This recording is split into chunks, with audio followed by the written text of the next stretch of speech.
Morning, ladies and gents, and thanks for joining us for the third day of the PCC T10 Challenger Cup here. Beautiful cricket vinage, our facility just outside northeast of Prague.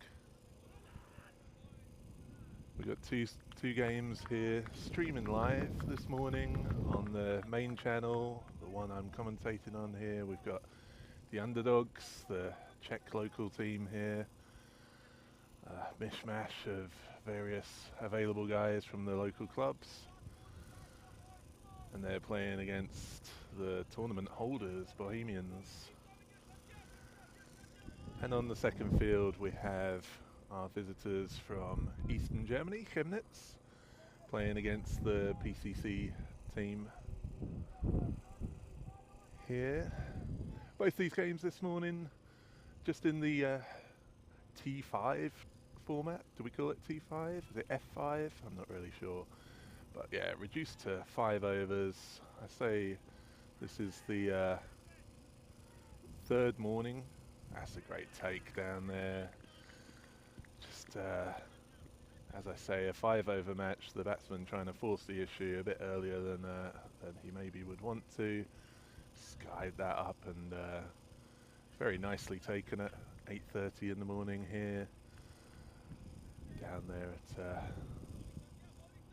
backward square leg. So yes, after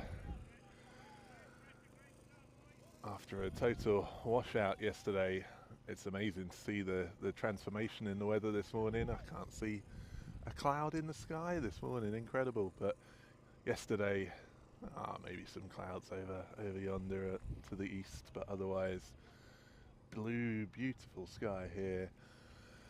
But yesterday it was just grey, rain, cats and dogs all morning. We waited it out. We were sat around here until about midday, and then of course sod's law. As soon as the call went that even if the rain stopped, the outfield would be too wet to play on, too slippery. Of course, then the clouds dissipated to an extent, and we had a relatively clear afternoon. But still, it would have been quite an operation after all the rain to dry things out. So, early decision was made to reshape the format for today. Today's weather forecast was looking great, so we've got a full day of cricket in store. And so the decision was made to cut these final group matches into 5 over matches, then continue on with the eliminator stage. So that's coming up at 10:30. That will have, I believe we're starting with the 2 tournament semi-finals, and then it will be the lower half of the tournament draw, playing third from Group A against fourth from Group B, and likewise in reverse. Those will be 10 over matches, so we can really see who deserves to go through to the next stage. And then we'll end up with, I believe, I don't have the schedule right in front of me, but I believe we're aiming for 3rd and 5th place matches to happen at 2 o'clock, and then the tournament final at 3:30 Central European time. So obviously we'll be glad if you can join us for those big matches later on. So for now we have a bit of slap and giggle.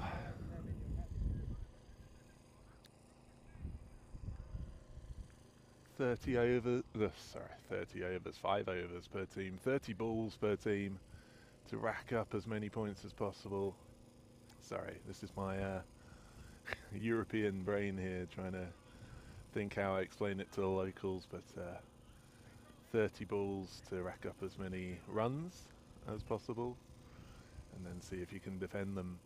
Funnily enough, the draw has worked out so that both these matches this morning are the 2 winless teams against the 2 unbeaten teams. So it's almost a bit of effective warm-up for the more important matches later on. But of course, both of these winless teams, the Underdogs on this field and PCC on the second feed, both of these teams are eager to get off the mark.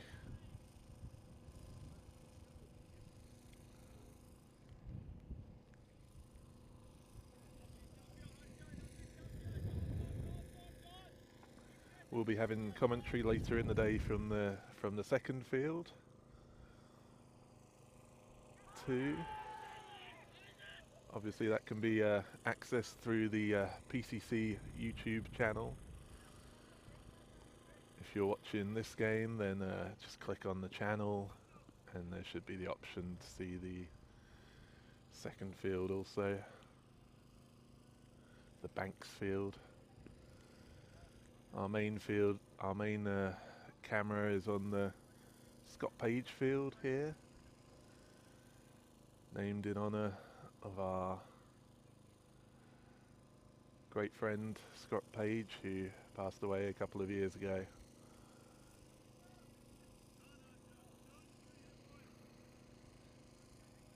I believe our cameraman will catch it down in the bottom right corner of the field. There's the memorial bench that we have there for Scott. And I understand his parents are visiting Prague for the first time since his passing this weekend, and they'll be down this afternoon to take in some of the cricket, talk with some of his old buddies, and see the great work that he put in over the years and that we're trying to continue the legacy of. Oh, that's a juicy hit coming towards me here, stationed just past the long on boundary. Fielders just about deal with it. Close to having a foot on the rope, but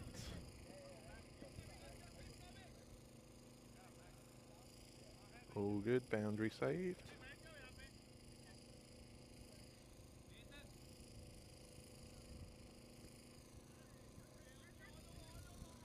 Keeper scampers across, but the run was still there.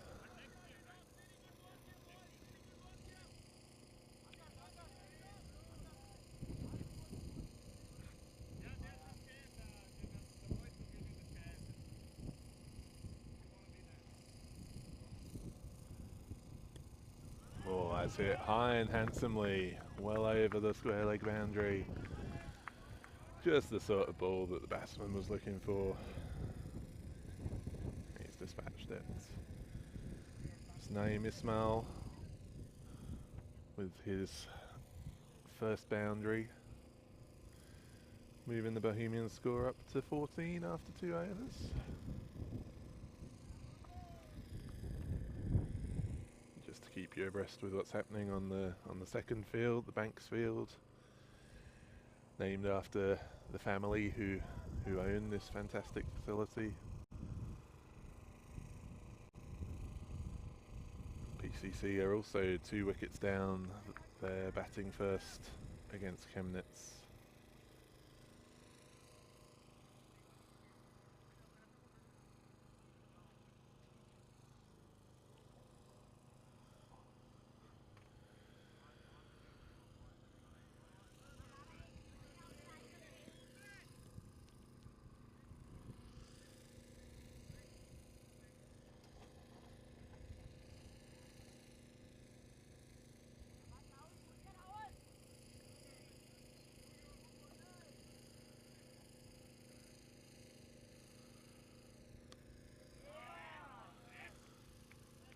Oh, hello.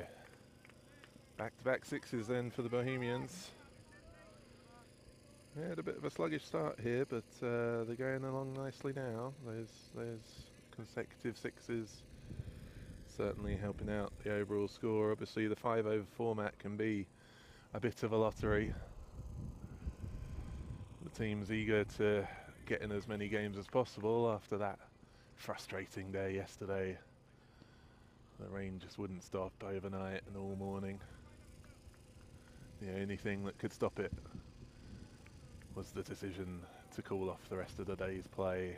Of course, the rain gods heard us. Oh, that's a stunning catch over there at gully.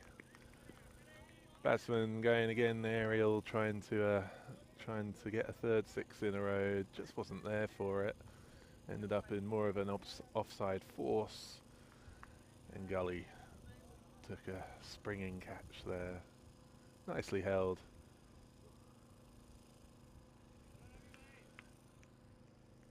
Of course, wickets not so much at a premium in the 5-over format, but there is the danger if you just go wildly slashing at the ball, then you can easily find yourself with the batters that you didn't want so much facing the majority of the balls.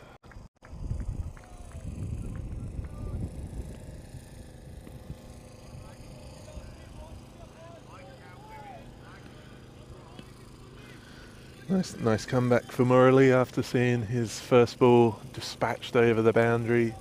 Picks up a wicket with his second ball.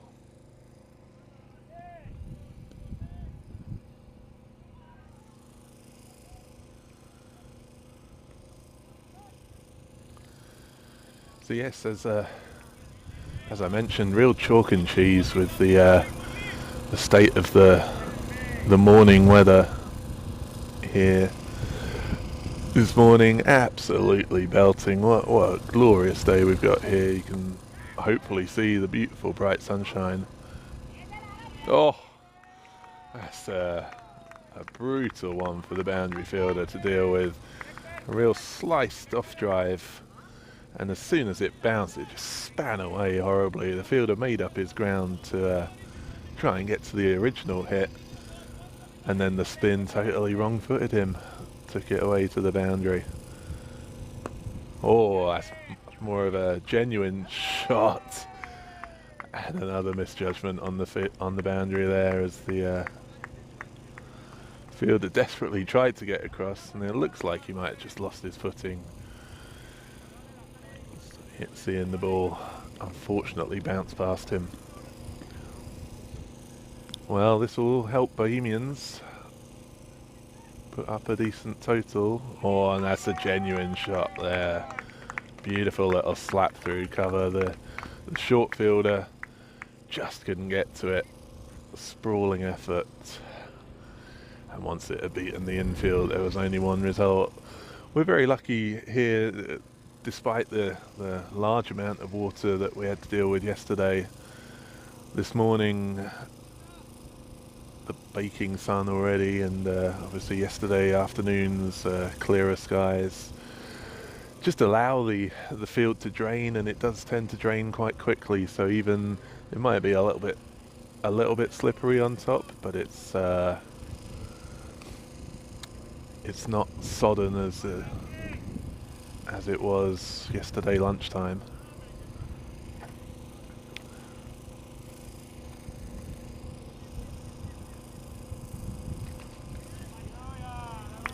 Oh, a little punch past short third man. It evaded him, and as we mentioned with the previous ball, once you get past that infield, if you don't have your sweepers in the right position, then it's hard. The Underdogs have got 3 out deep in the lakeside ring, so deep square leg, deep mid wicket, and a wideish long on.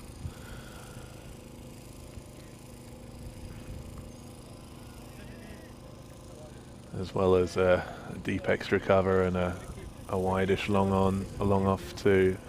So those are the 5 fielders outside. And once you get past the other infielders, the coverage just wasn't there down at third man.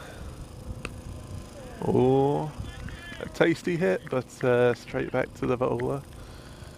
We've got our good friend Venki bowling here. He's one of the main guys who helps to look after the ground, as well as fulfilling a variety of roles within the union. He It's one of the main guys running our social media platforms. But I won't talk too much about him if that's going to encourage the batsman to tonk him over the mid-wicket boundary for 6. Delicious hit there, and Bohemians trying to put up a target that's going to be out of reach for the Underdogs in just 50 overs. They're hitting enough boundaries. As a low full toss gets swept off the legs there for another 4.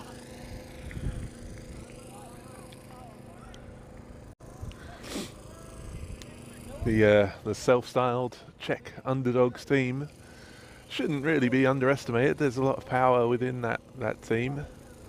A lot of decent local cricketers, and they certainly can get booming if they need to. But obviously the Bohemians, tournament holders, victors last year, they've got a tasty bowling attack too, so the battle of bat and ball will be interesting.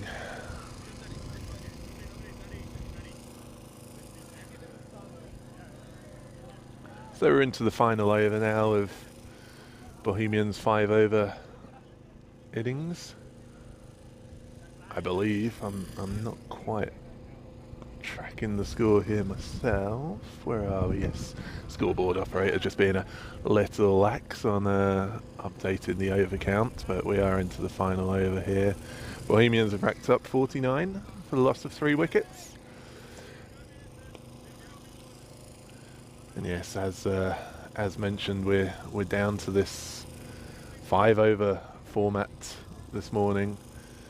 Just trying to fit the extra games in, and the games that we lost yesterday, and also allow enough time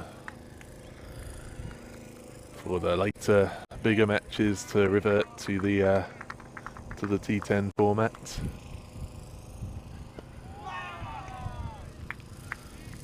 It's gone out deep, and you can't ask for many safer pair of hands locally than Rohit Deshmoini. A lovely take. Sends the umpire scampering with a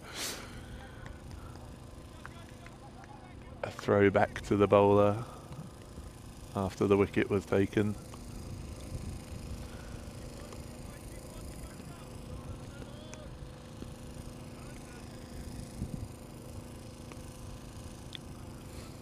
But yes, my good friend Rohit, been around the local scene since 2008. I am a bit loose on the club positions personally, bear with me, but I believe Rohit is officially the Prague Cricket Club chairman at the moment. Does fantastic work for the club, as well as being a great cricketing ambassador. Oh, that's a great save there on the boundary. I suppose some harsh critics would put that down as a drop, but it would have been an outstanding catch. And you do see often fielders going for glory and costing the team 6 runs overall. The fielder there took the safe option of just batting it back into play and saving potentially 5 runs. And the next ball forces a wicket anyway. Sid Gowd, the Underdogs captain, bringing himself on for the last over, and it'll add a little wicket to his season's output.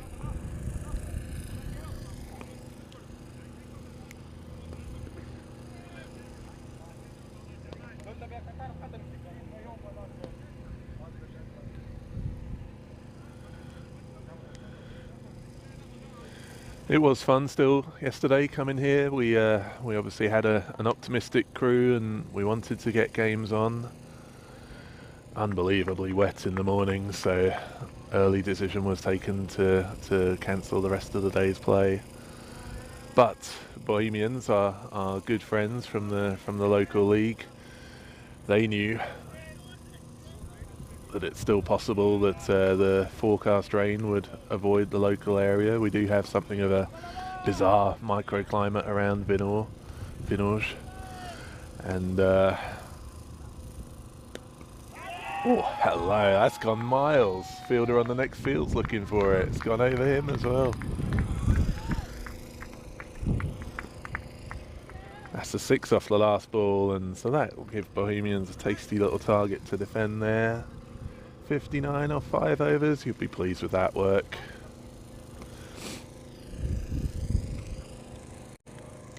And so that's going to give the Underdogs 2 runs a ball to chase.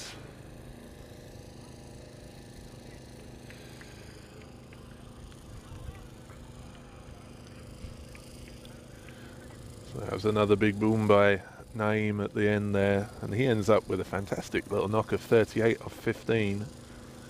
4 4s and 3 6s.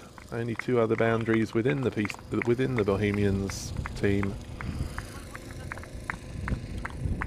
But Naeem with 38 not out of 50 out of the 59 total. Very tasty indeed. A little look at the bowling. Sid picked up 2 wickets in that last over, ended up 2 for 10. And Satyajit with the first over, just 1 for 3. After that, the runs started flowing. This 5 over format, of course, is very dynamic. There's wickets and boundaries flying all over the place. Oh, just bear with me, sorry, I've just flicked over to the other field. You can do that too by just clicking on the PCC channel and then clicking on the second live feed that we've got from the Banks field and just watching the end of the game between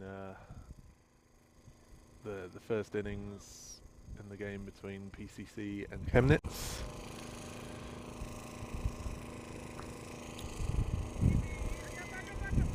PCC boys are batting first, looking for their first win of the tournament. Struggling somewhat. Chemnitz are playing nicely. Won both of their games so far. That remarkable game that we saw on Friday afternoon, where they somehow, from needing 7 to the last ball, snatched victory against Berlin. Unbelievable event.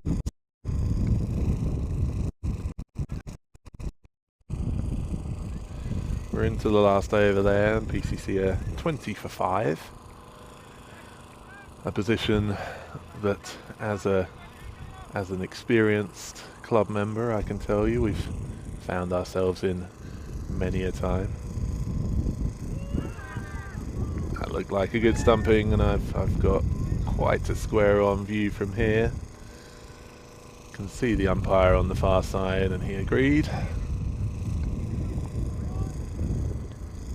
So I believe we're down to 3 balls remaining, possibly 2 balls remaining in the PCC innings over there.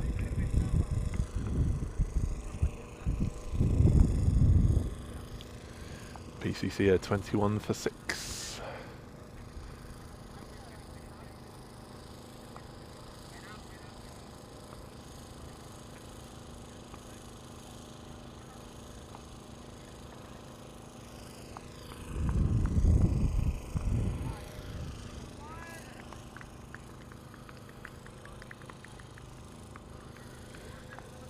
Back to the main field, and obviously with this 5 over format there's quick turnarounds.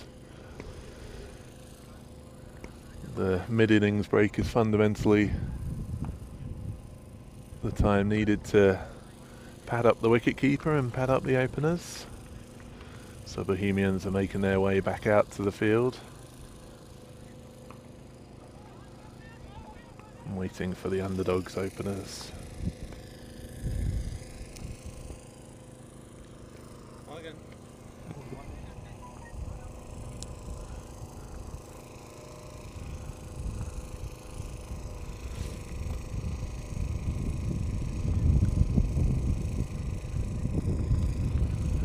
final ball of the innings over on the Banks field.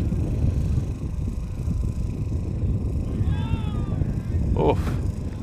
And the keeper's taken a blinder behind the stumps there. A little nick from a big swing from T10. It's what you got to do really though. The last ball of the innings, you can't just pat it away. Went for the swing and the keeper's taken a decent catch off the outside edge there. So PCC trudge off 23 for 7. Not looking too optimistic for breaking their tournament duck, but there's still chance. They will have a game at 10:30 where it looks likely that they'll play the third place team from the other group. And yes, I've mentioned a couple of times the luck of the draw in these morning games, giving us the 2 unbeaten teams against the 2 winless teams. That does mean, of course, that the games at 9:30 coming up feature the 2 teams who have, the 4 teams indeed, the 2 teams from each group who have played 2, won 1, lost 1. So in effect, they are mini deciders of their own. Especially mini, given the truncated format. But there'll be a bit of a shootout for glory. Both teams will know that a win will get them into the tournament semi-finals, which will be coming up, I believe, 12 o'clock. Let me check that schedule for you.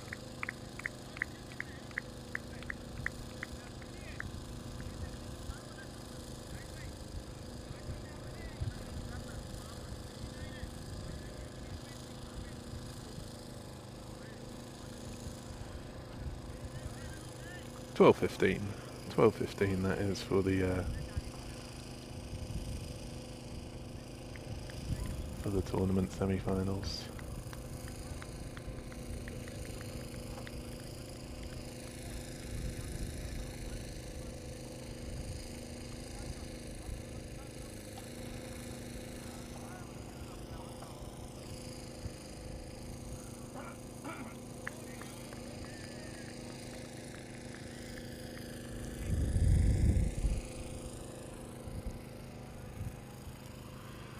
Coming up after this match, we have our friends from Switzerland, Zug, playing against our friends from Austria, Vienna's Almi.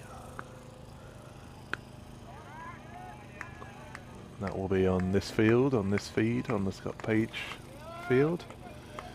And on the second field, Darjeeling will play the Berlin Cricket Academy, visitors from UAE and from Germany. And as I say, the winners of both of those games will be heading for the tournament semi-finals, which will take place just after midday.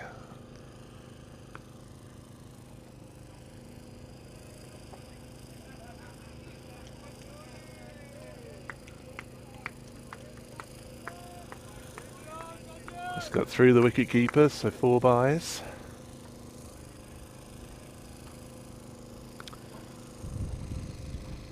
So yes, just to reiterate that schedule to anyone joining us, we've got a further round of group games at 9:30, again in the 5-over format as we try to make up for the lost time from yesterday. And then at 10:30 there will be matches between the third place team and the bottom team as the tournament, as the groups crisscross. Those will be eliminators as those teams prepare for the 5th place playoff. And then at 12:15 there will be the tournament semi-finals. 2 o'clock we will have the 3rd place match and the 5th place match. And then 3:30 the grand final.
So, decent start for the Underdogs there. A couple of extras sprayed in, but 14 off the first over. We're looking for 12 and over, 2 runs a ball. And so, that first over has kept them in the hunt. Obviously, when you're faced with such a daunting target, getting behind the rake can start to make things spiral.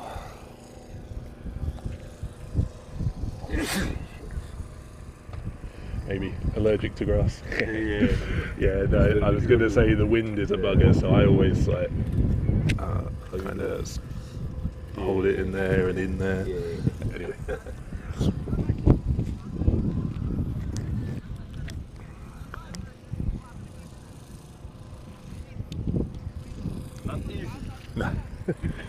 And if not possible, like just ask one of the guys and you can sit in someone's car maybe. Yeah.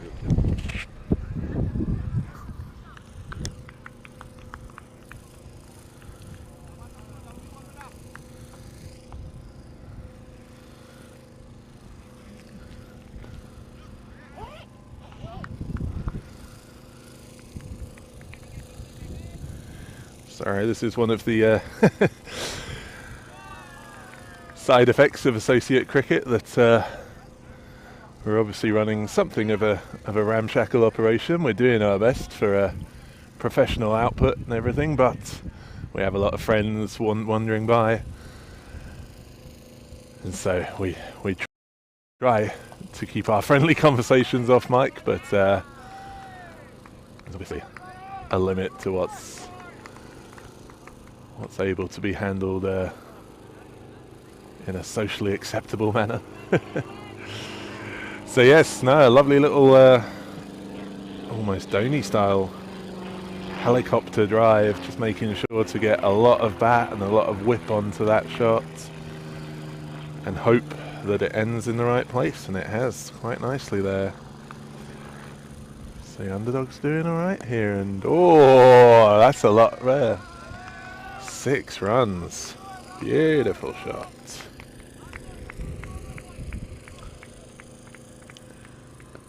This is Satyajit, who bowled such a fantastic opening over. He went for just 3 himself, and the rest of the team gave up 56 off the next 4 overs. Well, Satyajit's trying to get it ball back. Oh, looking for more. Keeper has kept an eye on it.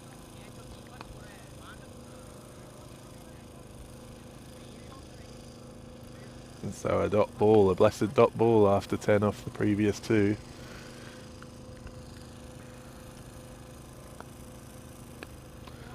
Oh yes, another one, just making sure to get a lot of bat on it and hope it goes in a good direction, and it has. They've got a man out at deep cover there, but again, that sort of helicopter drive shot leading to a slice over point, and as mentioned earlier, once you get past that infield, the ball's running away, so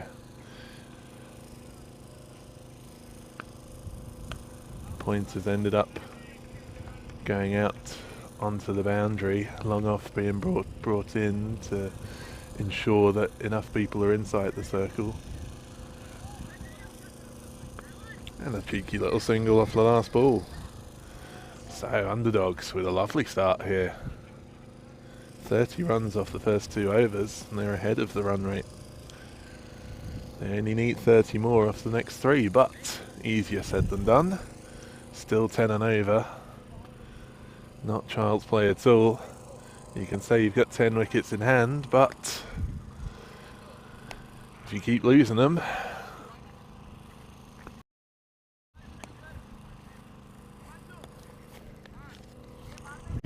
and no use to you, they end up as dot balls as well, which are ill afforded. You can say that they've had a nice start, but they still need 30 off 18 balls. A couple of dot balls gets you back to the tour ball range. Oh, that's gone miles. People in the other pitch are going to have to keep an eye on that one. What a cracking shot that was. He didn't need to take time to size up the bowler. His very first ball. He's gone a long way.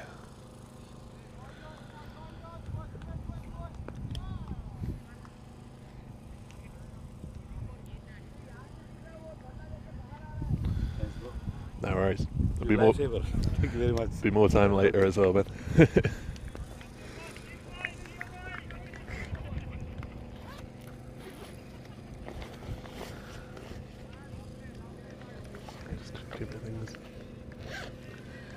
Sorry, hear me mumbling away into my own microphone. I haven't even mentioned my own name this morning. I haven't introduced you, but got Dan Casey here on the microphone.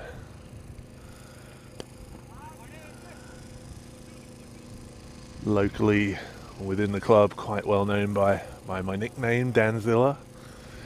We don't need to go into the details of why that's my nickname just now. Maybe Phil can poke me for information later on. We do believe that the notorious Filthy Phil G will be joining us later on. Obviously a bit of an earlier start this morning than we'd planned, as we're trying to make up for yesterday's lost time. And Phil has adopted the quite understandable stance that that's far too early on a Sunday morning. Great to see the passion for cricket though here, seeing all the boys get out for a Sunday morning 8:30 match, although given the weather conditions I think it was quite easy to motivate them. Beautiful blue skies here in northeast Prague. As our good friend Venki departs, we won't make any comment on his speed between the wickets here. Hopefully he won't replay the YouTube clip later and come and hunt me down. But they were looking to understandably push for every run possible. Just couldn't get back in time. Good throw from the fielder, and we got one of our best wicket keepers in the country in Sahil Grover behind the stumps there. Nice gather, whip the bails off. And the Underdogs have lost their first wicket.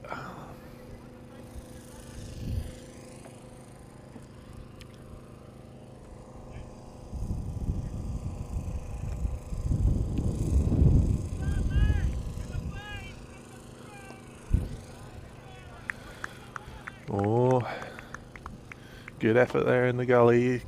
It's difficult to even stop one really here. I know the field might look a bit small for the T10 format, but there's still a lot of grass to cover, so it's all about positioning your men right and trying to cover as much ground as you can, but unless the ball goes straight to someone with a clean gather, the single's always on. So the Underdogs survive their first wicket falling, take 11 off the over, so they're keeping up with the run rate. They've got down to less than 10 an over needed from the last two, 19 runs from 12 balls.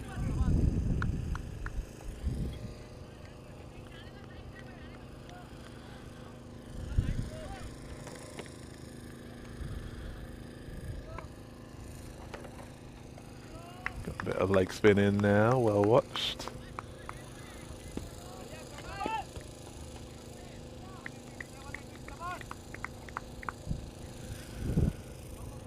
Morley with a little poke out there from Kamal's first ball. Oh, Satyajit's well in the mood, but he's picked out the man at long on. We were talking about perfect positioning, and that was absolutely ideal. We've mentioned a couple of times how The long on, long off, quite wide. And now you see why. Lovely positioning. Fielder didn't have to move much. And when you can focus on the catch, makes it a lot easier. Satyajit has hit some absolutely miles this morning, but couldn't get quite enough purchase on that one. And does that give the Underdogs problems? I know they've got some batting within their ranks. Got Andrew coming out at number 4. Still got Captain Sid in the hutch.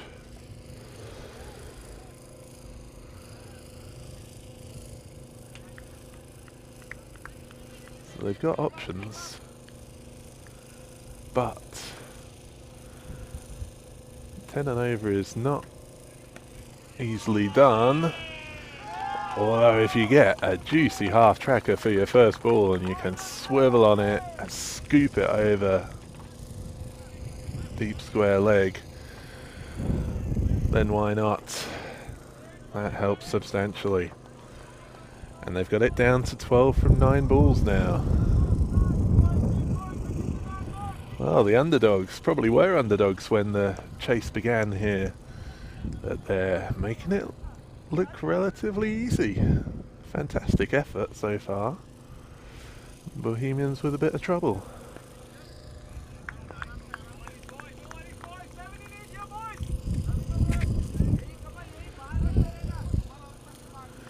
Single, single. The cry goes up from the dugout. 11 from 8 needed.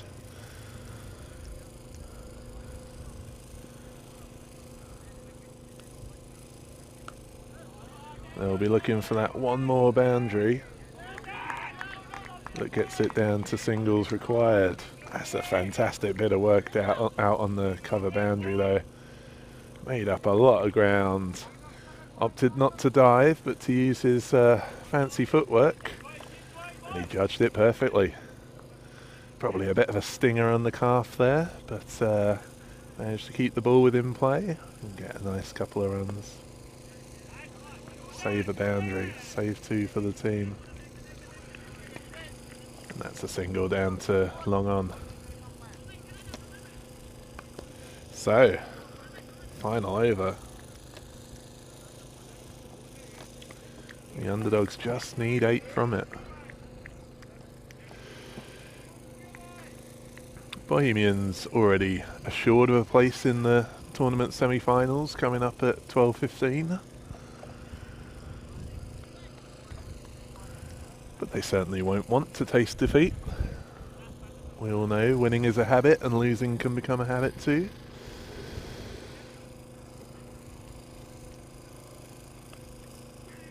Oh, that's well judged at gully. Good little take there. So Murali departs, 5 from 5 for him.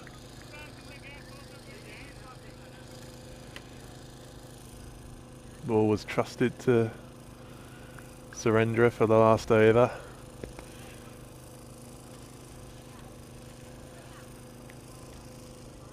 He offered a cut shot for the first ball. Batsman obliged, scything it into Gully's arms. Well, well, well. 8 from 5 needed.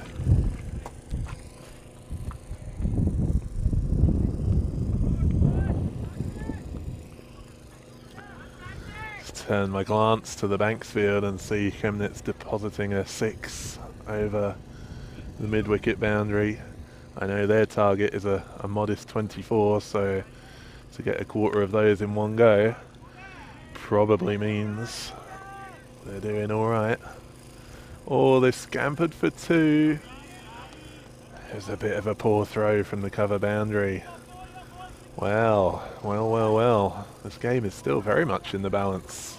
An early morning thriller here. Bohemians defending 6 from the last 4 balls here.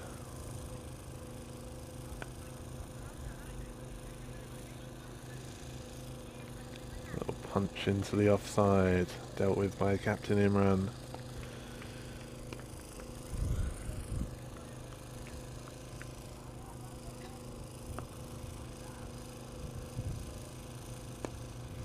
Andrew has smashed that down the ground, but it's not got the legs on it. They're looking for two. Good throw in.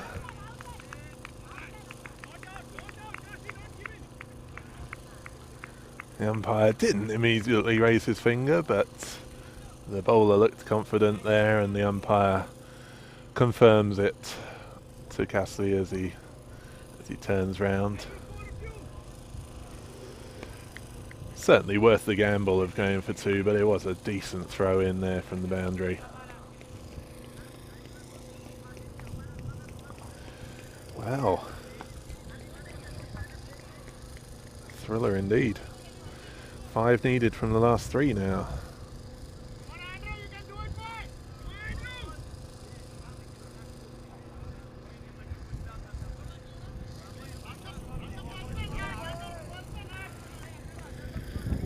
So Andrew stays on strike.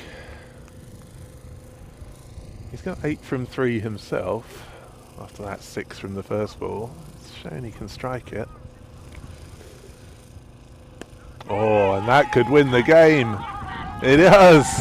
It's gone over the boundary, and that's victory for the Underdogs over the tournament holders.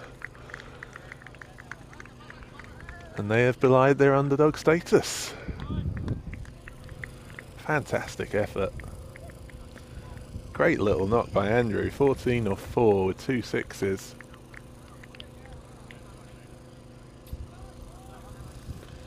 And yeah, a little wake-up call perhaps for Bohemians. They'll definitely be playing in the tournament semi-finals later on anyway. But now they know they'll need to up their game a bit. I mean, as we all know, this 5-over format can be a bit of a lottery. But of course, the T10 in itself is seen as a short form of the game that can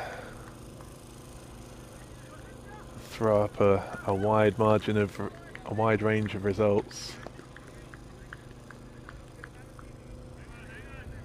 And Bohemians all know they need to be a bit sharper with the batting, a bit sharper with the bowling if they want to retain their trophy. Underdogs happy. They took 2 defeats on the opening day. 1 in a last over thriller.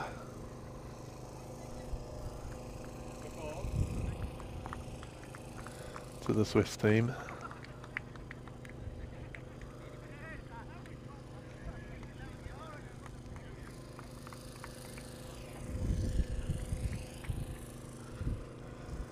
And as I cast my gaze to the Banks field, I imagine from a quick glance at the scoreboard showing that Chemnitz had just 2 down and were within range of the target with 2 overs to spare, that Chemnitz have taken victory in the opening game there. Just to run through the scorecard quickly, the Underdogs had Satyajit at the start, who was smashing the ball around, got 28 off 12. Venki with 5 off 6, Murali with 5 off 5, then Andrew came in 14 off 4. Cassie contributed a quick 3 from 2 before getting run out off the penultimate ball, but Andrew rendered that irrelevant with a fantastic 6 over mid-on to seal victory. And all the bowlers went for at least double digits from their overs. So yeah, that's something where an area where Bohemians will be looking to tighten up. I'm not sure. We'll have to check with them if they have reinforcements coming. I didn't notice their main man Javed Iqbal this morning.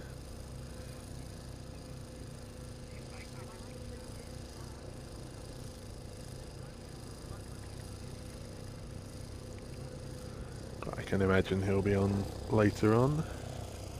And yes, just to confirm the result from the second field, it looks like Chemnitz sealed victory with a 6 themselves, chasing a modest target of 24. They had Gopinath guiding the innings with 12 from 8. A couple of wickets fell, with our friends Lakshmi and Ali taking wickets. But then Rajesh came in and hit 8 from 4 to seal the win.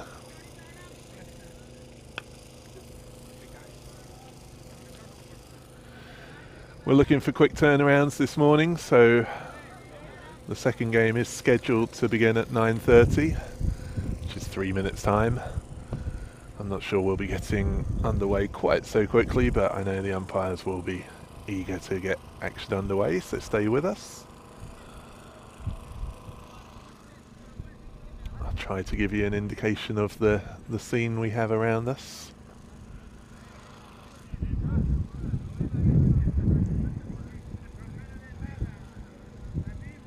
Over to my left we've got 3 tents set up, 2 for the teams and 1 for the match officials. And so we're seeing now the 2 sets of teams just exchanging facilities. The Underdogs and Bohemians moving out after their match, and being replaced by the visitors from Switzerland and from Austria.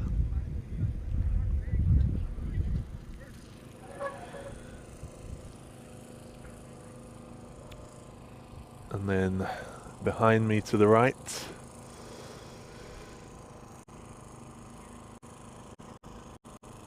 we've got a couple more tents. The Bohemians team tent installed over there after the wind and the rain of Friday night put paid to one of our tents. Bohemians boys have kindly brought down their lovely green tent.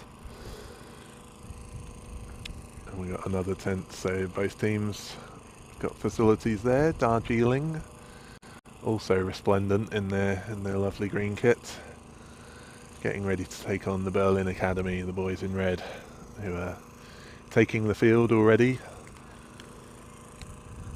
You can see that on the second feed that we have here.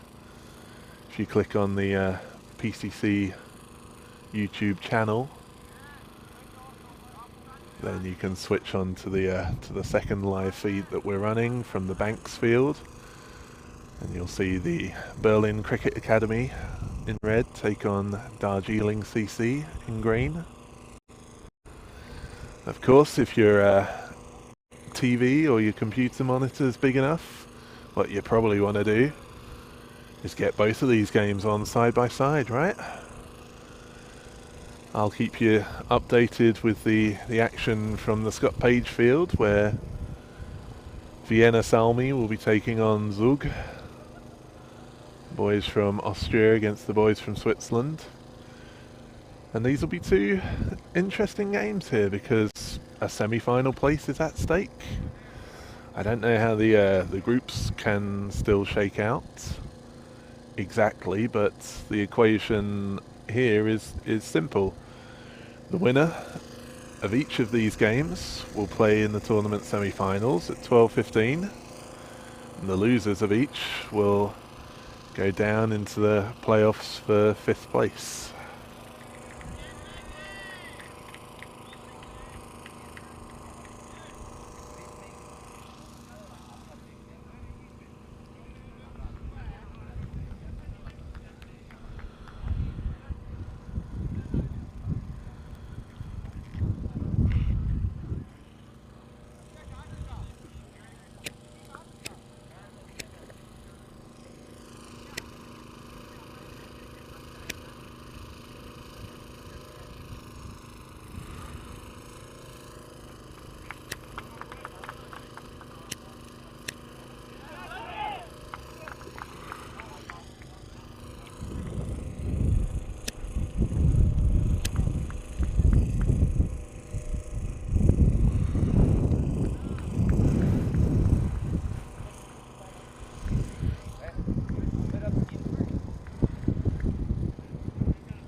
Chipped up in the air and it's spilled.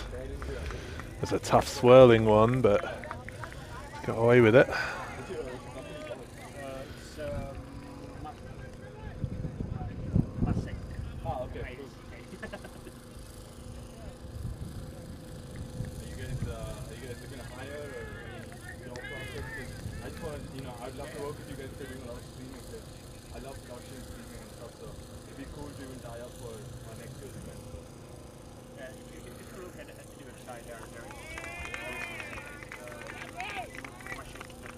It's an unfortunate one. I mean, it was wide.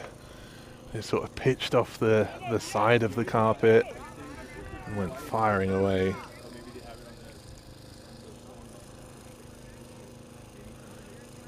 So I must apologise. These two teams with fairly similar kits, I've mixed them up. We got the Swiss team, Zug.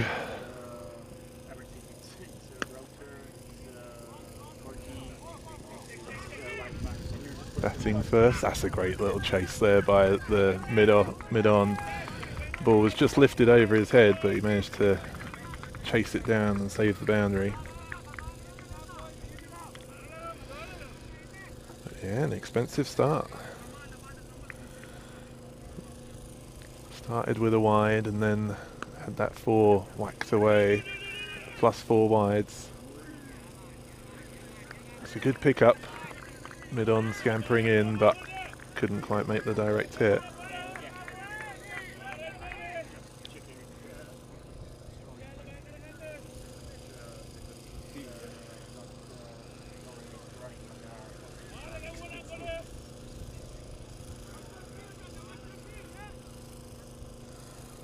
Yeah, I was saying even for that field, if you actually zoomed in on the pitch, it's nicer than having it on the outfield. You can see the action.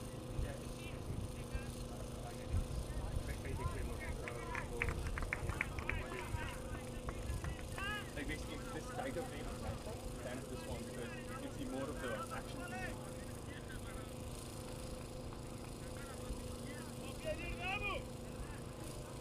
Why not use OBS? Much more complex program. Right. OBS is just basic making.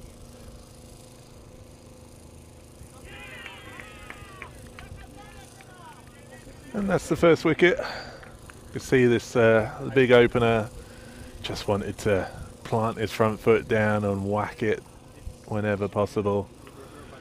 And that one wasn't quite there. 6 or sticks. This one won by the sticks.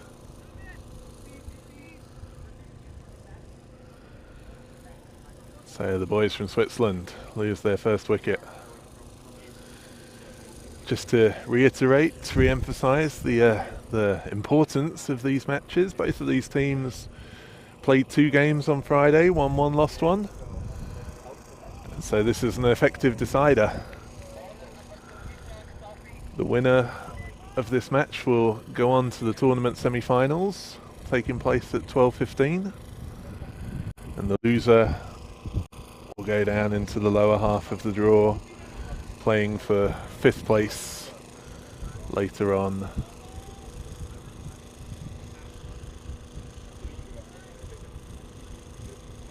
So they will have a playoff match at 10:30, and then the 3rd place and 5th place playoff matches will take place at 2 o'clock, with the grand final slated for 3:30. Got a tight schedule today, so it's possible that can slip a little bit, but we will be doing everything we can to run things tightly and on time,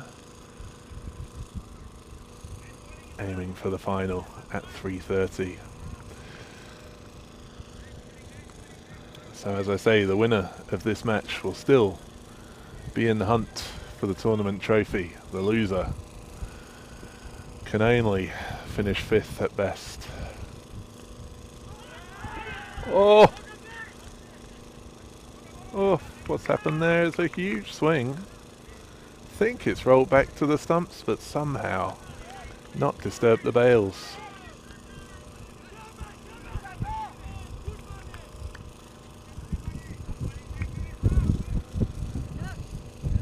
Well, in this format, a dot ball is a success of its own. As a bowler, you always want to see the bails fall off, but you'll take the dot. Oh, he comes back though with a horrendous high full toss. He's going to get away at least with not conceding 4 off it, but the umpire immediately, our good friend Pradeep, as the umpire, didn't even have a second glance at the square leg. He was happy that ball was much too high. Called a no ball, so we have a free hit here. Can they cash in? Well, he's got enough bat on it at least to squirt away, but well covered by fine leg. Just a single.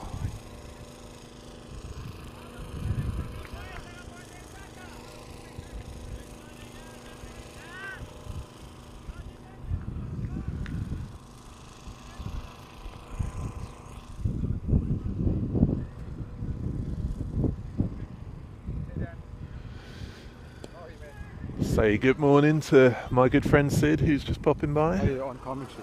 Yeah, no worries. We'd love to get you on, Sid, but I don't know how we're going to do it so easy. We've got an extra microphone lying around here somewhere, but a bit trickier to hook these things up mid-match. We'll certainly see if we can get some guests on during the day. Although it is something of a busy day over here.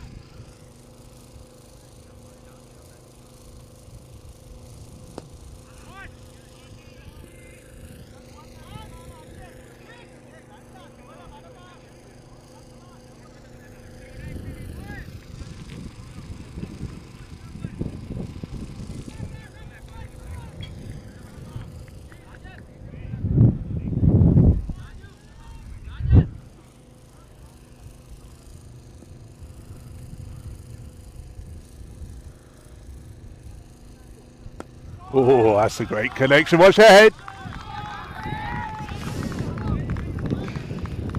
It's always tricky here with the two fields next to each other. My eyes darted over to see where that was heading away at the deep mid-wicket sort of area, and you could see a fielder positioned on the second field in a similar sort of position for his game. Back to the action behind him, focused on the match in front of him. But fortunately, a couple of Bohemians players relaxing in between matches were in the way, and they were able to keep an eye out for the fielder on the second field.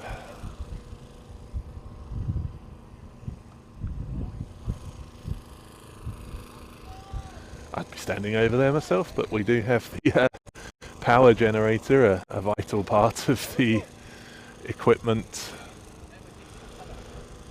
in an event like this. I don't want to stand too close to that, ladies and gents. Don't want to give you too much of that noise. I don't know how much you're picking up as I wander around. Very lucky to have the cordless microphones here, which give us the opportunity to roam a little bit, check out different angles, and a little bit of the flavour of the tournament.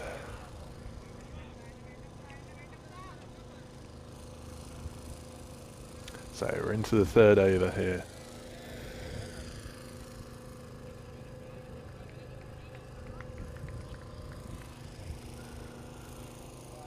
Austrian team Vienna Zalmi bowling.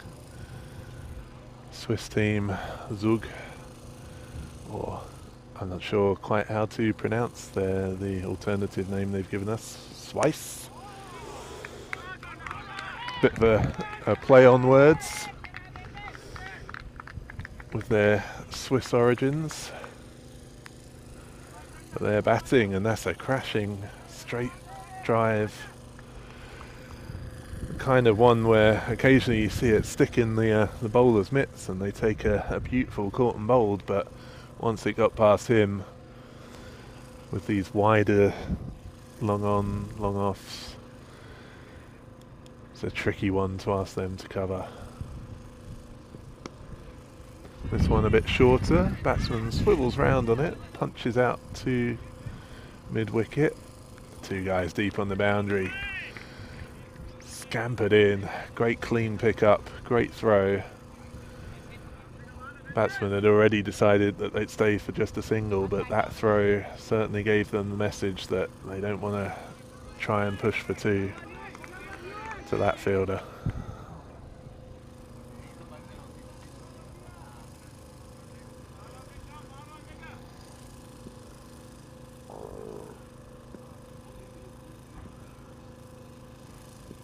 Oh, another little... Oh, fielder was interested.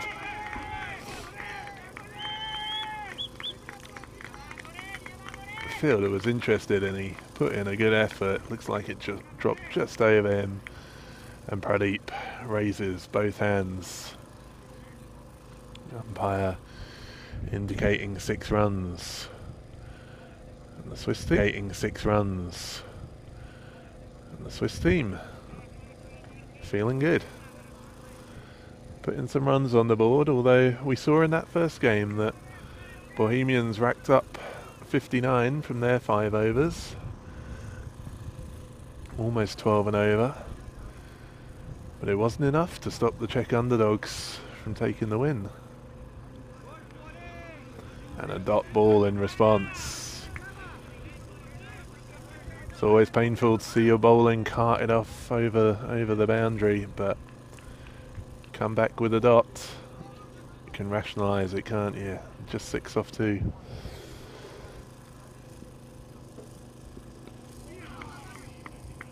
Oh, and the batsman has gone not quite the same shot as before. Picked it up a bit lower, but swivelled on it in the air. And the fielder who'd been so interested in that previous 6, this time he had to run round to his left. Not quite as much juice on the shot. He's taken a smart catch.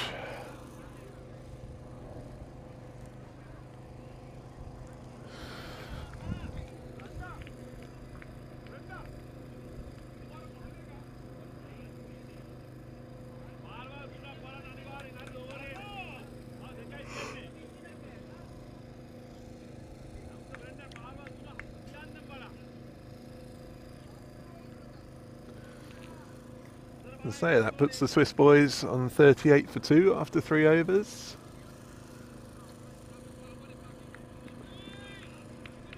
Just to mention again, we're down to this 5 over format today. Well, just for these opening games.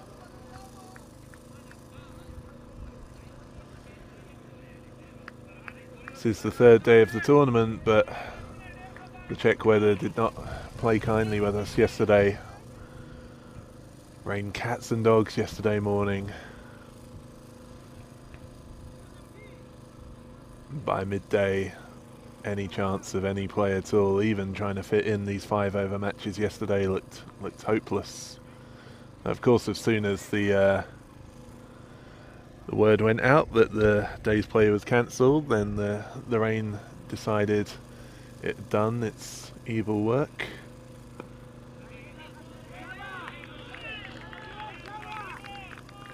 But the damage had been done. The field was very waterlogged. So the day's play was abandoned, and we've come back this morning with the tournament organisers deciding to... There's a beauty.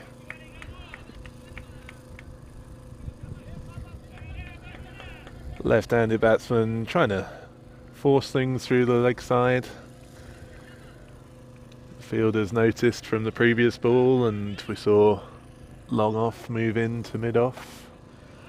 Mid on move back out to long off.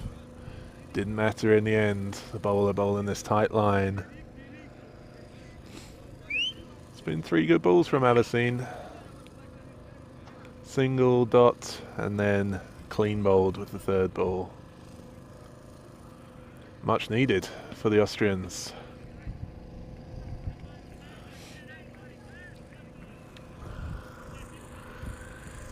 Yes, so the tournament organisers decided the group games could be completed in the 5-over format.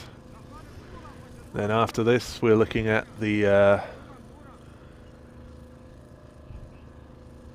3rd place team from each group playing the 4th place team from the other group. The winners of those 2 matches at 10:30 back in the T10 format. The winners of those matches will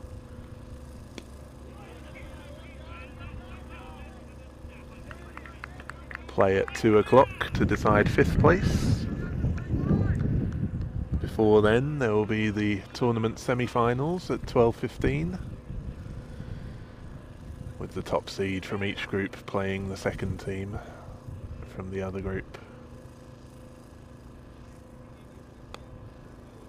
Oh, that's a cracking shot.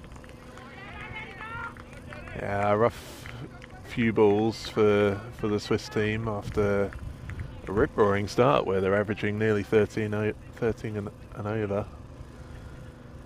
This over there'd only been 1 off 4 balls, but the new left-hander lent into that cut beautifully.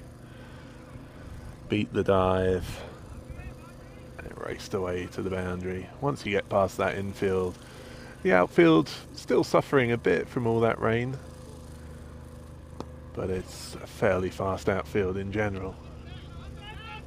Oh, that's a cracking effort right in front of the cameras here. Fielder has saved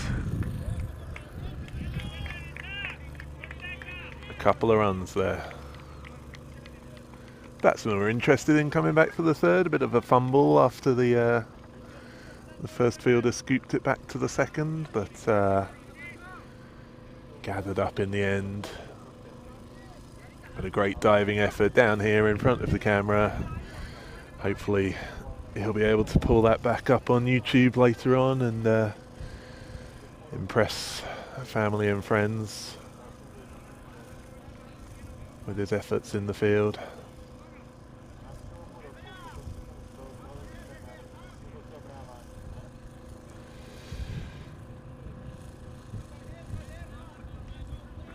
But yeah, much needed tidy over for Vienna. Just 7 off it.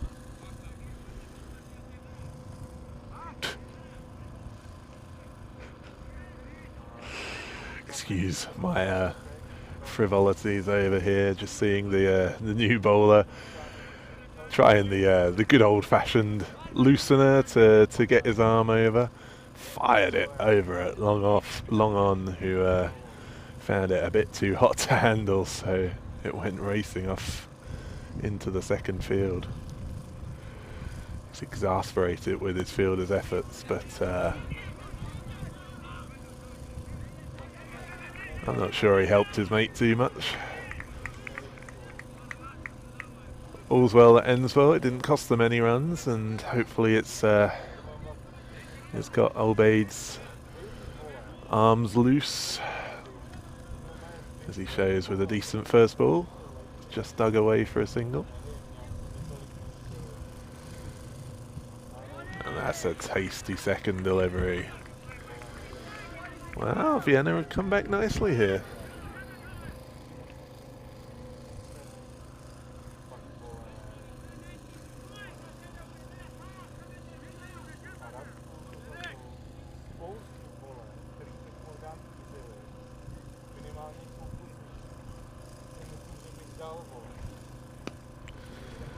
Well watched and driven, but long off is out there. And he too appreciating the practice he was given at the start of this over. Now made sure to get his body down, make sure that the ball doesn't get behind him. And the batsmen are restricted to a single.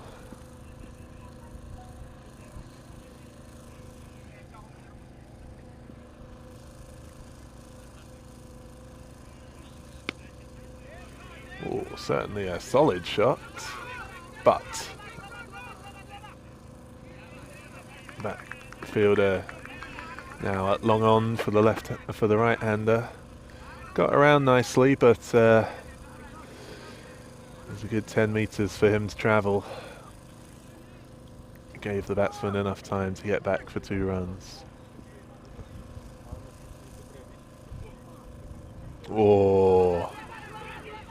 Oh, keeper struggling with the ball. The batsman taking the chance to scamper a by, and the keeper just assumed that the non-striker was ahead of the game, so he flicked it to the other end. It was probably better just going for the stumps closest to him. The last ball is carved away. That's going to be 4. Poor fielder. He's been very active this over. He got moved around for the right-hander. He forgot to go back for the left-hander. And the left-hander's taken advantage of that space. And so a useful little partnership at the end there. Lifting the Swiss team's score up to 54. The last pair putting on 15 from 9 balls.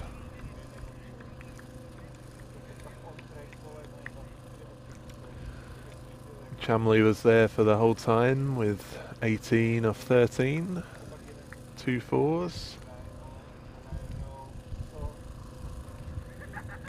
Pio at number 2 had 3 off 3. Then Gnana Sekaram came in at number 3 with 13 off 7. 2 huge 6s within that. His team's only 6s. Number 4 Dushan had a quacker off just 2 balls. But number 5 Dionarain came in and got 11 off 6. A couple of boundaries there, including that lovely cover drive off the last ball. And so the Swiss team end up on 54 for 3 from their 5 overs. Is it enough for a place in the semi-finals? Vienna Zalmi will be out in a couple of minutes. With these 5 over matches, the interval is basically the amount of time that the keeper and the openers need to pad up. We'll be back on the main field, on the Scott Page field shortly. If you want to quickly switch over to the Scott Page field, to the Banks field, the second field here, our second streaming coverage,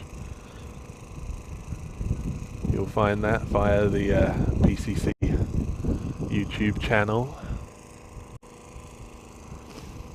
Berlin Cricket Academy are bowling against Darjeeling.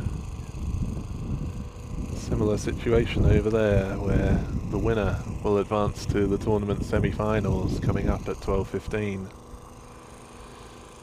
Darjeeling are 39 for 5. The last couple of balls coming up.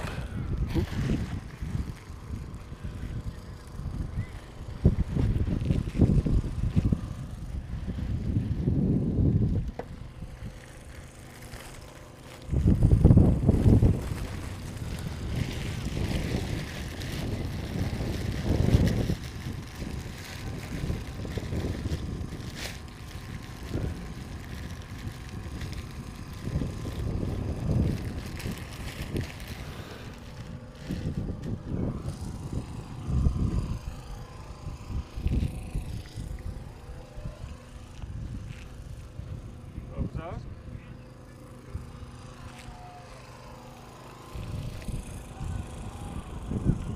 And a sixer there for Darjeeling. It's not the action that you're seeing in front of you here on the bank field, but if you on the, I keep mixing the names of the fields up, ladies and gents. My apologies. The Scott Page field currently vacant, although the Swiss team have got a couple of fielders out there now.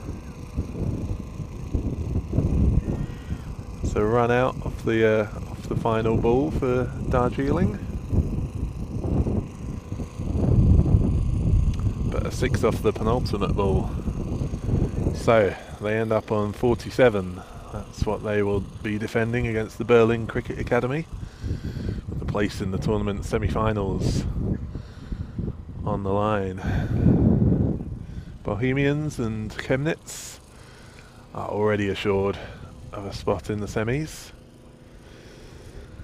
And they'll be joined by the winners of the 2 games that we have currently running live on the PCC YouTube channel. Will it be the team from Switzerland or the team from Austria here on the Scott Page field? And on the second field we have the team from the UAE, from Dubai, Darjeeling, playing against the team from Germany, Berlin Cricket Academy.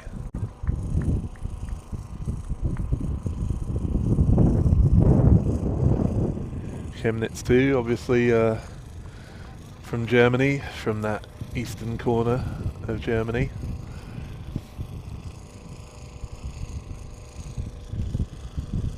Bohemians, the reigning champions of the tournament. A local team. Experienced. They were defeated in the ECS T10 final that we held earlier this year in Prague. Big shout out to any of our friends from the European Cricket Network who are watching. I know they're great supporters of all cricket activities that are going on and any live streaming that's going on around the continent. It's fantastic to see what's possible with the technology these days. It's all quite unfathomable from the games I knew from 10 years ago.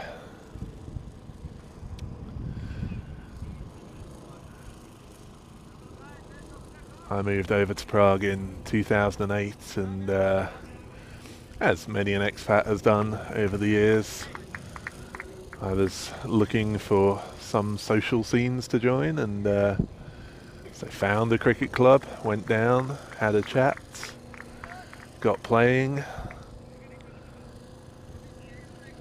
Those days we were playing in a public park out to the northwest of Prague,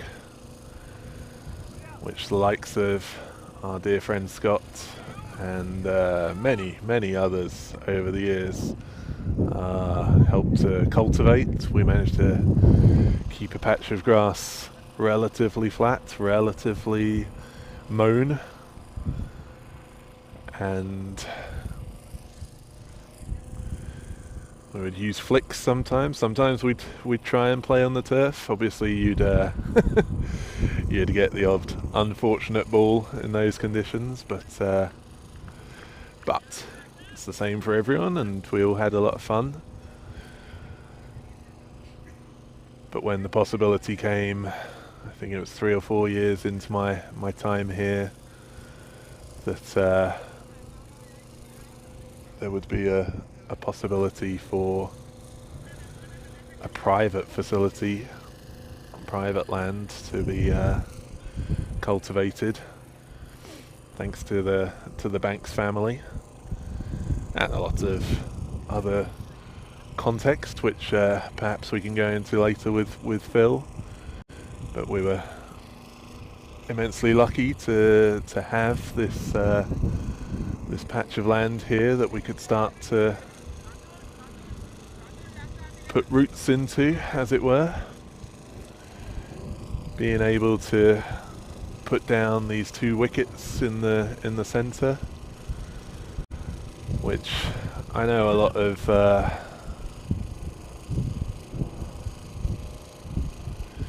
traditionalists turn their nose up a little bit at AstroTurf wickets, but on the continent they're a godsend because it's very hard to keep your own grass wicket going. Obviously something we'd love to achieve in due course, because obviously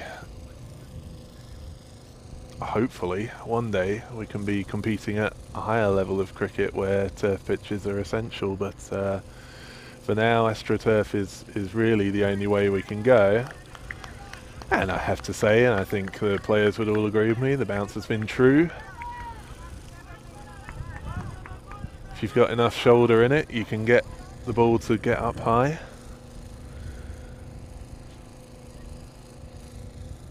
I think with the recent damp conditions, you can get the odd one that doesn't bounce too well, but I'd say we had the covers on Friday night, Saturday night, and so I'd say they've kept the pitch relatively dry, and it's always the reputation here that it's not so much the pitch you need to worry about as the outfield. The pitch tends to drain any water it has on it fairly quickly. It's got clay underneath.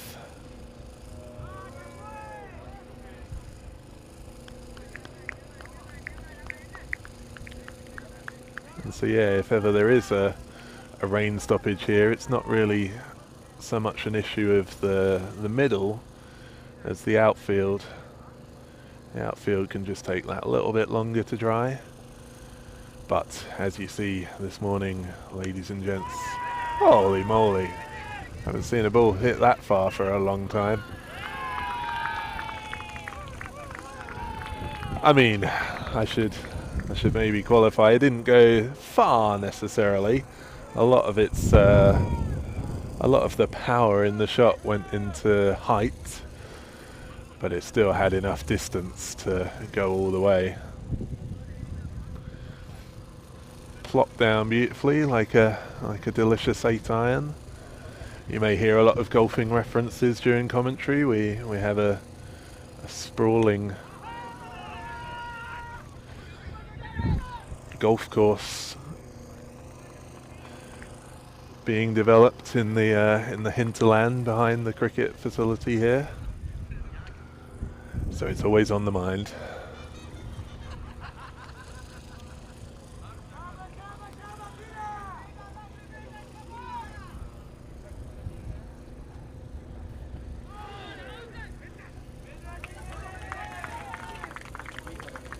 An accurate ball thudded into the pads, but gave enough opportunity for a quick leg by, which you have to take in this shorter form of the game. Just a reminder that we're playing 5 over matches this morning to try and catch up on the time lost, with yesterday being a total washout. And a quick reminder of the context of these matches. We in front of us we have the Austrian and the Swiss teams, Zug CC or Swiss CC bowling here against Vienna's Almi. On the other pitch we have the visiting teams from Germany and the UAE. Berlin Cricket Academy playing Darjeeling CC. All 4 teams played 2 games on Friday and won 1, lost 1. Leaving us in this situation now where the winners of these 2 games will compete in the tournament semi-finals. After this, ladies and gents, we'll be back to proper cricket, the long format, T10. these 5-over games really can be a lottery.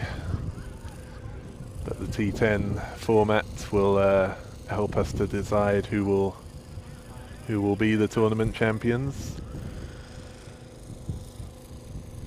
So at 10:30.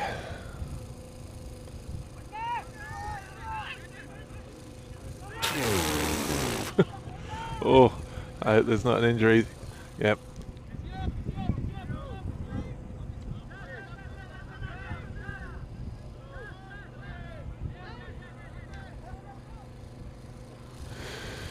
Sorry, just trying to help get the medics' attention there, but that was, you could see the situation coming from a mile off, couldn't you? There was 3 of them converging on the ball.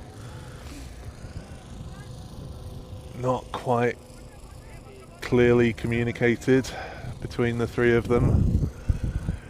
In the end, I think none of them really quite got close enough to the catch, but that's obviously secondary when you see a collision like that, and the fielder went down clearly in some pain. Fortunately, it looks like it was just an impact injury that was a bit of a stinger, but not a devastating blow. Always glad to see him. There was a bit of concern in the first second or two, which makes you worried if there's some blood. Medics obviously here to ensure that everyone's okay and there might not be any concussion issue or anything of that nature. Safety is obviously paramount. We all of us know, all us cricket fans know that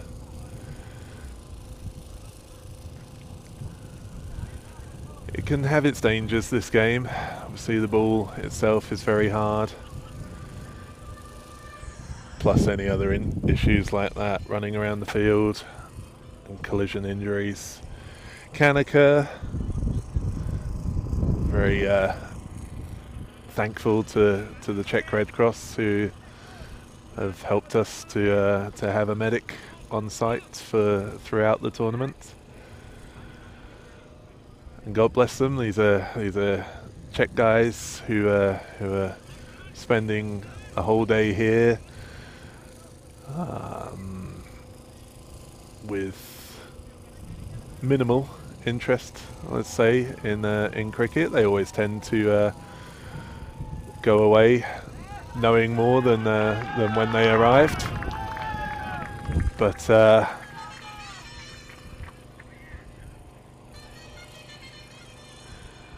as with an incident like that, they can tend to have other distractions going on around the field. I glanced over to the scoreboard, and the medic was in discussions with some of the guys looking after the scoreboard, and hadn't realised that there was an impact injury on the field. So fortunately the call went up quite quickly.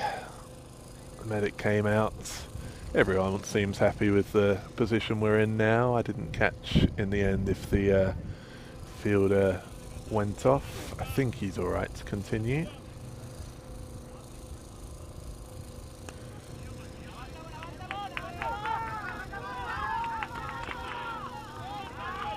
And the Austrians grabbed 4 through mid-wicket and then tried a similar shot just then.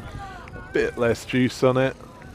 And the fielders managed to get around and keep that one down to 2. But not that one.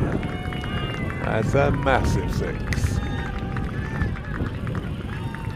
That has gone out to mid-wicket on the second field, who fortunately heard the cries going up and turned around and fielded it nicely. I sympathise with the bowler here myself. I do love doing a bit of right arm around the wicket off spin.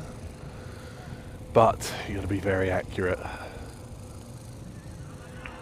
He's struggled to stem the flow of runs as that 6 is followed by a 4. And Vienna trying to stake their claim for a place in the tournament semi-finals. Well, well, well. This has been a very profitable over, despite the injury suffered to one of the fielders. That's another 6 there. You thought the fielder had half a chance. He looked interested. The ball never really got above, what, 10 foot off the air, 10 foot in the air. But that's all you need to get over the boundary. Some solid connections, and the bowler Prabhath with an over he'll want to forget. 23 coming off it. This is Obaid who's doing the damage. He bowled the last over of the innings. Big fella, solid technique. Could see he had the fire in his belly, and he's starting to show it here. He's got 30 off just 9 balls. His team 35 off the first 2 overs, and that's reduced the target already to manageable numbers. We're down to 20 needed off the last 18. Questions for the Swiss team, and they're going to have to respond here.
That's all it takes, isn't it? A couple of better balls, and suddenly the Swiss team are feeling good again.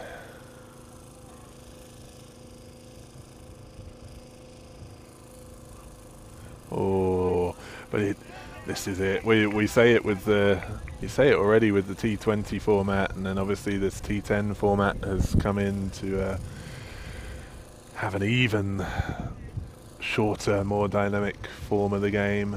And then when you reduce down to 5 overs, every dot ball, but then every wide is a swing of the pendulum.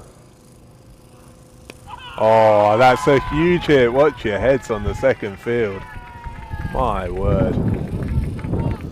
I was saying earlier, I hadn't seen such a big hit, but it was going higher rather than distance. Well, he's getting the distance part sorted. A couple of these recent 6s have been absolutely crunched, and they've gone miles into the second field, holding up play on the second field.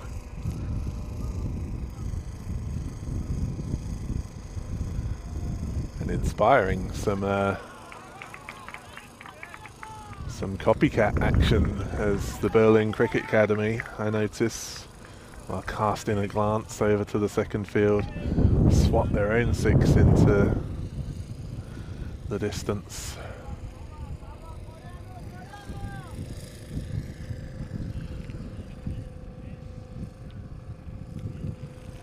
They appear to be making relatively light work of the target they're chasing with Darjeeling.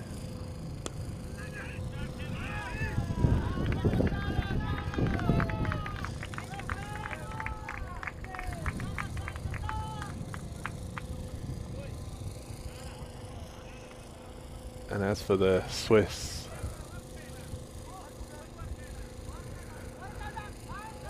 I said a couple of dot balls have got their tails up, but 2 boundaries have put them right behind the 8 ball. That's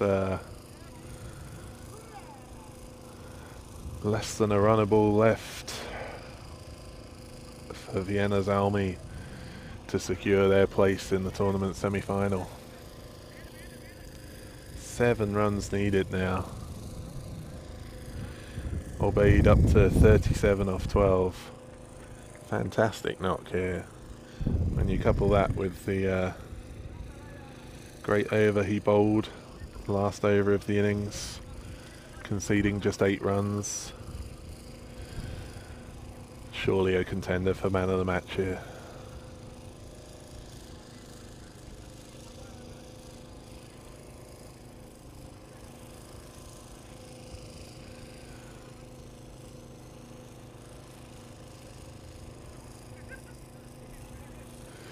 Wow, Swiss boys are going to need something special from here.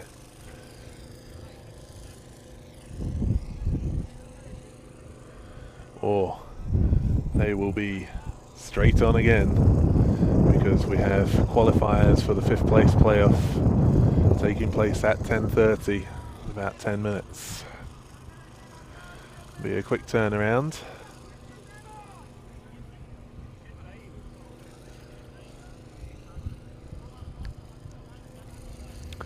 But it looks at the moment as if our final 4 will be Bohemians, Vienna's Army, Berlin Cricket Academy and Chemnitz. Looks Obaid's coming for us, but he's not got enough on it, and it's well taken.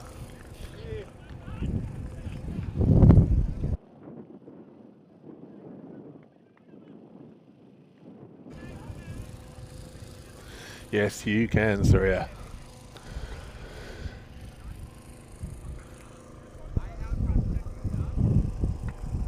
Over on the second field, it looks like Berlin have sealed victory. Just double check the details there for you. Yeah, they have coasted. They've taken 49 off 16 balls in total. Shubham, the opener, with 32 off 12, 4 sixes. Pretty similar story to what we're seeing over here, although the job's not done for Vienna, and they have just lost an opener. Obaid falling to that great catch by Diana Ryan. Oh, and yeah, that did look worth a shout from my view, but possibly just rising a bit and sloping down the leg side. Obaid finish, yeah, with 37 off 13, had 4 sixes himself. But he won't be there to see his team home. They only need 7, but they've had a wicket and a dot here. And another dot. Well, not a dot, excuse me. Batsman seemed a bit immobile at first, worrying about the shot that he missed, but his partner called him through for a leg bye. Good thinking, you gotta keep your head on you here, you know. Fast moving format. Can't throw away easy runs. So, 6 needed off 9. Kasper has been watching his friend doing the fireworks so far. He's only got 7 off 6 himself, but he's been out there a while. He's seen the ball, and maybe most importantly, he's one of those pesky left-handers, isn't he? Messes up your lines, messes up your lengths. The bowler knows he's got to keep things tight, but he's straight down leg side. Giving away a free run.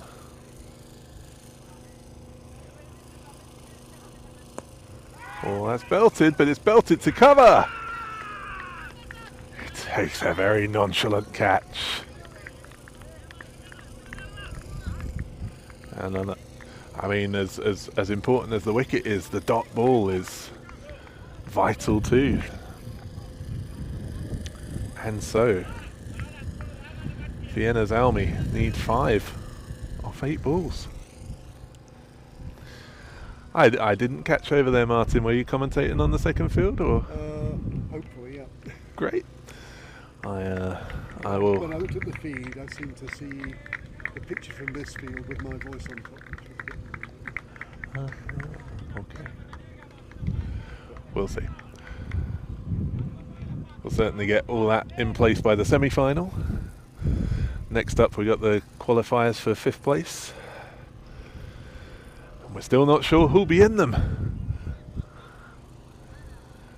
Swiss. CC, Zug CC, desperately trying to avoid it.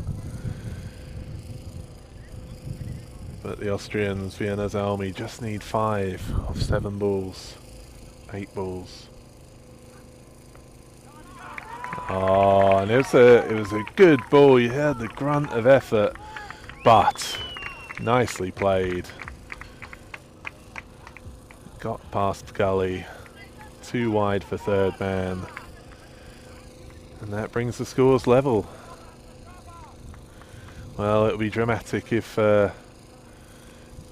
Swiss can hold on to their dreams of a semi-final spot here, but we have seen already a team manage to win a game from needing 7 from the final ball, so anything can happen. Clubbed into the leg side, picked up. He wanted the glory, he wanted to get there, he wanted to finish the game. His teammate thought, we've got a few balls to spare, wait until there's time. Run out by a mile, good clean pick up and throw. And so, we head into the last over with the scores level.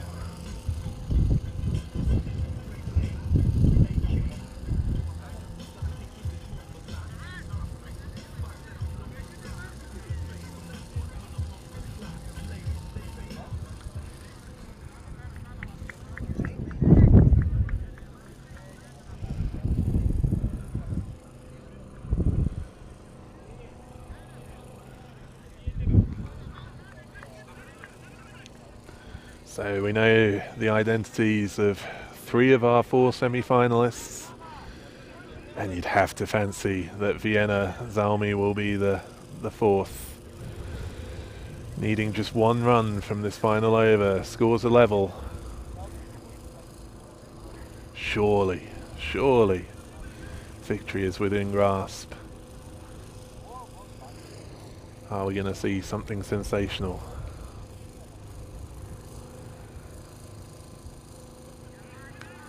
We've got a dot. It's a little bit wide, but umpire doesn't want to end things with a wide. The bowler will have to be careful with pushing it too far down there though. That'll do it. Gloriously clipped. Landed just short, I think, of being an actual 6, but 4 runs will do.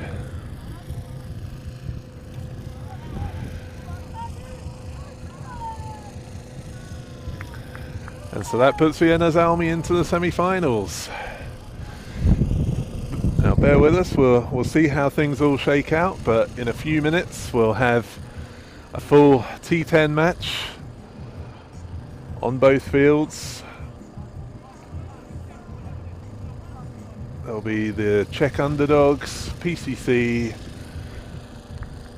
Swice, Zug CC and Darjeeling playing for 5th place. So we'll be back to commentate on that in a few minutes.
So back into the action here, as on the Scott Page field we have two teams with similar kits.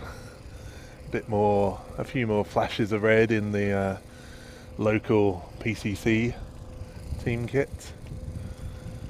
They're playing against the Swiss team, Swiss CC or Zug CC.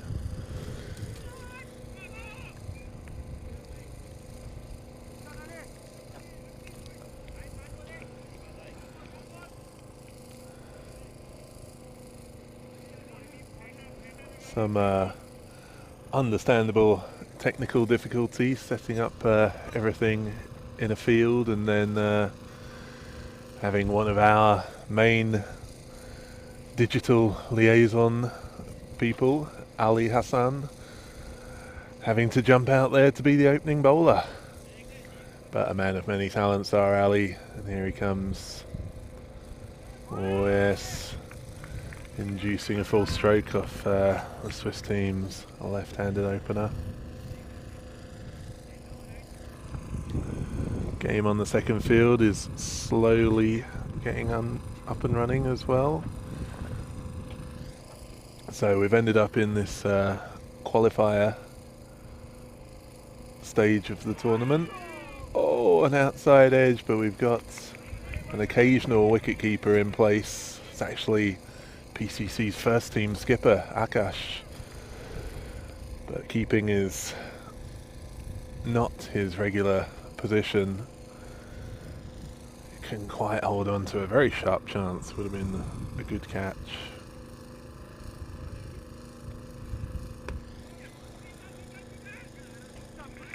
Oh, that's some good activity in the field there. Chetan diving across the cover to prevent the run.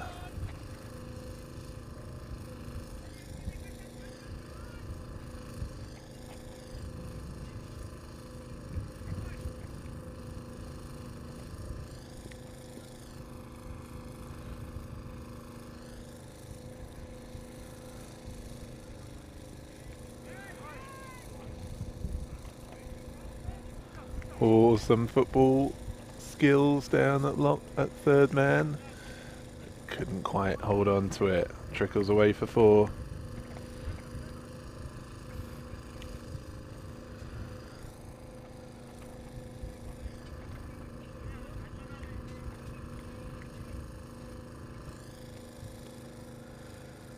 Plotting an otherwise impressive over, 2 off 4 until then.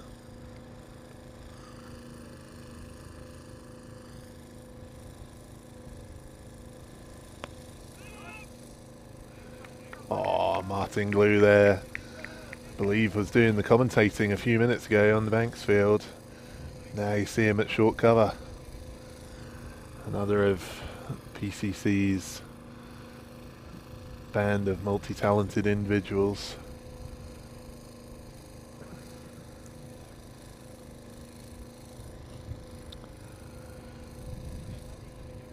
Skipper Laxmi back on for the third over, his second.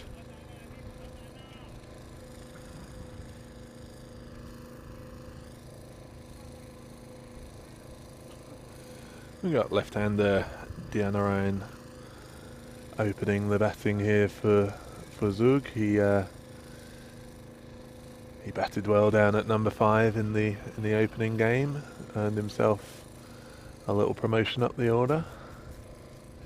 Carted Laxmi away for a 6 in the first over.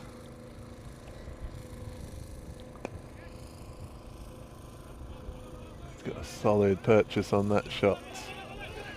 Looking for 2, should be fairly comfortable despite Ali getting round there at mid-on, and they do make it.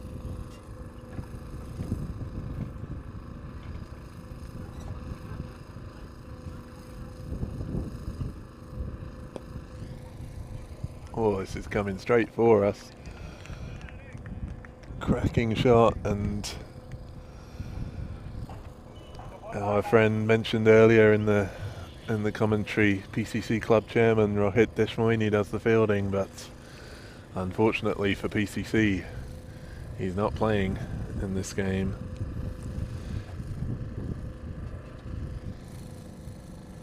He's just one of the associated ground staff, mopping the ball up after that firm strike by Diana. He takes a leg ball off the next off the next ball to move his personal score to 16 from 10. Swiss team are up to 24 without loss from 2.5 overs.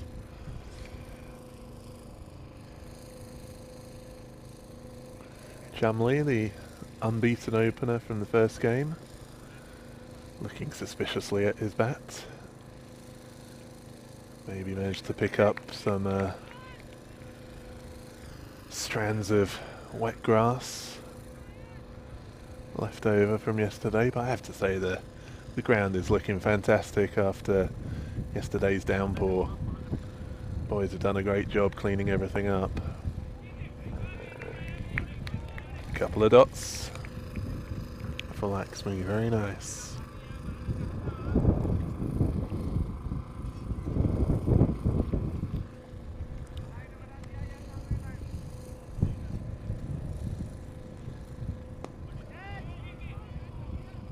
Oof. It's not the most convincing effort by Surya. He made good ground to... Oh, that's a great bit backing up though. I think that's Parin there. Backing up. Great reactions. It skipped up off Akash's foot, I think. Parin just stuck out a hand to make sure it didn't get over him. Pradeep indicates the end of the 3-over power play. Laxmi, I think, in this format, going at less than 10s is acceptable, so he'll be happy with... I mean, a fast bowler's never happy if he's not grabbing wickets, but big picture, 0 for 17 off his 2.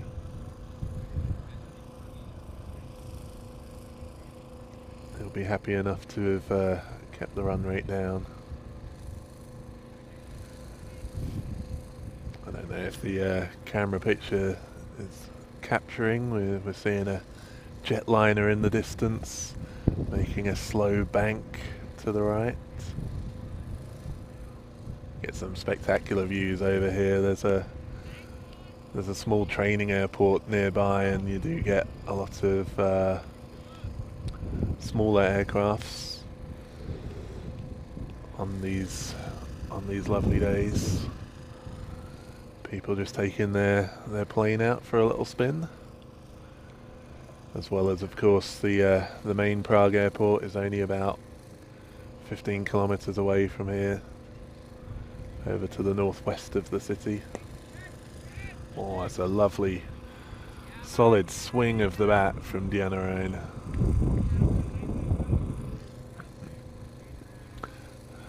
He was offered a wide full toss from Ali. Picked it up early, stepped into it nicely, and really gave full backswing and flourish, beating the fielder at wide mid off. Oh, a good reply though. And again, the fielders are all making noises, heads in hand. Akash particularly. Looks like there might have been a little edge on that one. As we've mentioned, this is not Akash's forte by any means, and he's doing a great job putting his hand up, ready to be the keeper.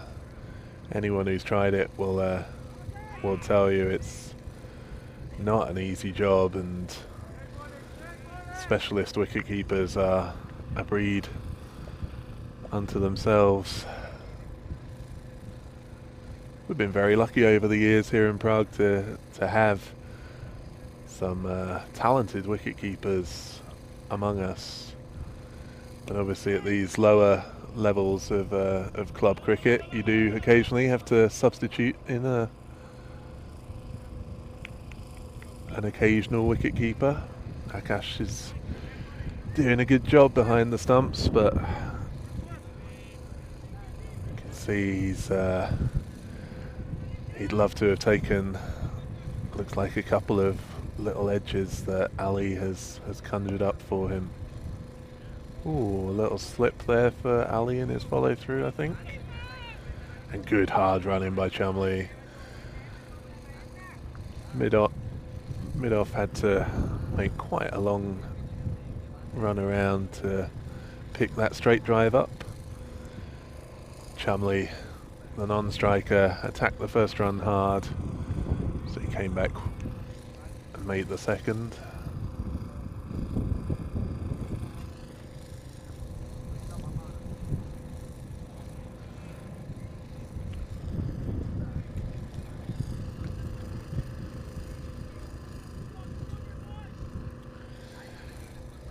Ali has been a part of the club for a few years now. He's a very dependable, reliable bowler. A great asset for the club. Just struggling a touch with the left-hander here and a bit of wind. Pushing these balls across the left-hander, but just pushing them a bit too wide.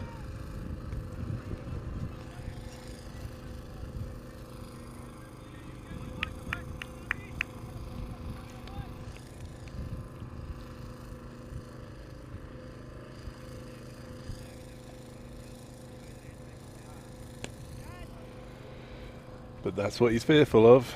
If he gets it too straight. Vienna Ryan has had all the answers so far.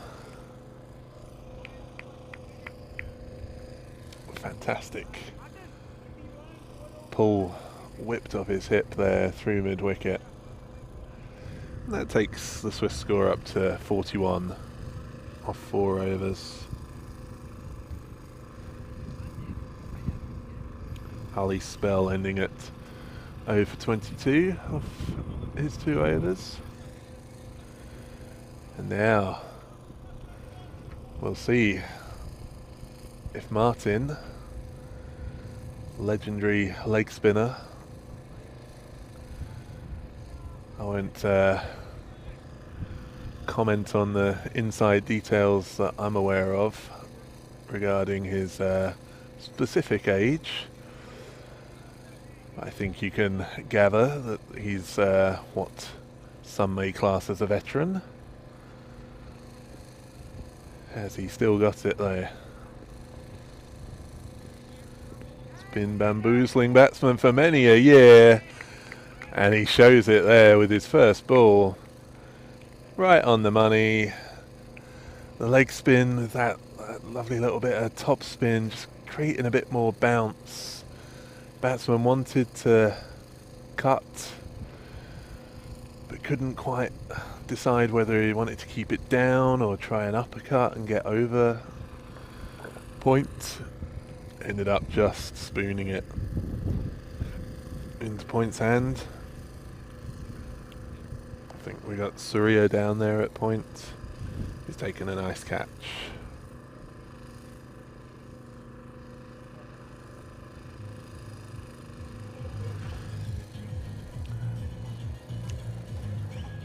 And that's got the stadium DJ excited. Music starts blaring.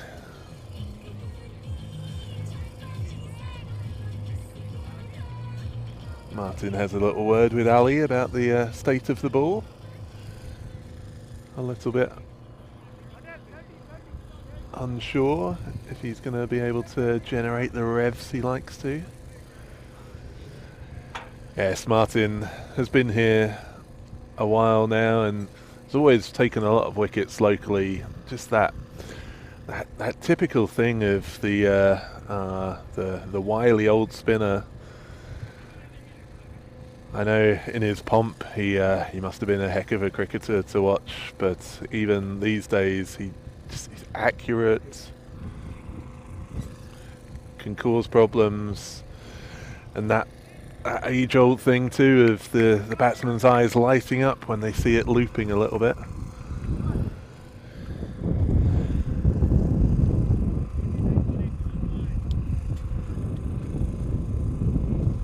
You're not playing, Sid? Please. Got Got our good friend Sid here, the captain of the Underdogs. I'd love to get him on the microphone, but we're not quite set up for that. I can relay you his comments, but first comment is that he's claiming he can't play today due to injury. Oh, he's pointing at various parts of his body, claiming that he's getting old. You wait till you hit 40, mate.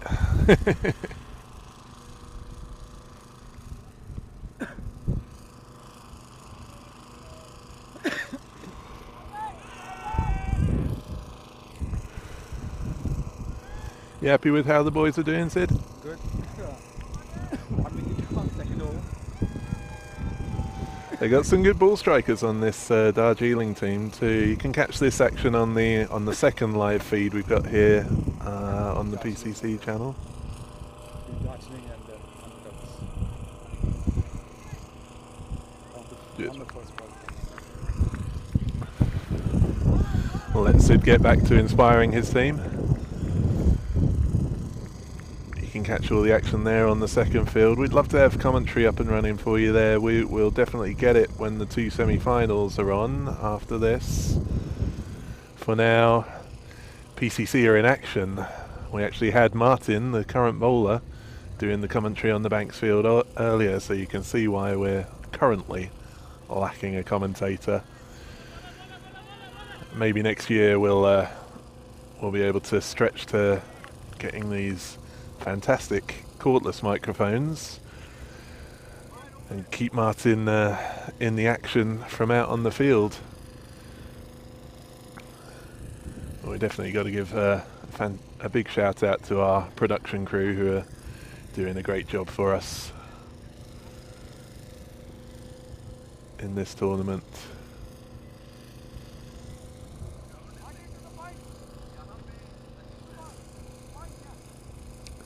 I'm sure anyone who has tried to run an operation like this will tell you it's not as easy as just whacking your iPhone up. You're gonna get good quality pictures, good quality sound, you need some decent equipment. And the guys at Mazek been doing a great job for us. Can I do the commentary from here, looking here for that game? Or do I need to be there? Thanks.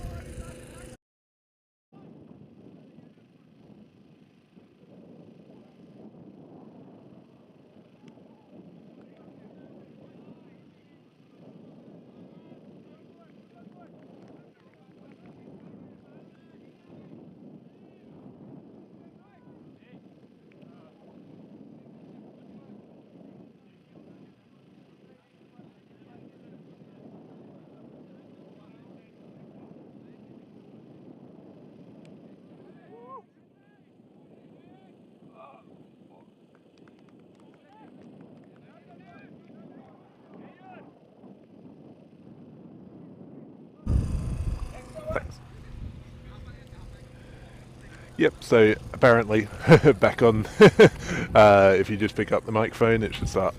It's on the table.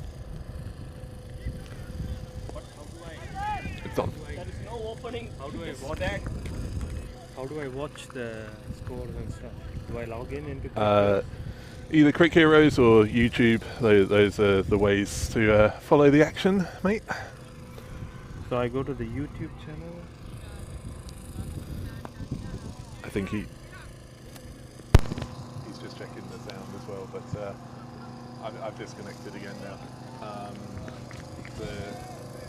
I haven't been using the Crick Heroes app, just the crickheroes.in, search Prague, find the tournament, and then you can keep the... No need to go to the YouTube? And then the YouTube is just showing the Crick Heroes scores, so it's showing you who's batting and who's bowling. Oh. So yeah, I'm following it on Crick Heroes with the score. So yeah, it's not perfect, mate. We'll see what we can. And yeah, so he said the microphone's just on, so if you pick it up, you can start talking into it.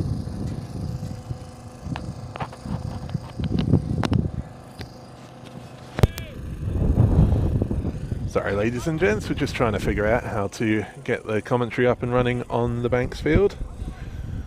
Looks like club chairman already got a couple of shout outs during the action here.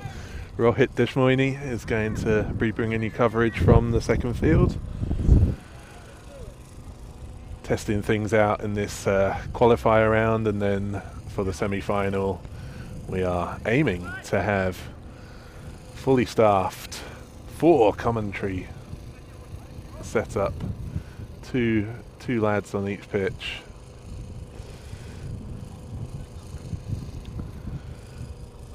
The grand plan was to have a continual revolving cast of people dropping in, able to give interviews.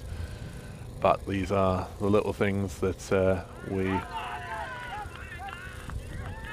will work out year on year.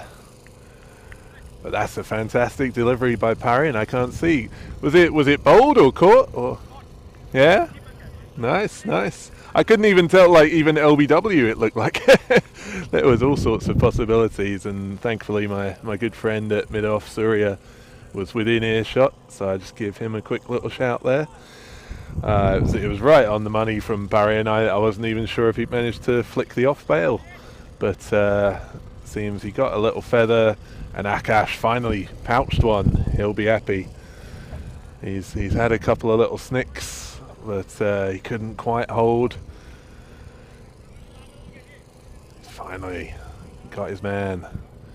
And BCC are on the board as Deanna Ryan. I thought it was Deanna Ryan falling. Oh, of course, Chumley also perished to Martin's first ball, so that's the second wicket down. Deanna Ryan's continuing along on his merry way. That's what gave me pause for thought, ladies and gents. I saw him still at the non-striker end, and I thought, how did that happen? It's because Chamit came in at number 3. He's only lasted 6 balls.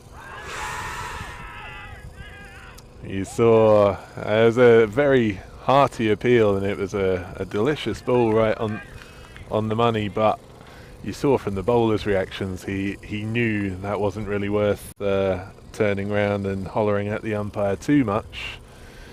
Probably just straying down leg side, but asking questions here, Parin. He didn't really I believe he didn't bowl in the first couple of games.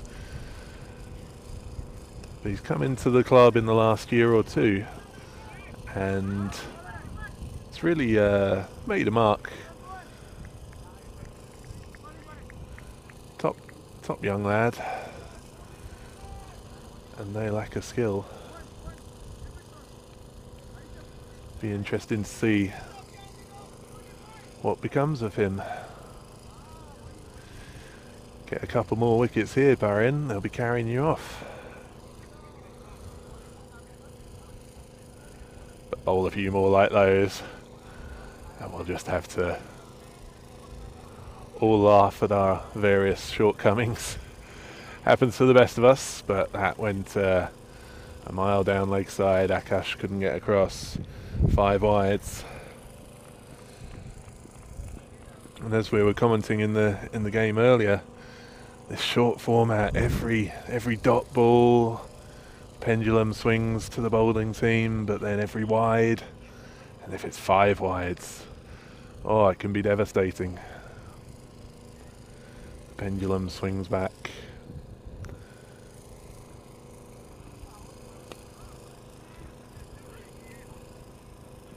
They're looking to pressure for 2, and they'll get it pretty comfortably. Fielder struggled to pick it up anyway. I'm not sure he had the confidence in his own shoulder to push them too hard at that point. There's our mate Ali out there. He's been carrying a heavy load all weekend, so fair play to him. You rest that shoulder, mate. Oh, and that's flicked down leg side. So what started as a beautiful over from Parin has become a little bit of a nightmare. Zuga merrily averaging run rate of more than 10 up to now. And those few balls at the end of that over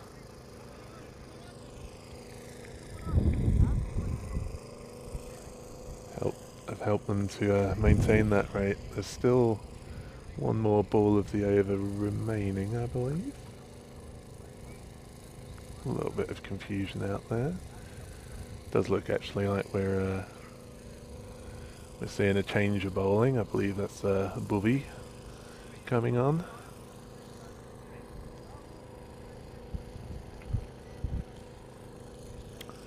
Yeah, Parin ends up with 13 coming off the over plus a leg by.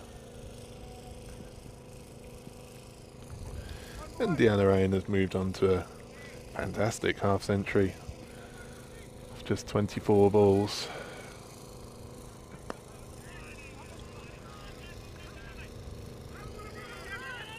Now has 54 from 25.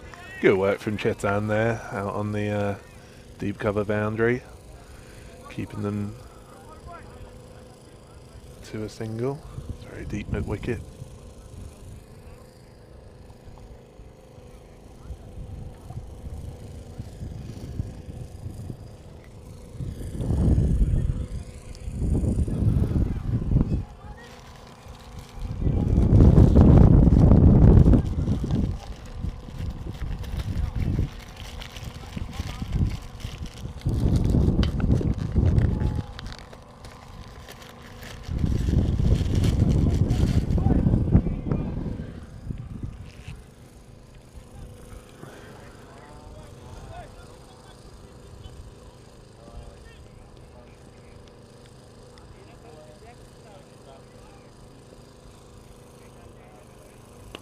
Oh, hello.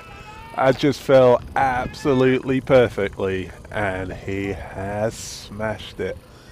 Oh, that's one of the ones you dream of just when you're messing about with your mates at the park or something. Just lob me up a tennis ball. I'll see how far I can smash that.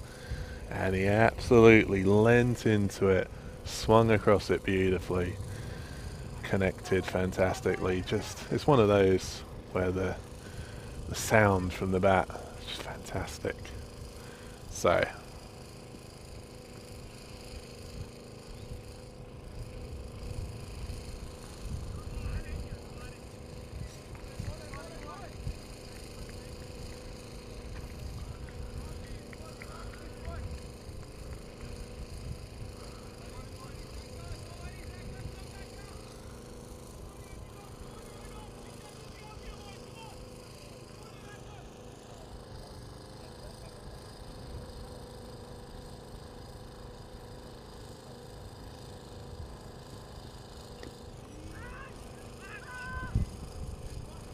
oh, a great effort by Akash. You can see he's had that face on a couple of times this innings. Got high standards, Akash. He wants to perform to his best. He's putting it all out there. Just not coming off for him quite today. Picked it up, stared down those stumps. Went just wide.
Bear with me, ladies and gentlemen. Sorry, just catching up with my phone a little bit. I see that our good friend Filthy Phil G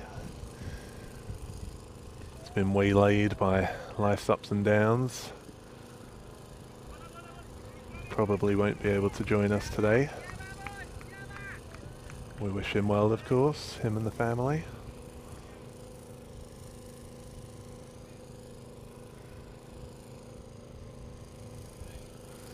There's so many people when you look around who are just vital parts of the cricket community here and real assets to the... That's well taken by Laxmi there, long on. Fantastic effort. It was really well struck. You could see it was solid, it was coming hard. And Laxmi had a little ground to make up. He had to move about a good 5 meters to his right, 10 meters. Got in position, got stable, got himself behind it, and then made sure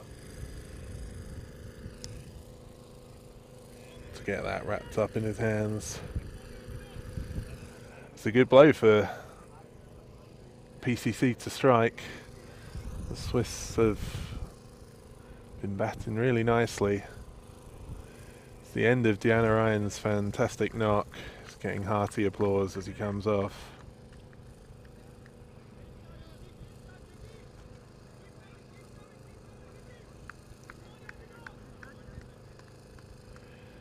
He ends up with 60 off 30 balls, 3 sixes and 5 fours. Couldn't really ask for more. He showed it in this morning's game. He came in at number 5, but had a couple of solid blows. Obviously earned enough.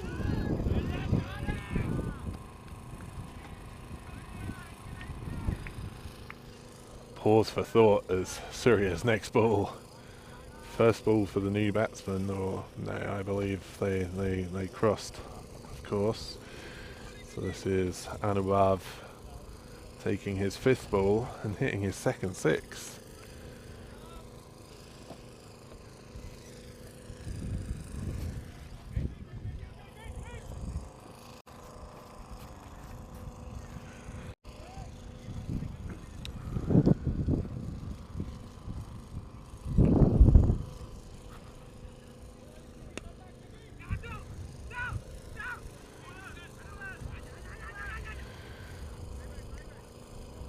Yeah, possibly could have been a second there, but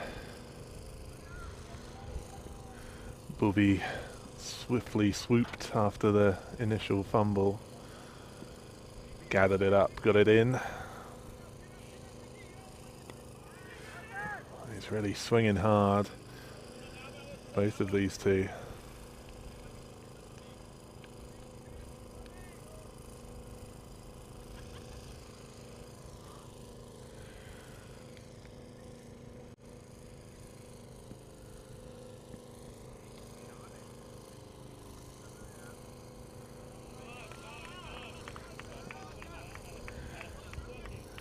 Hearty applause there from the Swiss team's dugout.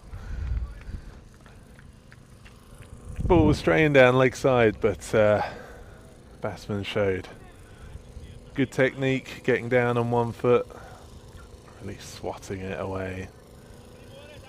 Connected hard, and it flew to the boundary.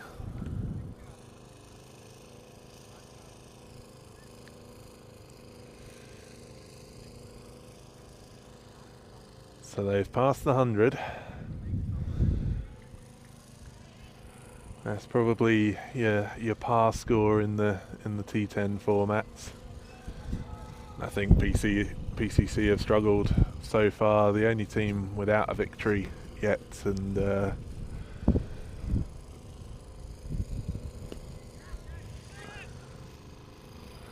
they've not even reached 100, or I believe even 70 in the 3 games so far. So the Swiss team will certainly be happy, and maybe even looking at 120 with a 6 off the first ball. Both of these lads have already hit 6s in their short times at the crease. Martin is being thrown to the lions here. But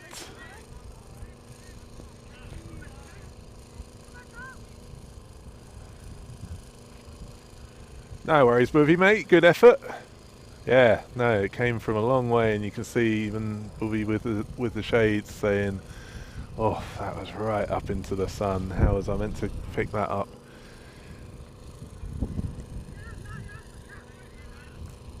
Par in, making that very nonchalant. Great effort by the young man. And yeah, I was saying, I paused mid-thought when referencing Martin as the bowler for this last over, going for 6 from the first ball. He's almost the perfect person for this role. I mean, if you get someone with the requisite skill level, he's even a candidate for going for 36, because he bowls those inviting deliveries that can just get put away. But for most of us at this lower amateur level, oh, they're so inviting, but Martin's still got all the tricks of his trade, years of experience, the flight and the revs of a leg spinner. It so easily induces false shots, top edges, as he has there to bag another. And so this is it.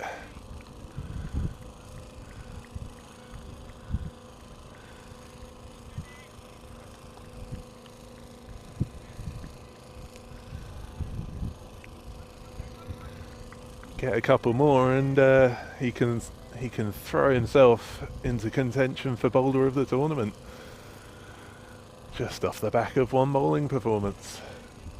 No, we'll of course look at the full body of work for the teams, and there should be, I believe everyone will have 4.5 games each if you count the 5 over games as halves.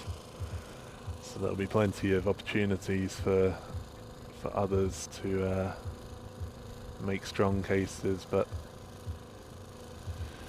3 wickets now for Martin.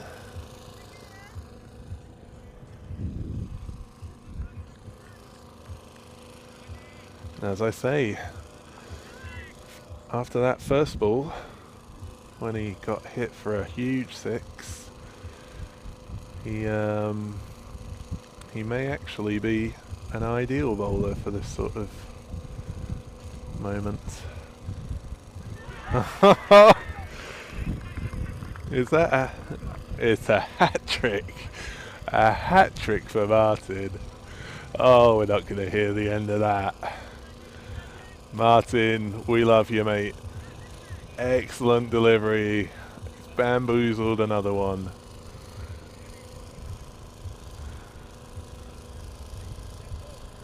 I tell you, next year we'll have to get the wireless mics on for him as well, and I can ask him if that was the flipper. I've pushed around a little bit. You probably hear a bit more of the generator at the moment because I've pushed around to sort of a wider position. I'm not as straight as I've been, so I couldn't see if that was a question of flight or spin, or possibly a bit of extra oomph from the veteran. But 3 dot balls all happen to be wickets, 3 in a row for Mr. Glue. Is he going to end with 4 in 4? A 5 wicket haul. Outrageous in a T10 match. Or is the new man going to use his 1 ball to get a strike rate of 600?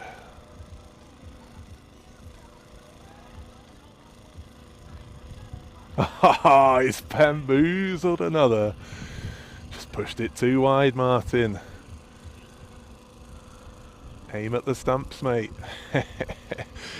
I tell you, I am in no position to give Martin Glue bowling advice. He knows more than I ever will. Excellent bowler. Still picking up wickets in this veteran stage of his career.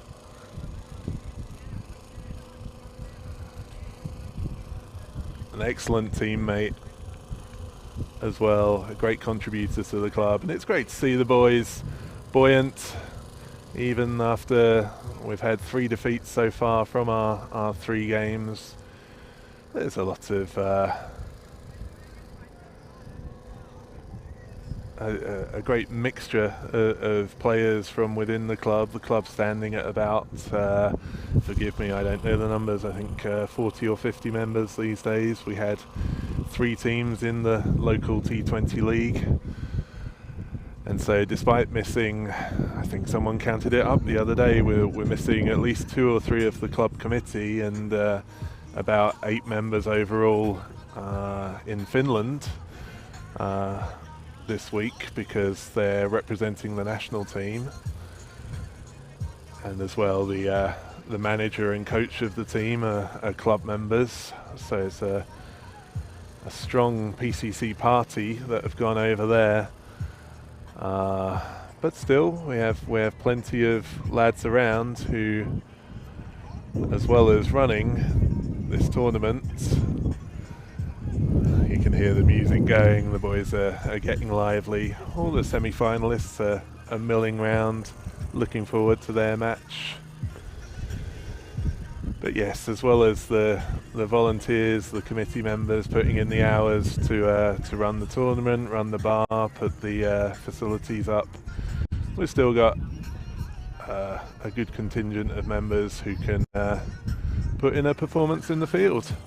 We may end up finishing last in this tournament, but then we're happy if all of our visitors get good games and enjoy themselves. That's the main thing. Looking over to the second field, Darjeeling have been batting over there. I think you can catch the final few balls of their innings if you click onto the PCC YouTube channel and then find the second feed of the Banks field. Mighty swipe into the air, but there's a fielder under it. You can't take the catch. Looks like this is Darjeeling's... Oh no, I'm misreading the scoreboard. I thought they were 9 down, but that's the 9th over, so I suppose we are in the final over. They're playing the Czech Underdogs, and much as on the game, in the game on the Scott Page field, the winner of these 2 games will meet at 2 o'clock for the 5th place playoff. Darjeeling 97 for 3, heading into the final ball of that innings. Let's just have a quick look through their scorecard. Sonny has been putting in another top effort up the order. The opener with 43 from 22, with 4 fours and 3 sixes. And Jason is leading the way at the wicket at the moment with 26 from 15. They're just closing their innings down, 98 for 3. And just to run through the scorecard from the game we've been watching, the Swiss team were led by Diana Ryan's fantastic effort up the order, 60 from 30 balls, 8 boundaries, 5 fours and 3 sixes. On the bowling side of things, Martin ending up with 4 wickets for 17. Lakshmi matching him for economy rate, everyone else pretty expensive. Okay, we'll be back in 5 minutes or so for the reply from PCC.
back with us here at Cricket Vinage, our facility just outside the northeast of Prague. A few more clouds have popped up.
And as is always the way with this sort of tournament, there's a few distractions going on around us.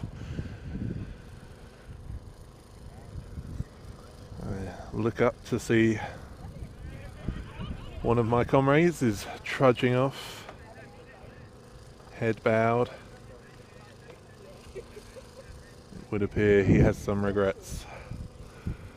So let's find out. Hey, I'm Sridhama. Hi, I'm Martin. Pleased to meet you. Nice to meet you too. This is one of our oldest PCC. So Akash has departed for 6 from 4 balls. Bhuvi is the new man to come out, joining Surya in the middle. I can try, but I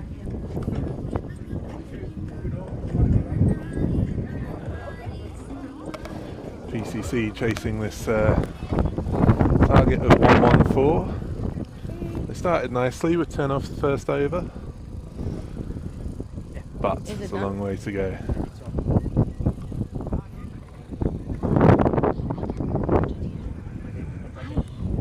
So I'm delighted to be joined by one of the newest members to the PCC family.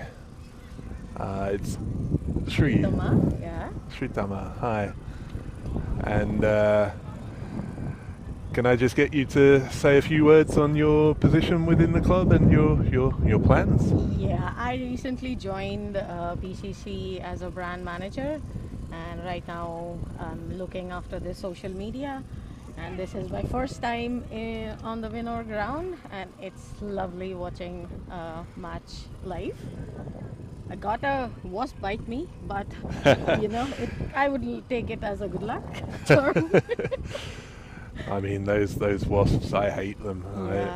Yeah. It happens sometimes, and I saw the boys have put a like raspberry drink out to the side of the tent to try and get all the wasps in one place. But yeah, it happens just 1 or 2 weekends a season where it must be the perfect temperature and everything for them. They come out, and obviously the humans have got a lot of food around, so they're looking for that. It's a beautiful day to be Much- out here. It's a beautiful day, you know. Much better than yesterday. Yes, much Yesterday better. was horrendous. It was a real pity because I know you'd been helping to organise this kids session we had Yes. planned. Yeah, it was unfortunate that we had to cancel the kids session, but maybe next year we'll do it better.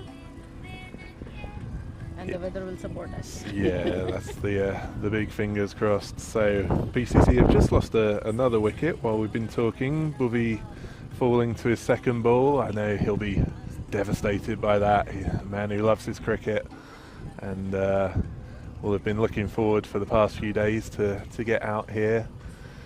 And it just lasts 2 balls. It goes like that sometimes. So Chetan is striding out in the red helmet there to join Surya. So a tricky second over here for the boys. I was saying we're as it stands looking like we might finish last in our own tournament, but it's not. They're having their own flurry of wickets here. We ended the last innings with Martin getting a hat-trick, and now the Swiss team, Swiss, have ended up with 3 and 4 balls, I believe. So it's all happening. Gets the DJ fired up. Yep.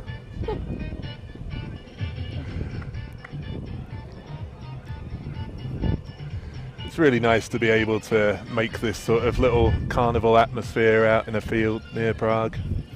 Definitely.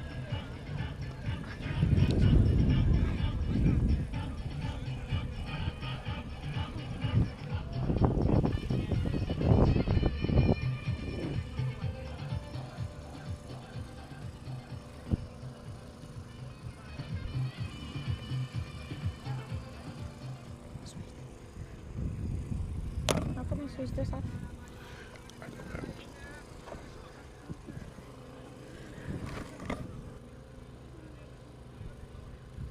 I will go and call Martin.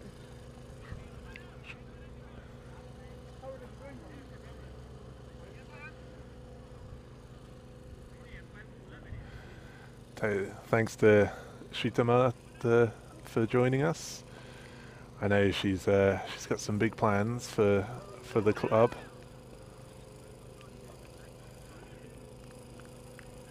We were just mentioning how we might end up finishing last in this tournament, but we've been the most successful club in the Czech Republic for a number of years. Various league titles and such in our possession. Couldn't actually hold on to our T20 league trophy this year. Lost in the final to Brno.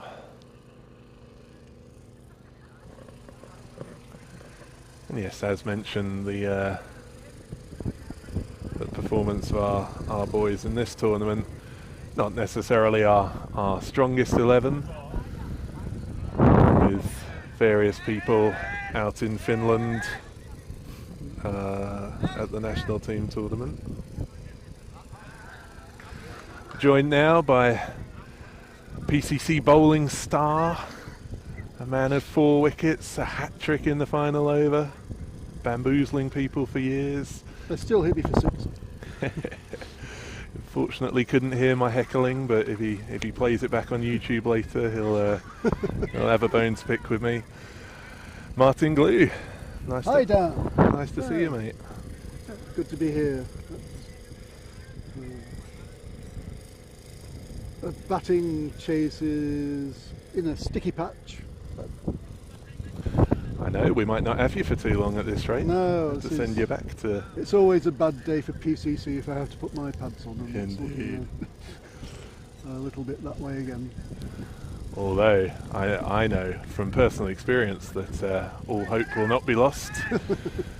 You'll get out there and cart a couple of 6s away and game on. So I'm just checking on the boys, the national team actually. We had some fun up here yesterday, despite all the rain, despite the washout of Good shot. Oh my God.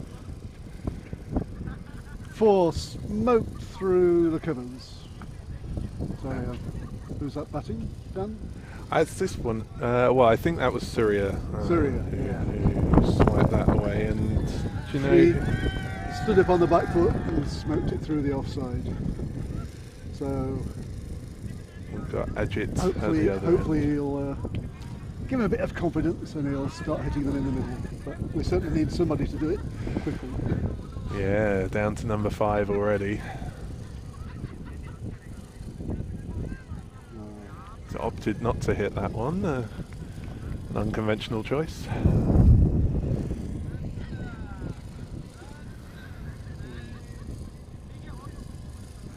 So yes, So the national team beat Switzerland yesterday. yeah. And as there was no cricket here, we had a good time watching it and cheering them on. It's like the good old days, wasn't it?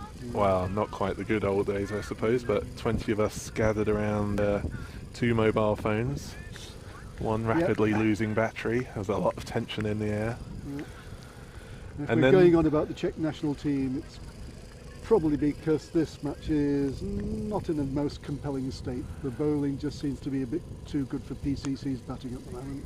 How dare you? But How dare as you? soon as I badmouth them, smash another one straight down the ground for 4. That was one of the most unnecessary dives that I've ever seen. Purely for the camera. I don't know if the cameraman decided to follow him. The ball was long past him.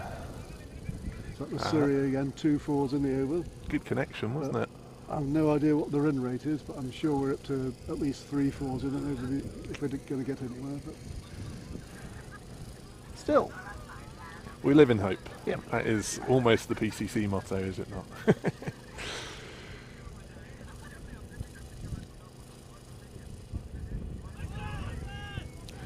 No, as a no doubt experienced proponent of Test Match Special, you must realise that on the commentary here we do very little talking about what's actually happening in front well, of us. Dan, and there lots is of no waffling cake. about. I am an avid consumer of Test Match Special, and I do realise that they talk about cake a lot, but I have no cake to talk about. I fear. However, the refreshments are pretty good. The butter chicken served up yesterday was fantastic.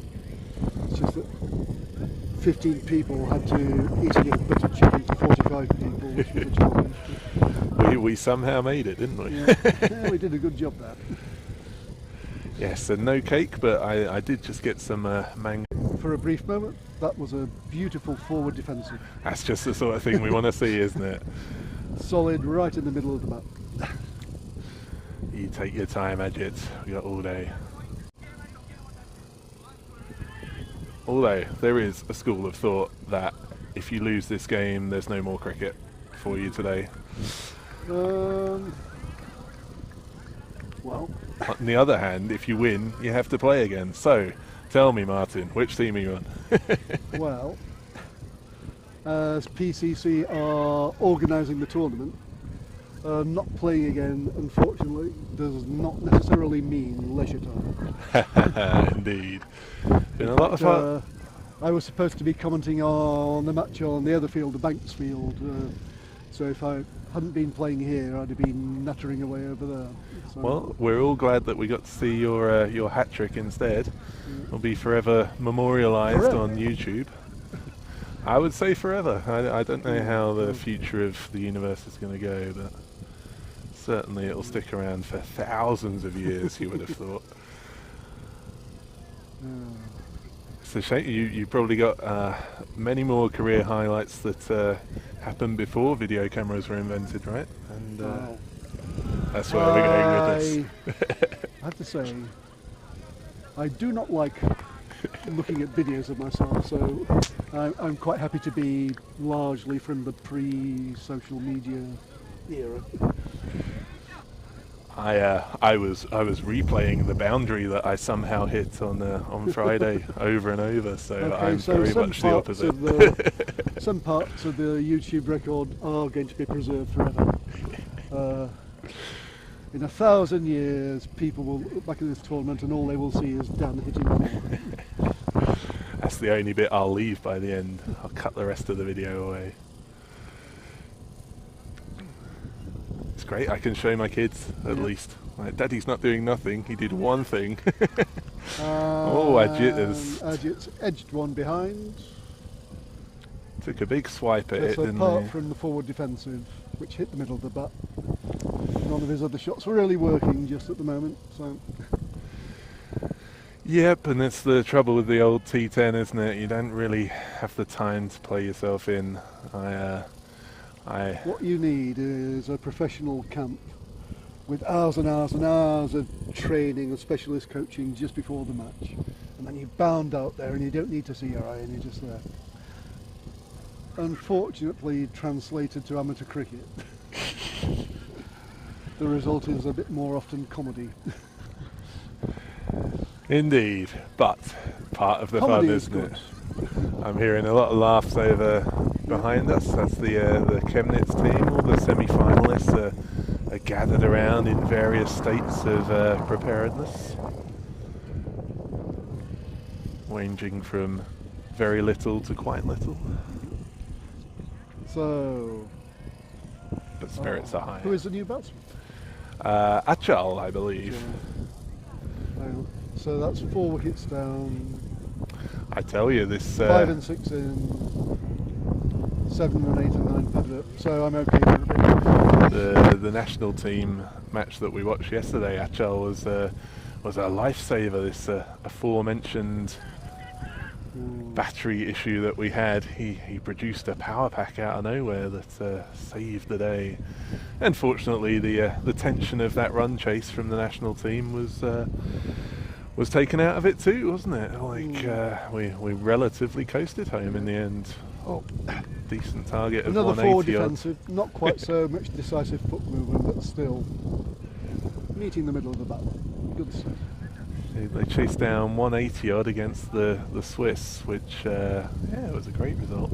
And so I was just catching up. They are currently in action. You can watch it over on icc.tv, but I don't know you why should you watch would go this, but there. Possibly it might be a bit more exciting just at the moment. I don't know. I think that's I debatable. think that was not a forward defensive. It just turned out to look like one by mistake. So yeah, the Czechs, it looks like, just lost their first wicket. Why did I press refresh? But they are chasing 118 against Bulgaria, and that's to finish 7th in that little tournament, Martin. It's a big game. 7th out of how many? 10.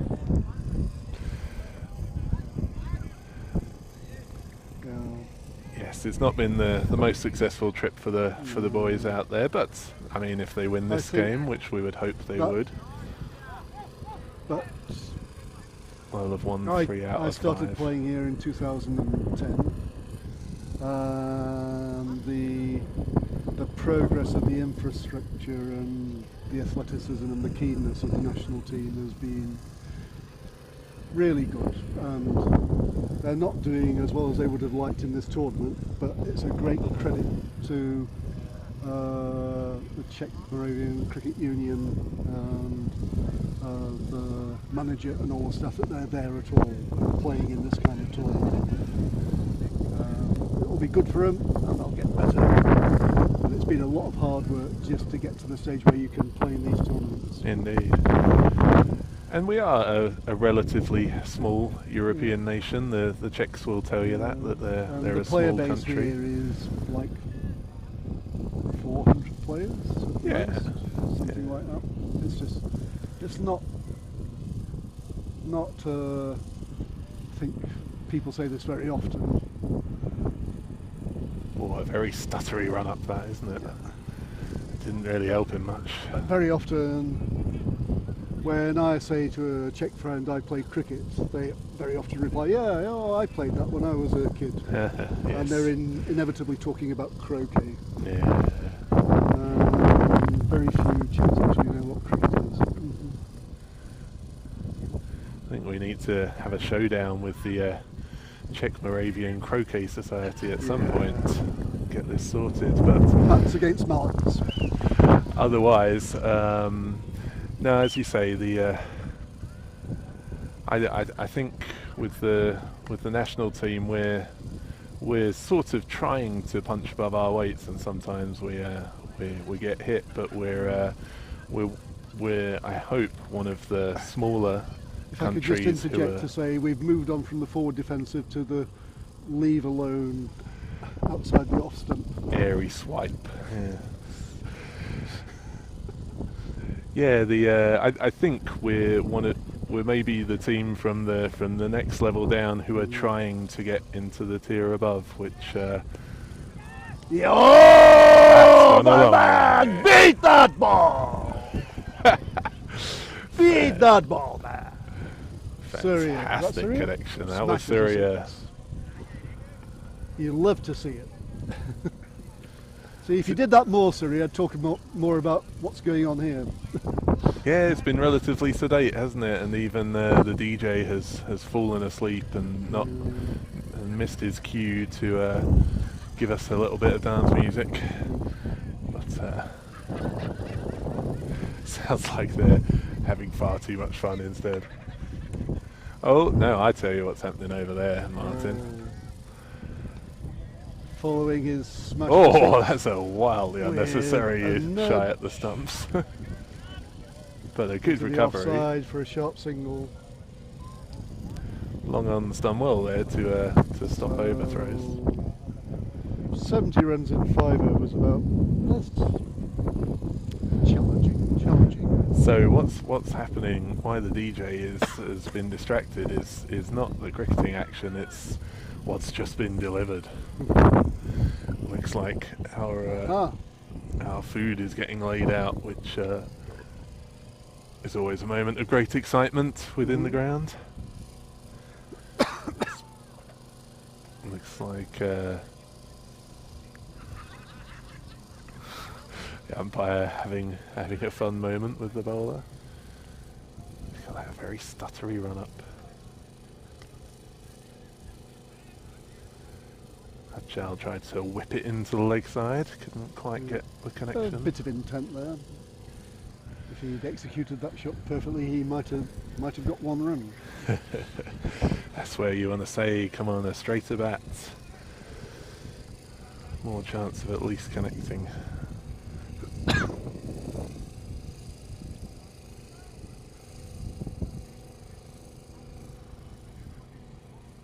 Oh, a real shooter.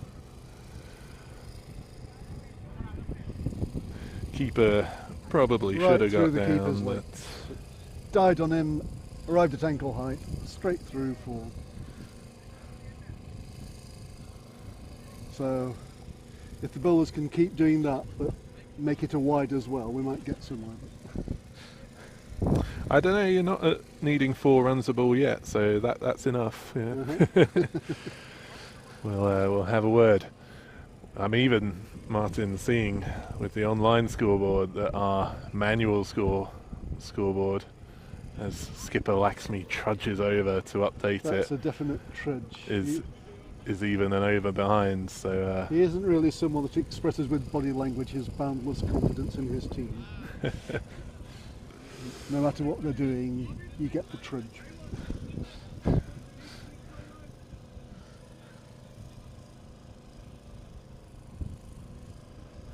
so I believe, yes, we're at 42 off 6 overs.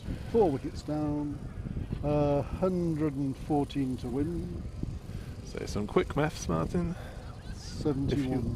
3 a ball, 72, actually. 72. I'm lucky I've got the online scoreboard in front of me, and yeah, 3 a ball we're at now, Okay. which by my maths is tricky. So some slow bowling coming on. We've got our friend Ishwar at umpire, square beat leg the bat, umpire. appeal for stumping. Not the neatest stumping work, but who cares? And yes, I think So need 6 off this ball to make up for the 3 we didn't get on that one. indeed. It's, Who are the Czech national team playing? they've got Bulgaria today Oh. in the 7th place playoff down there. Kind of, well, yeah, not the most riding on these games, just a chance to get some extra ranking point, I suppose, or whatever. But the big game there is Austria play Norway in the tournament final there, and the winner of that advances. It's still theoretically in with a shot of getting to the T20 World Cup. Now, that ups the run. Beat the ball, man! And he did. Another beautiful straight 6 from Syria. Fantastic. See? He can do it, just not every ball, which is unfortunate at the moment. We just had Long On wandering past us, telling his teammate, 2 good balls and then that. We'll see what he comes up with now. He's skied one, but it's short of the long fielders. Well, a bit of entertainment. Yeah, I think I'm not PCC's... surprised that Norway have enough weather to have cricket to the perfect place. I have never been to Norway, but it seems a bit simple. It's always a Bit of a wonder that stretch. England manages to get so much cricket in, isn't Yeah. it? So when we get as much rain affected as we do here, which is not terrible, but we only get half the year outdoors really, Yeah. and then there's just almost a don't want to say 50-50 chance, but any given weekend can just rain. You can sometimes we get This those is more summers. Test match special. I mean, no cake, but we've gone on to the weather. So. Well, a bit of an expert. It's joining me in studio here with the day job, but yes, you get like you get 10 good days and 2 bad days, and sometimes you just get those runs where Monday to Friday are lovely, and then Saturday and Sunday rain, and you wonder why we put so much effort in. So yeah, impartial commentatorism are not my role. Just easily clipped a rather full leg side ball for 4. Yeah, the type of shot that if you do it looks great, but probably not a high percentage one. But yeah, great hand-eye coordination to just clip that away. Running out of time though, PCC, almost at the point where they need a boundary every ball. Going for it It's though. going to be a catch at long on. Yep, Well judged by... had to do it. Was I think it was at full toss. Yep, had a good go, but couldn't clear the fielder. But, how many did he get done? Surya? Get right onto that, but a great catch taken by Diana, who got 60 for the Swiss team when they were batting. Started with the bat and now showing a safe pair of hands out there. So Surya ending up with 32 from 21. So 32 out of 55-ish. So Yep. Yep, the leading hit a few light. 6s, hit a couple of 4s. Nobody else has done very much so far. Well, is this a day for Avinash to make a name for himself? 61 needed off 16. This is the type of situation that me and you normally stride into, isn't it? Yep. What have the rest of you been up to? Let's show you how it's done. Exactly, a meaty strike off the first one, not the cleanest. And long off's position down there to sweep up, keep it to a single. Achal can strike it a bit, he had a couple yesterday. Mm. But singles aren't going to get it done. 59 off 14 and we're past the point of a boundary every ball.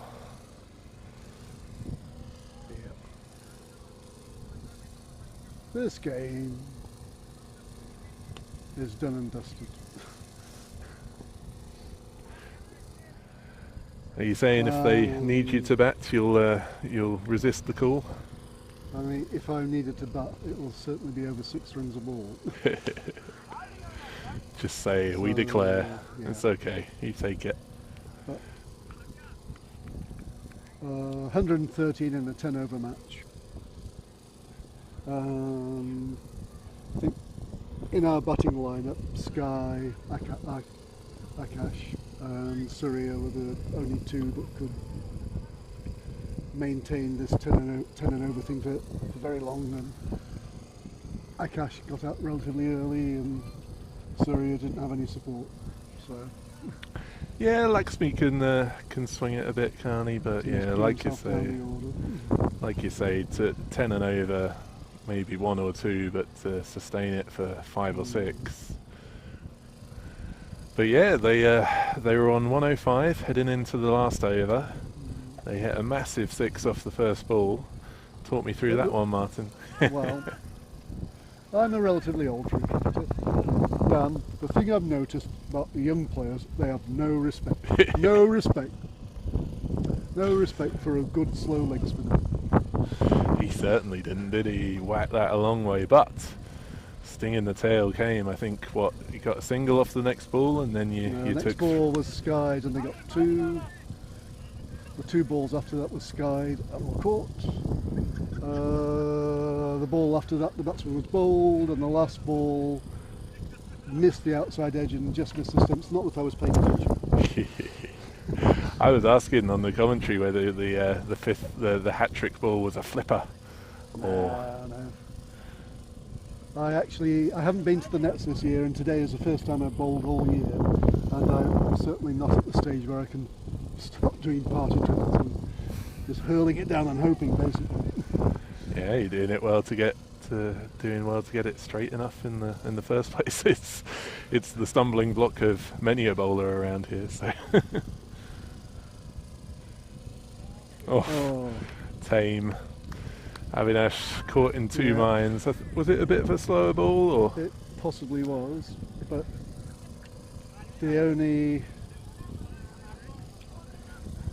Well, I hypothesised that Avinash has been practicing giving people slip catches before matches, and he kind of reverted to that. It's just a kind deflection to the wicketkeeper, wasn't it? Don't test them too much, just try and guide it not too fast at a nice height. So as you say, interest is unfortunately waning in this contest, although... Well, how many wickets are there? I don't have to go and pad it. Yeah, I was just thinking maybe your services will be is that the required, fifth but I wicket? think we're still... No, it's the 6th. They're 1 behind on the manual scoreboard. There's I think I nine might have balls to, left. I think You can abandon ship. We'll take it home from I here. will watch this ball and then I will abandon ship. Or take your microphone with you and talk us through the process. You want me to give live commentary putting my box in? Oh, come on. Is Well, nothing sacred?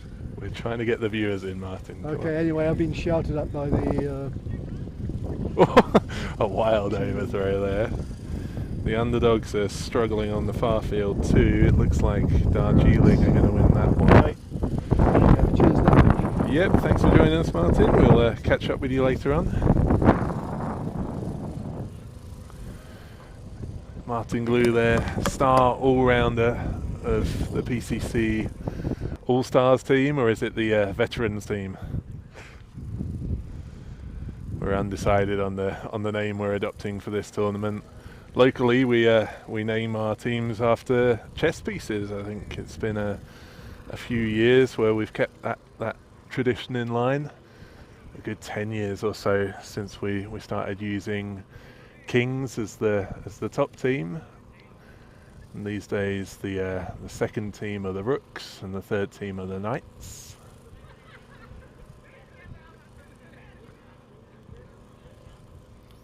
This team has just ended under the general PCC banner, but we always feel like we should have a name.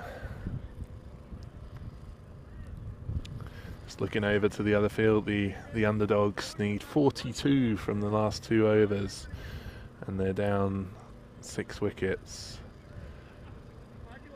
7 and 8, batsman number 7 and 8 are out there. Looks like the star of their victory. Yeah, that's a cracking catch. Looked to be some doubt at first, but I hope the cameraman's caught that, because that was a great effort. Parian has just firmly struck it out into the leg side. Didn't get high up at all. Nice little punch. sort of practicing the stroke, but he can't quite think sort of how he could have done it better. Played it quite down. I mean, I suppose a pro would see it as uppish, but he wasn't swiping at it. He was trying to control it and knock it away through mid wicket. And mid wicket has dived on it and taken a lovely catch.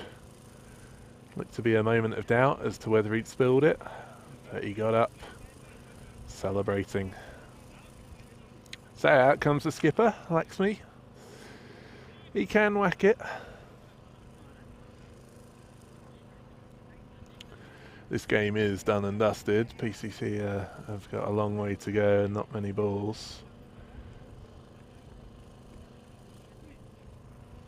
Yes, 54 needed a 5, so Laxmi can hit it as far as he wants. Unless he gets a few no balls and stuff, he's not going to be able to win it. So he looks after his average. Only joking, mate.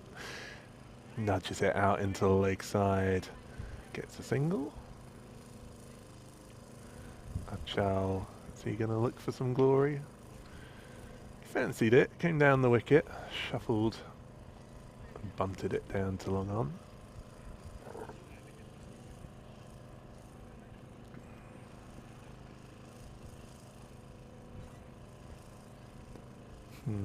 Laxmi watched it. Just couldn't quite get to the striking zone.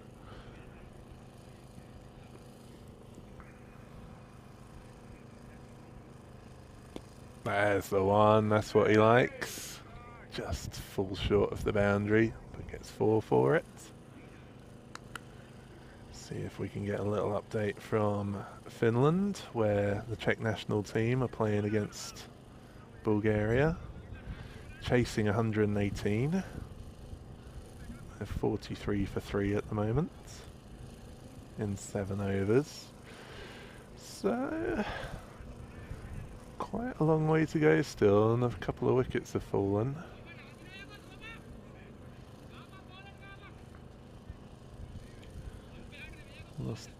They've lost Sabah, Sazib and Divi. So Dylan and Ritik are out there at the moment. Still got Aaron and Sudesh in the hut, 2 of the PCC legends. Guided us home well yesterday, and just to reiterate, that game is not for too much, but obviously there's some ranking points and honour at stake for the boys. And yeah, just come back to the action that's happening in front of us. The teams are embracing Swiss CC, Zug CC, take the win. They're still in the fight to finish in 5th place overall in the tournament. PCC's batting highlighted by Surya, the only man to get into double figures with 32 from 21. They finish up 67 for 7. So Swiss win by 46. If you want to switch over to our second feed over on the Banks field, Rohit and Kaur, I believe, are bringing you live commentary of the game over there. They're into the last few overs. I believe got 1 over to go. And the Underdogs need 37 to win. Be quite a remarkable victory from there, but this is the field that we turned to on Friday night to watch the other game after the game on the Scott Page field finished. And the team Chemnitz, who are going to play in the upcoming semi-final, they needed 7 to win from the last ball, and they won. Unbelievable scenes.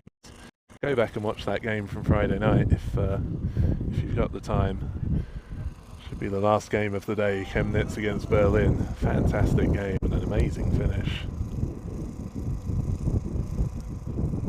So it looks very much like Darjeeling will play against Schweiz TC, Zug CC in the fifth place playoff at 2 o'clock. Coming up shortly will be the two tournament semi-finals. We've got Bohemians playing against Berlin Cricket Academy and Chemnitz against Vienna's Almi. We'll take a short break, come back to you shortly. Cheers.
Okay.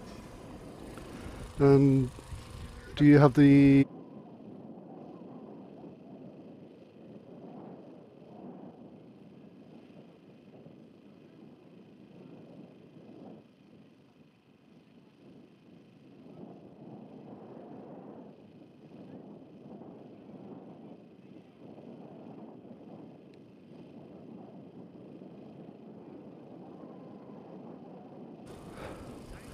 So, the Prague Cricket Club T10 Challenger Cup 2022 has reached the quarter-final stage. On the Banks Field, the match there is going to be Vienna Zalmi against USG Chemnitz. And here on the Scott Page Field, it's Berlin against Bohemians.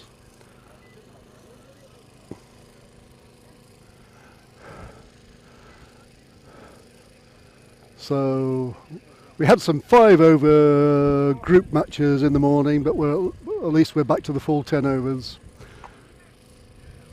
The weather is beautiful, though there's a reasonable breeze blowing from left to right across the pitch if you're the bowler.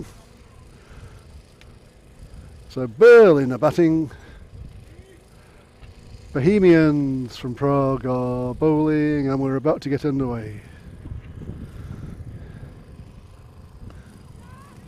First ball, outside edge, down to third man, 3/4 of the way back, didn't reach him.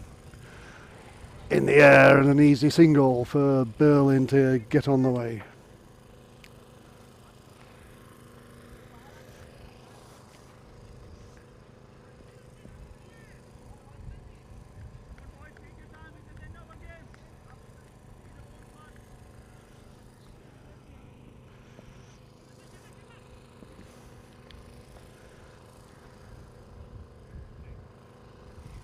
So, next balls are wide. Rahul's the bowler, and for Berlin the batsmen are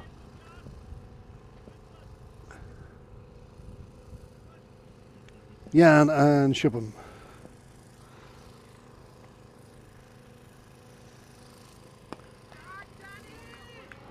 So we're in the power play, only 2 fielders out, and after the wide, a ball full on leg stump from Rahul, and Jan had no difficulty driving straight on the onside for 4 runs. And another wide. Rahul's clearly not got into his rhythm yet.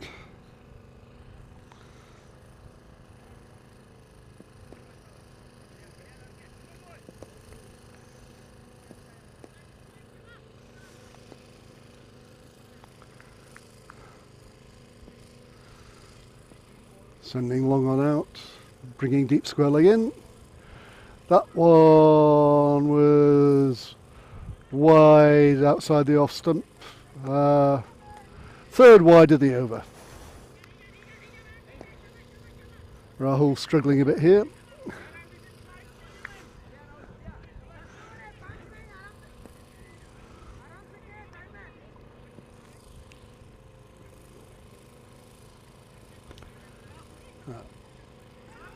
That was right on the off stump line.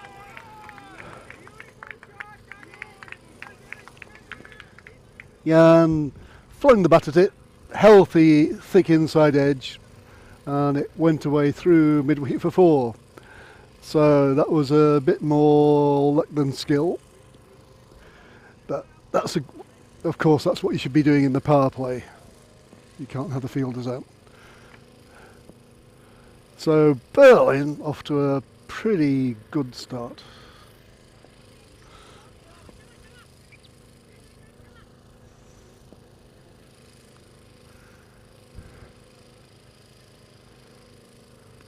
Ah, that's a better ball.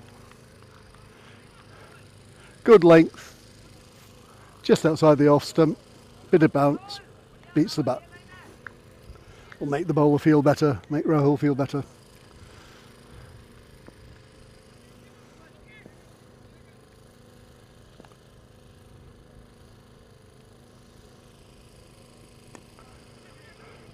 And that was a short of a good length on middle stump.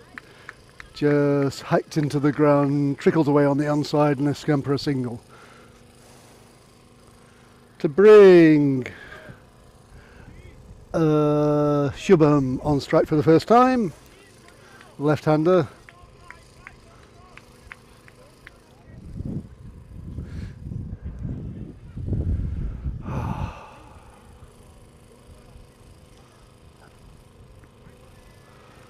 And the bowler had a good line for a right-hander, but it was another wide because a wrong line for the left-hander.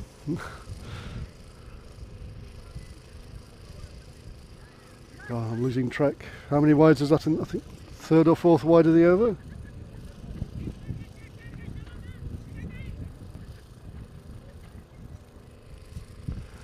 Comes in again. Oh, that's a better ball.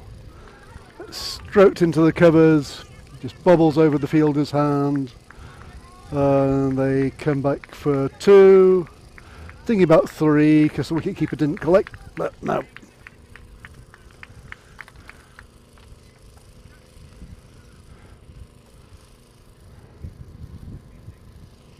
So 15 runs off the Rahul's the first over for Bohemians. Bowled by Rahul, 15 runs.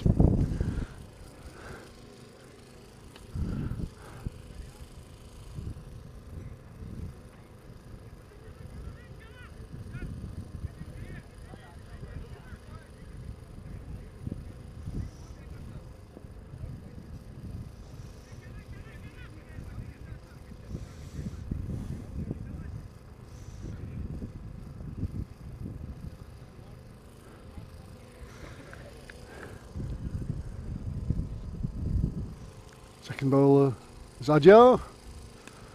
Bustles in. And again a bit of luck in the power play. Flung the bat for thick inside edge through backward square leg for 4. As the deep fielders are at cow corner and long on for the right-handed Jan. Still in the power play.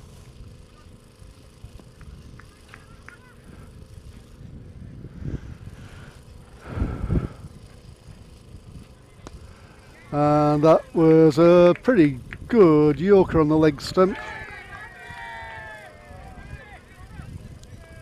which was driven straight over the bowler's head down to the boundary, straight boundary. So I think Berlin thought Ashok might have touched the rope there, but this was quite close to me and it was a bit difficult for me to see exactly what happened. But no real chance for the umpire to judge that one. So just a single.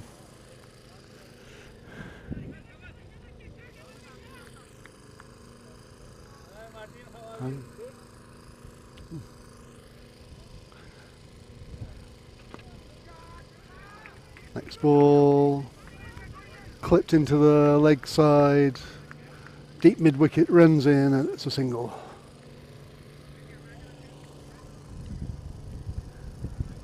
So Ajra having a bit more control than Rahul did in the first over. But still the ball is largely meeting the bat. Nothing's beating the bat so much so far. And shorter ball outside the off stump. Hit the bat but straight into the ground more or less. Trickled into the offside, but another single.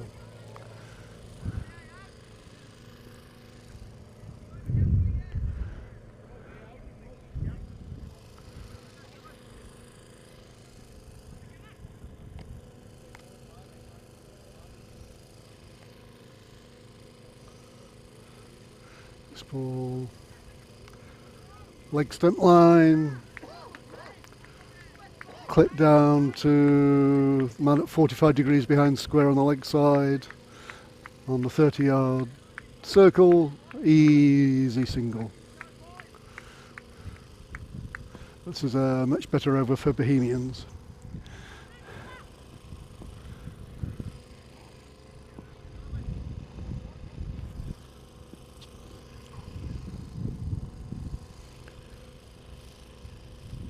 Oh, it's the best ball so far. Yorker just outside the leg stump, straight through him.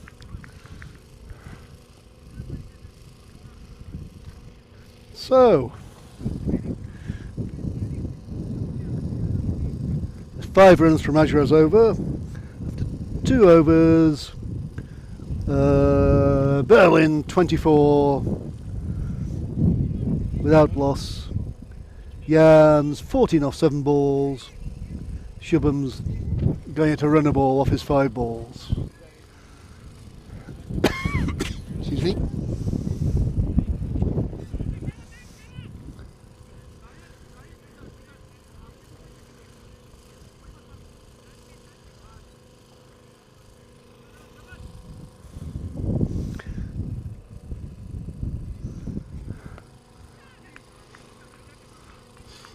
The opening bowl's continuing. Clip to backward point for a single by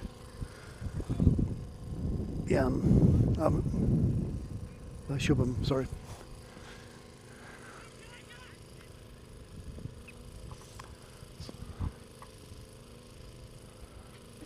Hamzy, oh.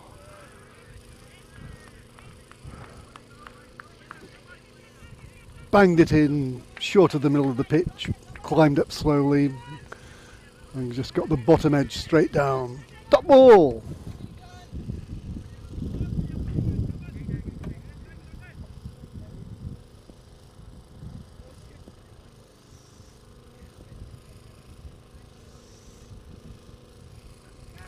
Whoa! A short ball. Hoiked away off a top edge. Over the fielder behind square on the leg side. It was not a good ball. And top edge to and away for 4.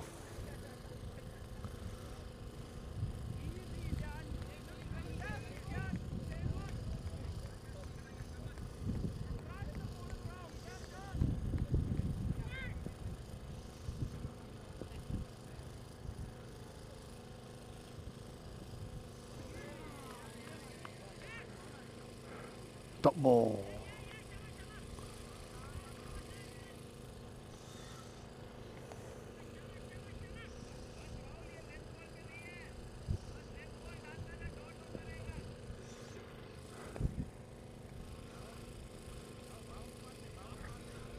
So Rahul's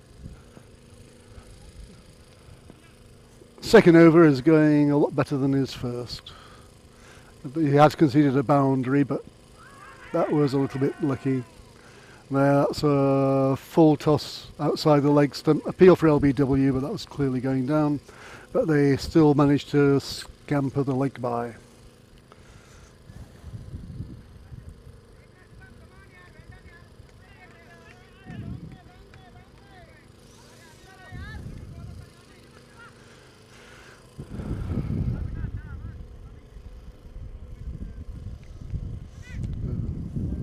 Shubham on strike, he's not really got going yet. And he's trying to be inventive. He wanders outside his off stump, waits for the ball, and manages to stand on one leg and clip it through square leg for 4. Bit of invention in the power play as you need, skillful improvisation. It's only 3 fielders on the leg side for him. And that's the end of Rahul's second over. 2 overs for 25. His control in his second over was a lot better than his control in his first over, but he's still gone for 2 boundaries and a few singles. So both Berlin batsmen going well.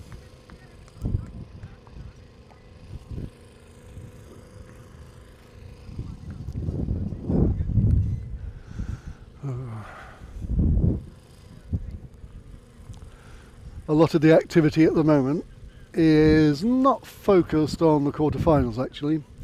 It's lunchtime here at Vienna Cricket Ground, and I can see a lot of concentration on the faces of the people eating the lunchtime curry. So I've not managed to sample it yet today, but in the washed out day yesterday I got to eat an enormous quantity of curry and it was absolutely delicious. So I hope they'll leave some for the poor commentator for later. Anyway, the new bowler is Patel. And his first ball was dot, and his second ball dispatched by Jan Alazal over mid-wicket for 6. Didn't seem to take him much effort to hit the ball, it went a long way.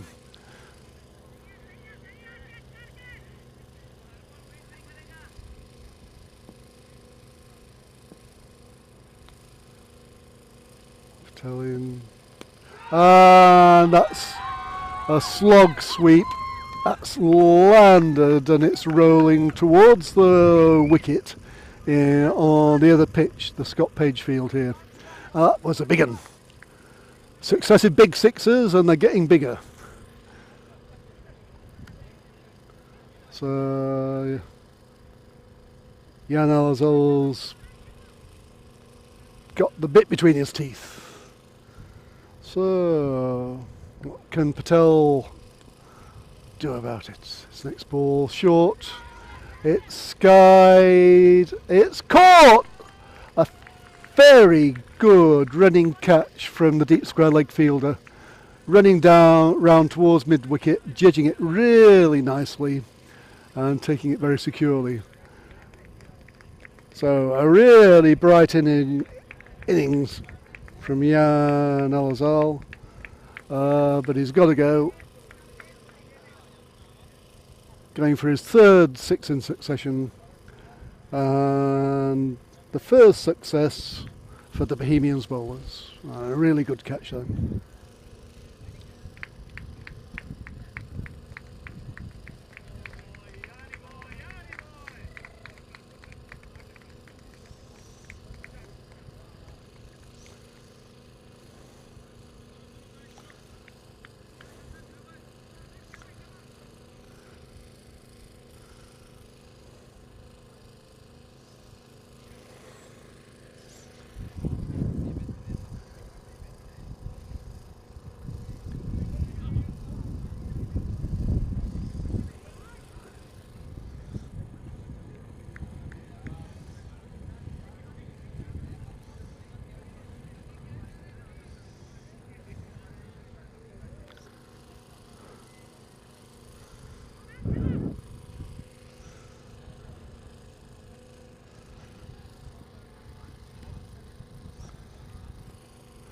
So Patel to the new batsman, clipped through mid-wicket to the covering fielder and a single.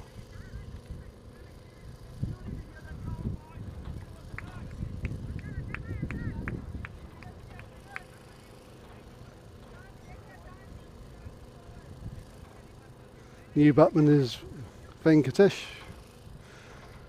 getting off the mark with a single there.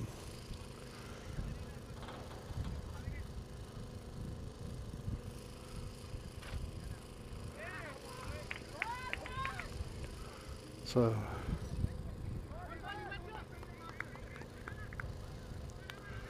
that was Patel to Patel, and the batsman dabbed it into the offside to third man. It went straight to the fielder and there was no run. So 15 runs off the over, 13 runs off the over, but a wicket. And Berlin At the end of the fourth over, 47 for 1.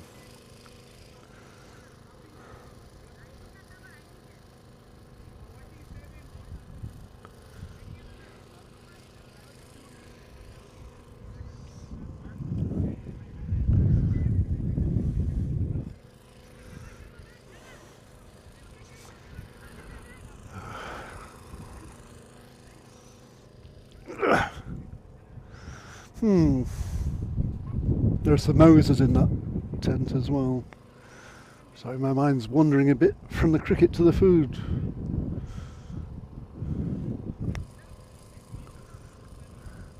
Was butter chicken yesterday and a great vegetarian curry, but there weren't any samosas. And I see the technician heading back with his lunch plate full.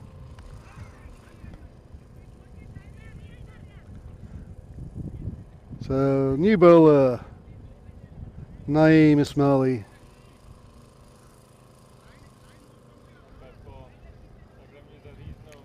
Starts off with one down the leg side and they run a by.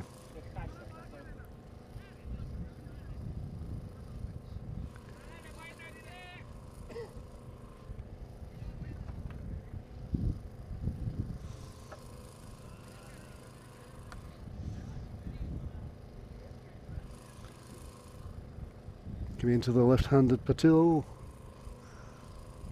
Good length ball.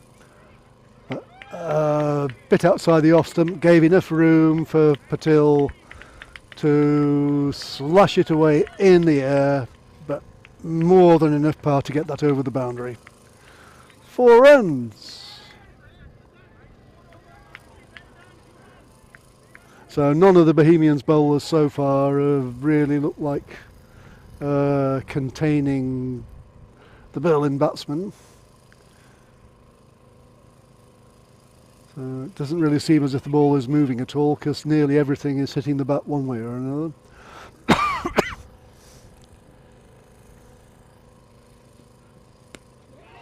And that was an absolutely glorious cover drive from Patel. Down on one knee, stroked through the covers, down to the 30-yard circle of the other field.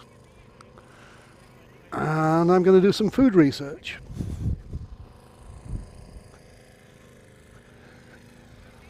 So I'm just examining the lunch of the sound engineer here, and I have to say that looks healthy, tasty, and generally fantastic. And he's nodding his head, so it must be good.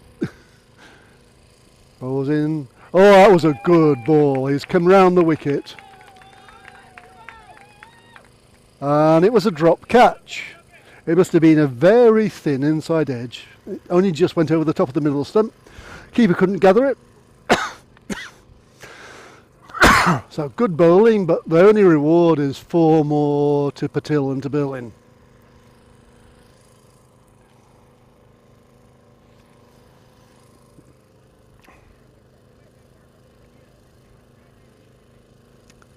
So Patil's certainly starting to motor here with a bit of luck. And another glorious cover drive. I mean, that was in the air a bit, but we split the two long off and extra cover fielder. Just a glorious shot.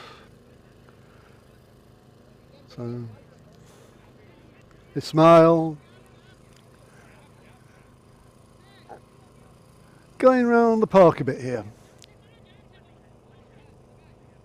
Hi. Can you give a shout out to our ladies team? They are the East German Bundesliga champions. Okay.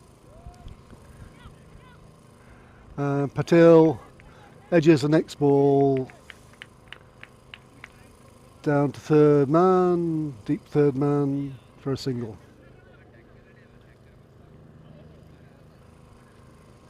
So that's the end of the over. Successful over for Berlin, 17 runs off it.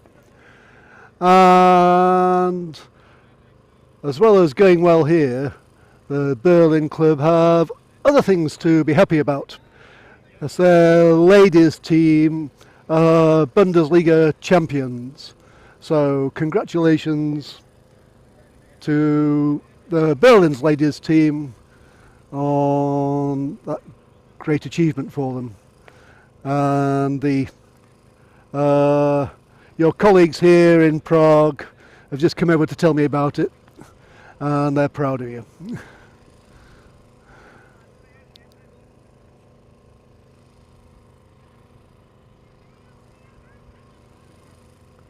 So you would say it's not looking too bad for a double Berlin success.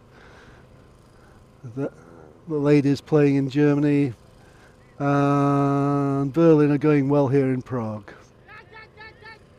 So the new bowler is, actually I'm not sure who the new bowler is, but Patil slightly mishit one to the cow corner boundary. A couple of fielders converged and cut it off, and it was a single.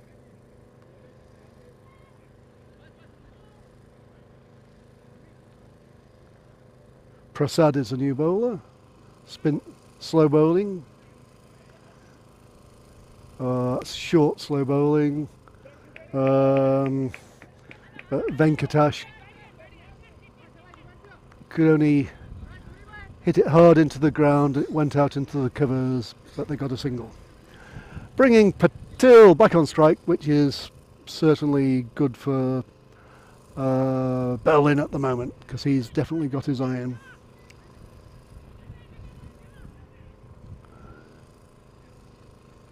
So Prasad coming right on round the wicket to the left-hander. And that was, I think that would have been a wide. But Patil wasn't worried about that. He saw a ball down the leg side, had a great swing at it, got it, and it's 4 runs. Down to wide fine leg.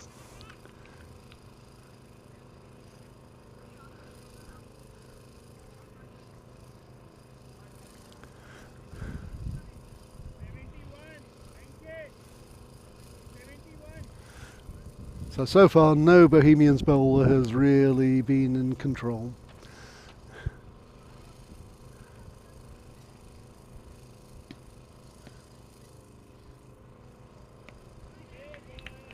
Till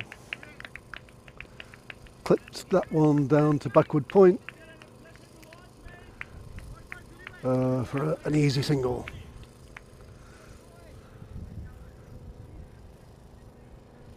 Bringing Venkatash on strike. He's only faced 3 balls so far.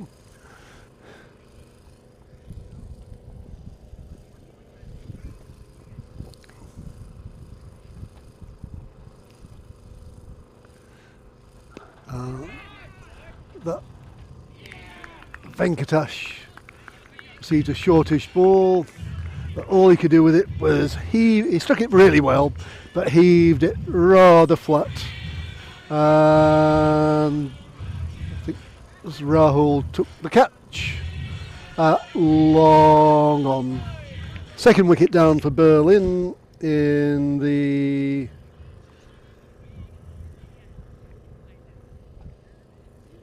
sixth over. But Patel's still there, strike 33 runs at a strike rate of over 200. It was Rahul who caught that. It was pretty much straight to him.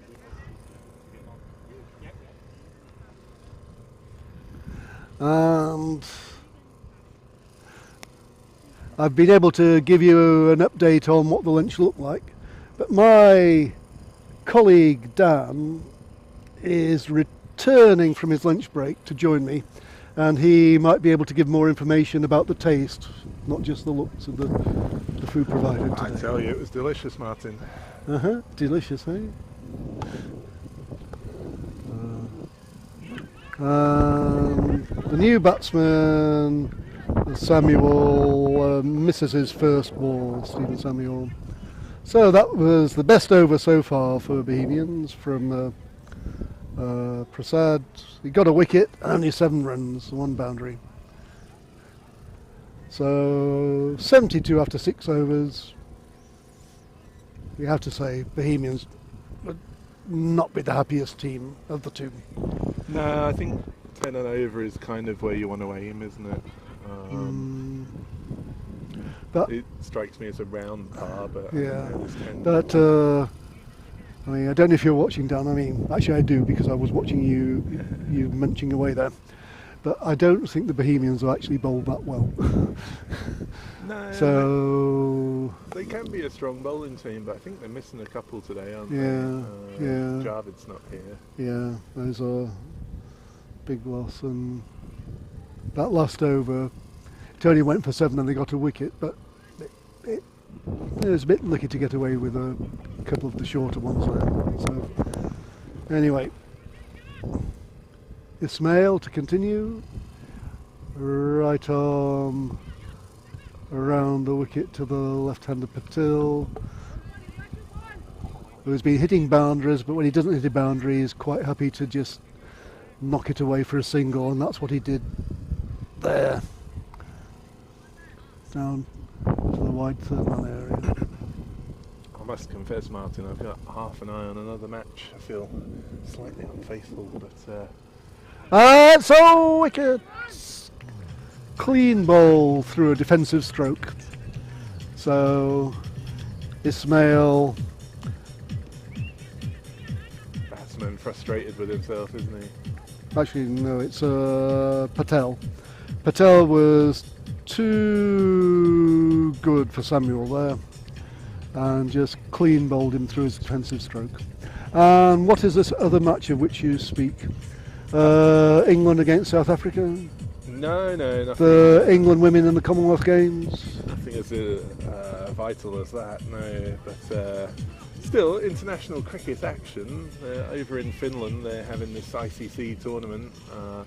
Theoretically a World Cup qualifier. If the Czech national team over there won every game, then here we go, World Cup, here we come. But unfortunately, we tend to meet these ceilings in our ability thus far.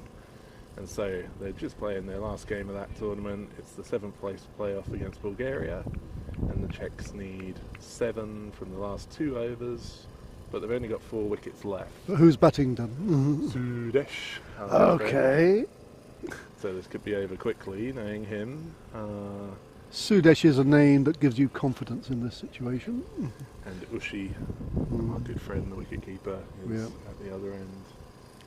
Back to the action here. Patel to the new batsman, who plays a really ropey looking dab outside the off stump, but manages to collect a single. The sort of one Avinash played earlier, wasn't it? That just ended up deflecting it to the keeper. Yeah. If you don't put enough on that, then you just look silly. But Anyway, that wicket has certainly perked up the Bohemians in the field. They're sounding a lot happier. And I do not think that Patil needed to do that. It looked like a good length straight ball and middle stump, but Patil had premeditated a switch hit because there aren't that many fielders for him. I mean, can see the intelligence or the reasoning behind it, because the fielders aren't there on the offside, but it was a relatively quick straight ball and middle stump, and he missed it. So 74 for 4, and the batsman who was doing the business for them has gone, and there's certainly a happier looking Bohemians outfit out there at the moment. Yeah, the depth of Berlin's batting lineup will be tested here. We're down to 5th and 6th in the order. And obviously in this short format you get your best guys up the top, so you've got to assume these are guys who are less used to doing the business, but sometimes you get some capable hitters lower down. All the Czechs have just hit a 4, so they've moved level. In fact, they now just need 1 run off the last 9 balls. You'd back Sudesh from here, but stranger Wow. things have happened. So, Berlin, they've got Mugli Vishwanathan. He's faced one ball, and the new batsman, Siva Rajendran, is about to face his first ball, a left-hander. And we're getting towards the end of the 7th over.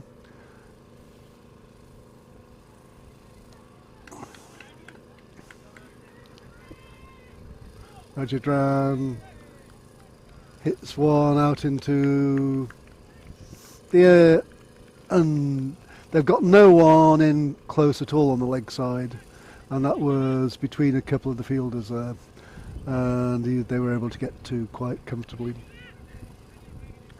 And breaking news from Finland, just to tie off that bit of the conversation, the Czechs have won 7th place Hoorah! 7th place.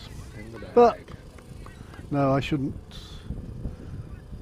I do not wish to sound disapproving or cynical at all, because it's just I just think it's a great effort for the Czech cricket community to get any team into these tournaments and win some games, It was a tricky, find out what it's like. It was a tricky looking group on paper. I think we Yeah. always knew that Norway and France would be tough games, and they turned out to be the first two that we played. So 2 defeats, and then they followed up with What was 3 that? wins. What was our first innings in this tournament? Was it something like 66 or something horrible? Yeah, I believe so. Yeah, so they really didn't get off to a good start. And they've kept their heads up, won a few games, they performed well.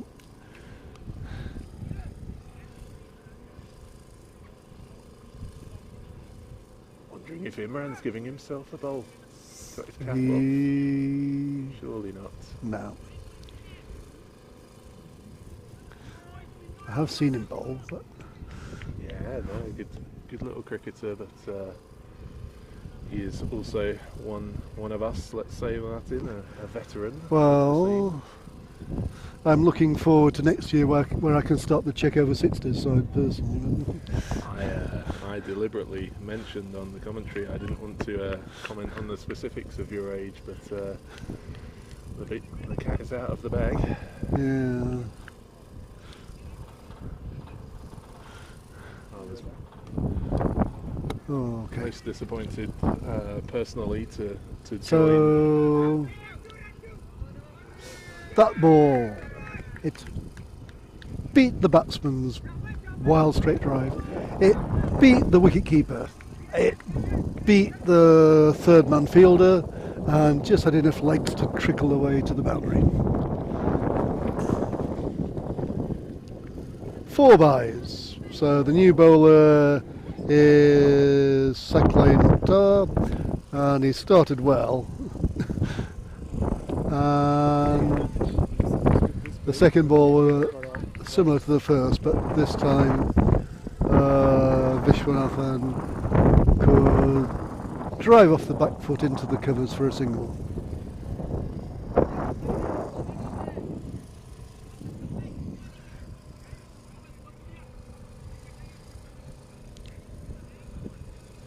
Yes, Martin, I was most frustrated this year to get my eligibility to join the over 40s team locally. Oh. But we have quite a wide selection of players available in that team these days. Yeah. I think Dramatic effort down there at final, Yeah. wasn't it? he almost managed to throw the ball behind himself over the boundary. Anyway, Saklay Mukhtar is bowling well here, and he is looking the best bowler Bohemians have put on so far. And these middle and late order batsmen from Berlin, I don't think they're going to be able to keep up a really high run rate against bowling like this. Sort of flat, straight spin bowling, and it's looking a bit too good for the batsman.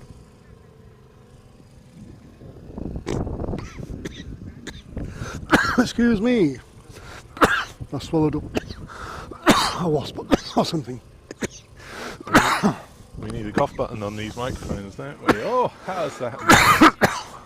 Looked for all money from here as if that was Yeah. clipping the leg bail. It And must have hit just an got edge, the otherwise it keeper would have been behind. LB. This has been a quite excellent over from Sakling Mukhtar.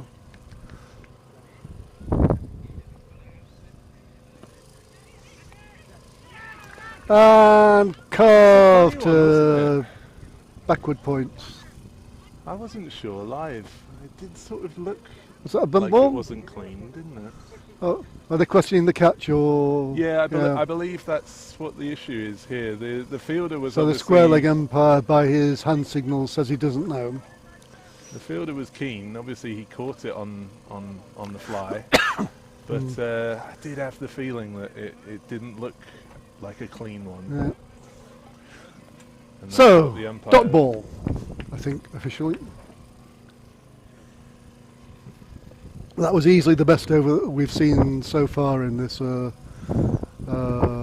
first half of the Bohemians Berlin quarter-final. After 8 overs, the run rate's still above 10, 86 for 4 after 8.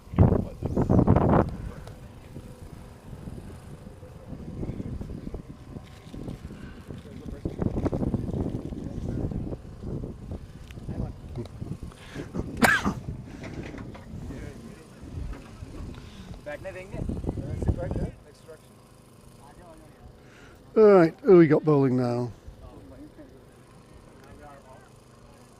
Not sure. My old eyes are not sharp enough to see the names on the back of these shirts, so I have to wait for the online scoreboard to update. Anyway, whoever's bowling, it's another flat spinner on the leg stump line, and that's been carved out to deep mid wicket for 2 Fielder's made a right mess of that, hasn't he? by It Rajendran. looks like the boys are very happy. It's not someone's 50 though, is it? Because these are two relatively It's new Prasad batsmen. is bowling his second over, We're just happy that he. and it's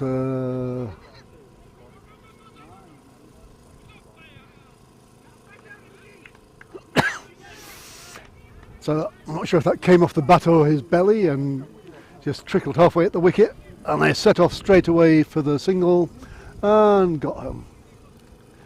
So the bowler is signalling for the TV replay, but oh, dream on, dream on. You know, I think the diplomatic phrase is I don't believe our facilities are quite up to that just yet. I know they had it in the ECN thing. oh, did they? Yeah. They had a camera positioned on the it wouldn't have been much use here, but they had it on So- the far wicket line. So Prasad was bowling on the legs to the left-hander, and that was a wide outside the off stump, a similar line to the right hand of it.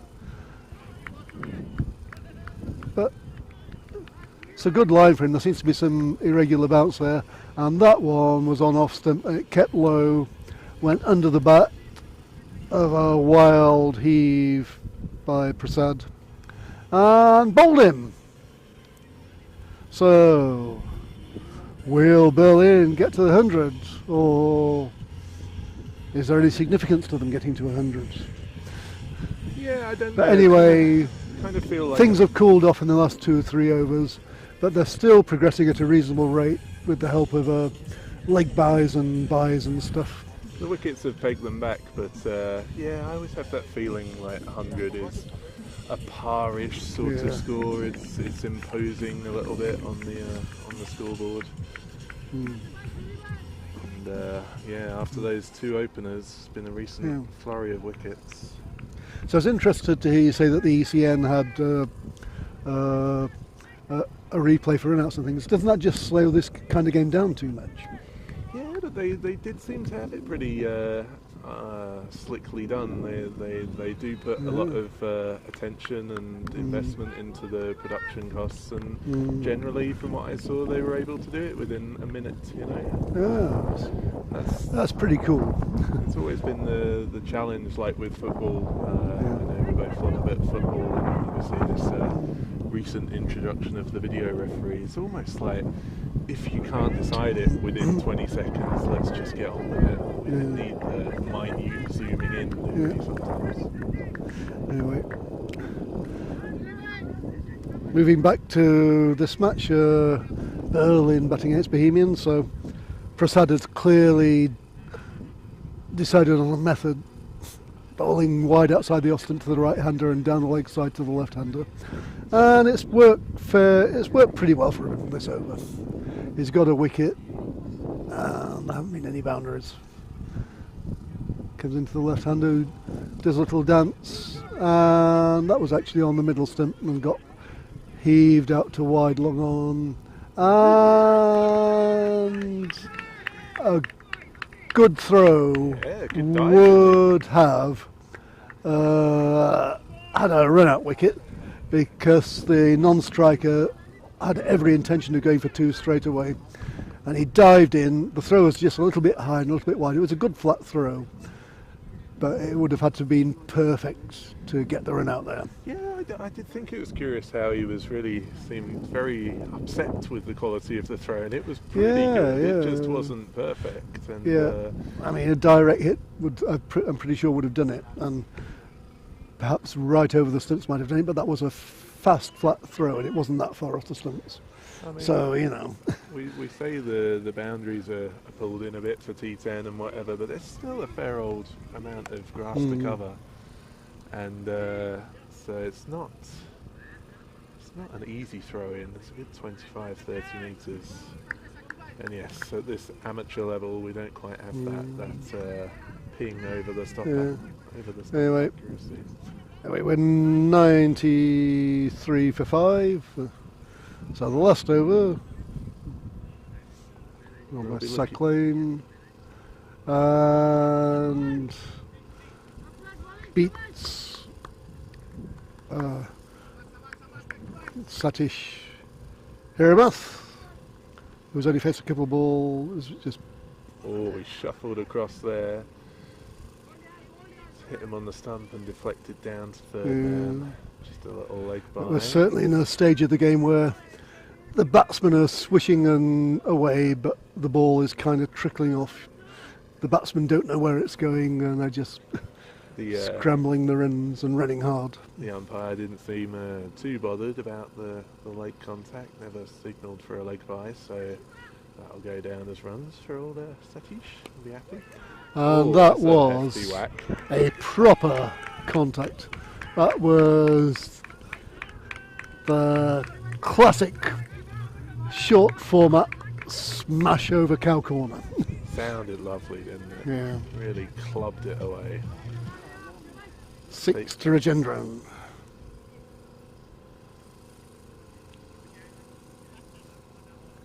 And that's along the ground towards the same region, but the mid-wicket. Bit of confusion with the running, and he'll be in trouble there. Yep. It's just got a bit stop-start. Hit it out to cow corner, but all on the ground. The long-on fielder was able to run around, and the batsmen were having the classic conversation in the middle of the wicket. And by the time they decided what to do, the ball had come, and that was a much worse throw than the one earlier. But it went to the wicketkeeper, who had a lot of time and had no trouble that's getting the run out. But Berlin are 105 I believe. for 6. 3 balls to go. Well, whatever happens now, they've certainly got something to bowl up. This is little Mohammed Mustafa, I believe, for Berlin. Quite a character around the tournament the last couple of days.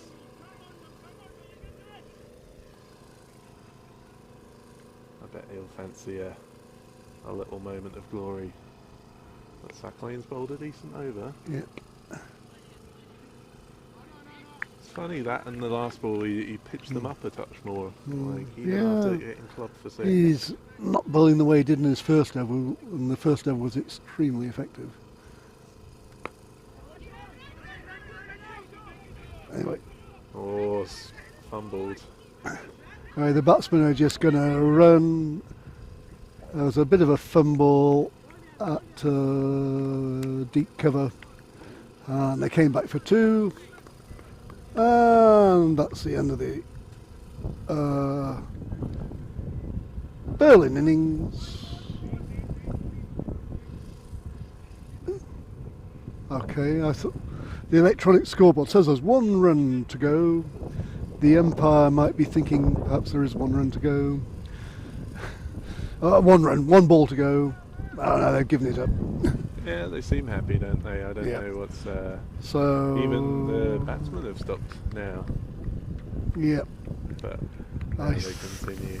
There must have been one skipped out along the way. So Mohammed Mustafa 2 not out off 2 balls, and at the end of the 10 overs, Berlin 108 for 6.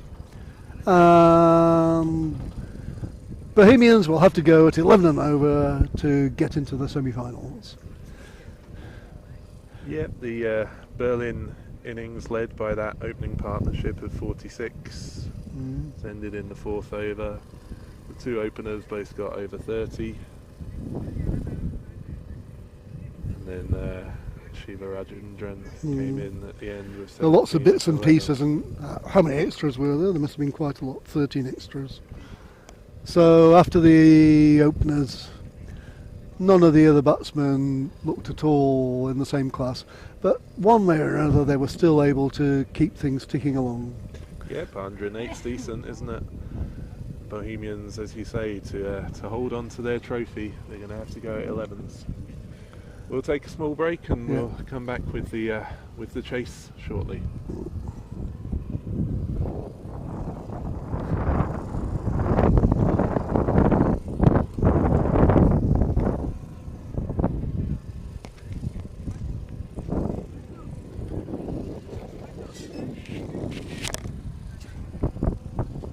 Just sticking with you here for a minute, we can quickly give a score update from the second semi-final. We should have, I believe, Rohit and Kaur over there giving commentary from the Banks field. That game started a bit behind ours, so they're just in the 6th over there. Vienna's Army are batting first against Chemnitz. They've got 63 on the board. They've just lost their first wicket. So if you click on the PCC channel, you should see the second live stream from the Banks field. Click over there to follow that action. Commentary provided by, is that just Rohit over there? Right, I tell you, we've got a little break coming up on this field, so I will go and find him a buddy. Might even join him myself. So, thank you all. The second innings of the semi-final between Bohemians and Berlin Cricket Academy coming right up.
for the start of the Bohemians innings in this Prague CC T10 Challenger Cup 2022 quarter final. First ball clipped into the leg side for an easy single. So Bohemians open the batting with Naim Ismail and Sundara Prasad, and the opening bowler for Berlin, Hanraj Ramados. So the required run weight is very nearly 11 and over, 109 to win.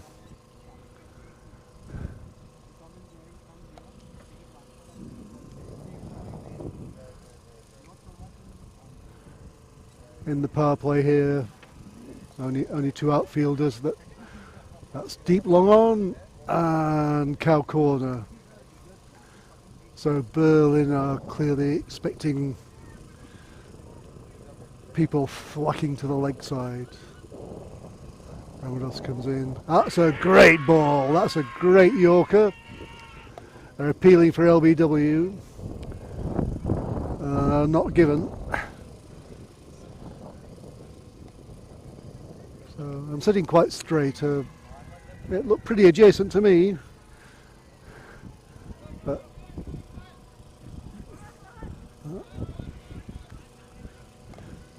I'm not criticising the umpire, but if I was the bowler I would have been jumping about too. So Prasad is on strike, right-hander.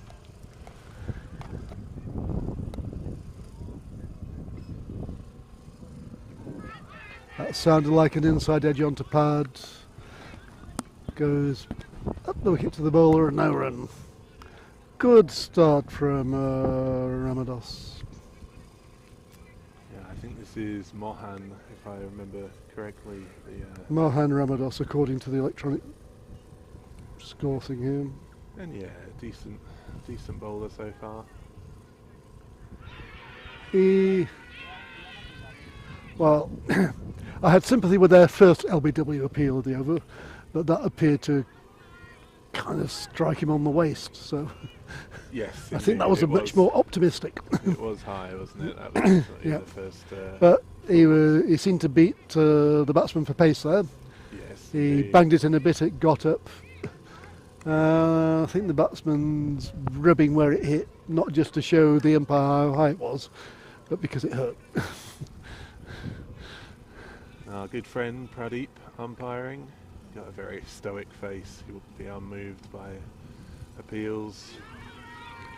Wide. He'll be The unmoved. Berlin are clearly up for this. They're excited and they were appealing for a catch behind that. And it was a wide. And Pradeep is, I think, asking the captain of Berlin to calm it down a bit, because they certainly have got a bit excitable here in this first over. Yep. I think it's a sensible move. He's definitely been a good game manager. Yeah. And I think the last two appeals were a bit, I mean, they were very loud. Oh, wham! That was a slug sweep, clean as you like, for 6 by Prasad. Off Ramados. Great connection, wasn't it? Yeah.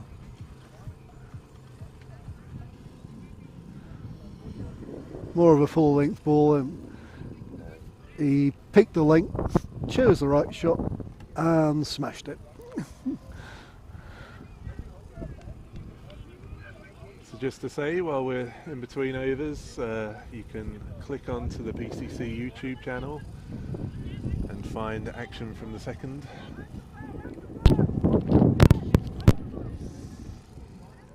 The second what? Second semi-final. Ah. Chemnitz against Vienna Zalmi. I had a little look over there, Martin. Some kid was crunching sixes. I think I saw 3 in a row. Right. We've got our good friend Chris Tebb, who's a current PCC member, former Darjeeling. The fourth appeal of the over is upheld. Now the batsman. And the batsman. There's a lot of theatre going on. Yeah. Oh, and he's approaching the umpire. Let's. Pradeep has turned his back to the batsman. Yep, these things happen. I mean, Oh, you can understand the batsman thinking it's sliding down leg. I don't think he. well, it was a shuffled good. too far It was across. a good shout. Yeah, we can't tell from here. We don't have a close up, but And yeah, Pradeep's put it his was a hand good up to shout. say- It was much better than a couple of the others in the over. And the umpire is not happy. He's called the batsman back.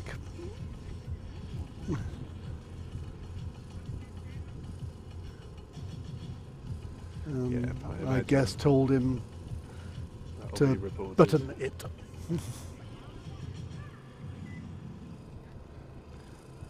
Well, it's been an eventful over.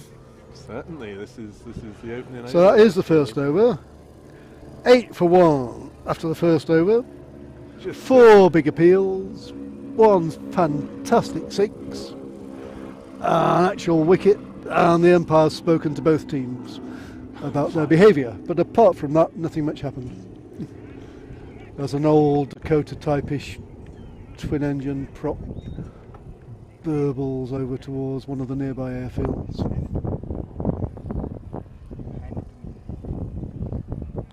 Dan, you appear to have waiter service for beer.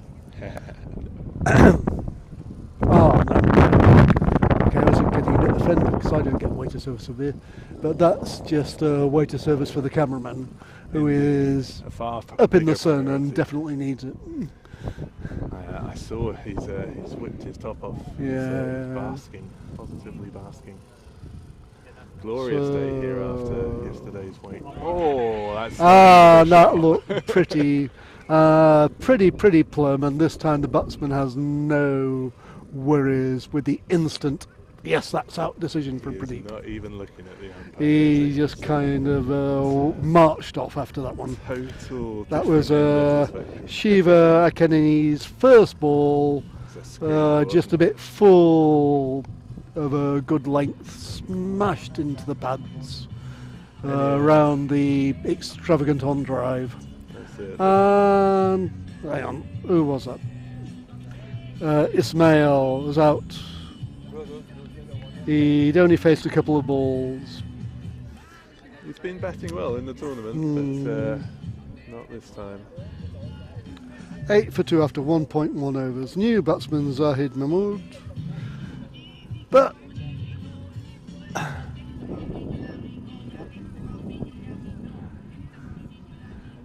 Berlin are in the box seat. Certainly knocking over Rummaging through my cliche collection. two of the Bohemians' top three in the first 7 balls. We'll get the tails up. They've played well so far. Their one defeat was outrageous, Martin. I don't know how much of it you caught on Friday night. I didn't. No, I was otherwise occupied on Friday. I wasn't was- able to be here. It was incredible. Chemnitz were playing them. They wicketkeeper just gave a shout at the last I think the bails are moment. off. The bails are playing off. Yeah. He just that wasn't any problem.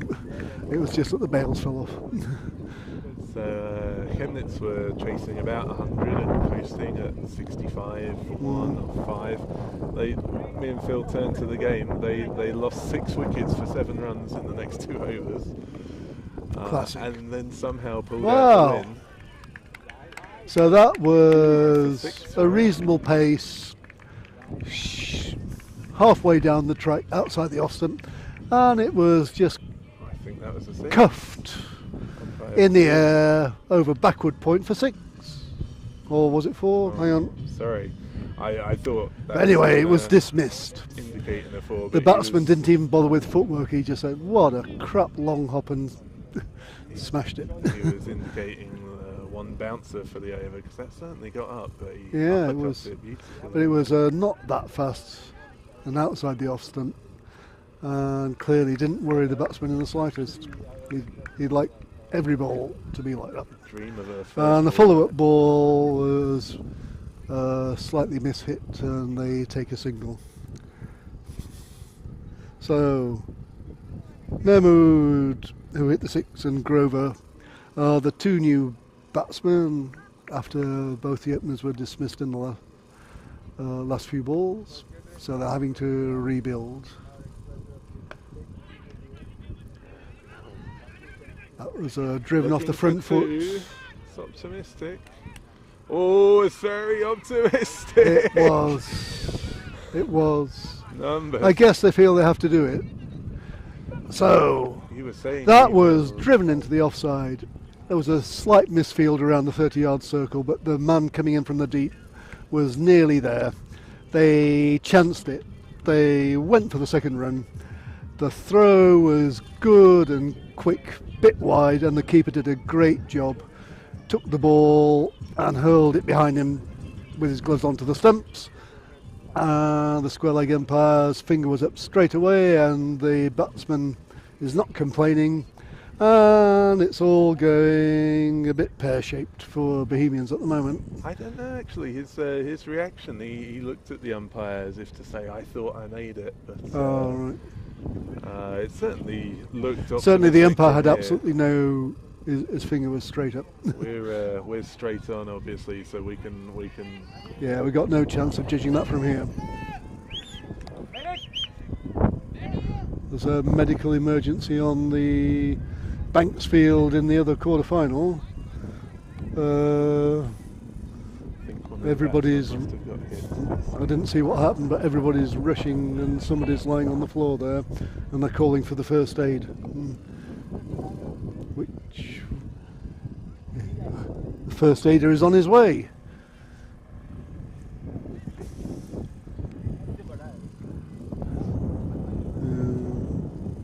So there's clearly going to be a bit of a delay in that match. There's a man down. I have no idea what happened. But everybody seems very concerned about it. Back to this match after the run out. Ooh, The direct new hit would have been- batsman taps it behind point and goes for the single, not that rapidly. A direct hit could have been a bit tight there too. I think he could have run that one a bit quicker. Yeah. And the bowl. Wow. This is 4 wickets in the first 2 overs. This is Grover bowled by Shiva Rakanini. Hang on, there's my score updated. Yep. Yeah, I No, think Grover was run out before. and this is Sorry, Sheffield. the wickets are falling so fast, the online scoreboard isn't keeping up with them. So, Grover was run out, and Mukhtar came in, and was it him that's been bowled? Anyway, the wickets are falling, 17 for 4. Yeah, I think that one was Zishan. Zahid Mahmood has just been bowled by Shiva Rakavina. The new batsman Rahul yet to face a ball. Sacklane has faced 1 ball for 1 run. Bohemians are 17 for 4, and they're deep in the mire here.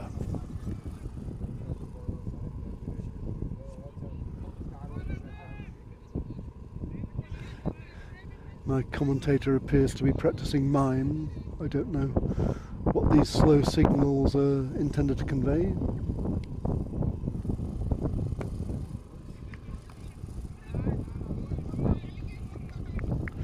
So,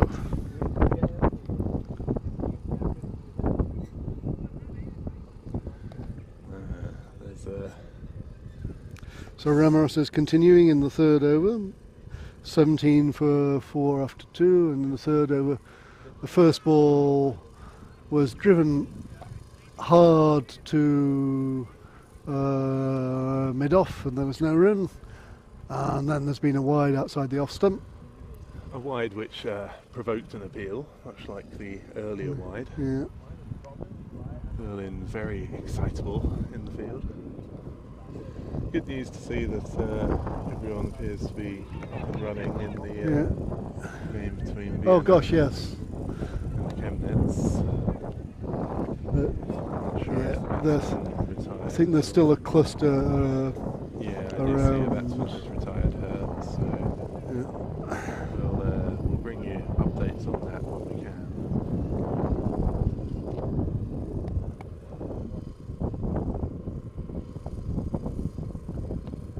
So Ramos is bowling as close to the offside tram lines as he can get away with, or sometimes not get away with.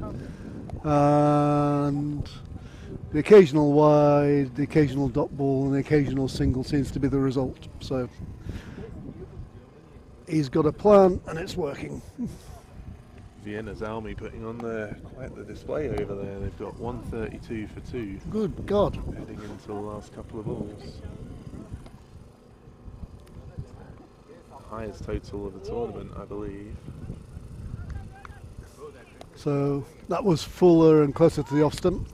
Edged down to the third man on the 30-yard circle, who did some good work to pick it cleanly and get it back and then take a single.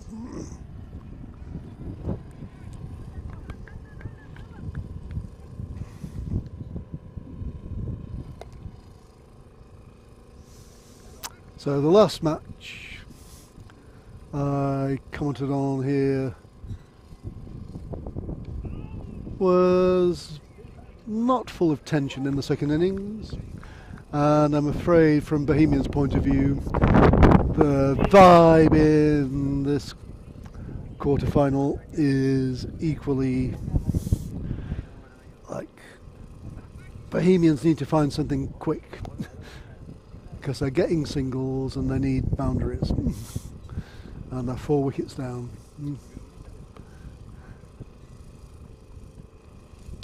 And of course they are on microphone listening to the commentator's advice and just smashed Ramados straight over his head, aiming for the cameraman.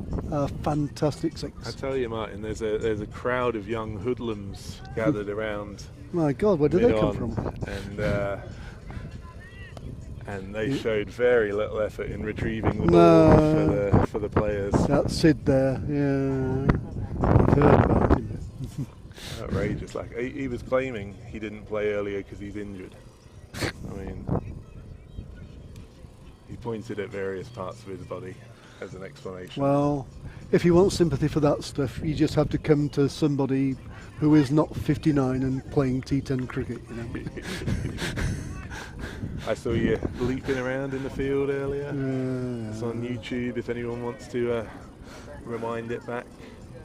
PCC were in action in the... There might be someone in the population of the planet, but it seems unlikely. Oh, anyway, where are we? 27 for 4 after 3 overs. That was a great 6. So they're going at 9 and over. They need 12 and over. So far, so not bad, but the 4 wickets could be a little bit difficult for them. So let's not... Ekanini to continue. They do seem to have a plan of aiming for the tramline on the offside. And the Bohemian batsmen are wafting away at them, and that one missed, and that was a dot ball. Let's not sell your performance of earlier short, Martin. YouTube viewers should rewind back and we'll certainly have to clip it up, this hat trick that my co-commentator got earlier today. Spectacular. Yeah, in a losing cause. Yes, so far we're what we're watching here is the tournament semi-final between Berlin and Bohemians. I was very negative about Bohemians not 30 seconds ago, but actually looking at the sums and what's happening, I think Bohemians will be justified in saying that the commentator is biased, because they just got 6 runs in 2 balls without too much trouble. And the 2 batsmen in, Mukhtar and Rahul, they've not been there long, but they have just started off hitting the ball, and that's all you need to do. Well, I'll remind And you. the bowler looks rattled. He bowled a poor long hop down the leg side, which was contemptuously pulled away down to long leg for 4 between the square leg and the fine leg fielder. I'll remind you that the last time you said that Bohemians were rebuilding, they promptly got a run out. Mhm. So we must beware in these circumstances. The commentator's curse. Bohemians will. I bestow my jinxes equally. I also said that the Berlin bowlers were bowling very well, and at the moment, There's They another are not. forward defensive for you. fantastic. It's great to see that on the T10, isn't it? I'm from Yorkshire, and I'm really an old Geoffrey Boycott fan. I was kind of a fanatic, and still something about a forward defensive gives me pleasure. He's missed Aiming his at this stride. outside the off-stump line again, overdid it, wide. So yeah, Bohemians picking up some runs, but I think it's like you said earlier. Do they have the people to sustain that 10 and over pace? Full toss on the stumps, driven to long on single.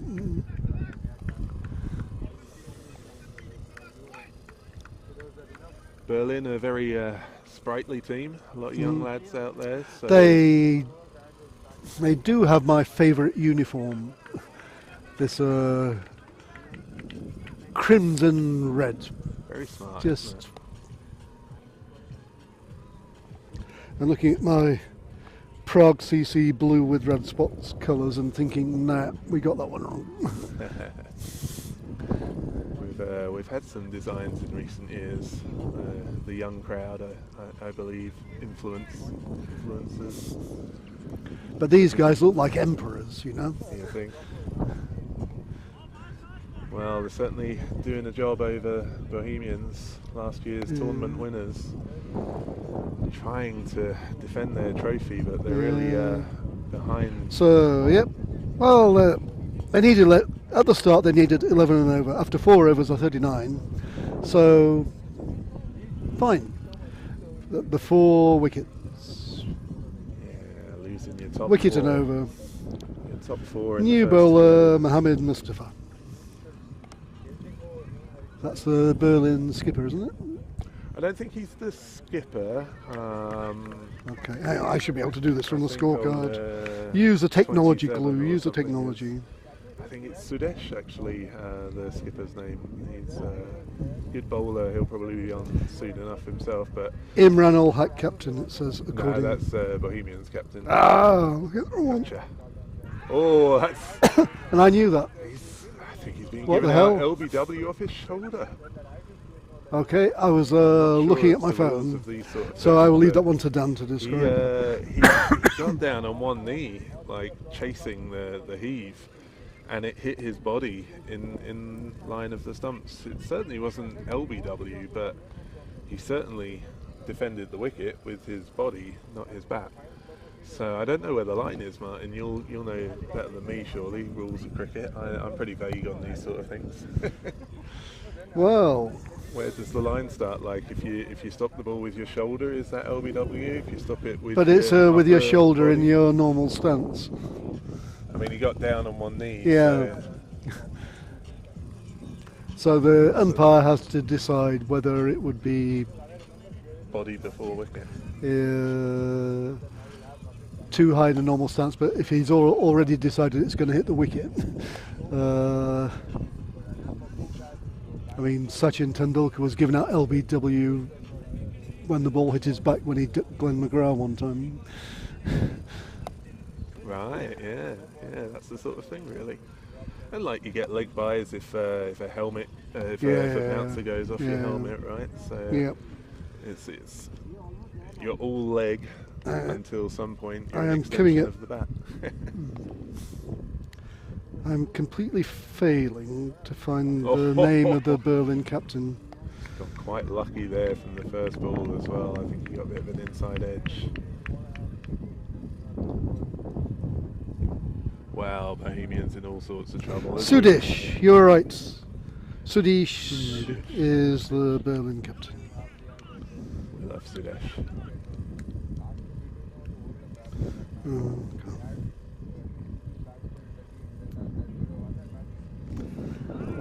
Mustafa, that funny run up, hiding the ball behind his back until the last moment.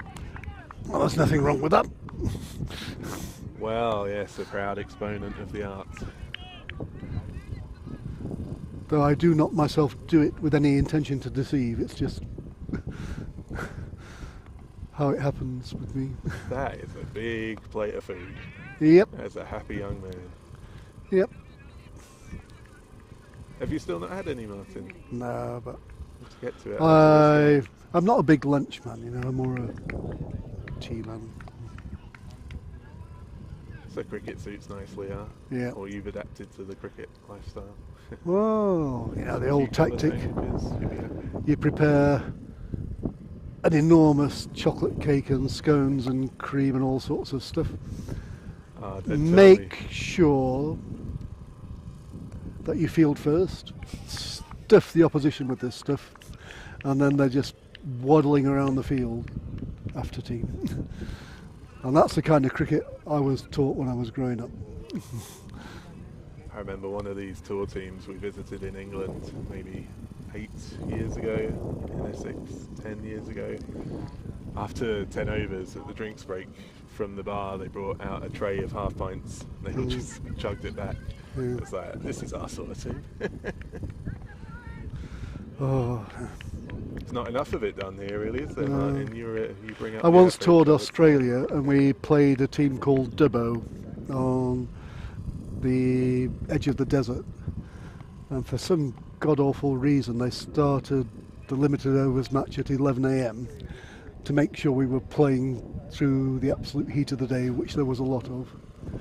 But on the plus side, every drinks break they brought out 2 coolers full of thoroughly chilled cans of beer. Delightful. And Dan and I are not describing the action so much because it's beginning to look a little bit one-sided again. 42 for 5 after 5 overs. The second And the semi-final- skipper has brought himself on. Clipped very competently into the leg side, but straight to the deep square leg fielder for a single. Just to remind you, the second semi-final is going on the Banks field. You can watch that by clicking onto the PCC YouTube channel. Chemnitz batting, chasing a tasty total. I think the highest score we've seen at the tournament so far from Vienna's Army. And our good friend Chris Tebb is over there enjoying himself on the microphone. I asked if he wanted a co-commentator and he said, yeah, having a great Whoa! time. Some good fielding on the deep cover boundary there. That's it. There's a So, lot of athleticism in I this will Berlin say- team. Sudesh bowled a pie, was smashed out, and it took great fielding to stop it being 4.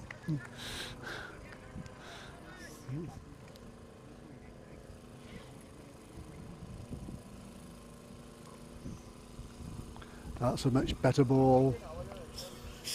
Reasonable pace. Tucked him up.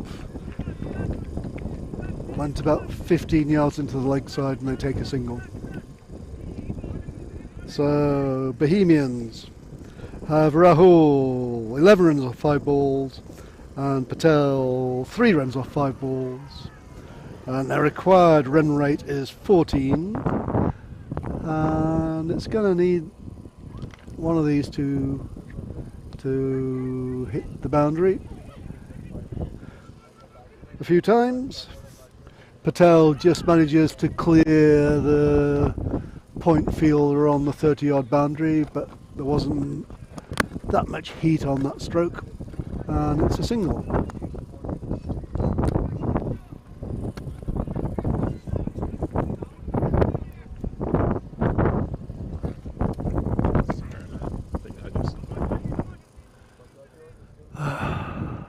It really is a beautiful day here at Vienna Cricket Ground.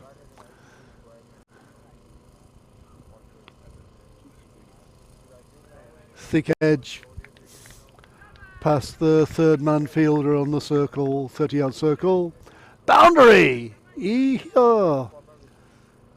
So, Bohemians are certainly going to have to bat well, and you wouldn't say very many of the balls hitting the middle of their bats, but still they're galloping along at 10 and over, more or less. So that's certainly in touch.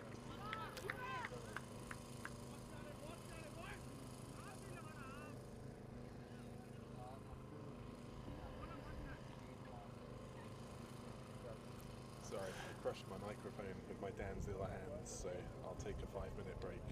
Okay. Maybe they can hear me in the background. That's My what happened.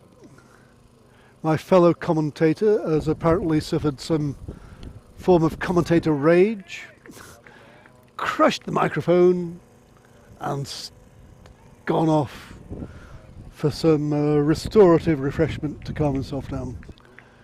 And Bohemians have just got their second successive 4. Yeah, thanks. Yeah.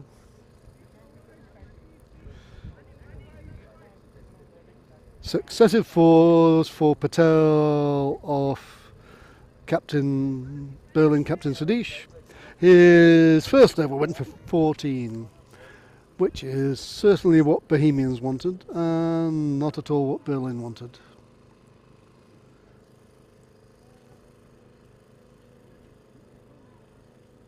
So, Bohemians, 4 overs to go, 53 runs in the 24 balls, run rate is 13 and a quarter, and they've just hit the last over for 14, so I don't suppose they're thinking this is a lost cause at all. They're going at it very well.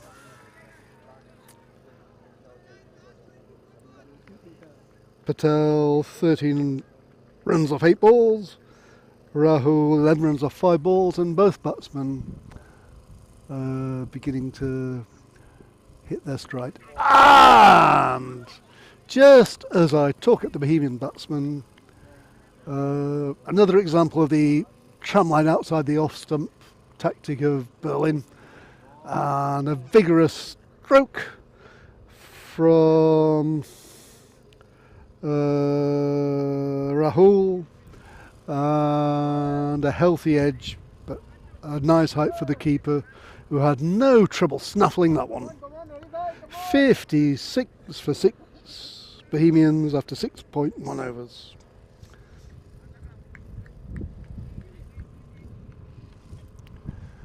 And that will, if there were any worries beginning to form in Berlin's mind, which actually I think they were, looking at the way they were looking at their body language, that wicket will certainly have calmed them down again.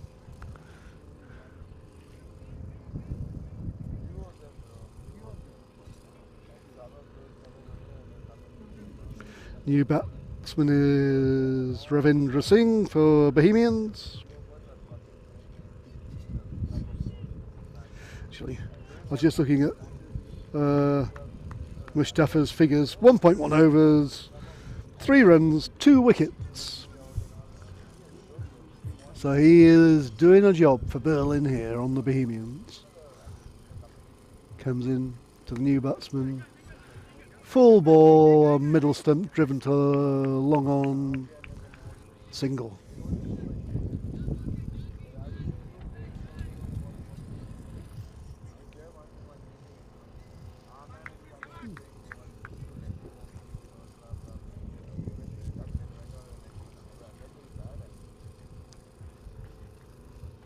Mustafa in again.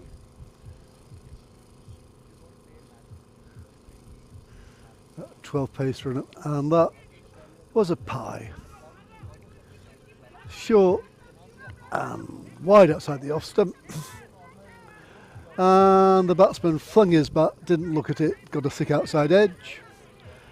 It went out to deep cover. The throw came in, was missed by the keeper, went out to deep mid wicket. That throw came in, and now I'm not sure whether they ran 3 or 4. But it was 4, an all run 4. So a bad ball, a bad shot, and 2 examples of bad fielding. As Richie Benno liked to say, bad cricket all round. And Hoyt to deep mid wicket, but with not too much heat on it. And the cow corner fielder ran round, picked it up on the bounce and hurled it in a bit better fielding than the last ball. And a single. 62 for 6 after 6.4. So one way or another, Bohemians are just keeping in touch. Edged the outside the off stump line, and they have been bowling that a lot. They do not have any deep third man, and that was edged for 4. Not much sympathy for the bowler there. If you're deliberately bowling wide outs on the tram lines on the off stump and you don't have a deep third man, then you deserve it. And Bohemians, 6 wickets down. They are not saying die, and they're doing a great job of chasing this reasonably big total. They're still a bit behind the run rate required, but they're just doing a great job. And I have just stopped the ball with my foot because it was smashed towards me for 6. And its momentum is, if momentum is a thing, Bohemians have got it. That over went for 17 runs, I think. And there was a wicket, but Bohemians will take that. After 7 overs, 72 for 6. The required run rate is 12 and a bit. And Bohemians, Ravinder Singh, faced 3 balls, 1 4, 1 6, 11 runs. Strike rate 366 and 2/3. And his colleague Patel, 18 runs off 10 balls. He's going pretty well, certainly well enough to get Bohemians home if these two stay in. First ball of the Very high. 8th over is guided by Patel. It did go up a long way. Long on, had to move 15 yards or 10 yards. And he never looked like he was dropping it. And he didn't. So I am jinxing to perfection here after just talking at the Bohemians batsman. Do you think that's a hammer blow down to number 8 now? Well, as I've been saying this ever since the first pair got out, I'm going to stop that. None of these Bohemian batsmen are going to die wondering. No, we were talking about our old friend Imran, who's That officially was the captain. a You crap remain- wide, a very bad wide ball. He was lucky to escape for a wide because that could easily have been smashed for 6. So Yes. the new batsman is Alam. The bowler is Venkatesh, who's gone wicket wide dot. Wicket wide 1. He's bowling slow stuff. Not sure if he's spinning it much. I think he's bowling off spin. And the third legal ball of the over goes for 1 to backward point. Any update on the other match, Dan? Oh, sorry. Are you? Not at all, sir. I've been hearing quite a lot of yelling. I turn around to see an attempted hook. Venkatesh has just bowled another wide, and then he's looped one up. Bit of a donkey drop. Batsman's eyes light up. Enormous swish, no contact, dot ball. As a very, very slow bowler, I like that sort of stuff. Oh gosh. Yeah. As a very, very slow bowler, I could not resist appealing for that donkey drop on middle stump. Another wild swish. And out. Umpire's fingers straight up. So, on the other field, Chemnitz are chasing this almighty target of 139 in 10 overs, so you're already looking at 14 an over required. And they've started well, they've got 33 off the first 2 overs. So, interesting match stirring up over there. If you switch to the second PCC feed on the YouTube channel, on the Banks field, our good friend Chris Tebb is over there enjoying himself on the microphone, bringing you all the action. So, Bohemians CC, the defending champion, requiring 108 to win, find themselves 76 for 8 wickets after 7.4 overs. And I might try a reverse jinx. It's going to be a good game for them to win now. Not that I'm biased or anything. As Berlin have in general been bowling and fielding pretty well. I think Bohemians, after their openers got out, have done pretty well to keep in touch more or less with the run rate. But they're leaking wickets and they're not quite up with the run rate. And Berlin must be pretty confident now.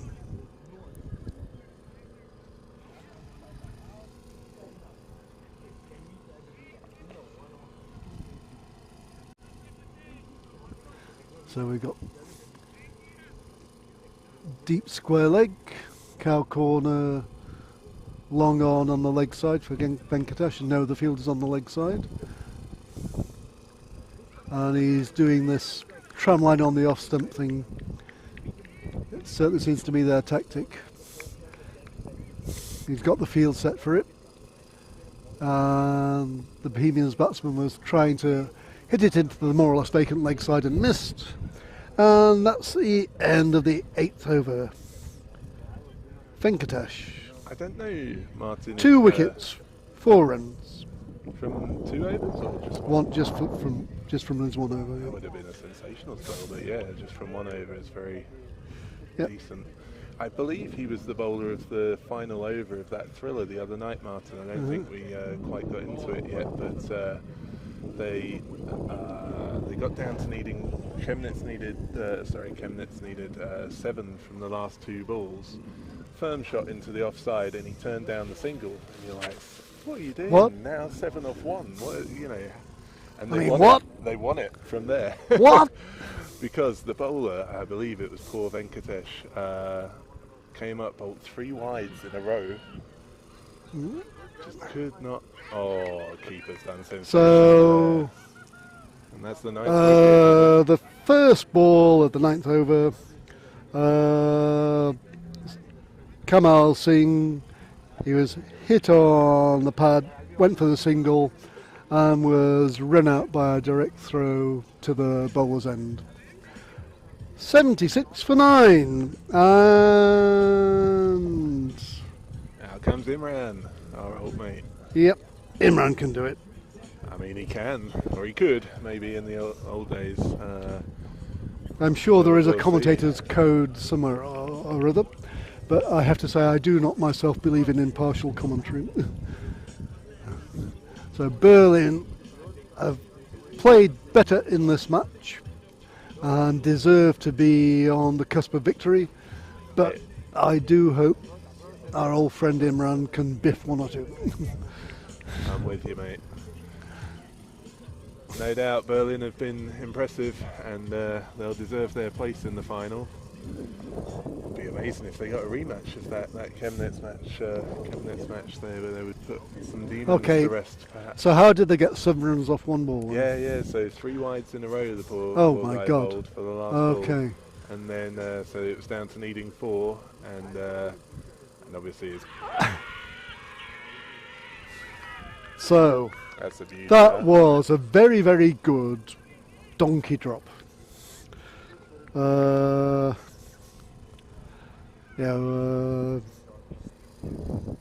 way Who to was the win it. bowler? Who's the bowler? That's Sudesh, I believe.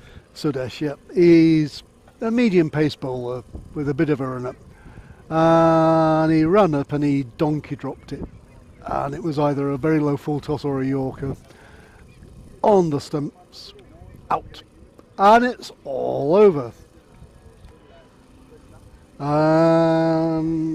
When all is said and done, Berlin won by 32 runs. When they were batting, they got off to a really good start. And after that, all the batsmen were a bit scrappy, but they kept going and running hard and got to 108. And when Bohemians were batting, they kept striking and running hard too, but they were just leaking too many wickets. And it's a big target, and they were just slipping a bit behind the run rate. And in the end, but Berlin winning by 32 runs seems a fair result for what we saw. Yeah, looking through the scorecard, obviously the Bohemians were struggling when they lost the top 4 in the first 2 overs. After that, Himanshu Patel top scored with 18 from 11. Saklane had 14, Ravindra had 12 off 5, but just a constant parade of wickets, couldn't be stopped. Venkatesh with 2 for 4 from his over, and Shiva and Mohammed ending with 2 apiece as well. A very impressive performance from Berlin, and we look forward to seeing them in the final. Yeah, they're just walking off the field at the moment, clapping themselves, and so they should. So the final. The defending champions are not going to retain their title, and we will hail a new champion in a couple of hours. So with that, I'm going to take a break from the Scott Page field. What?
Right, man?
This is how it looks. The second period. And No, it was okay because like this one we didn't know why is this looking like this. That's why I came. It's just for the people that if they are waiting for this one, they can. Thank you. Also see it.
So, hello again from the Prague Cricket Club T10 Challenger Cup 2022.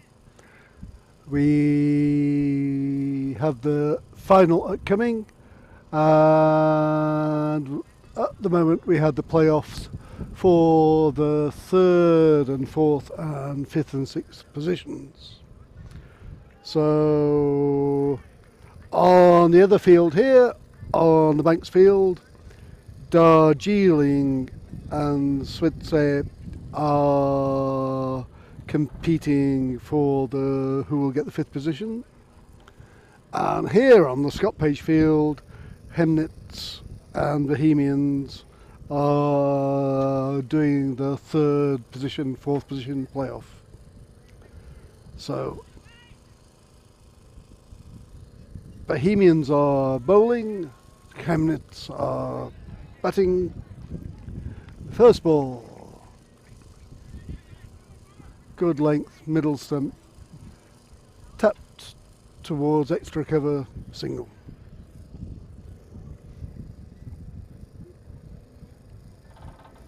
So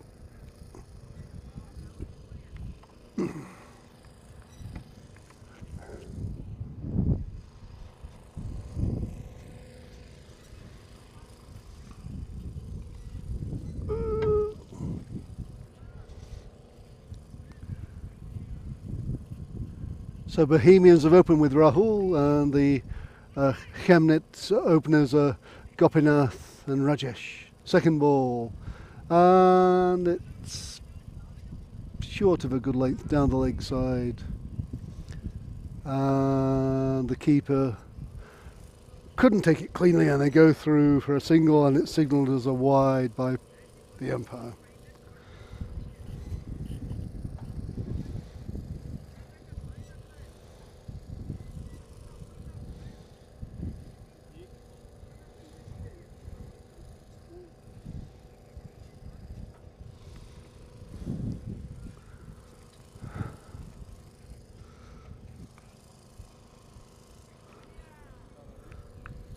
So Rahul to Nagaraja, dot ball. Oh, sorry, wide. Called another wide. 2 wides in a row. So, in the quarter-final, the opening Bohemians bowlers had a little bit of trouble settling in and bowling any kind of restrictive line and length. And seems it's a similar story at the moment for Rahul.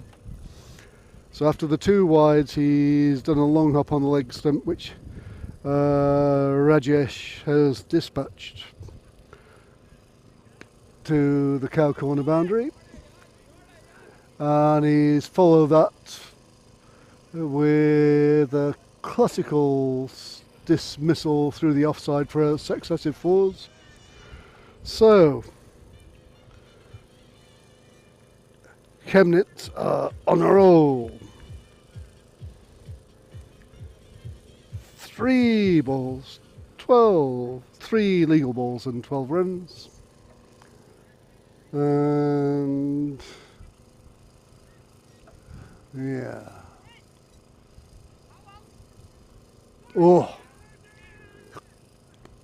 that went right over the top of the stumps, close to the bails. Rajesh played a very aggressive shot to it and missed completely. There was a half-hearted appeal from the wicket-keeper.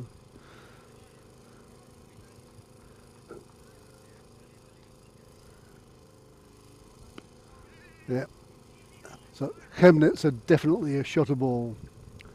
That one didn't really get timed properly and went out to wide mid on the 30-yard circle for a single. And brings Gopinath Manoharan on to strike for the first time in this 4th playoff.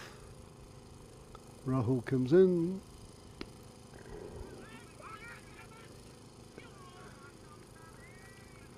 Tucked towards the bowler on the onside. The bowler reacted quickly and there's no run.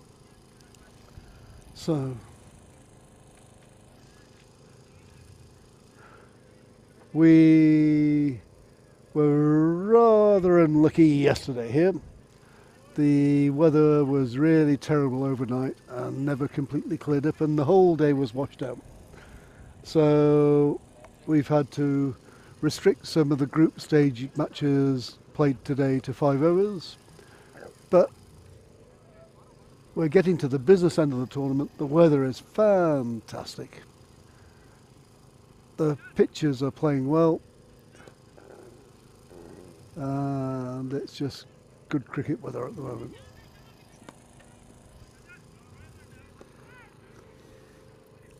So, Alam, the second bowler for Bohemians. And his first ball is dismissed by Manoharan over extra cover, 2 bounces for 4. Sorry, over a deep mid wicket. Yep.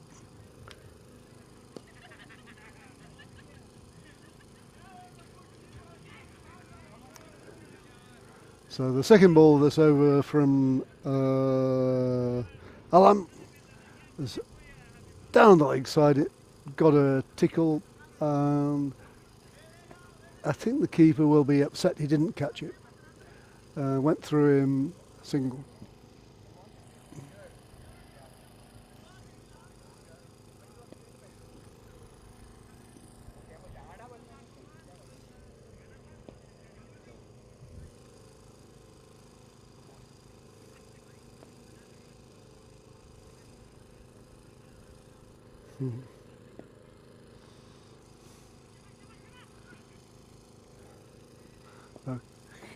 Chemnitz already going at over 10 and over. In the power play, so only 2 fielders out. And Rajesh has just driven one through wide long on along the grass for 4. So 12 runs off 3 balls for Alam. He's struggling a little bit here.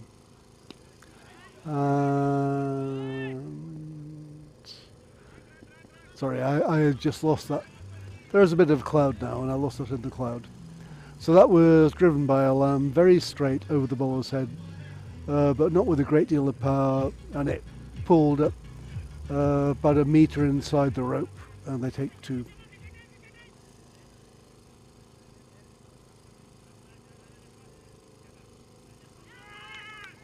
Slower ball. Hits the thigh pad, and they go through for a leg bye.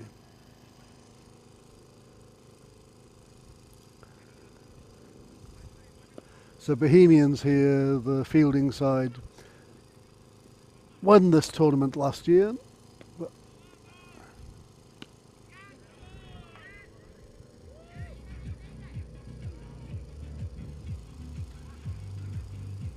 The best they can do this year is 4th place, 3rd place.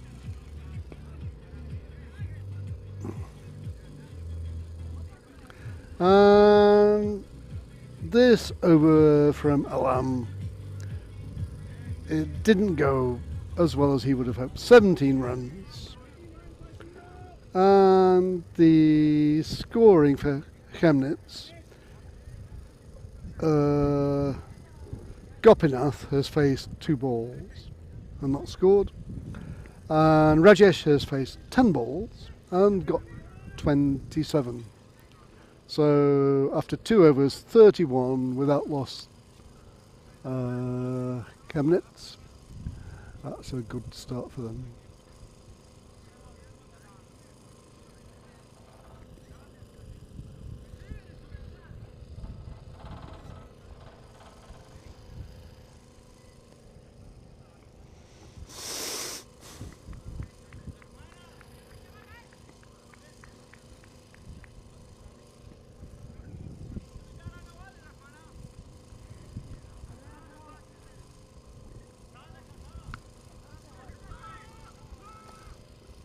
New bowler.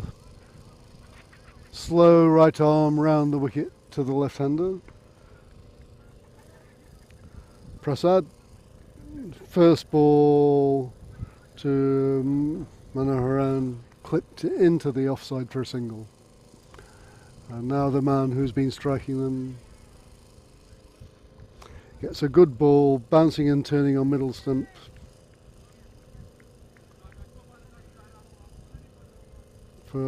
Goes into the offside for a single. Sorry, that was Nagaraya getting the single home. Manoharan on strike. Hits it hard to point. Misfield, goes 3 or 4 metres behind the fielder, and they jog an easy single. Getting Rajesh back on strike, which I think would be the tactic at the moment, because the left-handed Najarash is the one doing the damage.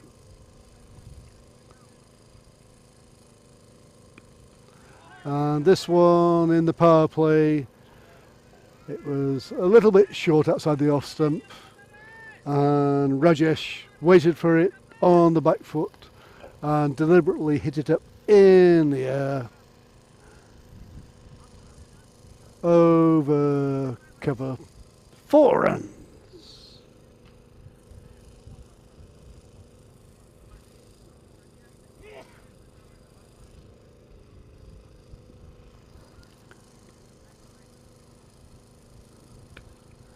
And this ball has been skied to the fielder at mid-off on the 30-yard circle. He runs round and he gets there and had time to set himself, but it went right through. He's damaged one of his fingers. That was not good.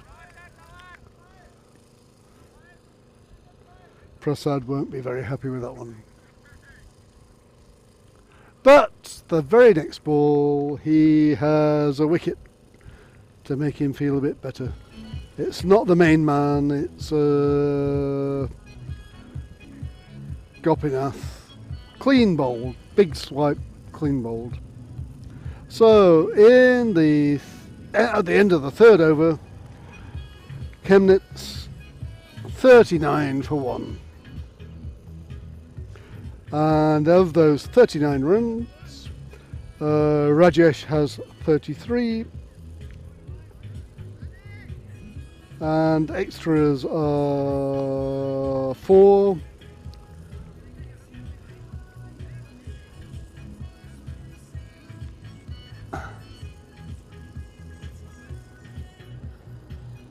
New batsman Apishnek Shani.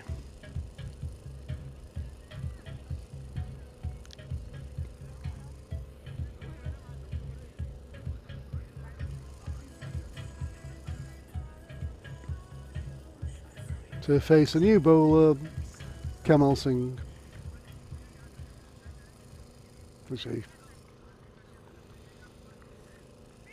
No, the batsman didn't cross, so it's Rajesh facing Kamal.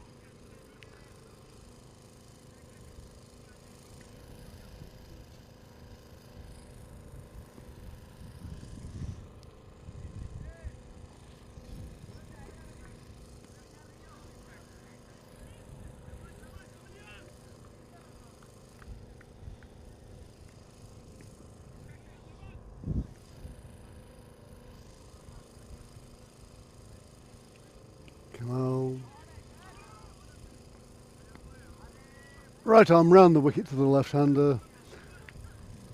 Slow bowler, good length outside the off stump, cut away, and they take the single. Bringing hang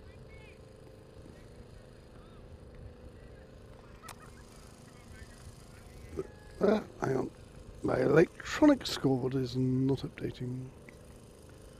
Bringing Shani. Avinash Shani to face his first ball. Still right arm round the wicket to the right-hander. Oh, that was a good ball. Pitched on middle and leg and turned a little bit. Not sure if it took the edge. It's either the edge or the thigh pad, and whatever it was, beat the keeper, but went down to the short gully and no run, but that was a good ball. This ball is too short. Still turned a bit, but enough time for the batsman to go on the back foot and pull it for a single to cow corner. And the main batsman is back on strike. He gets served a very slow full toss, ankle height on the off stump, which is hit more or less straight to the wide mid-wicket fielder, who has a bit of trouble with the bounce on the outfield, which is not the smoothest, and doesn't stop it properly, and it just goes over the rope for another 4. So Chemnitz motoring along.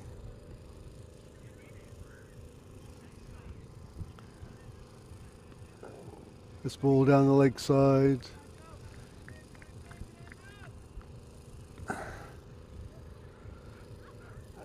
Rajesh gave it a big heave, got mostly a bottom edge, but there's nobody out there. The guy behind square on the leg side is on the 30-yard circle, and the other 2 guys on the leg side are at deep mid-wicket and deep long on. And that was 4 runs. This ball is pitched up and driven very nicely, but straight to long off for a single.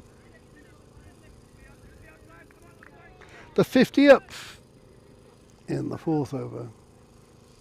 The end of the 4th over. And of the 50, 4 runs have been extras, and Rajesh Nagaraya has 43 from 17 balls, 9 fours, at a strike rate of over 250.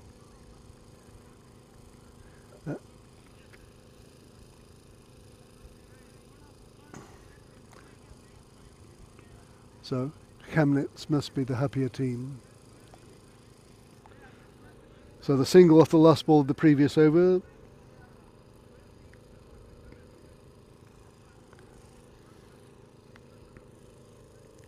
So Rajesh is back on strike for the 5th over.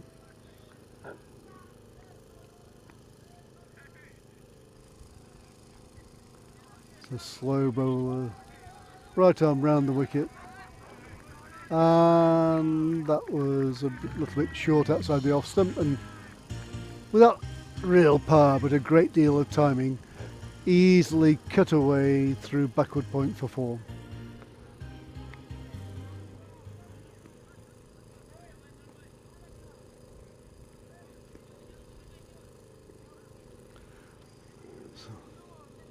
So Rajesh on 47 from 18 balls, and was that a drop catch? It was a little bit short, wide outside the off stump, and either missed the bat or just went through to the keeper. Next ball, bit fuller. So that was good fielding from the Bohemians point fielder. It was cut straight to him. The non-striker was backing up, and Rajesh rightly declined the run, but he could not get back, and he was run out. Hi. Excuse me. I don't know what I'm talking to the phone for. So I'm just going to greet an old friend here. Hi, Manish. Hello, how are you? I'm good. Good to see you. How's the kids? Very good. Looking as young as ever. Of course, and you too, and Svelte. Jim. And I'm really like missing your Yep. Yep. Take a bow. Thank you. Right. So, one of the delights of these tournaments for me is it brings out the people that don't get a chance to play so much. So, I'm just getting my old friend Manish here. So, Hi there. Again, Yeah. once again. Yep. Mr. Danny here. Dan, Dan. I'll say him a hi. Yep. See you in a bit. Right.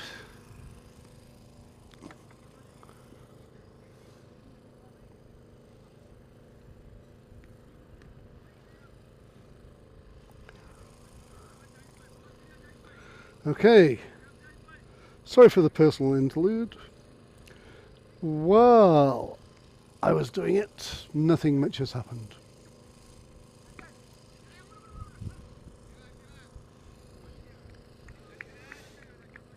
So Rajesh has just managed to bunt something into the offside for a single and moves on to 48. The new batsman Varun Soragavani is about to face his first ball. The bowler is Prasad, about to complete his second over.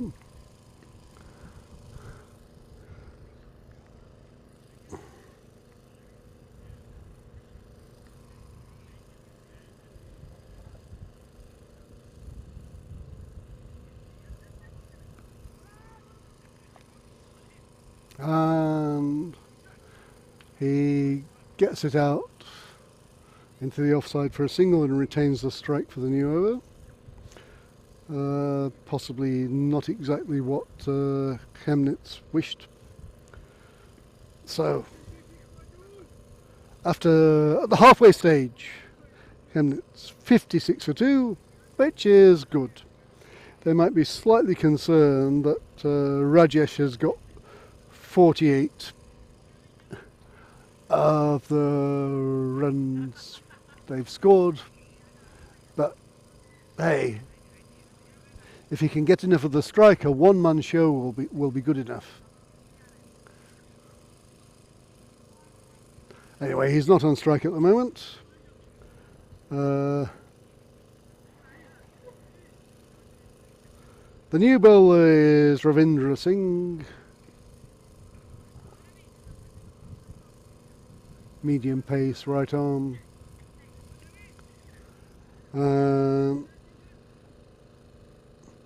Abhishek is going to face his second ball, which he plays a defensive shot to it and edges down to the third man at the 30-yard circle. And they take a single, and Rajesh is back on strike. His strike rate has declined from 250 to 220. He's 48 not out off 22 balls.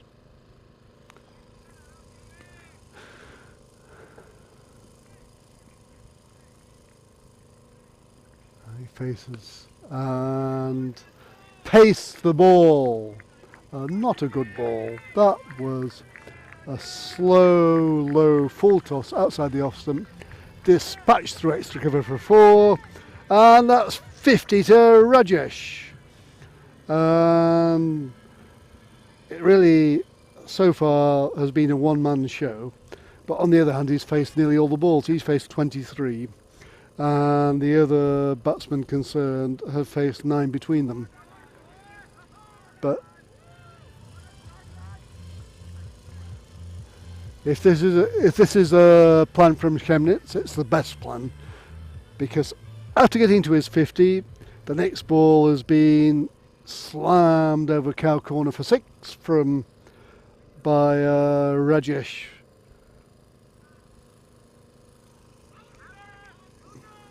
He's just edge one. The short third man. No, it was off his leg by. But Rajesh, 58 with 25 balls out of the 68 for 2. So, yeah, if the plan is to keep him on strike, that must be a good plan at the moment.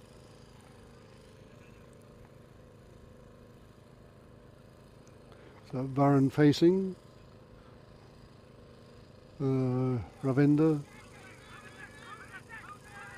has a wild swing. Ball goes through the keeper. Bohemians appeal. I'm not quite sure what they're appealing for.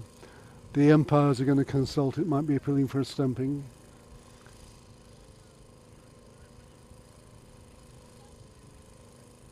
So the square leg umpire is being consulted by the main umpire, Pradeep. Though what they are consulting about, I cannot say.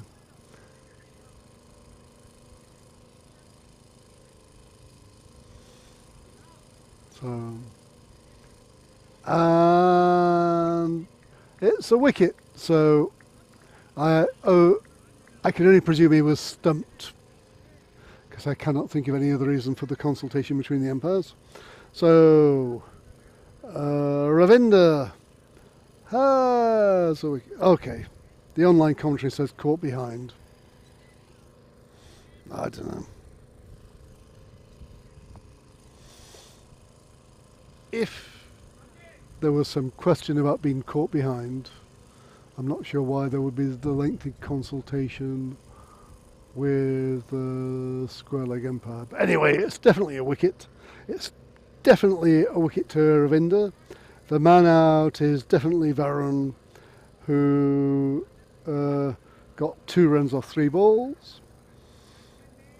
But Chemnitz still have their man Rajesh, 58 not out of 25 balls at the crease, and they're near the end of the 6th over and probably not too worried about the wickets at the moment.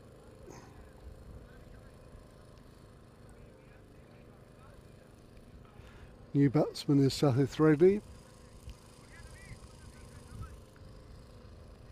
Faced the last ball of the over from Ravinder.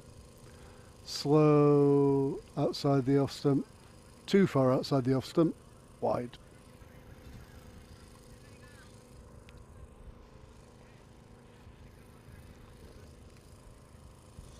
Has to bowl the last ball of his over again. Ravinder comes in. That's on middle stump.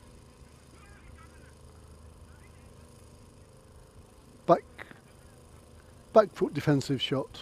No run.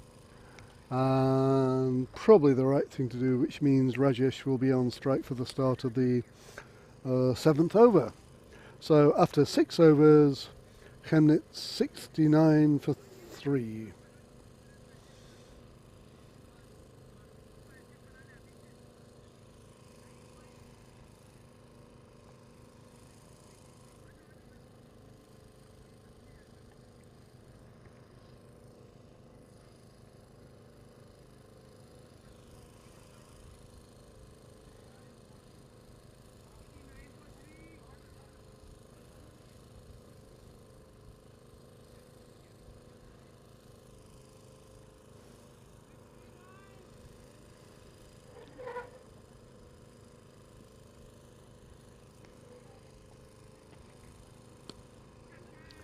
So, Chemnitz, they have one batsman firing, but they're doing very well. He's facing most of the bowling, and if the batsman in form is facing most of the bowling, that's easily enough. And he started the 7th over by smashing it over extra cover for 6.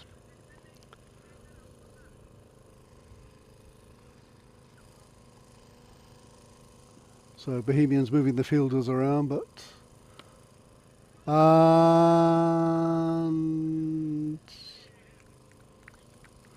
a second 6. The bowler dropped that one short,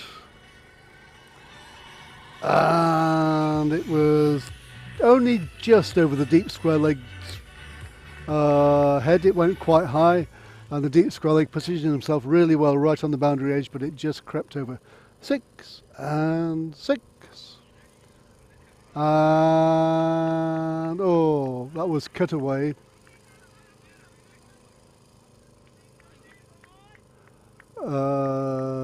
To deep point.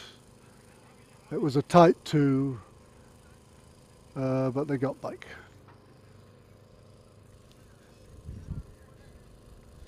So 6 and 2 at the start of the 7th over, 83 for 3, Rajesh 72. Okay. Cut to cover. Bowler is a new bowler, Patel. Himansu Patel has gone for 15 in his first 4 balls, but at least from his point of view, he's bowling to Reddy, Sakith Reddy, rather than Rajesh. And Sakith plays a lovely back foot drive to extra cover, deep extra cover, and they take a single, leaving Rajesh to face the last ball of Patel's over.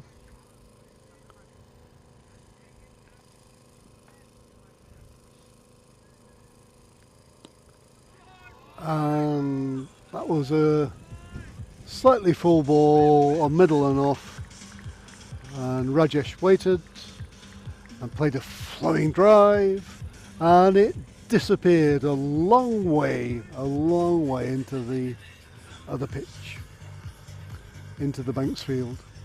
So that over was Rajesh 6, Rajesh 6, Rajesh 2, Rajesh 1, Sahith 1, Rajesh 6.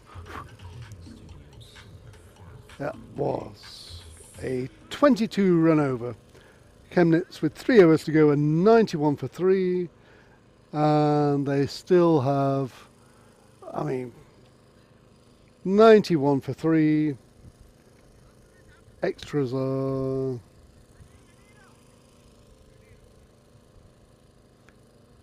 Extras are 6.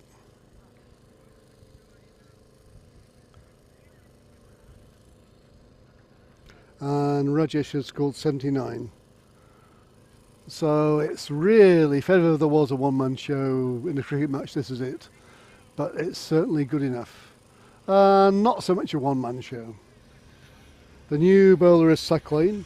He bowled really well in the quarter-final, but his first ball is a long hop to Reddy. Oh, just dispatches it just behind square leg. And the runs are just flowing and flowing and flowing. Bohemians are really silent now, as far as I can hear over the disco music. Yeah.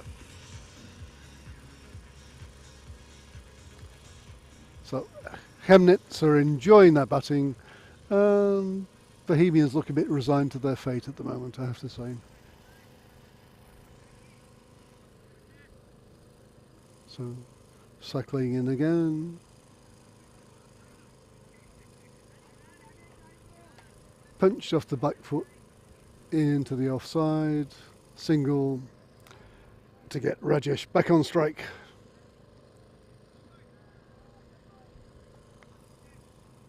.79 Rajesh, strike rate 260 and a bit. So the Bohemians are moving the field around, but I'm not sure how helpful that is at the moment. That was a short, quickish ball from Sakleen outside the off stump, and it did the job. It was hit hard, but straight to the long off fielder. 1 run.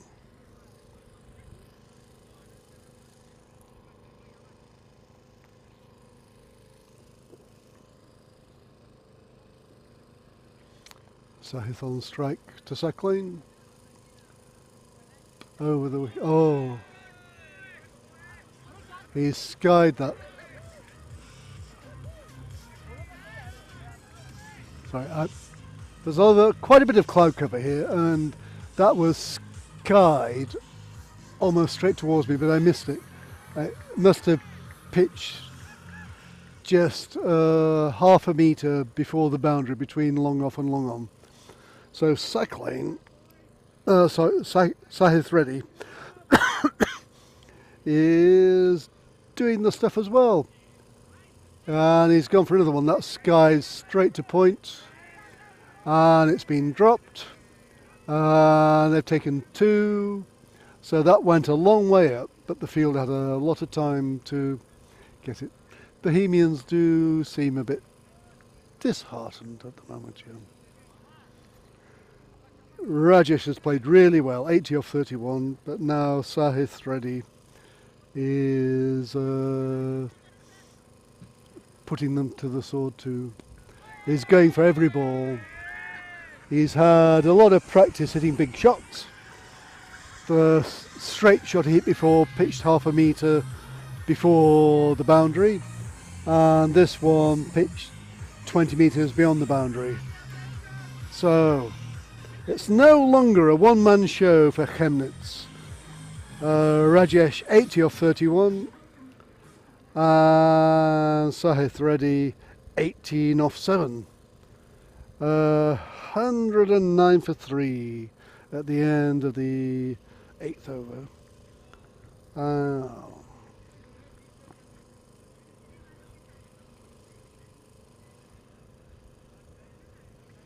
Well, if you judge a match by body language, Chemnitz are winning.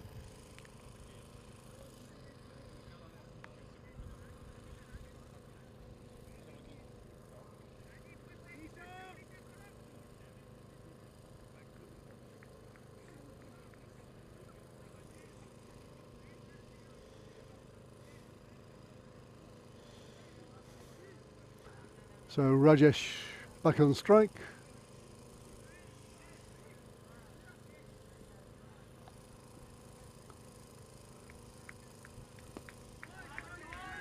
Skies 1, it drops just short of the long off fielder. They go for 2. The throw wasn't. The throw from long off was to the wicketkeeper. It wasn't that good. The wicketkeeper gathered it, but his throw to take down the stumps missed. So Rajesh gets 2. He was home safely. That was very tight though. But there's only 11 balls to go, so why not? 111 for 3.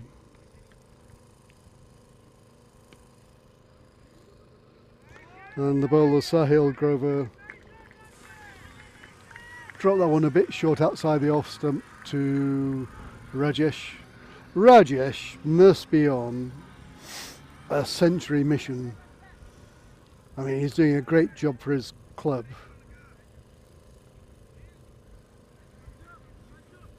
But here he is. 4 runs through deep extra cover. 92 with 9 balls left and he's on strike. And he is not going to get a century. Consolation for Bohemians that Sahil has clean bowled Rajesh.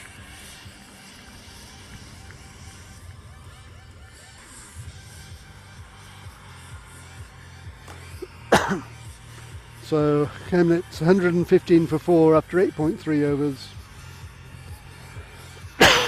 Excuse me. Rajesh actually 86 off 34 balls. Fantastic innings, getting a big hand from his teammates, and so he should.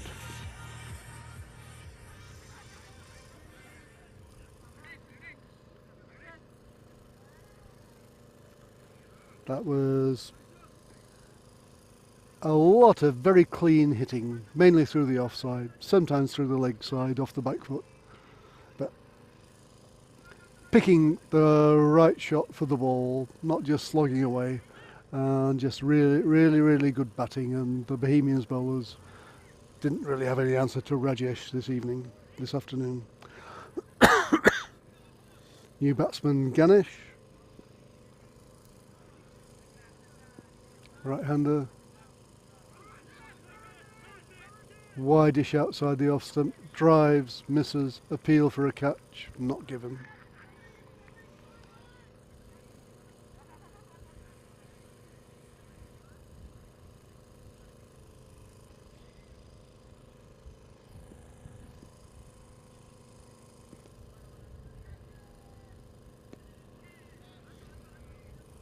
Sahil in.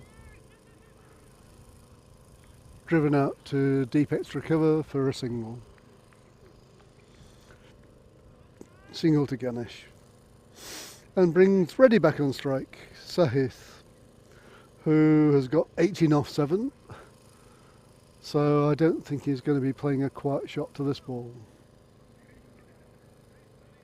Last ball of the 9th over. And he's swiped it, it's skied to backward point on the 30-yard circle and is taken. So I'm not sure if it's very significant, but that was a very good over for Bohemians. The 2 batsmen who were going really well have both been out, and only 7 runs conceded, but still with 1 over to go, Chemnitz 116 for 4.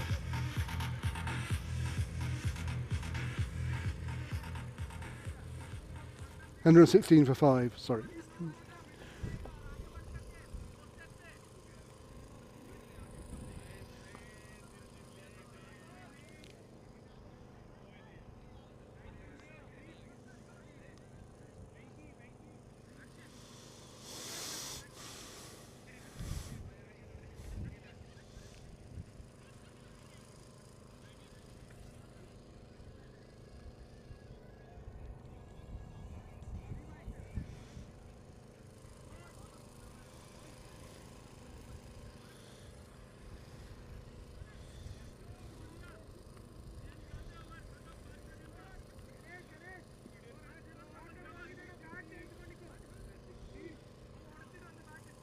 So the last over of the Chemnitz innings.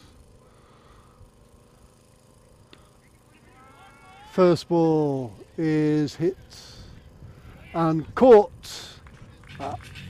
wide long on.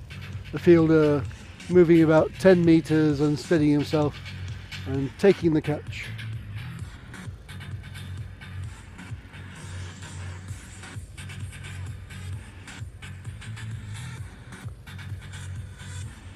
So I do beg your pardon, but the electronic scoreboard has not caught up with the fall of wickets yet. But I do know that there are 5 balls to go, and Hemnitz are 116 for 5.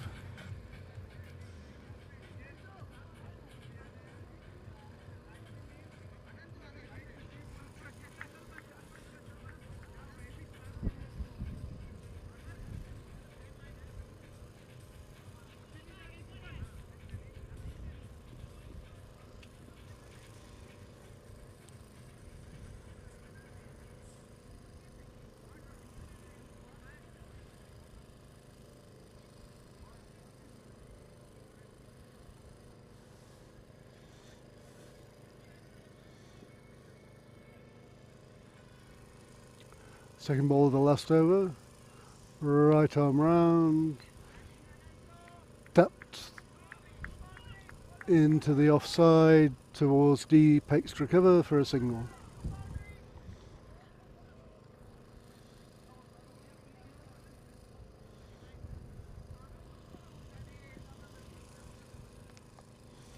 Third ball of the last over.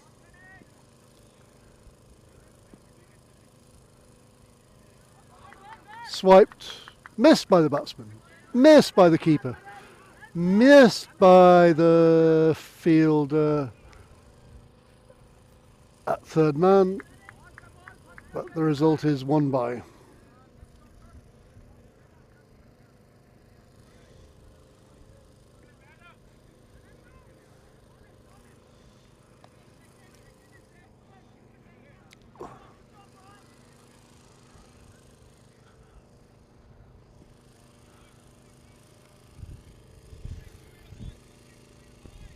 Fourth ball of the last over. Sky tamely up and caught by the keeper.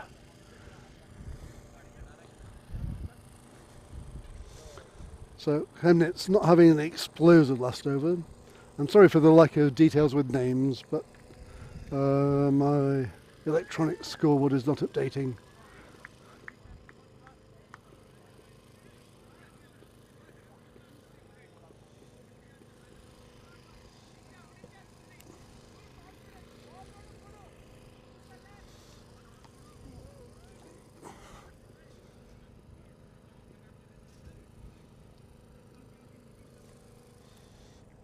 Yep.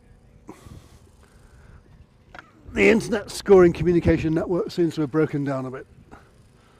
And I'm afraid I can't actually see well enough to read the names on the back of the Hemnitz batsmen's shirts, or indeed the Bohemians bowlers' shirts. But this is the 5th ball of the last over about to happen. New batsman takes his guard.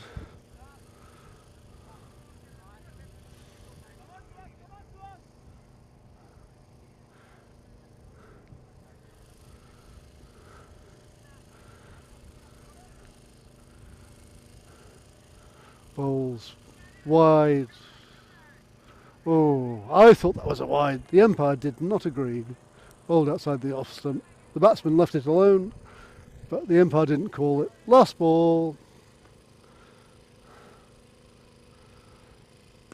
And hit off the back foot with a cross-back shot. They're coming back for 2, and the fielders misfield. They're coming down around for 3. They're going for 3. They're coming back for 4. Oh no, they're not. They're not. They're not. They're not. They are. They're not. They're not. They're not. They're not. So 3 runs on 2 misfields. They were thinking about a 4th run, but decided against it. So, after a lot of really good, clean striking in the Hemnitz innings, a bit of comedy towards the end of the last over.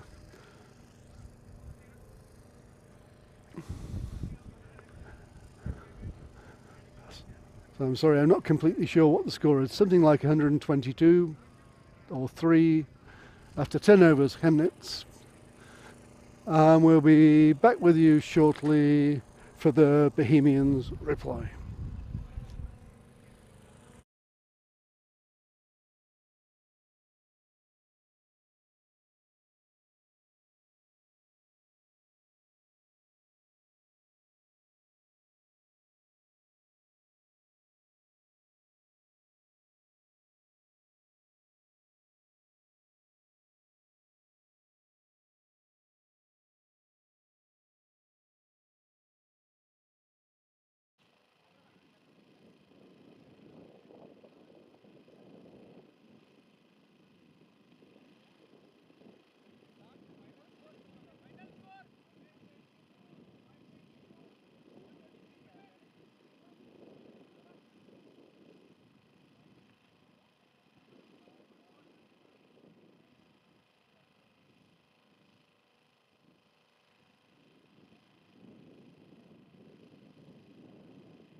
Okay,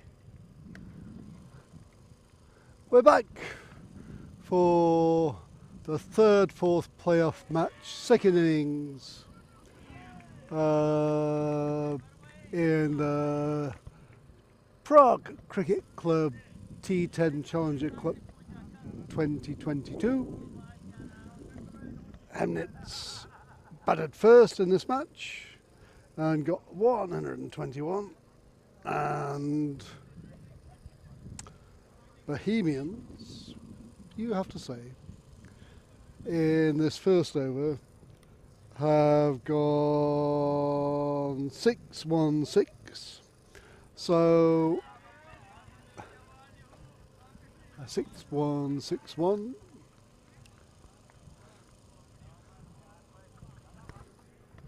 The Chemnitz bowler is Rajesh Nagaria, and the Bohemians batsmen are Nasim Ismail and Zahid Mahmood, and both batsmen have hit a six.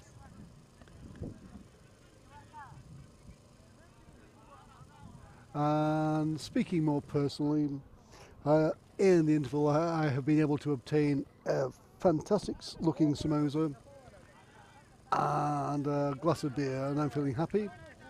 And another six.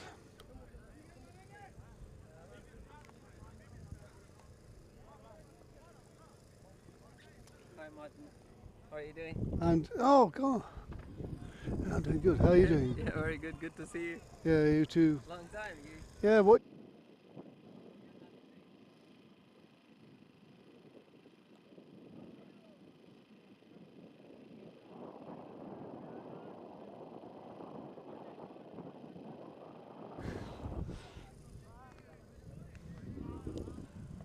Okay.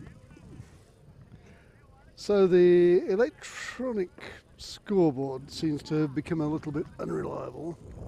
I'll just go and have a look at the alternative display.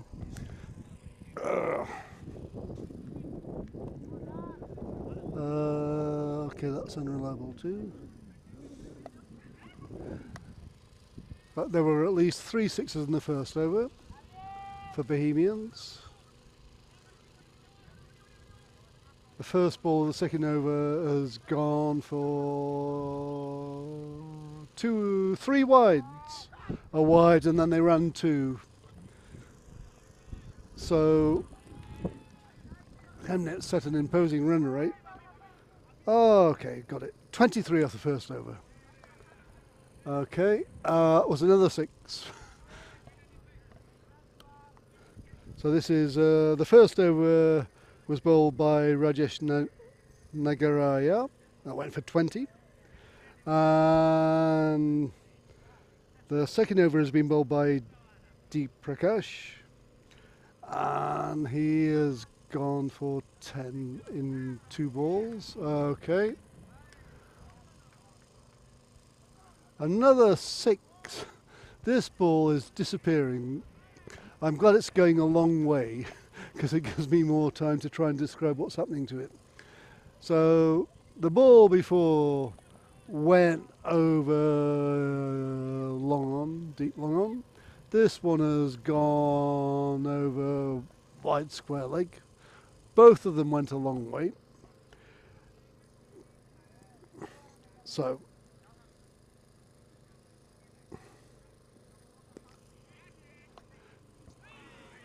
before the start of this match, Chemnitz formed a guard of honour for their captain, Deep Prakash, because this is going to be his last game for the club after many years of service. And he's bowling now, but on the whole, I think he might wish he wasn't.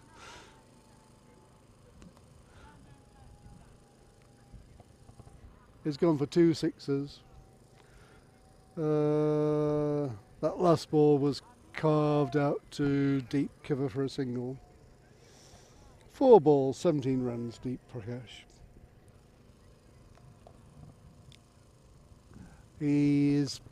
I think he's having fun there. He really tossed that one up. It was driven to mid-off on the 30-yard circle, and they take a sharp single. It was quite a good throw, but just missed the stumps. And Deep Prakash, he's thinking, what are the balls I have bowled? And he's settling for slowish ones at the moment. And that one was driven through extra cover for 4.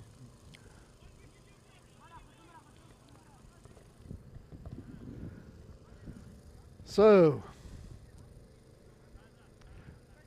2 overs, Bohemians, 42 for no wicket. Rajesh, 1 over for 20. Deep Prakash, 1 over for 22. Naeem Ismail, 18 runs off 6 balls. Surrender Prasad, 21 off 6 balls. Both with strike rates of 300 or over. Chasing 122 to win. They're just going to walk it unless something big happens from Chemnitz. The new bowler is Sakith Reddy. Bowling to Prasad.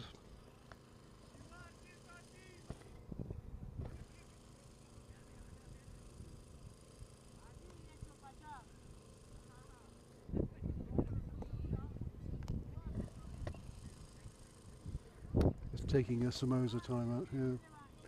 Oh. Well, I said oh because it was such a bad ball. It was a medium pace long hop on middle stump, and it was justifiably dispatched through mid wicket for 4 runs by Prasad. Current run rate for the Bohemians is 21.23, which you know, you'd settle for that. 46 for 0 after 2.1 overs. And it's still in the power play, they're changing the field, but you know, just have to bowl a bit better. Wow! That was a lovely shot, but it was along the grass straight to the deep mid wicket fielder, so it's only a single.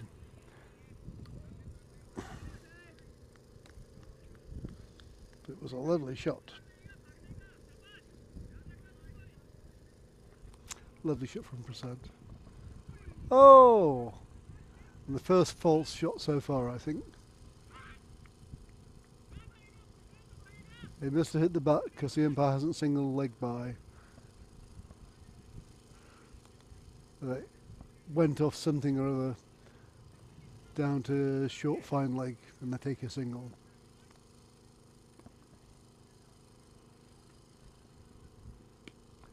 That sounded big and it pitched just on the boundary of the other ground, of the Banksfield ground. It was a big 6. 50 up for Bohemians in 2.4 overs. 32 to Prasad, 19 to Ismail. Both of them just going like anything. 4 more. Short leg stump over backward square leg for 4. Ready. Sakith ready. 5 balls for 19. And he's joining Rajesh, 1 over for 20, and Deep Prakash, the retiring skipper, 1 over for 22. So 20 runs on over seems to be the target for the Chemnitz. Another 4! Okay.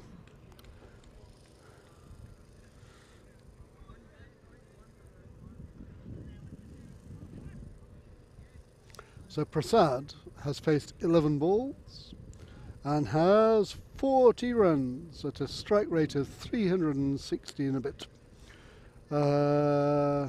Ismail has faced 7 balls for 19 runs, strike rate 271.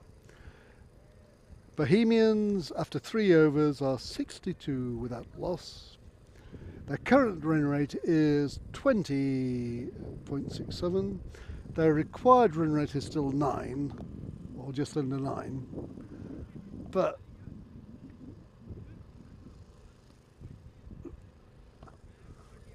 the Bohemians batsmen, Prasad and Ismail, are having fun out then.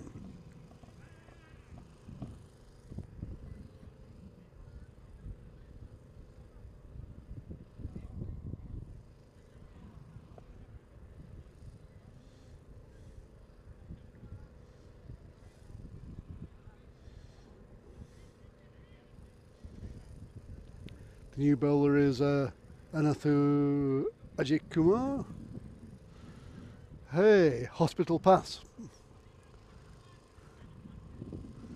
For a 10 pace run up, keeper standing up, short, on off stump, swatted by Ismail, who is doing his best to catch up with his colleague Prasad, and takes his personal strike rate over 300 to get in touch with Prasad's strike rate of over 350. 6 runs off the first ball of the 4th over.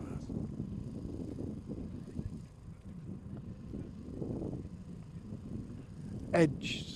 Second ball this over is edge down through third man. They come back for 2 without any trouble. 70 without loss after 3.2 overs.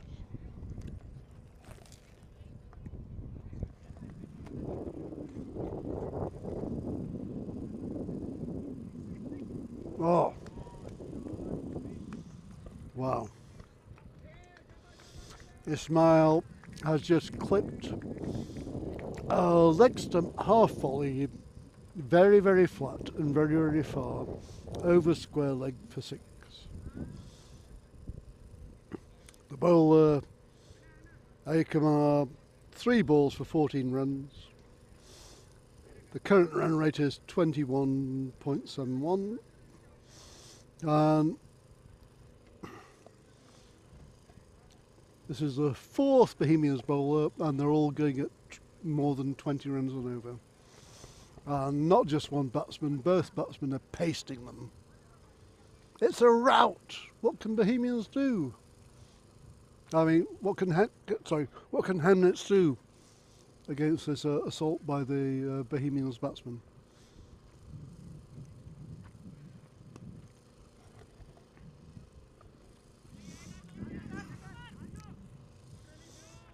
And Bohemians are running really hard as well as smashing the ball out of the boundary. That was clipped straight to deep mid wicket, and they ran hard and comfortably got 2.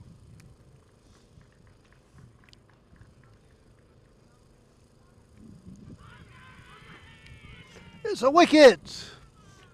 Hooray! Something for Hamnets to feel happy about. So Ismail was just got a tickle on that ball outside the off stump by Ayakumar. He's out for 35 runs off 12 balls.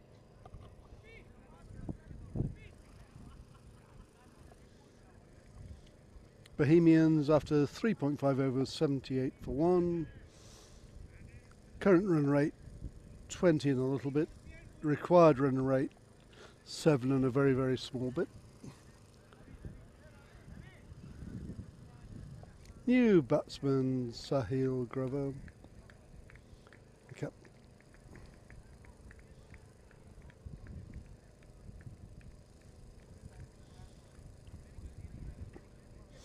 And Chemnitz Ayakumar has conceded 16 runs off 5 balls, meaning he is the only Chemnitz bowler with a run rate under 20, 19.2 at the moment. Last ball of the over. Excuse me. Tapped into the onside for a single. End of the 4th over, 79 for 1, Bohemians.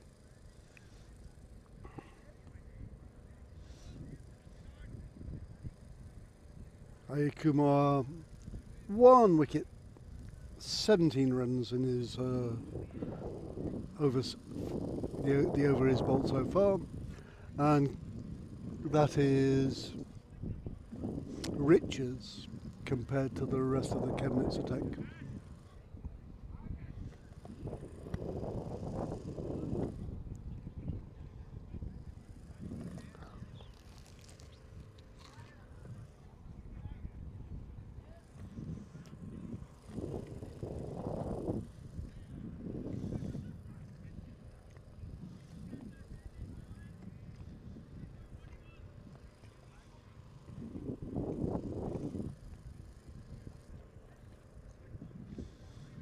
So, Prasad on strike. Sorry. The new batsman Sahil on strike.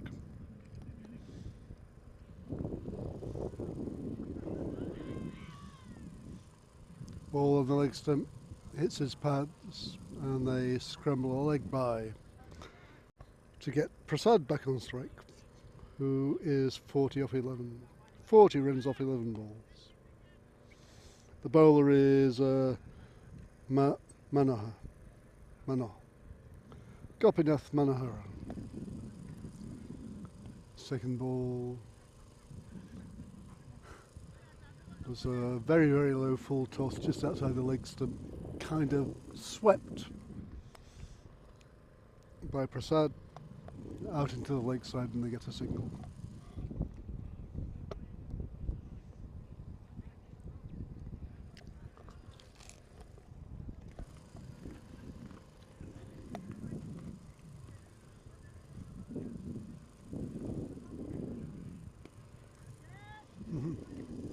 A wicket!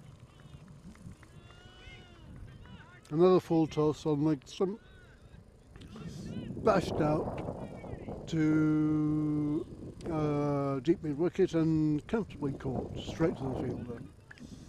So Sahil is out. Prasad is still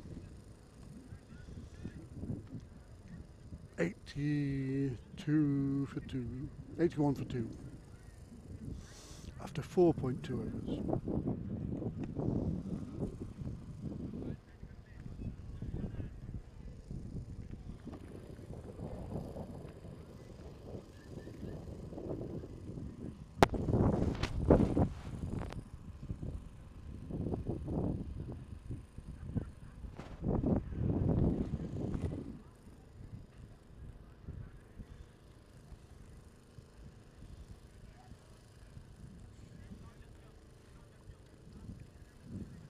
New batsman Zahid Mahmood.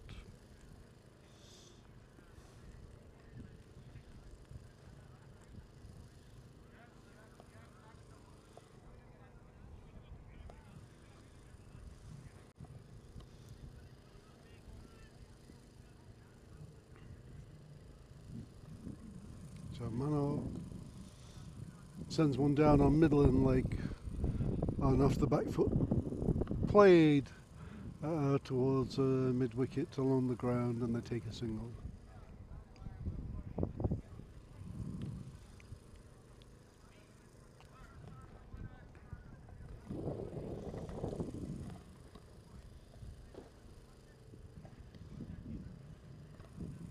Malayan.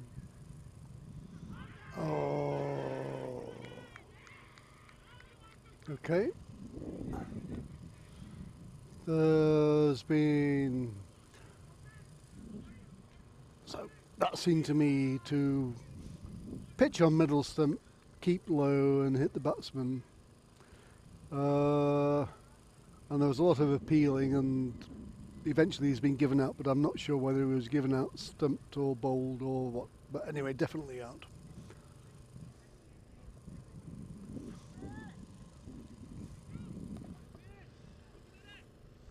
So duck for Zahid Mahmood, and compared to everybody else, Mano's bowling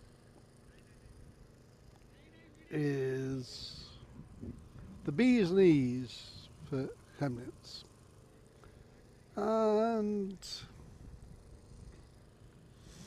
the required run rate is 7.5, so 3 wickets down for Bohemians. Good bowling could still take the 3rd spot for Chemnitz, but they did not get off to a great start bowling. Bohemians 82 for 3 after 4.5 overs. Sakhalin is the new batsman. The non-striker is Zahid Mahmood. He's faced 1 ball for 1 run. Sakhalin obviously yet to face. So, can the new batsman keep up the great work done by the Bohemians top order? This ball fallen off stump and driven out for a single to long off. So Mano completes his over. 1 over, 2 wickets, 3 runs. And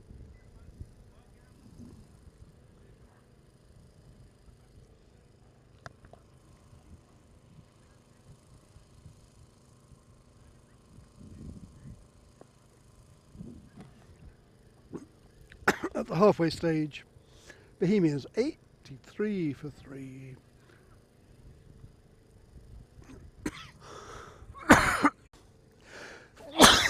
Excuse me.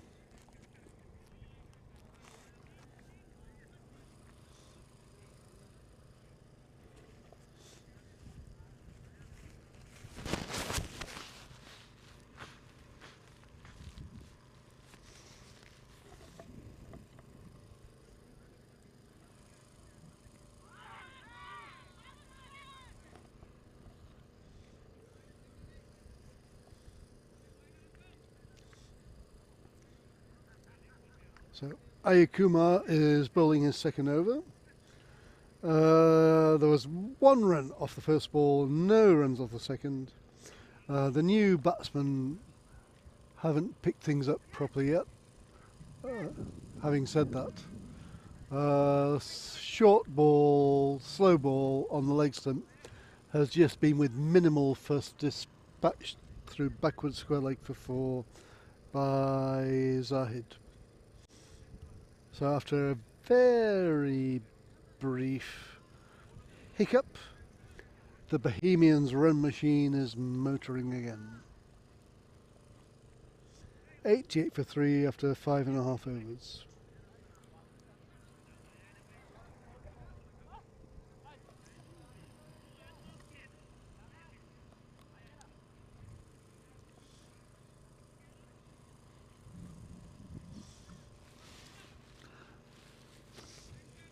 So Chemnitz are going for an off-stump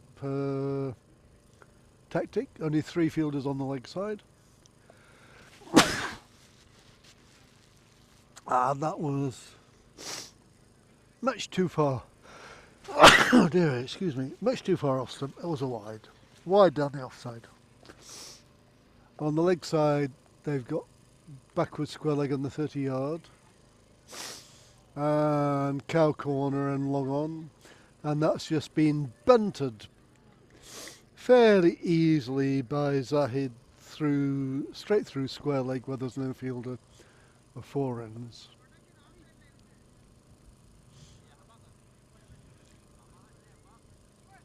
So the trouble with this tactic is that the batsmen know. And the bowler isn't that quick, and the batsman can move across and just whack it into the leg side if he wants to. That one was a Good length ball on off stump with a bit of bounce, and the batsman left it alone. No shot. We'll have a forward defensive next. And a wider ball, swished at, but too wide. The batsman missed it, and it's called a wide.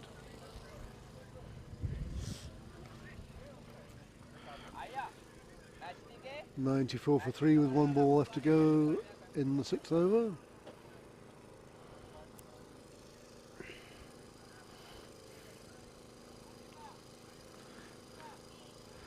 Ooh. Oh. Yeah, very late So call. the umpire had a real think about that one. They're pursuing this on the tram line outside the off-stump tactic. And the umpire just thought that was too much and called another wide.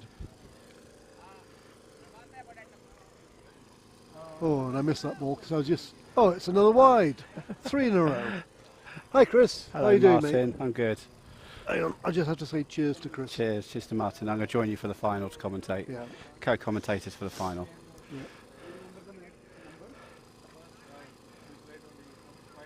Oh, that's a good Oh, ball. and that's just edged. Yeah, that was an edge. That's edge for 4. So, Chemnitz, they got a good score, but whatever could go wrong with their bowling and their fielding, in fact, has. Bohemians are just galloping along. 100 for 3 after 6 overs. But you can see by looking at the players that this is not the final. They're not so engaged in it, and they're giving people a chance. But at the moment, it's a romp for that 3rd place spot for Bohemians. Last year's champions, though, so they'll probably be Yeah. disappointed with 3rd place. Yeah. They will be disappointed, but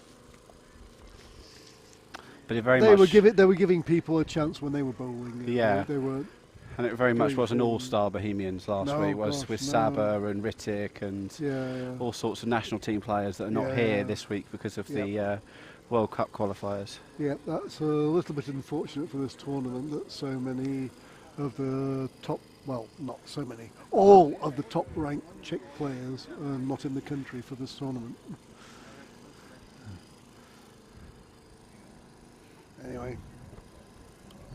Anyway, Chris, how are you doing? Yeah, not too bad. I'm too old for this. Too old for this. I'm turning 40 this year, and I think I played about 4 or 5 games over the weekend. So Oh, God.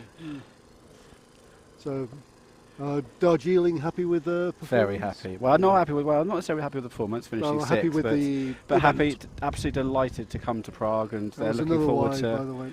looking forward to coming next year as well. Yeah, So. great. Yep. Oh, it looks like I'm going to finish second in the bowling. That was a massive 6.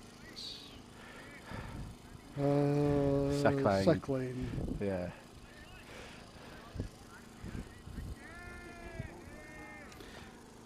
Actually got high hopes for Sacklane. I think that now that he's got the Sabas and the Rittiks have gone from Bohemians, I think Sacklane's going to shine. He's always one of those. Their best. He's been the best of the rest, and I think he's got got ability to shine now I was, that I was some of the quite big names are impressed with gone. his bowling in one of the early matches Yeah. when they were under big pressure.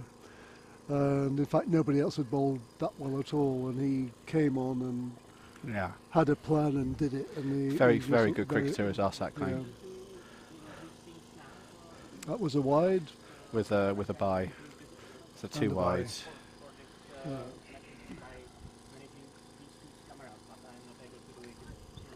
So the bowler is Sukash. Suhaspart.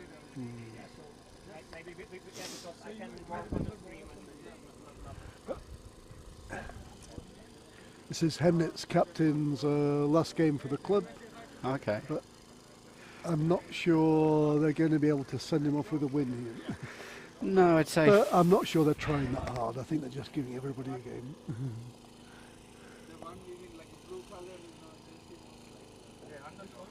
That's tickled through the leg side and kicked over the boundary by the deep square leg fielder.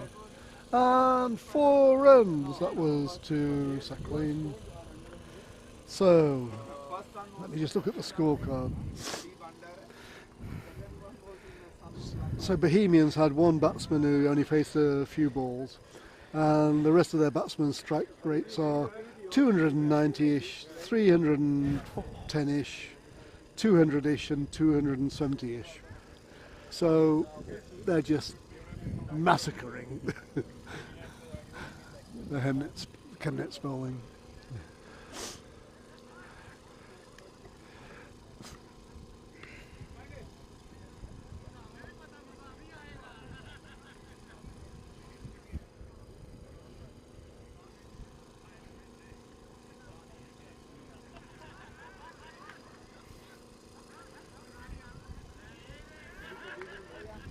So 115 for 3 at the beginning of the 8th over. Required run rates 2.33, 7 runs in 18 balls. Okay.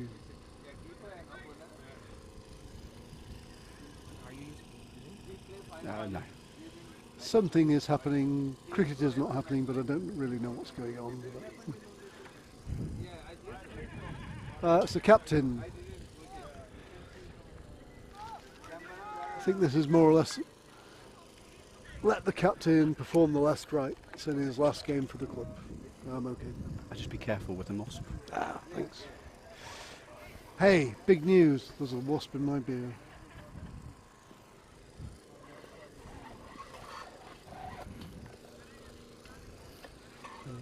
Suresh comes in.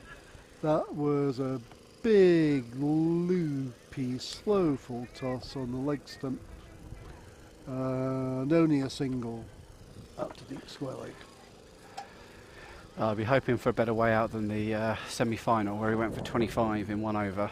So. Well, he was close to that in the over he bowled before in this match. Oh yes, 23 off, 22 off his first over.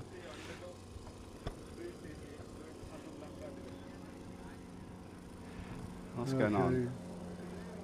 So the umpire is on his walkie-talkie, but I can't imagine what they're going on about.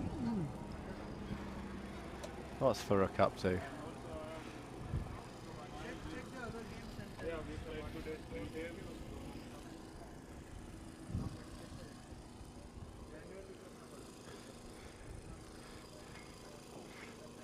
outgoing captain comes in.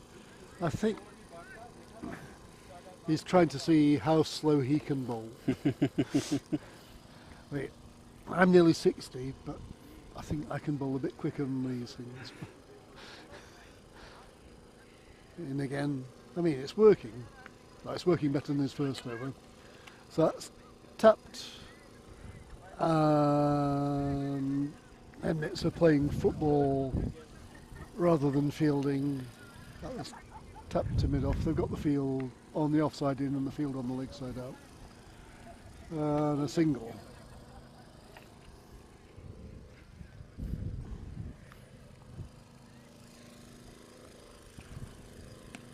And another slow full toss. And that one has gone for 6. Oop.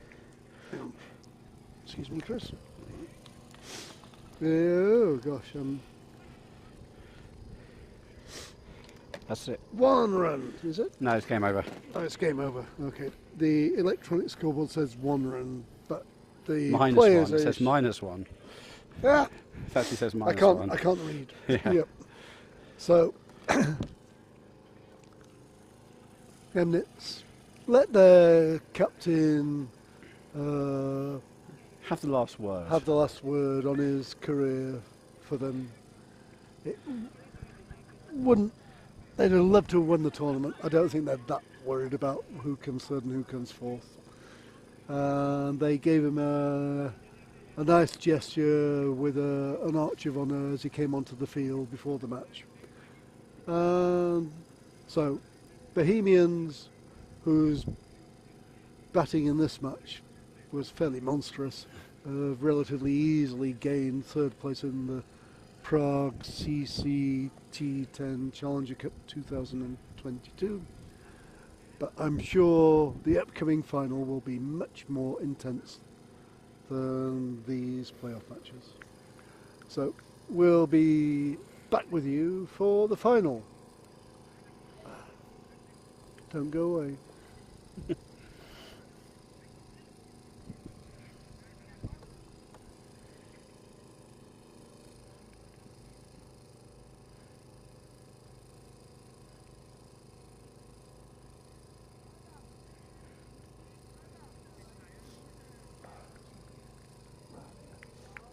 Sneezing away through that.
Cleaning fees.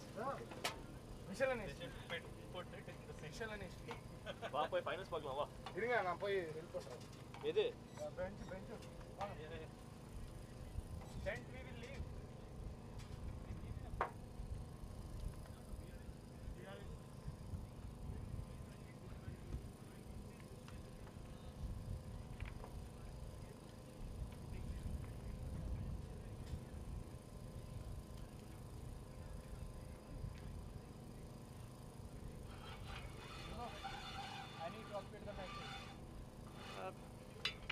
Yeah, but you have 1 minute. No more than 1 minute. I will be back, and sorry man, but I really want to make this thing good.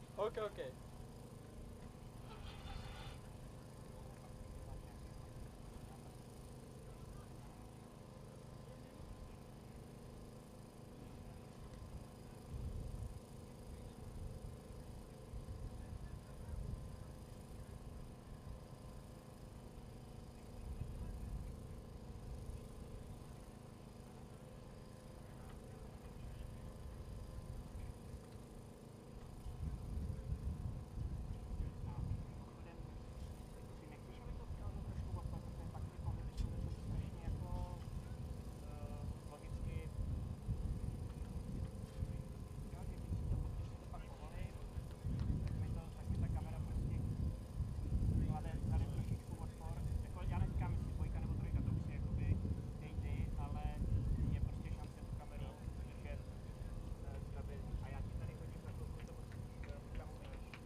znamená, že budeš moct se držet jako víc na vyšších detailech. Oranžová je sej, oranžová, zelená sej a červená je line.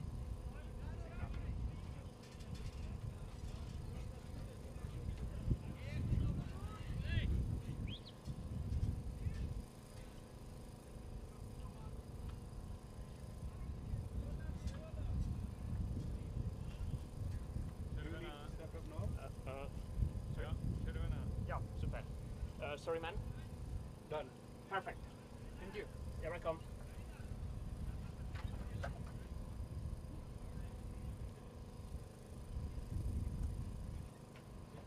A jenom čekni, teď je tam oranžová. Jo. Díky.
tady nechal to pivo. Tu střechu ještě budu chvilku potřebovat.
We good?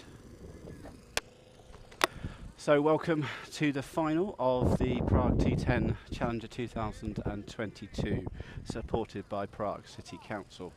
Our final is between Berlin Cricket Academy and Vienna Zalmi Cricket Club from Germany and Austria respectively. The toss has been won by Berlin Cricket Academy, who have chosen to bat. So we've got Shubham Patel, the wicketkeeper, and Jan Mohammed Al-Uzai out in the middle, and we're just waiting for the announcement to start the game.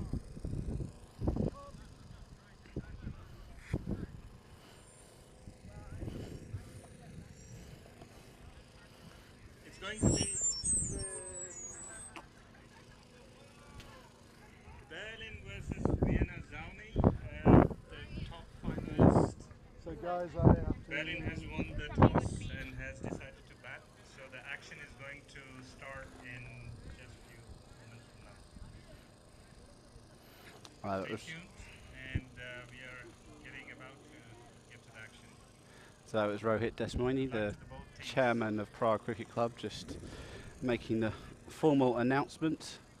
The umpires are in place. We've got Pradeep KG and Pete Vincent from the Czech local league standing in this game, and it looks like we're just up and ready. It looks like Abdul Rahman to start. Bowled very well in the semi-final, particularly in tandem with Shaq.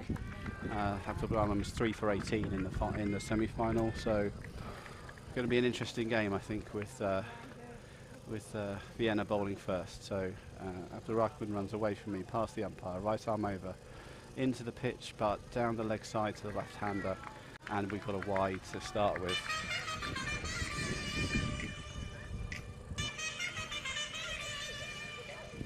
I'm just waiting for Martin, the co-commentator, to Hello! get up and running. So, just connecting. So, we are here. 3 intense days, except it's only 2 because one was washed out. And it's Berlin batting against as Abdul Rahman the into Austrian the wicket, team. right arm over, and flash outside the off stump, but the keeper hasn't gathered it clearly, and it will run through for 1 bye.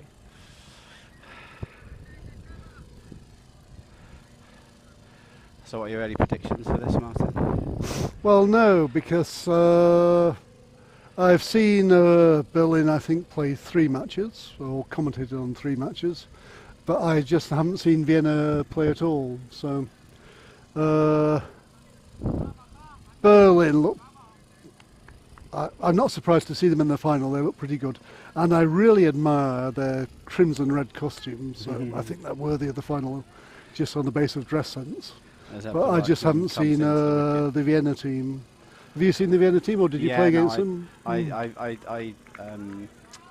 watched their semi-final, and they put 140 on batting first, and then strangled the Chemnitz batters out. So no, I've not seen a huge amount of them, but certainly what I saw was impressive. And Abdul Rahman, who's bowling now, and Ashak, who I'm sure we'll see later, bowled really well in tandem as Abdul Rahman runs away from us, past the umpire, right arm over, slower ball, but driven straight to mid off, but he has misfielded, and it's gone to the boundary for 4. Yeah, I think that just went straight through him.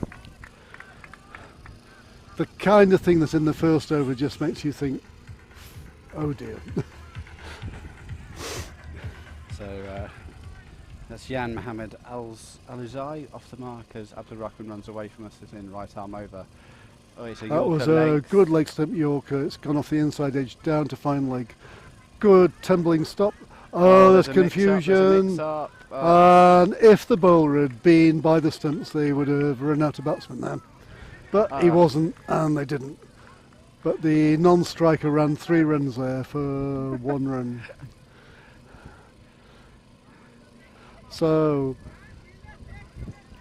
I saw Berlin in the semi-final, and they were really hyper nervous, and I think that's just a bit too intense. down leg side. This will probably be called wide. Great big heave. Yep. Yeah. Called a wide. Yep.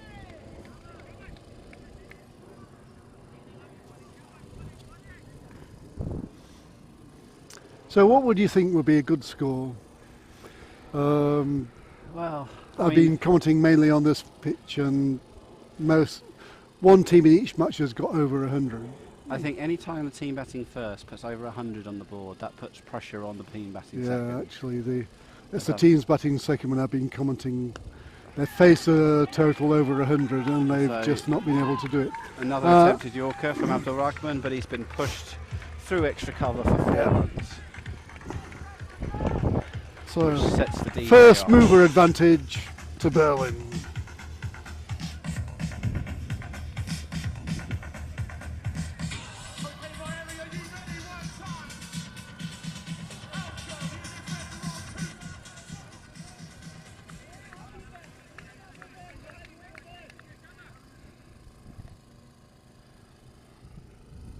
As he's in past the bowler. So right I've side seen over.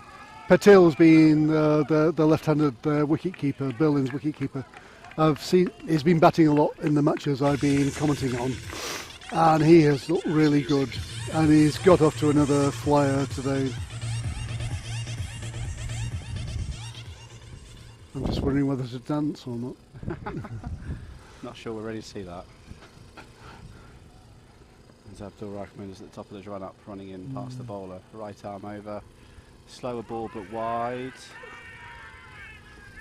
There's Well, he's so. so he's not made a decision yet. he's consulting the umpire is consulting the square leg, and I can't think of any reason for him to do that unless he was wondering whether the catch carried or not. No, I think he's actually called over. Oh god, yeah, we got two two pro umpires, umpires. yes. Yeah. But, So in most of the other matches, one of the players has done square leg, but for the final we have Pradeep, and I mean, that was interesting because it was either wide or he hit it. So Yeah. I know it's interesting that he called over, but anyway, I thought it was a wide. It was either a wide or out. maybe it was under edge into the ground. But so anyway, so Shafi opened the bowling in the semi-final. He's in right arm over the wicket, into the wicket, and Yep. So a good squirted. start, squirted. Yep, Yeah, that's a good squirted. word for it. Squirted down to third man. So we've got 2 outside the circle. We've got 1 at deep square and So we're 1 at fine leg. 7 balls into this first innings of the final, but so far the ball is meeting the bat. So I don't think there can be any movement. Were you swinging it yourself, Chris? A little bit of movement, but not a huge amount. He's in, bowled right arm over the wicket. Oh, Huge smashed. swing. It's coming straight down our throat, but just It short wasn't of that far. Wasn't that far over the rope, but it was a metre over the rope. Pretty straight. In the power play, there the deep fielders are not straight, so there was no chance of anyone catching that, even if But it didn't work so they've well. just made a change in the field. So fine legs come into the circle, and Yep. long on is staying back. And also we've got deep square leg as well, as he's in right arm over the wicket. And again, Gone straight up, it's more or straight less. up in the air. The bowler's just called calling. it The bowler's and cocked it dropped up. The bowler has picked the ball up after he dropped it and thrown it hard into the ground, and his teammates are calming him down. But Not I sure think that was the bowler's catch because he I was always think running from underneath there and were- behind. there were fielders who could have moved forward and caught that more comfortably than the bowler Exactly. going backwards. But he took responsibility for it, and he's Yep. only got himself to blame. But he's back at the top of his run-up. And it was 1 run. As he comes in, bowls, right arm over the wicket. And that was a good, clean smash Almost over took cow our- corner. Almost took our generator out. Yeah. Which will not make the bowler feel any happier in the No. slightest bit. It wasn't the same batsman he dropped, but still. So,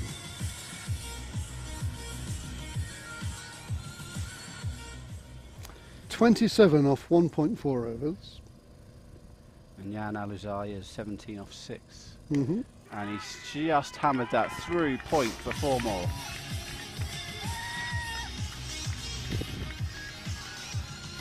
Well, Vienna's Almi cannot be happy. They've got to work out how they get this back now, haven't they? They've got to stem I'm not sure if they have a plan. stem the The bowlers are boundaries. not particularly bowling to any particular plan. The ball's going through the leg side and the offside. That was in, bowls right arm over the wicket. And down that was the a leg wide. side. That was a obvious wide down the leg side.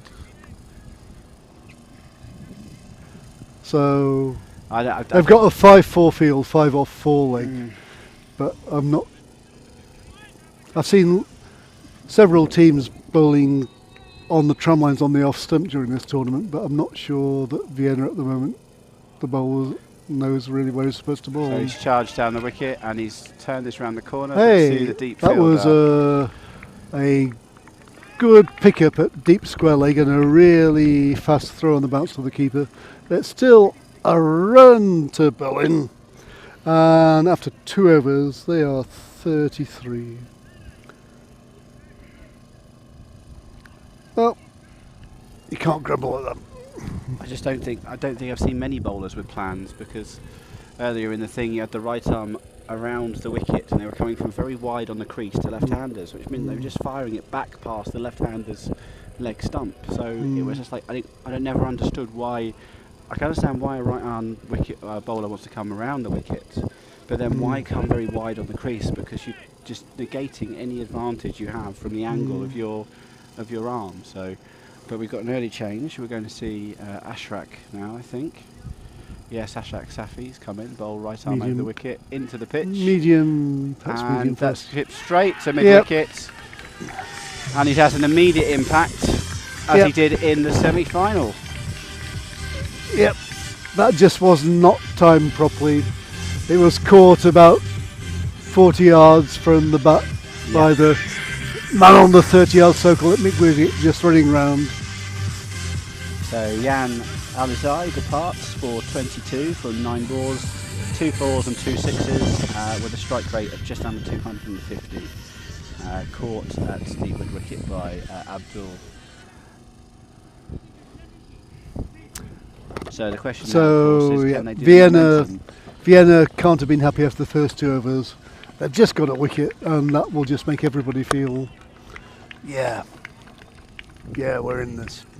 Well, it's can having lost the batsman with the batsman that scored all the runs very quickly. Can they keep the momentum going, or is it going to be a reset? So obviously Vienna will be hoping for a reset. Berlin will be looking to push on forward. So Venkatesh Laxminarayana is the new batsman.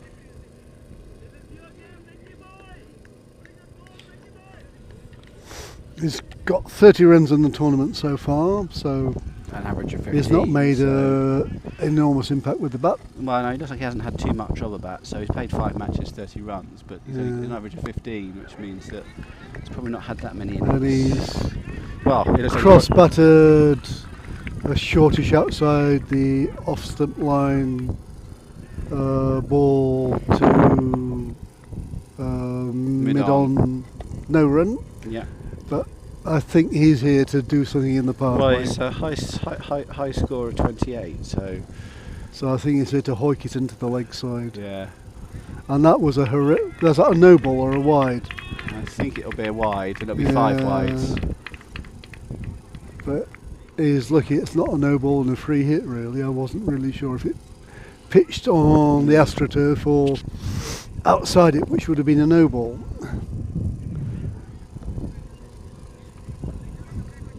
But perhaps a bit of nerves in the final. Well, you'd think It the certainly nerves, was a terrible ball. yes. But having already taken a wicket in the final, you thought the nerves would have disappeared. Yeah. As Ashrak comes in, bowls over the wicket. Oh, that was a much better ball.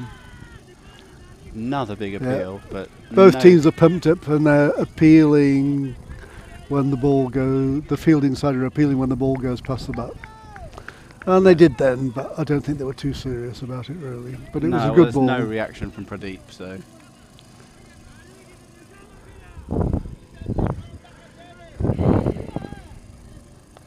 As Ashak is at the top of his run up, and he comes in past the ball umpire, right arm over.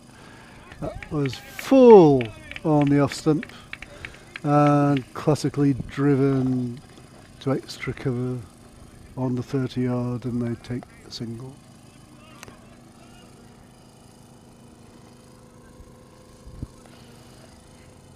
So Berlin have got a really healthy run rate, but it's mainly been bashing bad balls, and they're treating the good balls with respect. And the batsman that's been doing the bashing is now back in the hutch as he bowls over the wicket to the left-hander, driven back down the ground. Yeah, not really timed. Just the one run. Still going at 14 and over, but there's definitely been a drop in pace the last. Ashak has done the trick. Ashak, sorry. Stop putting an R in his name when there isn't one. As he starts his run up away from us, past the umpire, over the wicket. And he's clean bowled through a defensive stroke. The batsman waited on the back foot, I think tried to nurdle it somewhere. Missed, hit the top of off. So Venkatesh with the average Vienna, they're back in it. Yes. 2 wickets. Ashak. End of the power play. 2 for 7 in his over. End of the power play. Gotta say that's about maybe just in Berlin's favour from the fast start, but Vienna will be happy with those 2 wickets. Well, yeah. Oh, watch out, boys and girls! Mr. Maximo is here.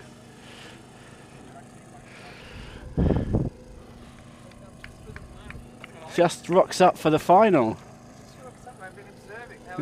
Yeah, not too bad, Vinny. Hey, man. Are you right? Yeah, you're on. Oh. It's all right. It's all right. We're not professionals like you. We don't mind the interruptions. So, the professional commentators just rocked up to tell us what we're doing wrong. Yes, that's Mr. Vinny Sandhu of European Cricket Network and European Cricket Series fame. Mr. Maximo gets very excited when a 6 is hit. Also, very, very good wicketkeeper. I umpired. He played in the Pro 40 League for United last year, and I was umpiring. And there's definitely he's a talented cricketer as well. Great wicketkeeper batsman. Right, who we got bowling? So first look at Abassine in the final. So he was tidy in the semi-final. We'll also see him at the top of the batting order as well. Yeah. So both Berlin batsmen relatively new at the crease. Good time to bowl. Well, Shubham opened, so He's only faced 5 balls. 5 balls. Yeah. I just worked this one into mid-wicket for a single. Yeah. Tidy start.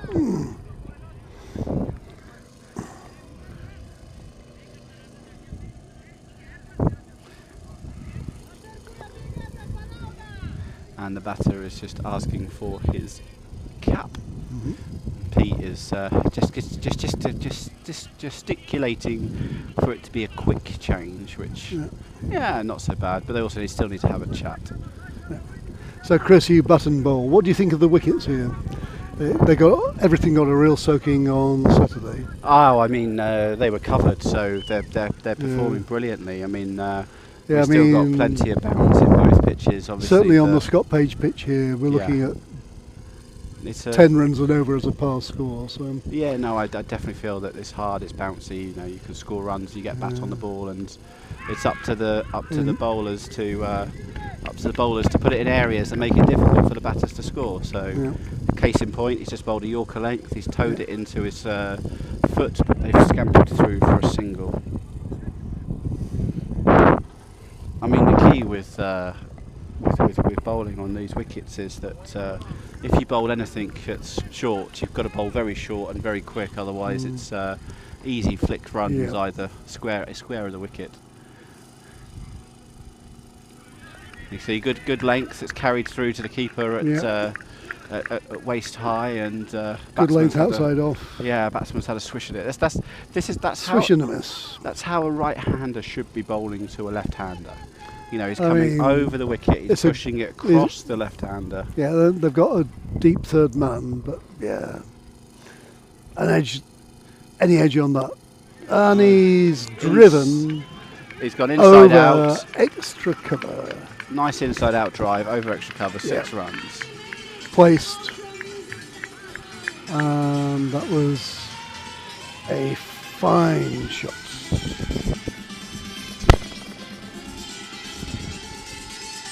So, 48 for 2 after 3.4. Rocketing along at 13 or so runs and over. They've lost a couple of wickets, but still, it's a 10 over Nobody match. wants to see that. Just had a camera put in front of us, but nobody wants to see us. No, it's fine, I'm fine, I'm joking. Hey, we've got...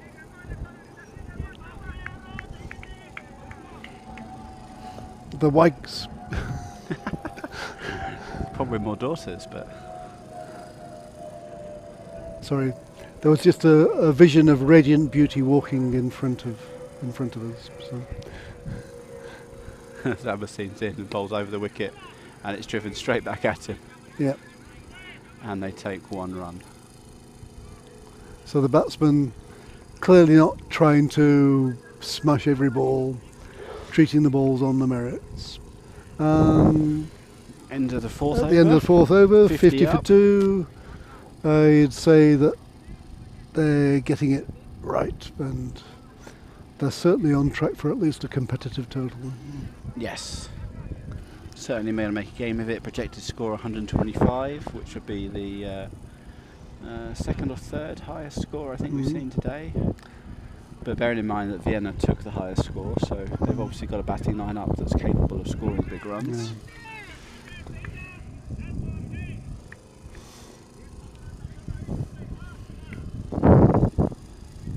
So Ashak, after a successful 2 for 7 in his first over, is going to continue.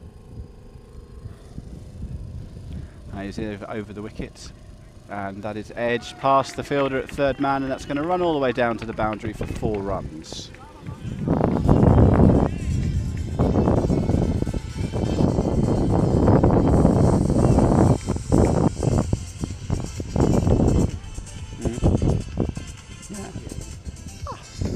No, if he's just a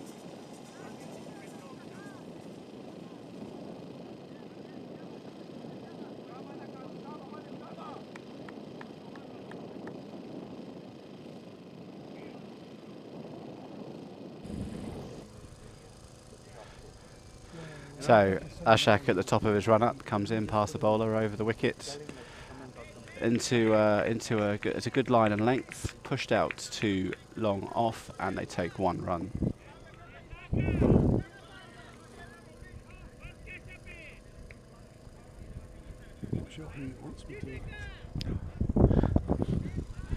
I think he wants to take advantage of the fact we've got Mr. Maximo here, so. He is Mr. Maximo? Yeah, we use Mr. Maximo, yeah. Oh, come on, you go and get it. Oh, I don't know, just, I don't know. Prakash can sort it out. We're here commentating together, so. I'm sure Vinny doesn't want to commentate, he's rocked up, he's... Yeah, sure. You know I will. So Ashak is at the top of the run-up, running away from us, past the umpire, over the wicket.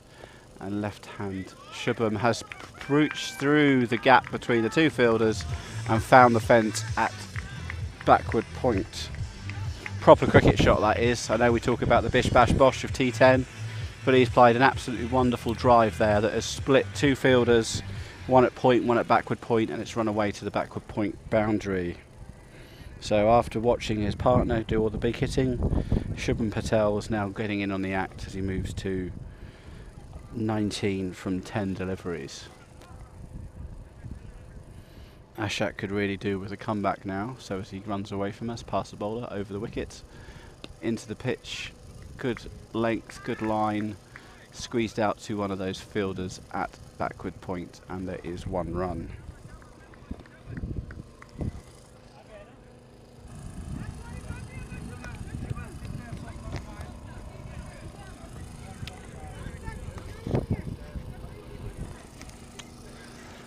So just changing the field as we go from the right to the left-hander. It's the end of the power play, so we've got a long on, long off, deep square, deep backwards, deep mid-wicket. Everyone else is in the circle. As he's full and straight again, and it's driven out to long off, and they take one run.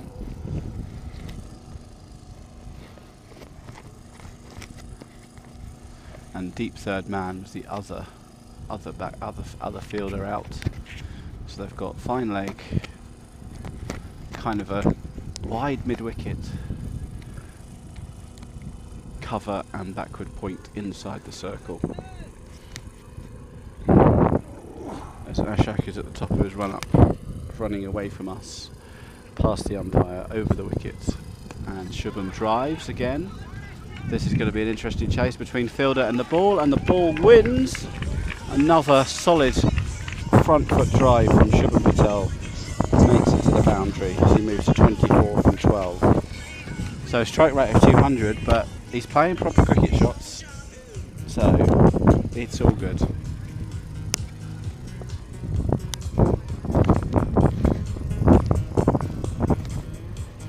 So after 5 overs, Berlin Cricket Academy 65, so running around 13 exactly.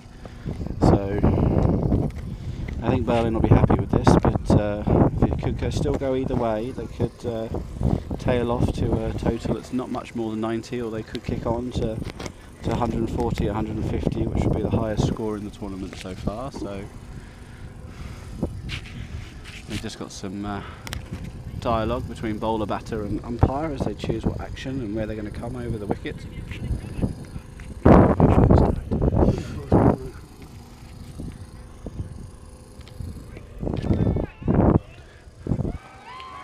And the new bowler is greeted with 6 runs.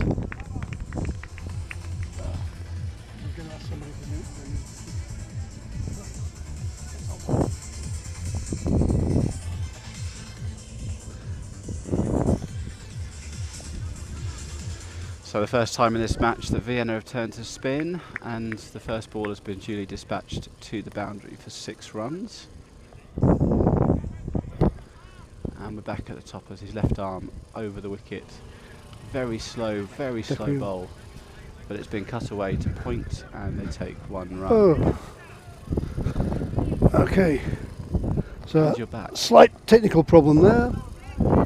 But with Chris here, no one was going to miss me. We were dealing with your So, phone, though. Chris, My Chris, phone's run what's out of happening? battery. Well, I don't know, my phone's run out of battery, so Oh, good God. I'm just commentating on what's happening in front of me, but I've got no idea who it is and what they're doing. And Right, let's have a look. I think we're at 75 already. We're just 2 72 for 2 after 5.2 according to my phone. balls. Okay, excellent. Which is about to run out itself. As the but ball we is should be in, left arm over That the wicket. is And a dispatched. slow, Maximo!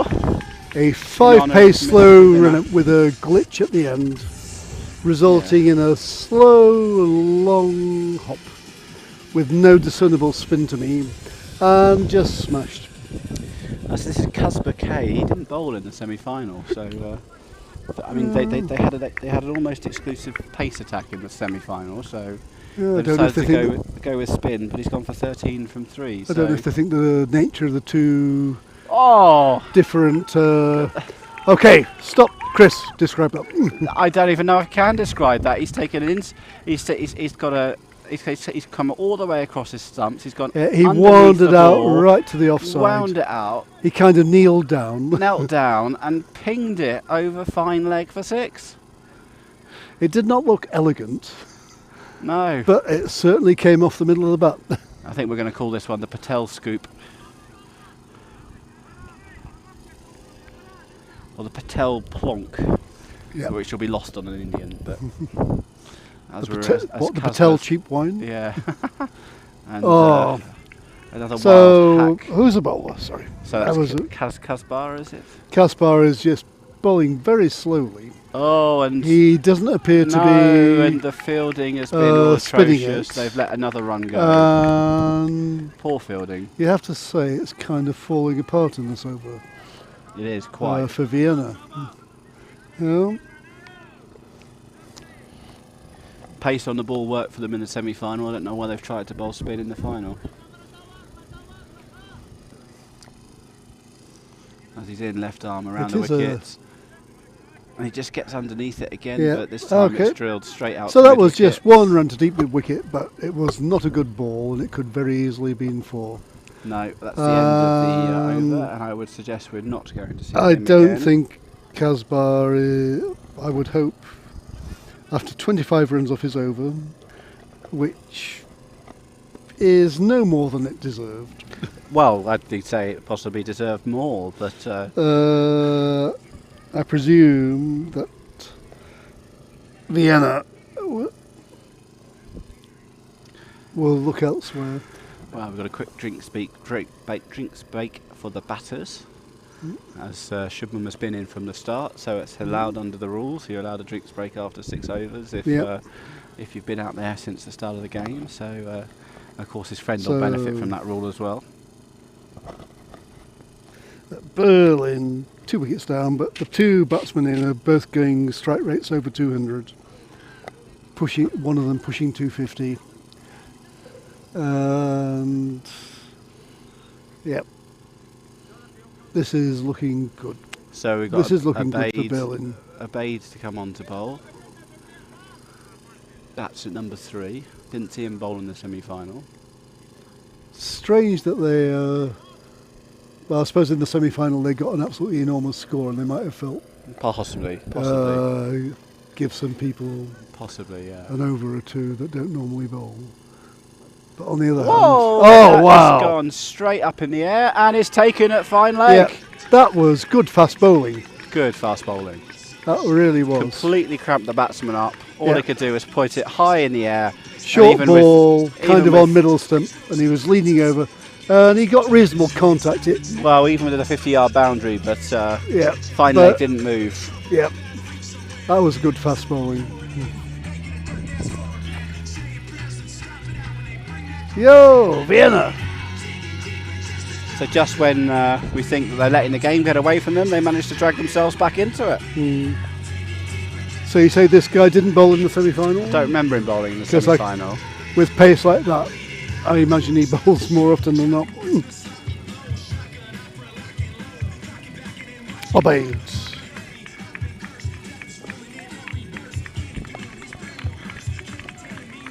Error while getting bowler score insights. Okay. No.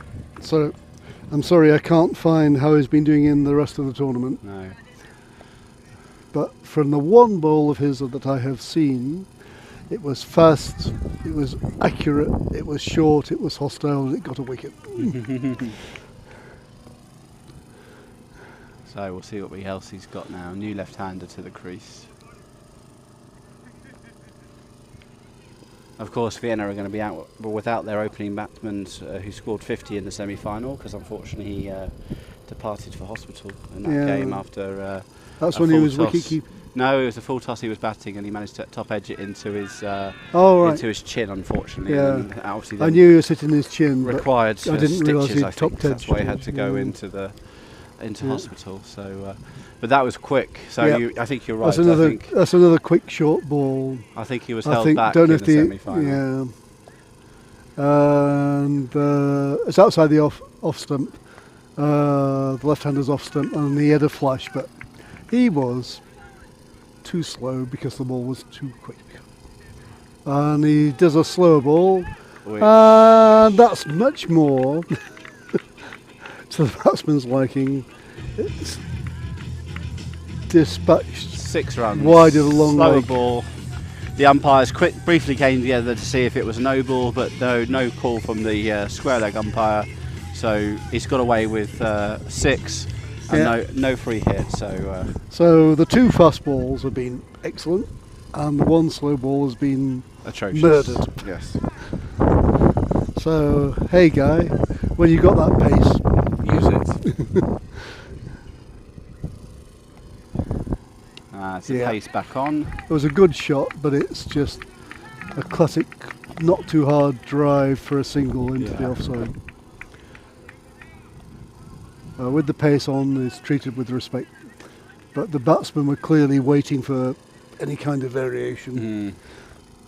And so far, the pace ball is a bit too hot for them to be comfortable. So Abade runs away from us, past the umpire over the wicket, fires it in Yeah. at Yorker Good length, leg leg, slip Yorker. just tapped back to him.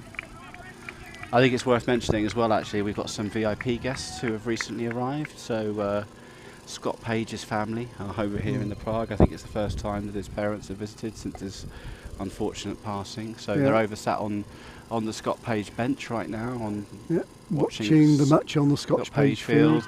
And And he's Abade bowled him. that was middle stump. Top of middle. Was a horrible hoik across the Yeah. line, and Nothing- Abade picked up nothing- his second of the over. They hoiked the slow ball in this over for 4, but clearly they're wanting other things to be happening. And the bowler was too good for the aggressive shots that they were able to do. Yep. Scott Page. This is a Scott Page field, and is one of the founders of Czech cricket, which is not that old. It's like 25 years old or so. And he's one of the guys that did all the work to actually create a cricket club and find a cricket ground. And then he found another cricket ground out at Velvery. He did that. And he died taking care of a cricket ground, and we've got a bench for him here in his memory. One of the legends of Czech cricket. And his parents are here to Along with his Just wife sit- and children. just to see and appreciate what he was trying to do and what he did such a lot of work to do.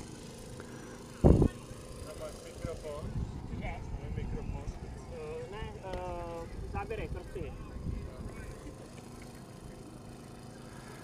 Right. So after 7 overs, 94 for 4. And the bowlers forgot to take his cap off.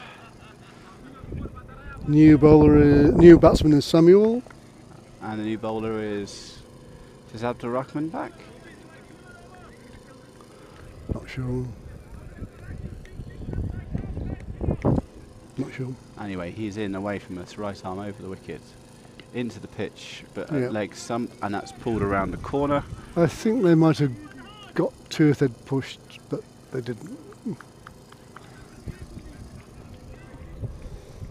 So it's Abyssine is the bowler. Abyssine back, yes. So this is his second over. And this is Samuel's first ball. So we've got a 4-leg 5 off field.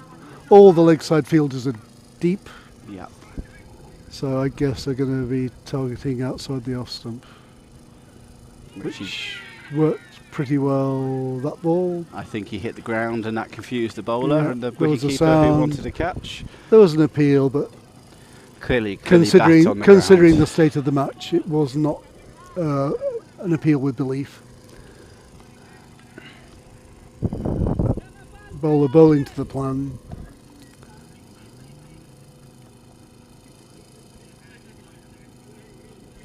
Slower ball, inside out.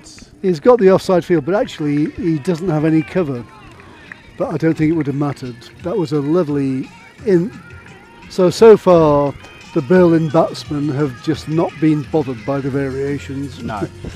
They have been bothered by a bit of pace, but the slow balls and the variations And have the gone. spinner have been Yep. dispatched. Yep. So it's clearly the part of the plan for Vienna has got to be pace on the ball as he's passed the umpire over the wicket. And that was pace outside the off stump. Outside the off Or stump. dot ball. Dot ball, yes. And another half-hearted appeal, but 2 to come.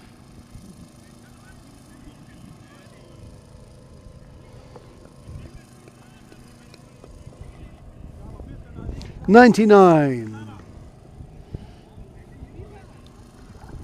on the boards. So whatever happens in the next 2 and a bit overs, Berlin have already got a decent good score. Yes. Oh, That was a full knee-high toss. full toss. and Hit the pads. no bat Leg involved. bye. Leg buys. I think that might have hurt the batsman. Might have got him I think he got him inside the inside thigh. the pad on Yes. the thigh or the knee. Yep, that looks more like the thigh. Because you don't tend to sometimes wear a thigh pad in T10 because you've got to move between the wickets so Yeah. quickly that you do away with some protection. As long as he's wearing a box, that's all that matters.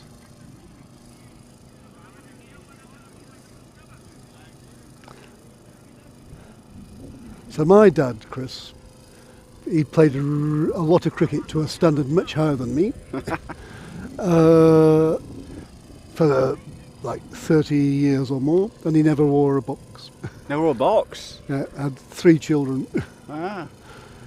But I saw him later on in his career when he was batting number 11 mainly, No, though he's he's batted pitched up earlier. outside. Pitched outside But leg he stump. did have a strange batting style where he jerked his pelvis out of the out of the line of the ball. I mean, the fun fact is that Hey, Paul! Oh, sorry. There's Paul Myers, another legend of Czech cricket. Come to see the fun. Hide from the camera. well, the camera's up there, so you're Hey, right. Paul, good to see you, mate. Nice to see you, sir. Oh, God. So there was it that Look, hang on, I've lost... players, they invented the box before they invented the helmet. So the men thought that they needed to I mean, protect do you their wear gloves, Chris? gloves? Yeah. What do you mean, batting? Yeah. Of course. Because I've also played with a guy who was the best batsman and the captain of a team in Suffolk in quite a high league, and he never wore gloves. Never wore gloves.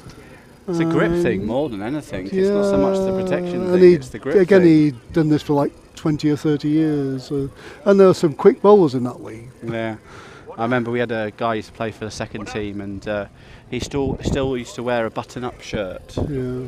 So he was always there in the changing room, doing his button-up shirt he wore rather than a polo shirt. So Abeid's going to get his second over. So pace on still. Let's see. No variations. Listen to me. Listen Yeah. to me. And he starts off with short. Outside off stump, and the The keeper, plan, because they've still got 4 deep on the leg side and everybody in on the offside. But to be fair, Well, the they've got third man, Yeah, the keeper's messed that up, so it's buys. but still a bit of pace and a plan, and So I'm Don't interested try to the see variation. who bowls the last over then. So if Abeid's bowling out now, then they're going to have to go back to either Abdul Rahman Who we or Shafi. My money would be on Abdul Rahman. not Casper.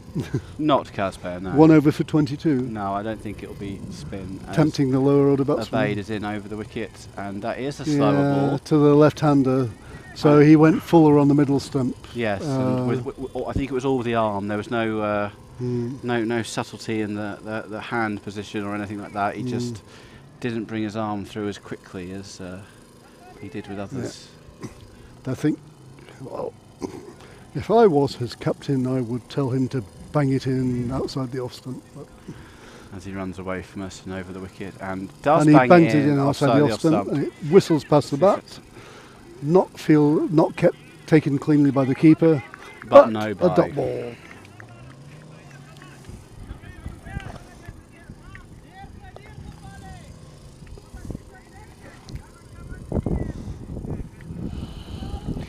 As he returns back to the top of his mark, he runs away from us, past the Number umpire, 333, I've just noticed. over the wicket. That was on good a length outside the off stump. Yeah. And another fairly wild swing, which did not seem to be very close to the ball. No. And the pace is not acceptable to the current Berlin batsman. It's a really, really good ninth over from Vienna.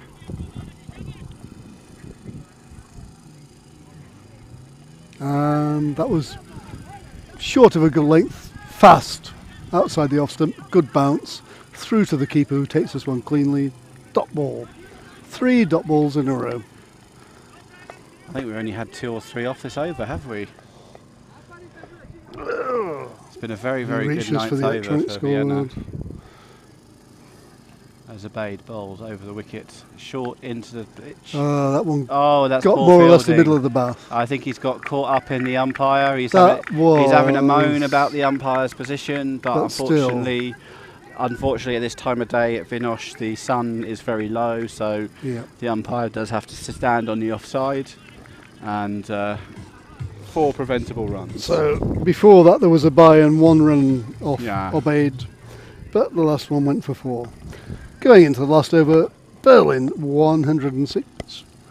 Well, 4 wickets down, so they're not going to get bowled out. Well, okay, they could, but that's But, not good. That's I not mean- good. That's not going to be a worry for them. but we were looking So- at 130, 140 after about Yeah. 3 or 4 overs. Yeah. So the fact that we're probably looking at about 120, Vienna have done really well to get this back, Yeah. and if they have another tight over, Patil and Mohammed and Vishwanathan, they were batting with a big strike rate.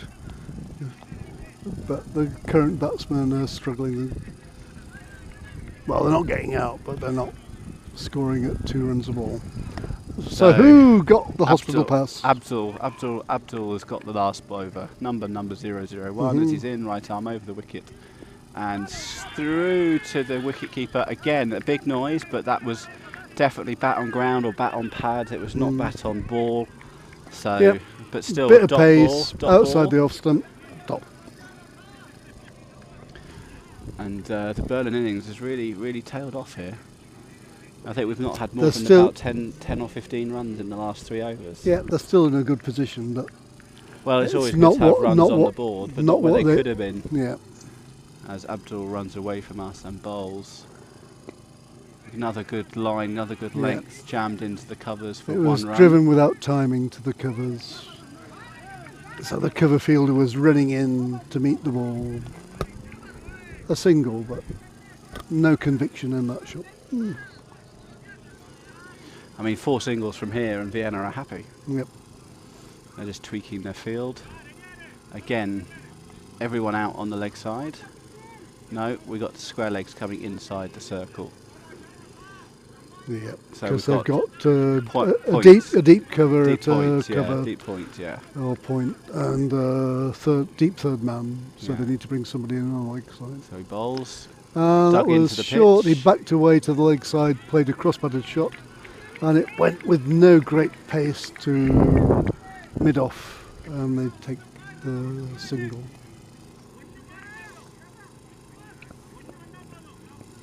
So agricultural, but without the power. Yeah. As Abdul runs away from us. No, is aborted. Aborted. Just making sure the field is right.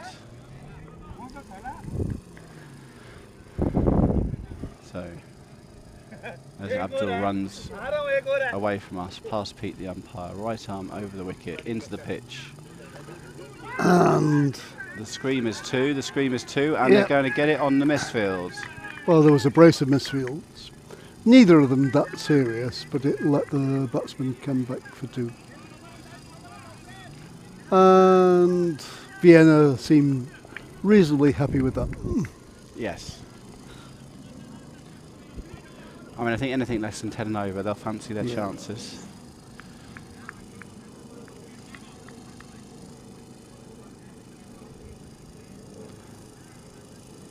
Oh, he's Oh. absolutely floored the batsman. Short leg stump, And kind of he's got him in the run out. midriff. Run out. The non-striker was charging down, so he had to get up and kind of hobble to the bowler's end, and he did, but not in time. It was a direct hit from whoever got the ball onto Oh, the bowler. stumps. It was from the bowler. The bowler. Yep.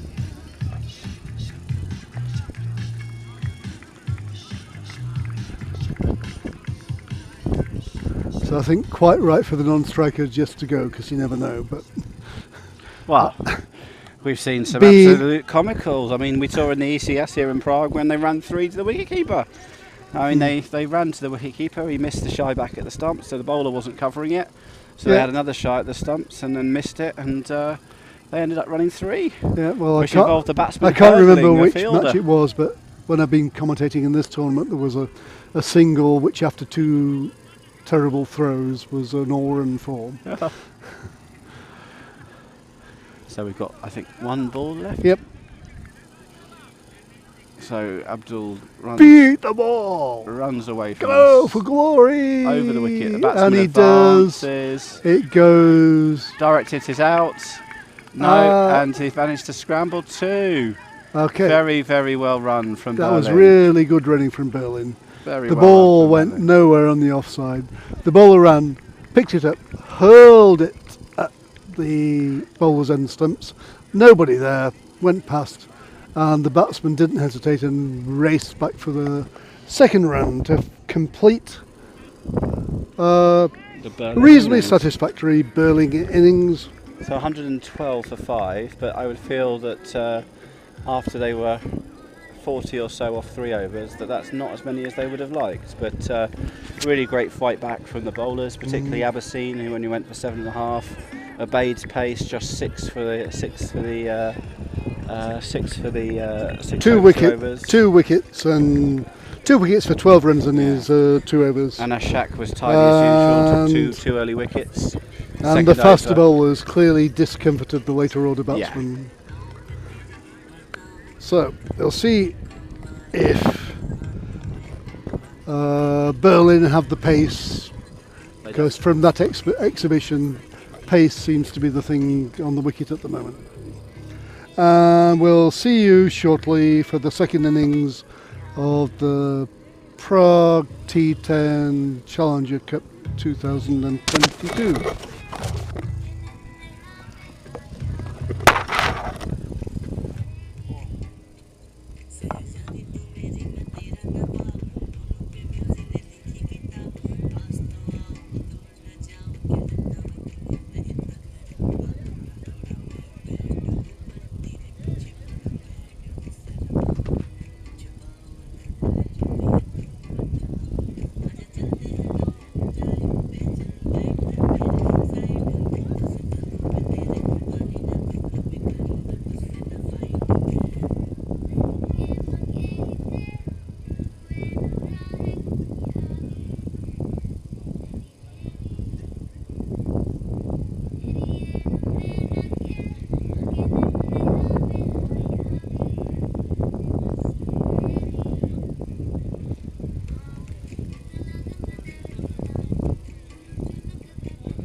you can do like an over, and then like whoever wants to jump out can jump out. Like, Yeah, I think I might to start it and. I can do like,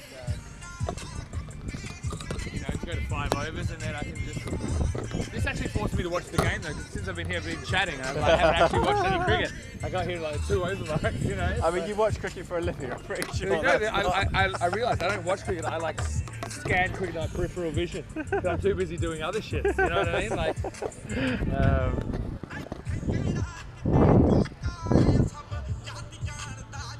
Yeah, I was watching the stream from the airport. Oh. So how long are you here for?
Obviously, there's a new opening partnership as unfortunately the opener that scored 50 in the semi-final is in hospital, having some stitches in his chin. Hopefully we'll see him perhaps before the end and for the presentation, but otherwise hope he's well and he's recovering.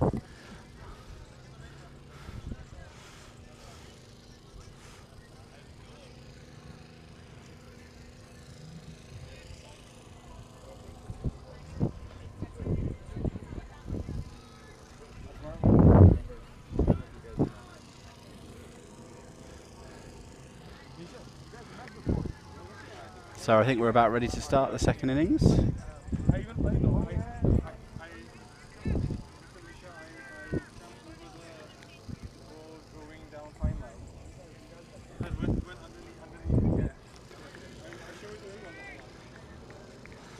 So we're about to get underway. So as he comes in, he runs away from us, pass right arm over into the thing, bowls straight up in the air. Keeper is settling underneath it and taken.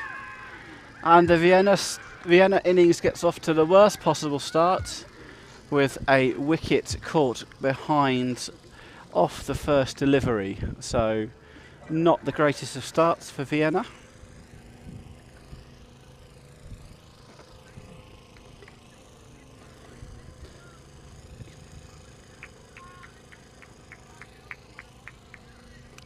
So one ball, 1 wicket.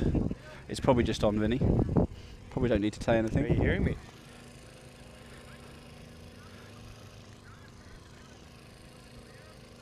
Yeah, I think both mics are on.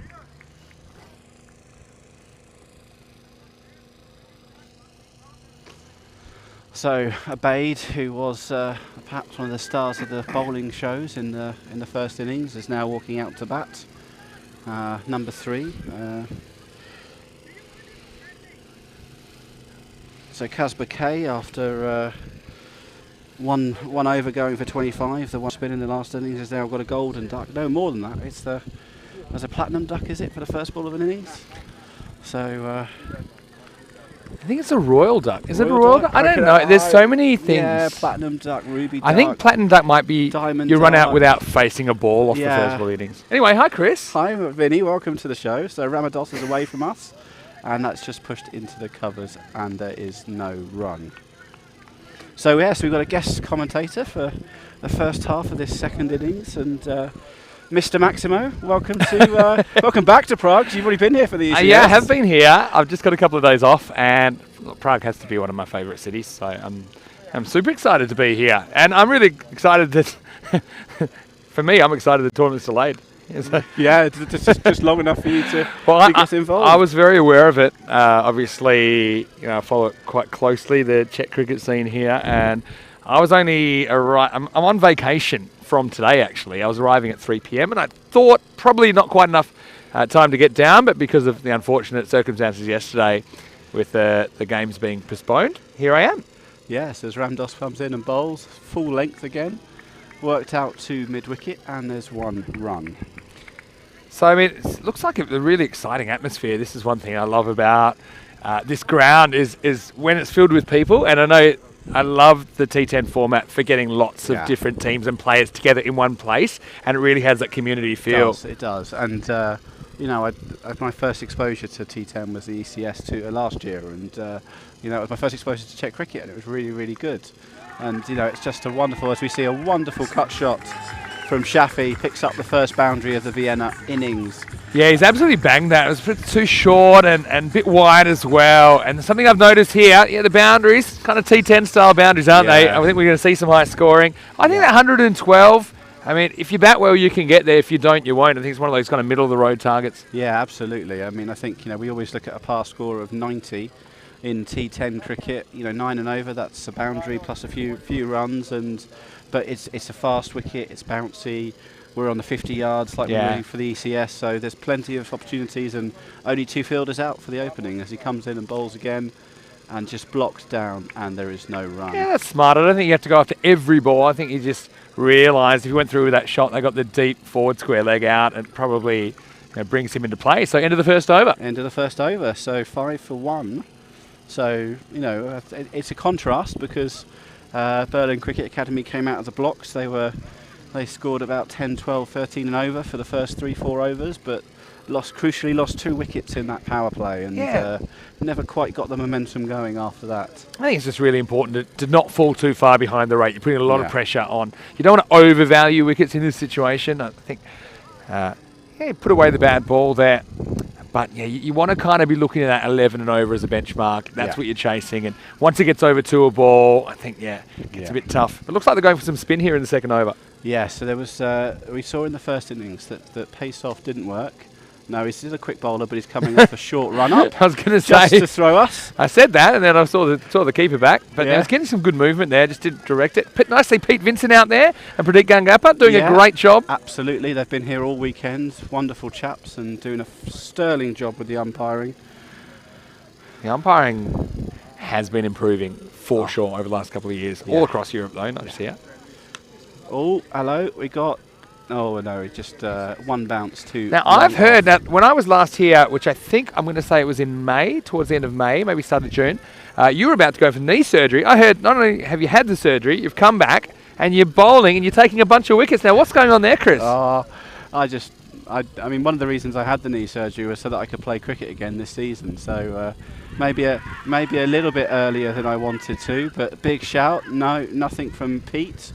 Normally quite sharp in the situation. So the reasons I had the knee surgery is because I was having pain when playing cricket, and I've had my old club from Dubai over for this weekend, and they were short, so I thought I'd break out the greens and give it a go. So I'm glad that anything that doesn't make it worse makes it stronger, I guess. Absolutely. How are you feeling, though? I'm coming to day 3, even though I guess you had the rest day. Yeah, I'm pretty good. I mean, I was going to say, I'm very glad we had a rest day.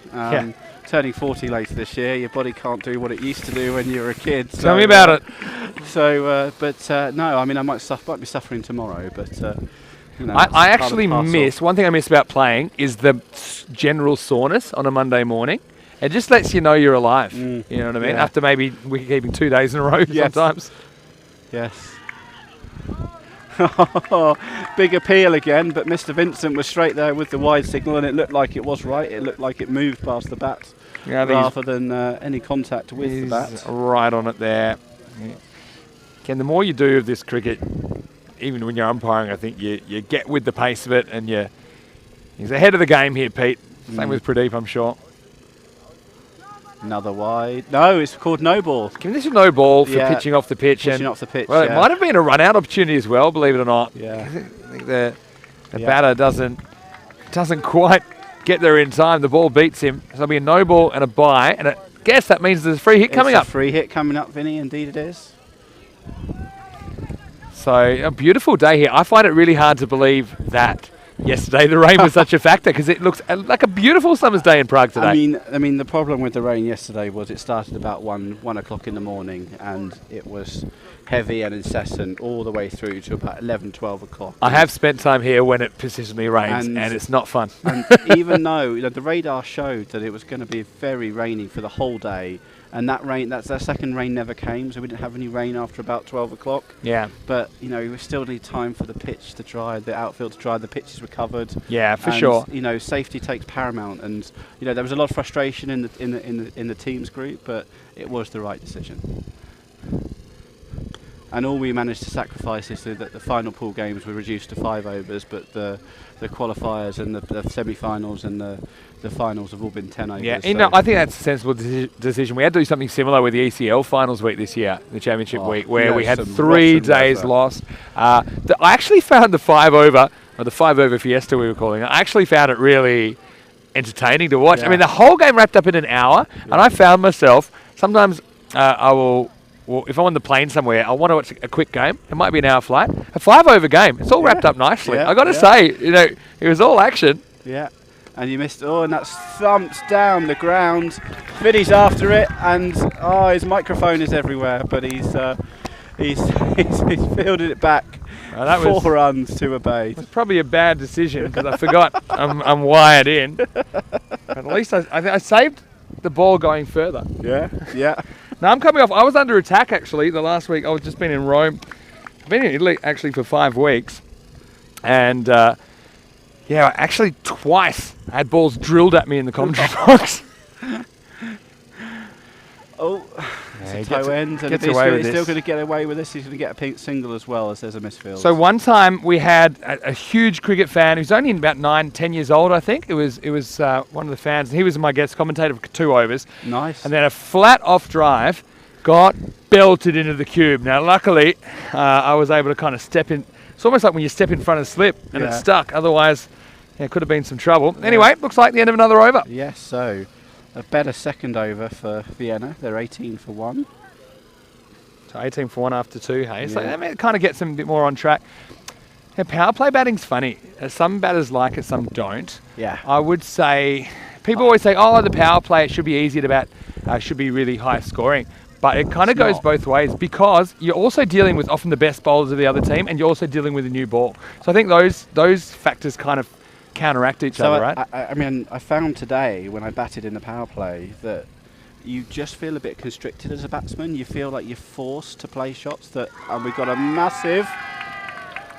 That one's out of there. Maximo! Here we are, our first official Maximo of the final with Mr. Maximo. That was a good shot. I mean, played that on length, didn't he? I really like this cricket pitch. I think that there's a bit of sideways movement in it. There's a bit for everybody in there. That's why I really like it. Yes. And but I was saying is that when you're opening the batting, is that you feel constricted. Anything, you're under pressure to score runs. You feel you need to score runs because there's so few out. But anything, you chip anything, and your field's in there, and you just there's such a high risk of getting out.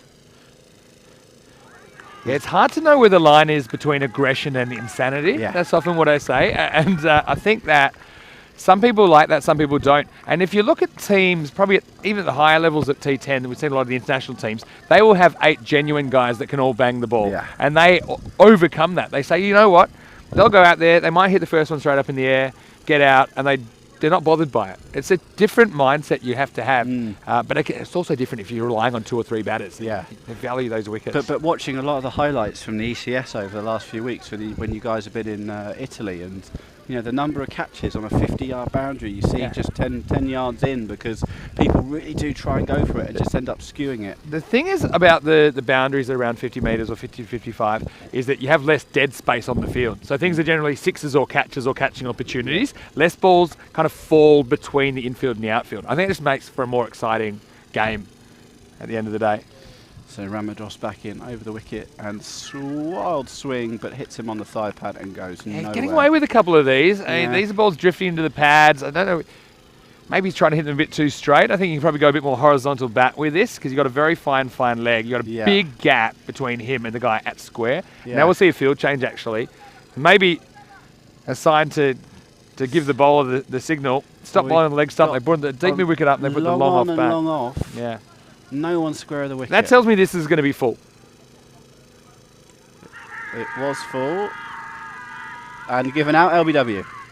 Yeah, well, it's given. I mean, did have a bit of in-swing on that, I think. A little bit left to right. And you see the batter looks nonplussed, if I had to describe it. And maybe he's saying he's hit it. But this is what I don't like, because if the decision's made, you got to go. Absolutely. You can't stick around and eyeball the umpire. Look, may or may not have got an inside edge on that, but yeah, you can't cross the line from disappointment into dissent. No. That was kind of straddling it. But it is the first wicket of the innings. Second. We had the first ball, remember? Oh, yeah, of course. No, I missed that one. Yeah. It is the second wicket of the innings. So, well, so Aberdeen is in at number 4. Also bowled well in the innings. The obligatory swapping of the bats, because apparently they've only got 2 that can hit the ball. yeah, that's the thing. You've got to, there'll be a favourite bat often in European cricket, and everyone will want it.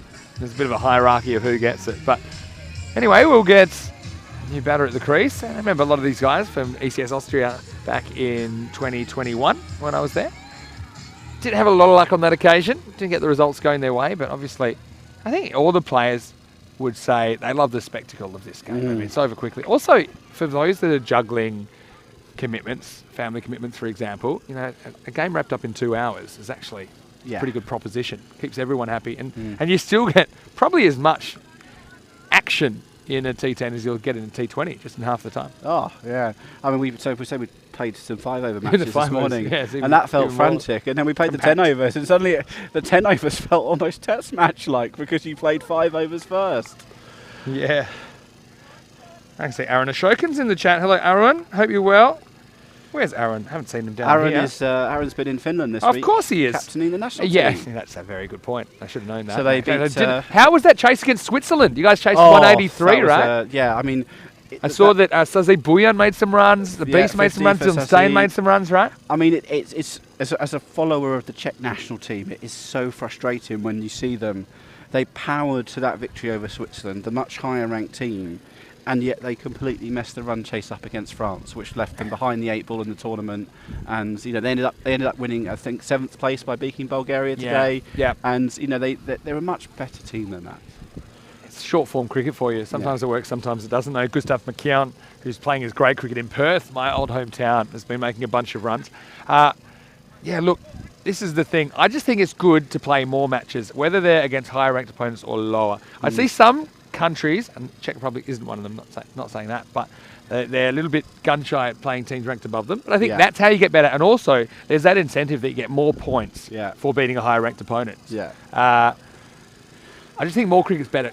More cricket is better, full stop. I mean, it's just frustrating, though, having seen the Czech national team win the CE Cup, and they beat Austria in that tournament. You know, and Austria are one of the powerhouses. That's the last time I was watching cricket domestically here. Yeah, and, you know, Austria played in the final today against Norway. I don't know how that game went, but, you know, Czech are capable of beating these teams. Well, that's the thing. It's that belief that you can beat higher ranked teams, and you got to think of international cricket as a marathon, not a sprint. I know people get quite short-term focused on goals, but if your country's moving in the right direction in the longer term, that's a good thing. Yeah. So we're into the 4th over here? We're into the 4th over, yes. 26 for 2. And that is going to get everything. Watch out! Well, that's huge, Maximo, and that has almost taken out the DJ. We don't want to turn the lights out. We don't want the music to go silent. We want to keep going. Almost knocked out 2 bicyclists. Yeah. But the result is just going to be, say, Cadena, 6 runs. I must say, the streaming guy just didn't even blink.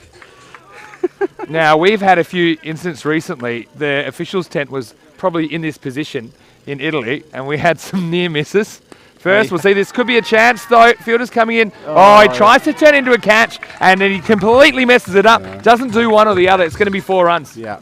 And this is what Vienna need. They need to start. They've been about 9 or 10 and over, but, you know, that rate at 12 and over it needs to be. So 10 runs off 2 balls is really, really going to help them in this chase, maybe kickstart it, getting it going. Yeah, it's a tough one. If you can get to on the full, you probably try and make it into a catch, but couldn't do that, and he couldn't even make the block, so that's disappointing. But yeah, we had our officials' tent lined up, and it was getting peppered with cricket balls, and we even had the ambulance which was there in case it was required. Well, I was a bit worried about those guys because that ambulance got hit. No one told them that that's where most cricket balls get hit. They're at deep mid-wicket about 55, 60 off the bat. Swing and a miss here. Yeah. And it finally it did get clonked on the top of the ambulance, but I think it got hit 4 or 5 times. I was saying if the ambulance guy gets injured, who is going to look after him? That was my issue. And we also had our photographer cop one in the shin bone. Oh, Jesus. But anyway, you know you're alive, right? Yeah. And I like that. He didn't flinch at all. We had a similar incident here in our season where the ambulance had just parked on the other field over there and at Cow Corner. And but just as the ambulance driver got out after treating the player in the ambulance, the ball landed next to him.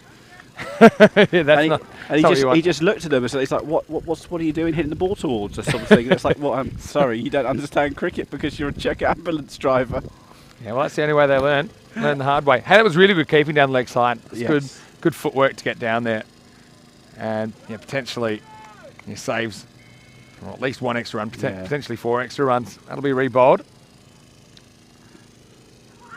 Not out. Always going down leg.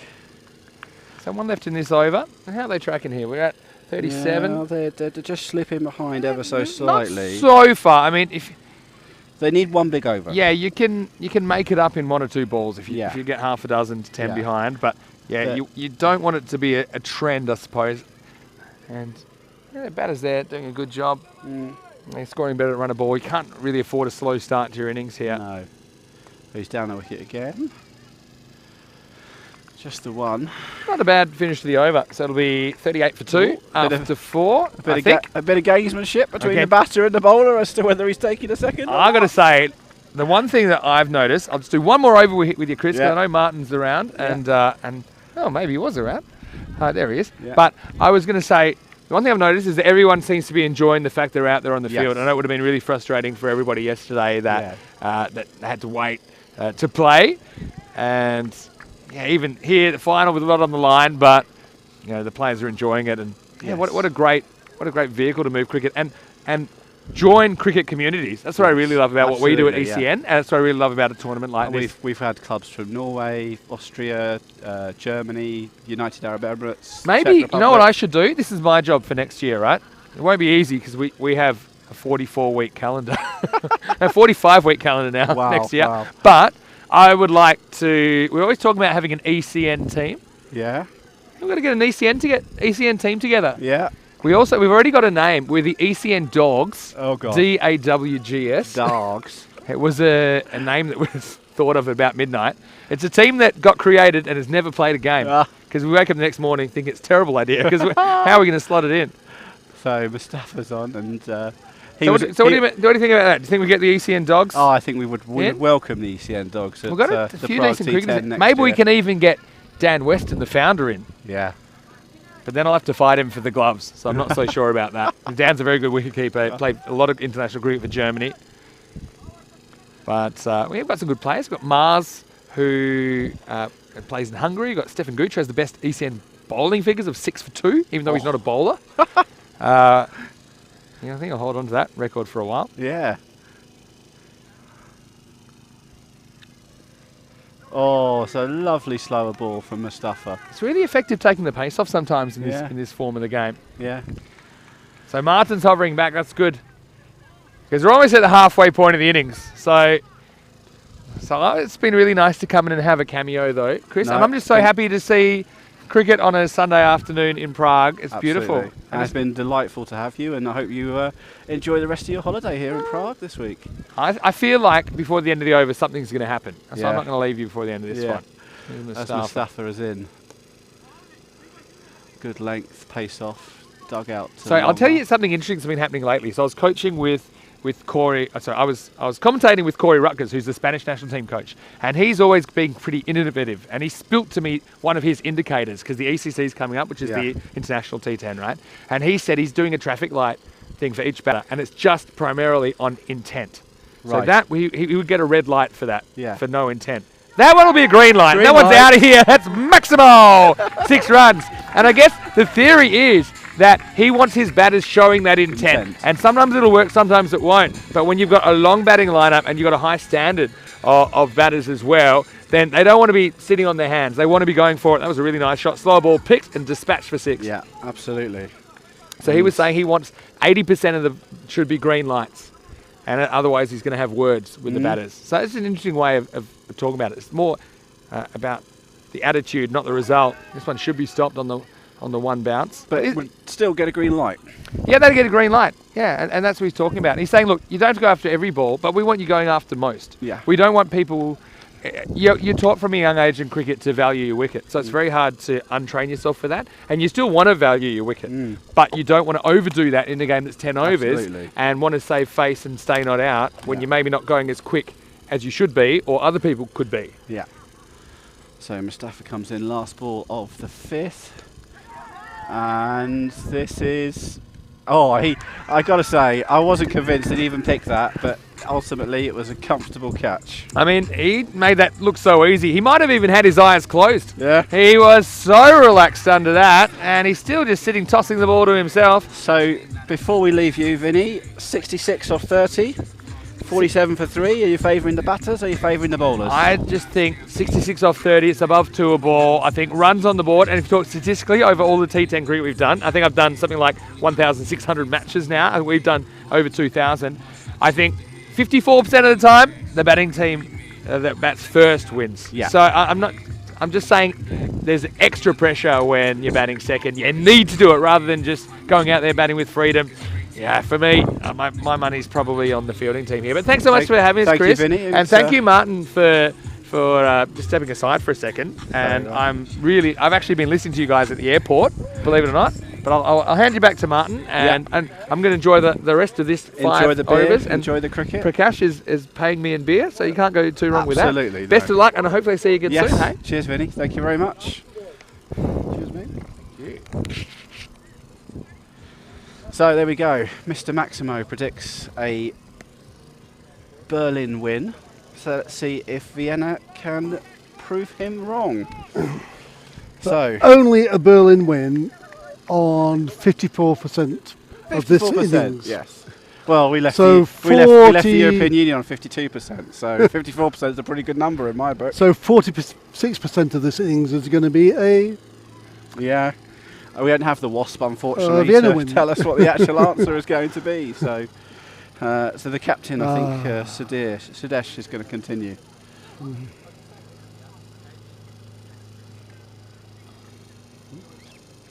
Oh, and that's... I tell you what, the keeper has just saved some runs there, because the keeper has managed to get so far across enough and why push is it. that fine legs? Did they think he was going to do that?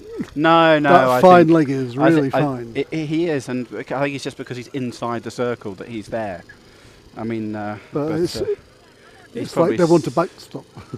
Yeah. Well, the keeper's been pretty good, so... but that's not what Vienna want. They don't want any free runs, so... That was it. another Make them work for it. leg stumper outside ball. Maximum effort from the batsman. 0 output. Wow, leg by. So this is kind of a dot ball or 6 bowling line they're going for, with high potential for wides. But he's got no one out on the deep square leg fence. So yeah. Oh, this has gone straight up in the air.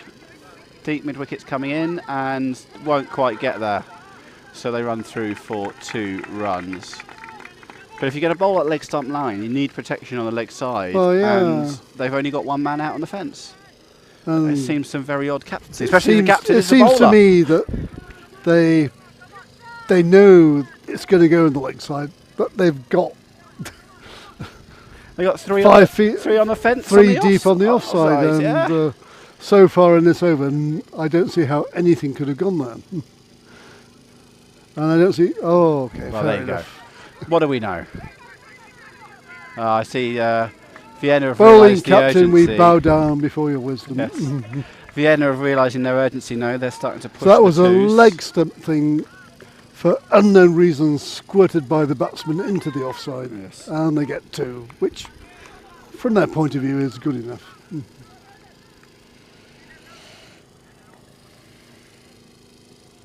Oh, there we go. Leg stump line, 1 bounce. No, it's Yeah. gone all the way for a 6.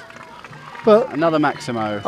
Chris, I feel like Jeff Boycott, or Fred Truman. I just do not wish you had understand. their career figures. I do not understand. They're set at the bowl leg side, and they just did. But why? I mean, it's just where the runs come in T10 cricket. You know, But you know, even with that 6, you know, we've got 2 balls left in this over, but Vienna really need another boundary. Well, I nominate Cow Corner. Well, Cal's protected, but he's listening to you, and Chris takes Chris, a nasty bounce, and the fielder falls over, but Martin called it. Cow Corner, 4 runs. The fielder was there, but he might as well have not been. Getting very excited on the Vienna bench. And quite right too. I still say I'd still go with Vinny on this one. That Still was not back good in the bowling fielding. side. That was not good fielding. Oh, And off this stump. has gone straight up in the air. And There's a fight between the bowler and the wicketkeeper. And the keeper's The actually throwing the keeper ball catches at the bowler. ball, throws it at the bowler captain Yeah. in disgust.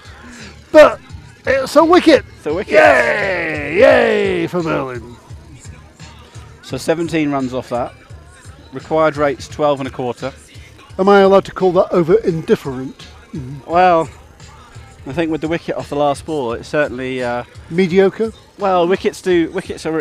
Any wickets are in favour of Berlin right now. So, you know, Anyway, what's the sums? What's the scores on the board? so we're 64 off 6. Ashak Safi, who bowled really well in the innings, first innings, now coming out to try and do the job with a bat. But yeah, so 49 off 24 needed for Vienna. Need boundaries. Need boundaries. Yep. 1s and 2s won't do it. But in that over, they did it. Well, yes, if they have 4 more overs of 17 runs and 1 wicket, then they will get themselves across the line.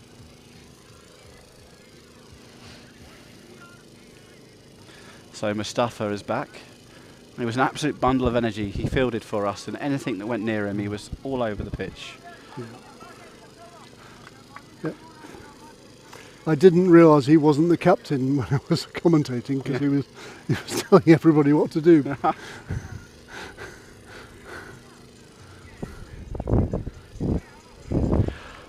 Oh, excuse me. Okay, Chris might fall asleep. It's been a long day. As Mustafa comes in to bowl over the wicket. Pace off. Smeared to deep mid wicket. But just 1 run. Yep.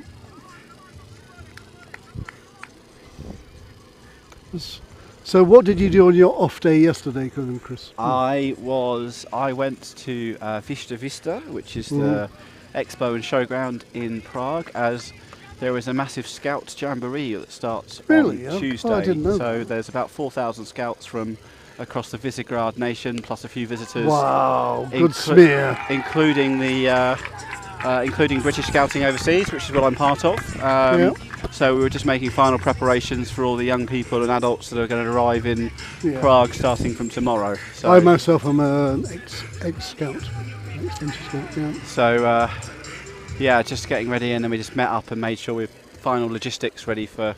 We've got about 35 young people and 3 leaders coming in. It's the group that are going off to the World Scout Jamboree in South Korea next year. So they're meeting up as a cohort for the first time at the Central European Jamboree, which starts on Tuesday and runs through till following Friday. So how many scouts are you actually expecting to? So the organisers think expect about 4,000 scouts from across Central European nations. So, and that's all scouts from Czech, from Hungary, from Poland, and so on. So all together for one big 10-day jamboree. Yep. So the Prague T10 Challenger Cup 2022 is big, but there are bigger things. Oh. Anyway, yeah. While we were nattering about extraneous stuff, there was a boundary and a couple of singles, and where are we? Yeah, well, that's exactly where we are. So, oh, that's gone. That's out of here. Even he's not. Oh, that's a great catch. Outstanding! He has Outstanding at long on, long on. Just at the right time to make it a comfortable catch. And the fielder, he had no doubt. He was just there, loitering on the boundary. He gave a little jump, caught it easy as you like, no question of falling backwards. No. He knew, and he did it. Everyone else was like, is it going over him? Is it going past him? He knew from the outset that that was going straight into his hands. So, another wicket down. It's getting a bit tasty. Yeah, I think it's getting to that point where it's just tailing away from Vienna. That scoreboard pressure that Berlin have, I think, means that they're Berlin are in the prime position. Yep.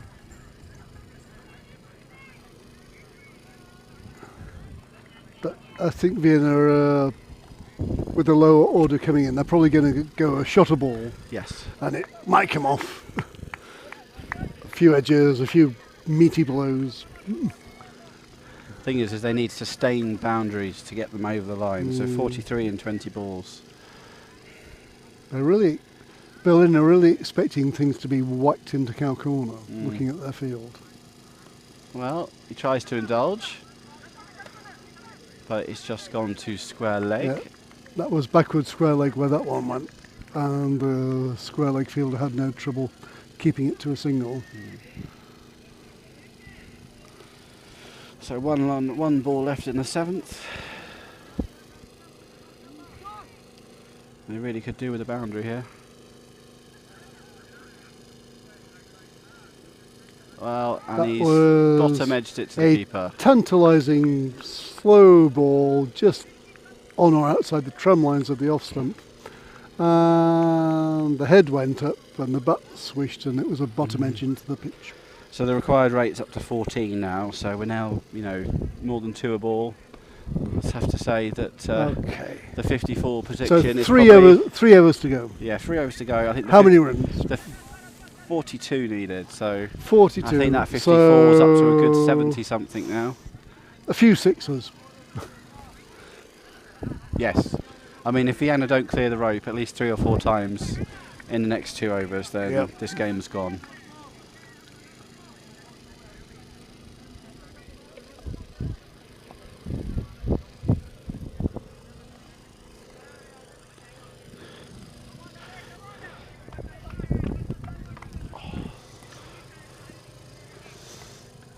Right. Start of the 8th over. And he's gone straight down Gully's throat. Yep. Slow, good length, good connection, but straight to the fielder. The celebrations from Berlin are not that exuberant. I think they suggests to me they are pretty confident.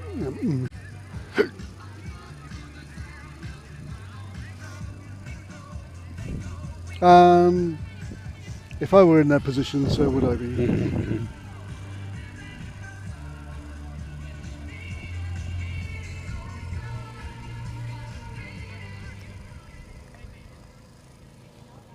So Venkatesh with his leg break has come on and made an instant impact. And so Aziz gets bowled a maximum between 1 and 5 balls, and his scoring areas are mid-wicket apparently. So we'll see what happens. The algorithm does not lie. No. And he's hit it straight down, long on throat, long on throat. He's on a hat-trick. He's on a hat-trick. It was a reasonably good blow, but they still caught about 50. It was a good catch because he had to come forward and catch it at about his feet. 50 metres in from the boundary. Yeah. But what can you do? You have to have a swish. Oh, absolutely.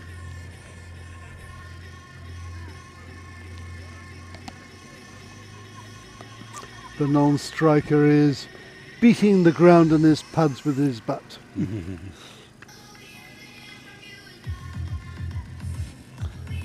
Perhaps he is thinking, You should have got a single and put me on strike. I don't know. Well, new batsman Zaid. He scored 6 runs in 5 matches, so 6 not out being his only at bat by the looks of it. So a hat-trick ball. No change to the field.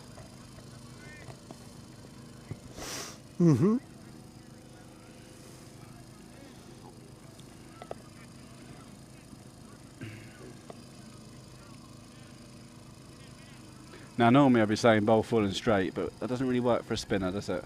Well, speaking as a possessor of a hat-trick in this tournament, my hat-trick ball was full and straight. There we go.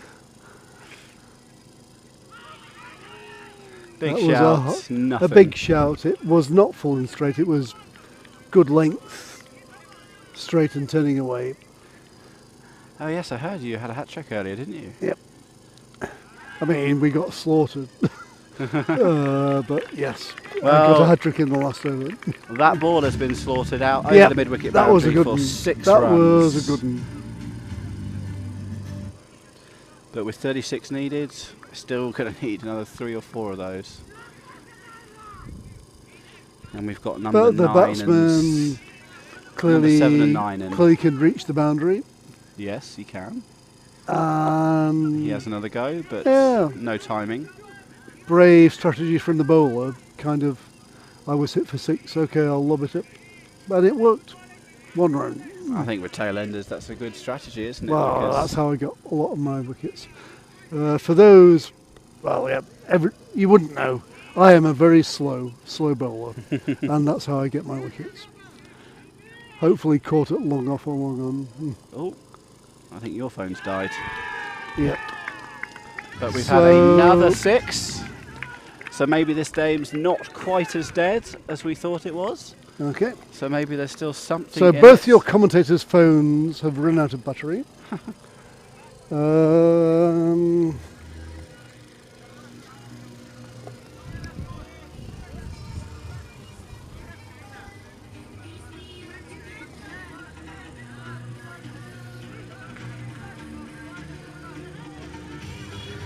But there is a laptop which says Vienna 84 for 7 after 8 overs, need 29 runs in 12 balls, with Ashak 11 off 4 and Zahid 7 off 3, which, you know, they could do it. So we've got a wobbly run up as he comes in and bowls, and that's way down leg side, but there still might yet be, and he's going for the run out. They've given away 2 runs, so should be leg buys, is leg buys. Berlin have just got to keep their That heads. ball hit the pads and went nowhere. It was high down leg side, and the bowler was more interested in celebrating than getting back to do the run out. 2 runs to Vienna. So the 2 runs out of nothing. excessive appealing has cost them 2 runs.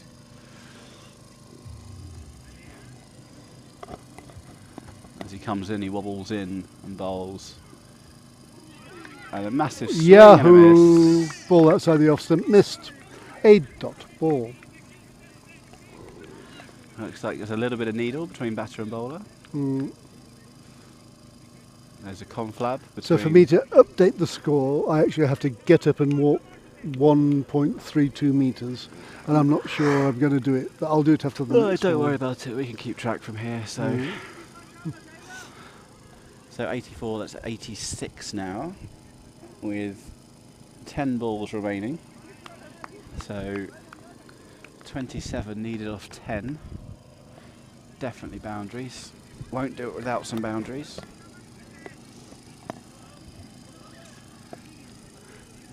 Yeah. Berlin have this really deep lakeside field, but Yeah. I think I would do it at this stage of the game, but Yes. they've had it up nearly all the time, which I thought was a bit weird earlier. So as he runs away from us, wobbles across, pulls out at the last minute. Tried to run in, failed. There's definitely some needle going on between the bowler and the batsman. Definitely some needle going on between. I think the batter deliberately pulled out as the bowler was running in. So Uh, the bowler is just calming Pradeep, himself. the umpire, is making a point. Yeah, well, that could be laboured. As the bowler comes in, bowls, slower ball. Extremely slow Dispatched ball. over the boundary for 6. That was a big 6. Cow Big corner. 6. Slow ball. Batsman saw it, no trouble. Poof! So 92. Bowl fast! 92. Listen to Coach Martin. 21 needed from 9 balls. Vienna benches.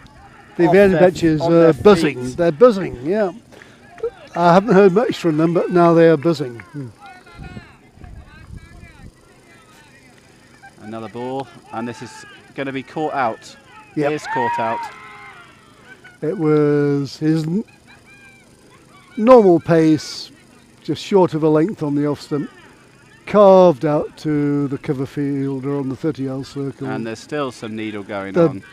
Mate, you're out. Just keep walking. Just keep God walking. knows what's going on. Just keep walking. I mean, there was something said. Well, not so much something said, but he was running past him, celebrating. So, but as a batter, you've got to realise the situation, and you just hit it straight to Yeah. the fielder. So off you go.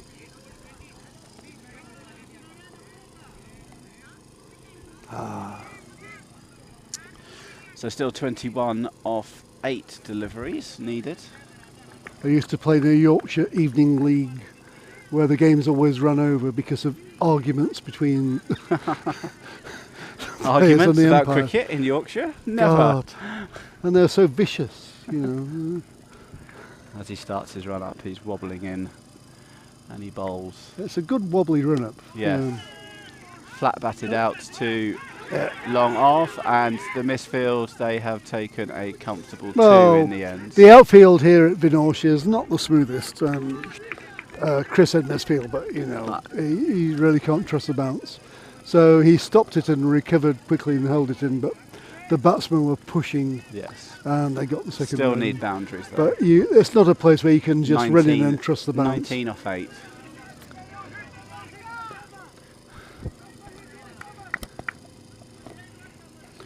Needs to clear the boundary now. Has a go. It goes has gone straight up. in The bowler's air. called. The bowler's It's caught. cut. The And bowler's dancing. wiggling. Wiggling. Not quite twerking. So 19 off. How many wickets are we down? 7. Sorry, I've completely lost And track. I think we are 7 wickets down now. No, we're more than 7 wickets down. They've got to be 9 wickets down. Anyway, I think this is the last man. Vienna might want to get off home soon because the next batsman has just sprinted out to the centre, and he's there while the Berlin players are We've got still one of the Vienna doing- players on the pitch, screaming, but this is the last wicket.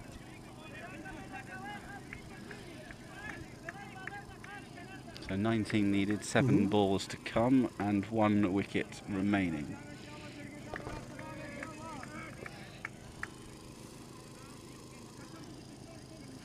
Well, the scoreboard's showing 7 wickets, but it's definitely more than that.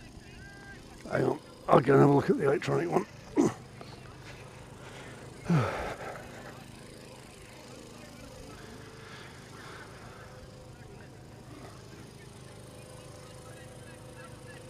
$94 for 9, Chris. Yes, I was right. It's the last wicket.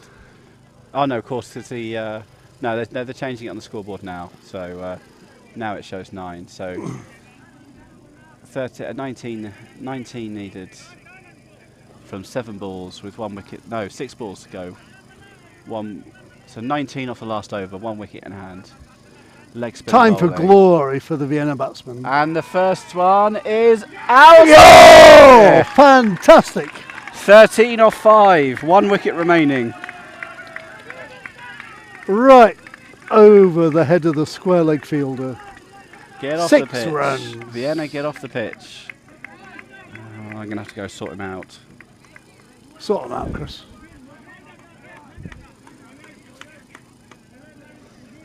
Do you know, I'm not sure I've seen a pitch invasion. Nah, Here at I think we'll North see one before. if they win.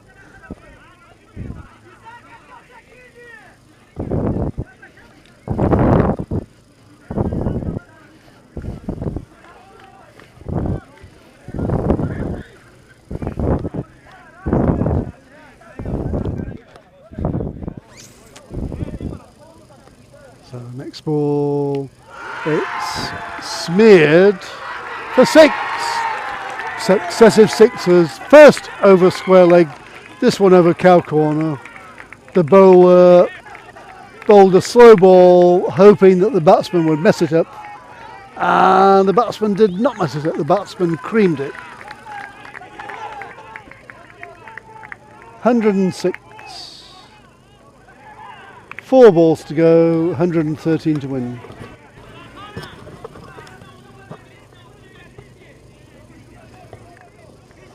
So my fellow commentator's gone off on crowd control here for the understandably boisterous Vienna team. Third ball, again speared into the onside, but that was along the ground at a reasonably slow pace.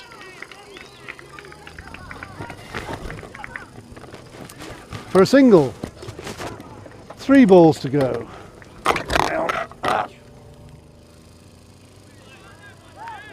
Top ball!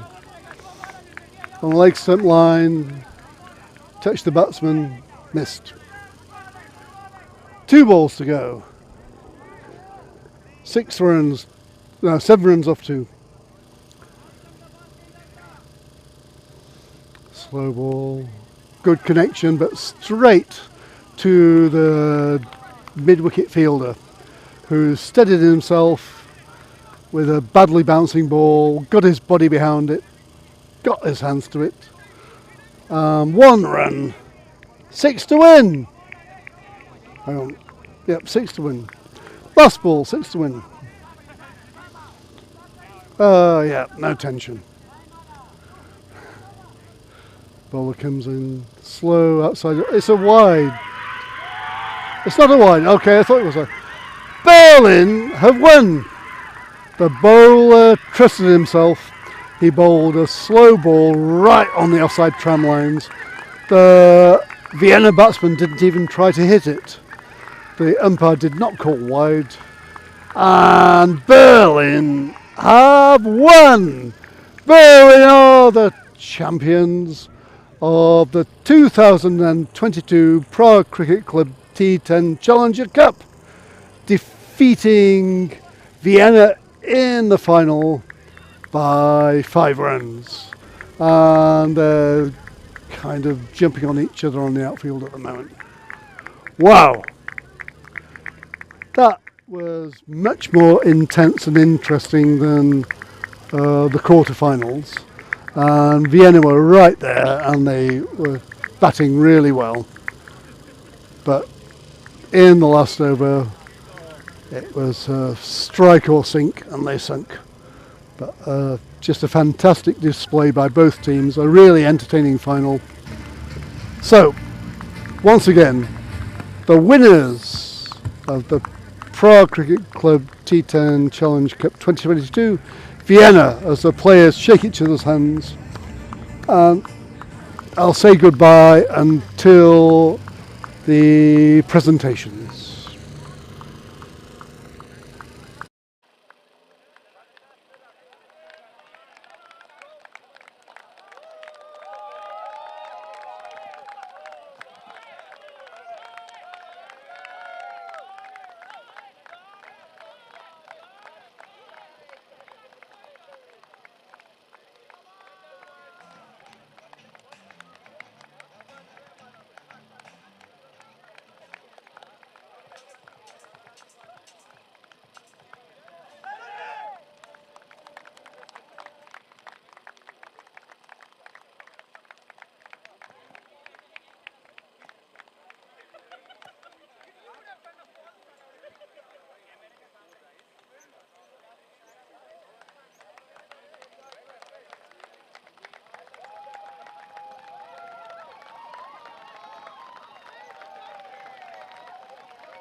Dělejme detail těch pohárů, já potřebuji vidět, když tam pak u toho budu vidět, jak to bude vypadat. Pohár kouká. Odpustím kouku.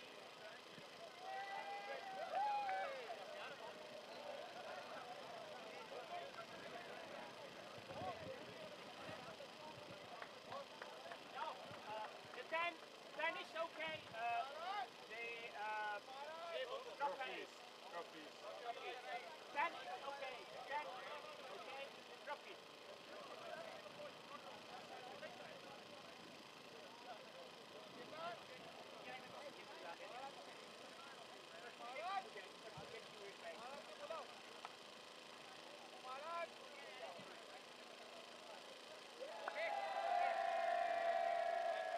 Teď je otázka, chceš to udělat ze zhora nebo ze spoda? Já si taky myslím. Okay.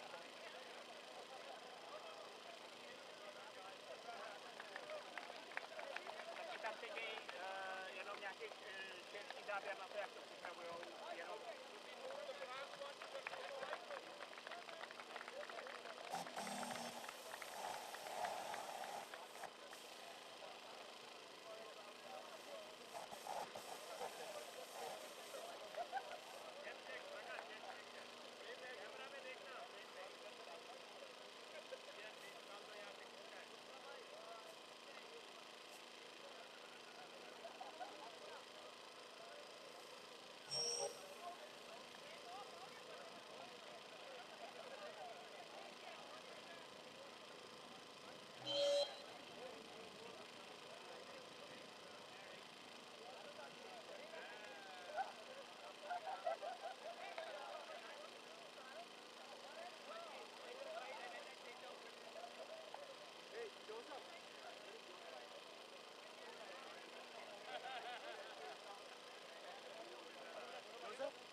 What do you need? Just want to see how it looks now. You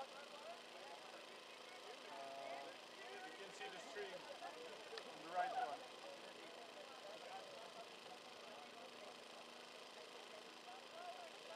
But you will have people standing on both sides. Will you be able to cover? Yeah. Maybe zoom back.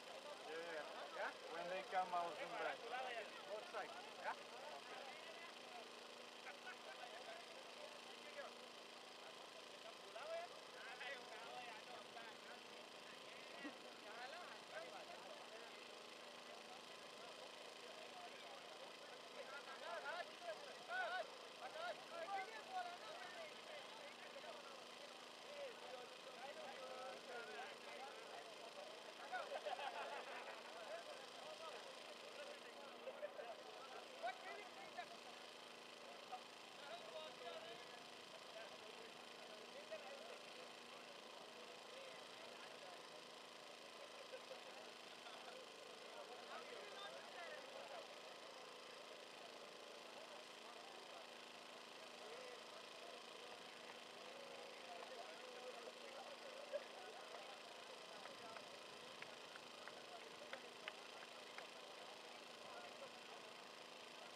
Zabi, tukod na no.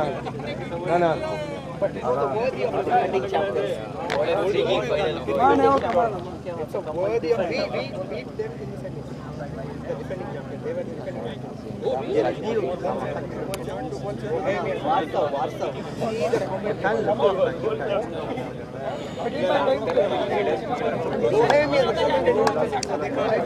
6 runs नहीं 112 था 6 runs हाँ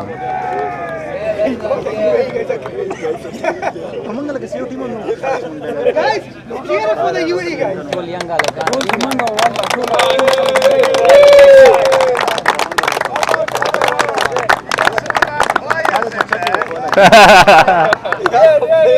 We are all your players. Mohammed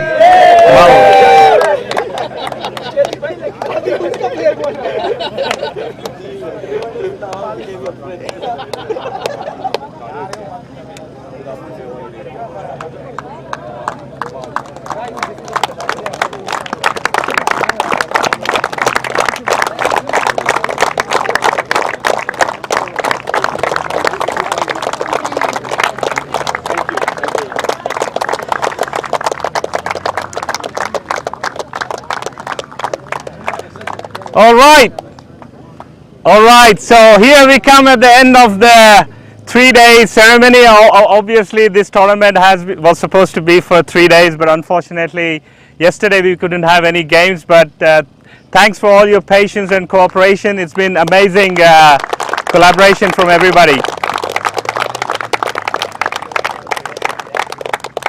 During this tournament, we did had some teams that have played already in Prague, have visited us in the last 2 series, and there are some new teams. So I would like to thank Berlin Cricket Club for being here.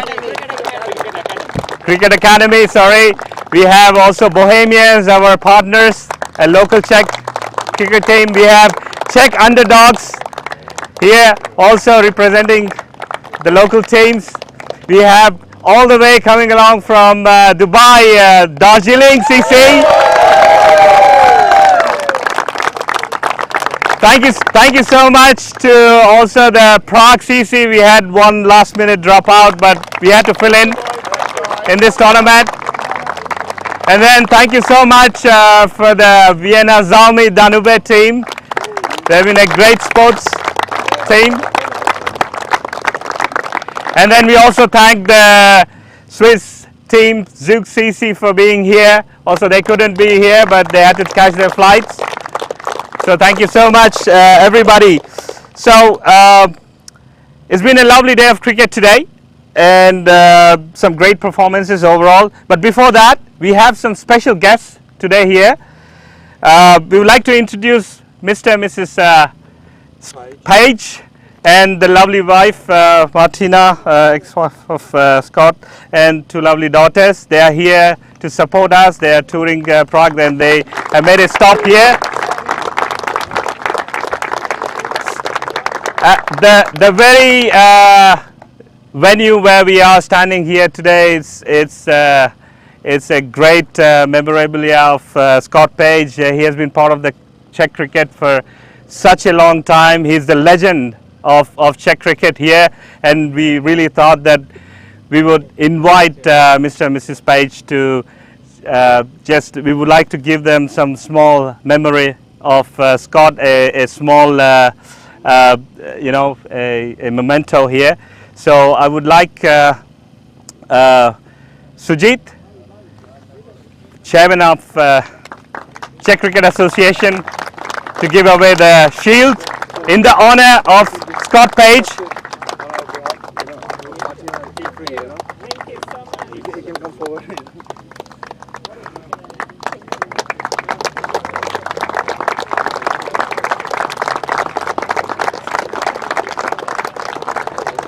Scott is PCC lifetime member, and he has always been with PCC.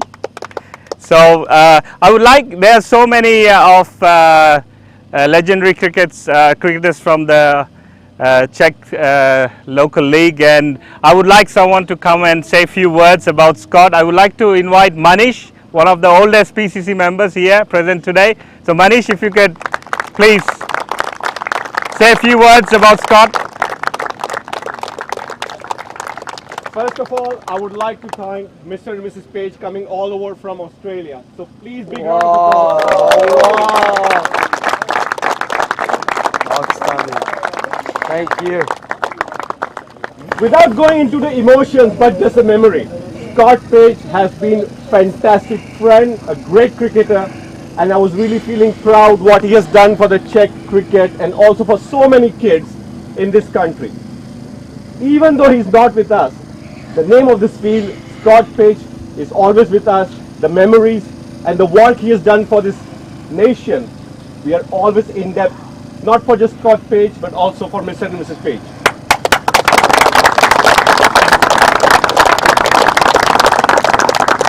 And personally me, he was the one who introduced me to this lovely cricket in Czech Republic, and I'm so thankful to be a part of this PCC family.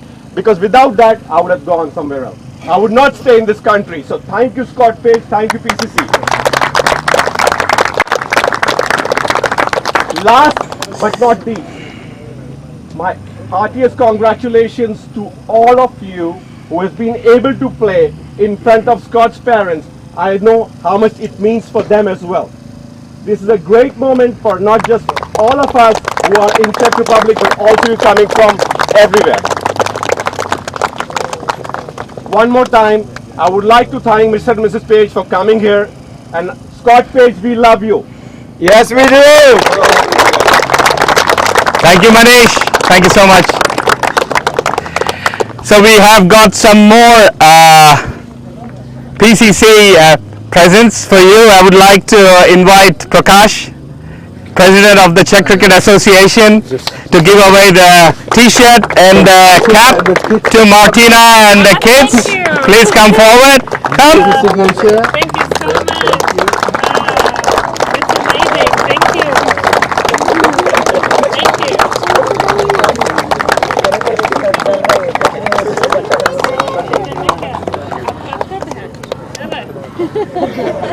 Other way around. Other way around.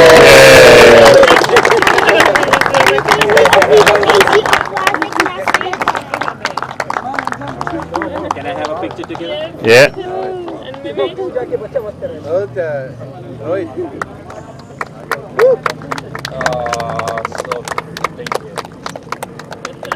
Thank you. So we come here today to the final day and to the presentation, but before that I would like to thank our sponsors, the Prague City Council, who has been a great supporter of the sport, and it's the first time they're supporting us in the Prague T10 Challenger Cup. So a big thanks to our key sponsor, Prague City Council. Our other key sponsors being the Bombay Express, Crick Heroes, Wintech Sports, Astra, Finance, Boho, and Canbay and Harmony Sports. So a big thanks to all of these sponsors. You need sponsors to make these kind of events very successful. I would like to thank our officials who have come for 3 days and have been always available. All the scoring umpires, all the scorers who have been doing the digital scoring as well, and all the support staff who have been really instrumental in bringing the forces together and making it such a successful event. I would like to also thank Joseph, our streaming collaborator, and his team, the cameraman on the top. Thank you so much. They've been fantastic. Thank you to the Red Cross team and the medics who have been here all throughout the days supporting us. And again, I would like to warmly thank all the teams that have participated, and I hope you all had a great time here. Thank you so much. I would like to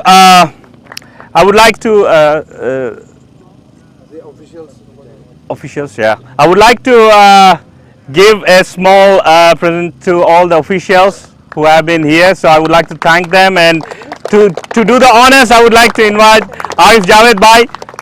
Thank you so much for being here. I would like to eat Pete Vanson, our umpire. Big cheers.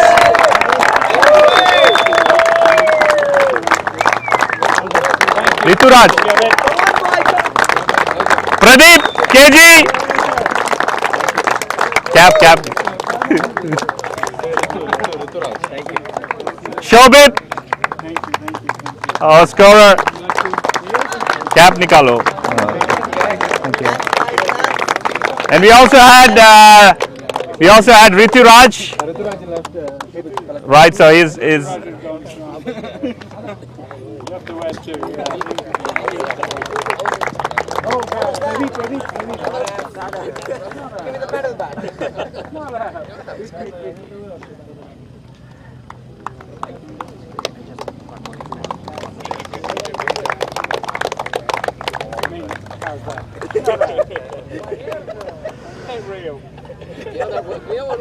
So, thank you so much, everybody.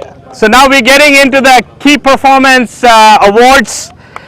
We have got seen some fantastic performances over the last 2 days. I wouldn't say 3 days, but 2 days. We didn't, unfortunately, had any games, as I said before. So for the next award, for the best fielder throughout the tournament, I would like to invite again Manish to come and do the honors.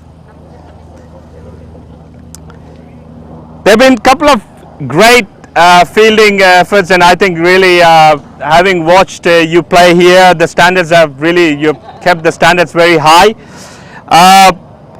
3 contenders for the best fielder award here.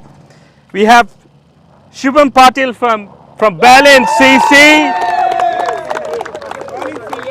5 matches, 6 dismissals, and assisting in 2 runouts.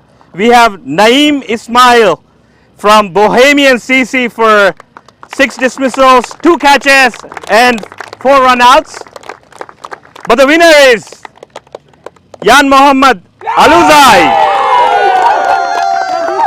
6 dismissals, 6 catches.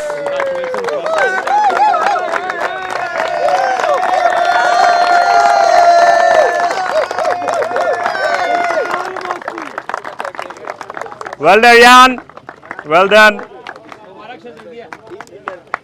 To do the next honors, I would like to invite Roy Sudita for the Best Bowler Award.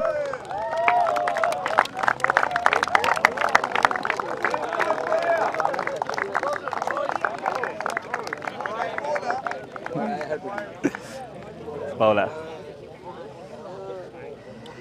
So again, I mean, it's been really competitive, and a lot of people have ended up with similar points here. Nevertheless, again, top 3 contenders here. Anubhav Yadav, Swiss CC, 7 wickets with an economy of 8.73. Mohammed Mustafa from Berlin CC, Mr. Mo, 8 wickets with an economy of 8.33. But the winner is Mohan Raj Ravandas. 8 wickets, economy of 7.67.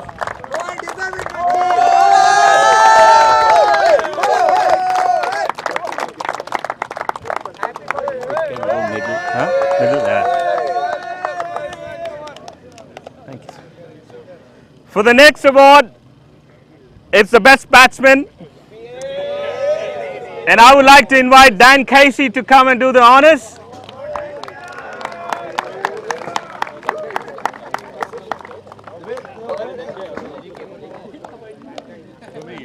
Yeah. I mean, some super performances from the batting side. It's a shorter format of the game, and you all know it's a batsman game these days, these T10s and T20s. So some great innings from a lot of people. Honestly, it's again it's pretty close. So our top 3 contenders here again: Rajesh Nagaraja Chemnitz, totaling scoring 129 runs and an average of 32, with a strike rate of 226. Pretty decent strike rate. Shubham Patil, Berlin, runs 137, averaging 45, with a strike rate of 195. But the winner is none other than Parminder Singh Sunny Singh from Darjeeling CC. Done. Scoring 150 runs, 37 averaging, and the highest number of 4s scored in this tournament, 21 4s. राज के लिए भी कुछ announce अभी कर रहा हूँ ना हाँ मालूम है मेरे को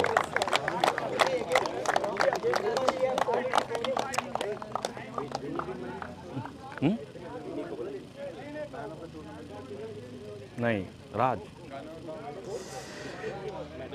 The next award category is the most valuable player, which is the man of the tournament. And again, there have been some fantastic and really close, contenders.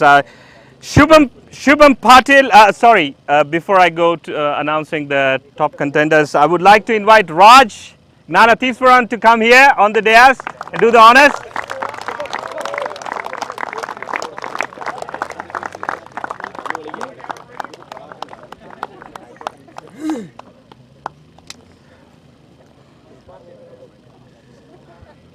Come here.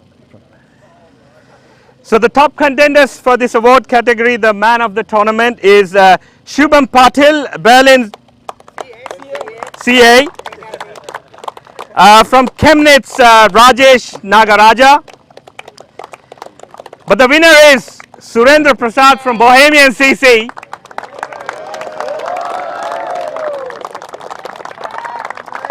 Surendra has played 5 games, 103 runs, and taken 6 wickets.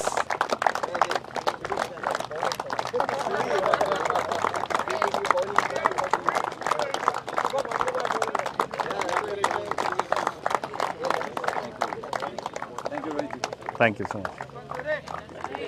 किसको बुलाऊं अभी? हाँ? हाँ? Vinny. Yeah. So, I think there is only one winner and one runners-up, silver and the gold. And to do the honors for the next award category, I would like to invite Vinny, Sandhu. We have the great pleasure of having Vinu.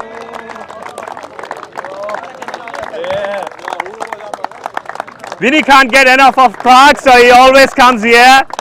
He never misses anything in Prague. So really 2 top teams in this tournament that have made to the finals, really impressive. I really like the discipline. I think you all have seen a young team, really dynamic, and they really deserve to be in the finals, I say, and they really, I mean, they were pretty close, really close, I would say. They were close, 1 shot winning this game. And that's none other than Vienna Zalmi, Danube. They're coming here for the first time, and I really congratulate you for putting up a great fight, a great team, and I wish you come again. So please, for the runners-up award, I would like to invite the captain, Khyber. Well done.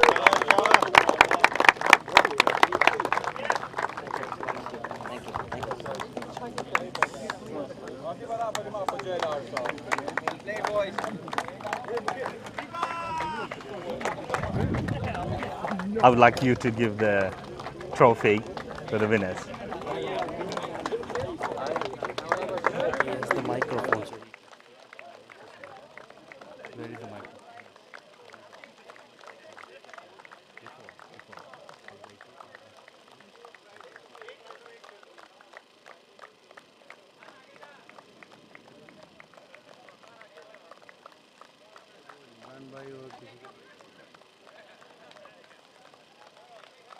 Trophy.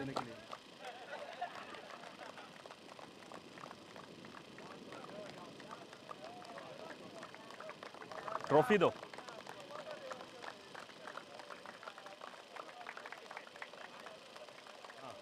Thank you, Vinny.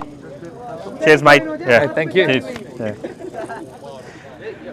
And to give away the trophy and do the honors, I would like to invite Javed Bhai, Arif Javed Bhai and Imran Bhai from Bohemians to give away the winner's trophy.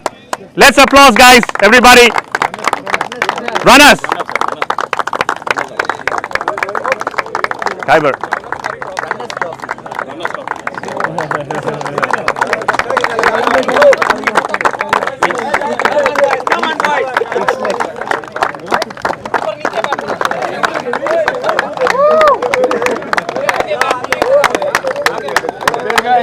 Well played.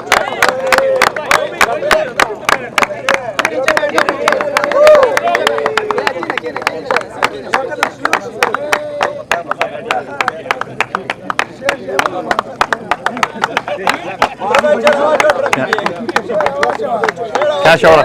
Hang on, there is a check. Yeah. Huh? Check then. Hang on. Huh? Yeah. I will give it to you. Yeah. We have a. Hang on. It's okay, it's okay. We have a cash prize also for the runners-up, 750 euros.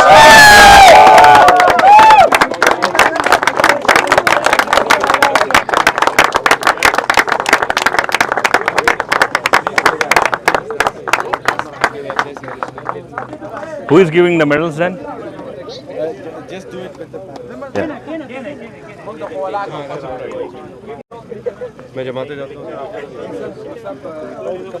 You would say a few words. It would be a great honor. Yeah.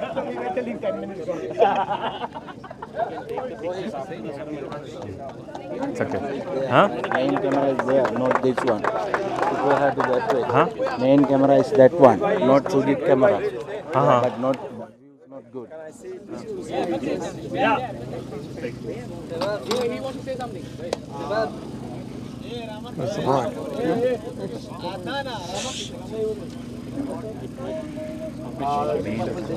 So where do you want me to stand? On behalf of Vienna Zelmi, or Vienna Daniel Zelmi, I would like to thank the organizers from Cricket Board. I would like to thank everyone who put their hands to make this tournament possible. For us, of course, it was the first tournament, first tour overall, and we really enjoyed it. It was a tough tournament. I knew the teams are going to be very difficult, but the conditions were a little bit unknown for us. But still we played a good game. I'm proud of my boys, and to be honest, I know what my boys are able for.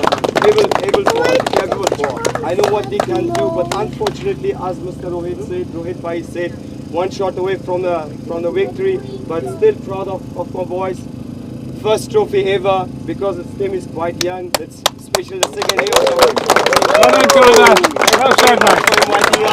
And looking forward to joining us again, inshallah.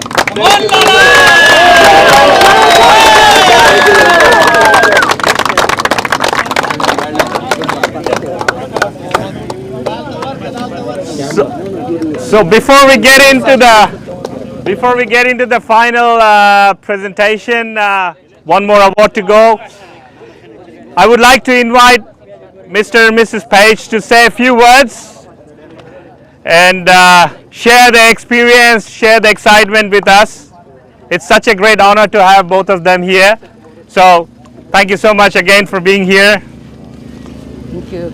A few words from you. Thank you.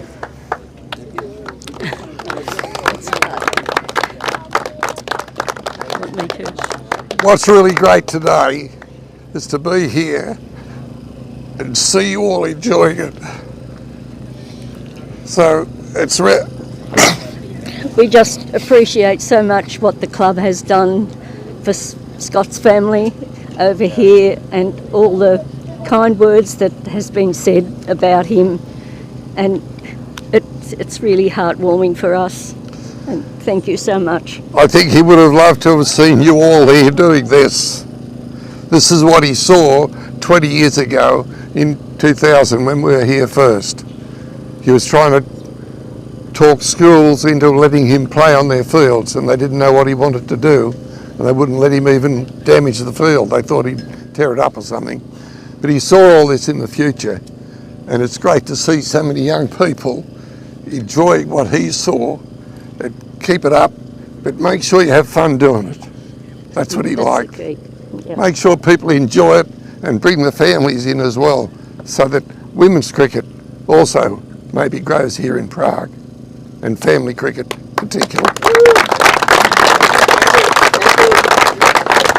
Thank you so much. Thank you so much. Yeah, very truly said. Apart from playing competitive cricket, it's all about having fun. So I think we need to welcome you again, come back and have more fun here. So getting to the final presentation, I would like to again request both Mr. and Mrs. Page to give away the trophy. So the winner, there's only one winner in any tournament, and that's none other than Berlin CC.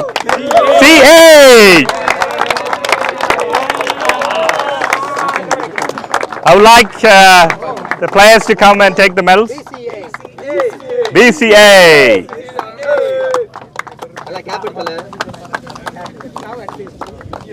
Thank you. Congratulations. Thank you. Thank you. Great to see the enthusiasm.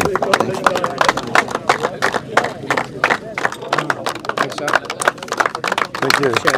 Good to watch you play. Thank you.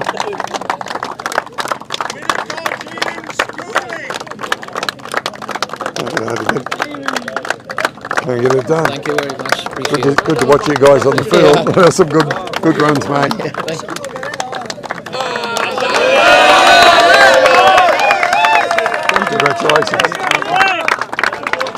like that one.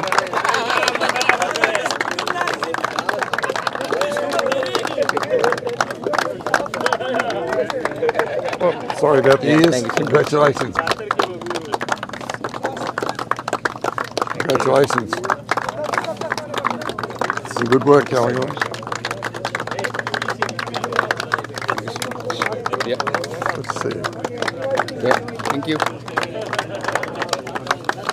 Thank you. Congratulations. Thanks a lot.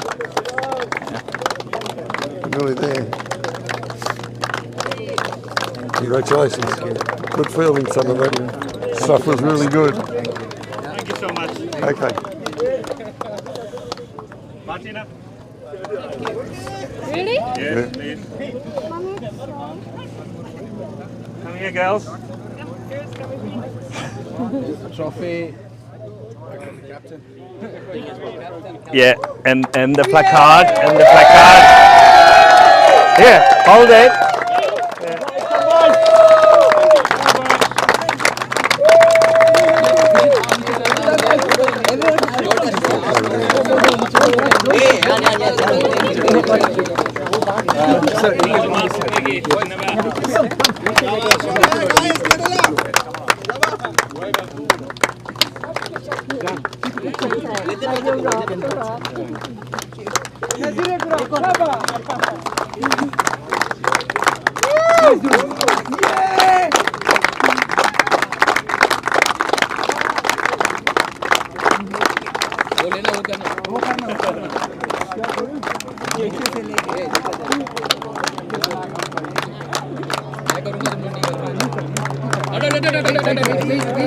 नहीं Not now.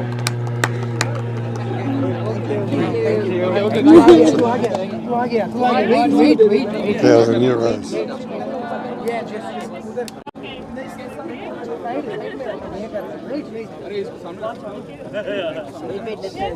Thank you. It's great to be here. Yeah, thanks really. a lot.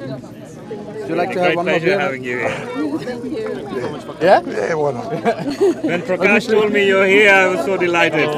Thank you so much for being here. He often spoke of you in the early days.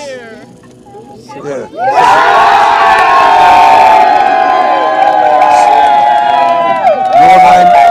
Your name is one of the few names I remember from the early days. Thank you, sir. Yeah, I remember. He thought very much of you.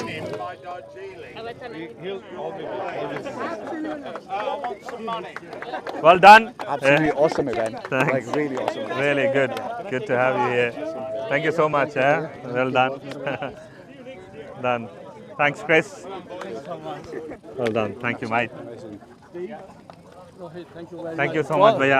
नहीं बहुत शुक्रिया आने के लिए. आपने बड़ी respect दी. नहीं कोई नहीं है. Really good fun. Thank you. Thanks for coming.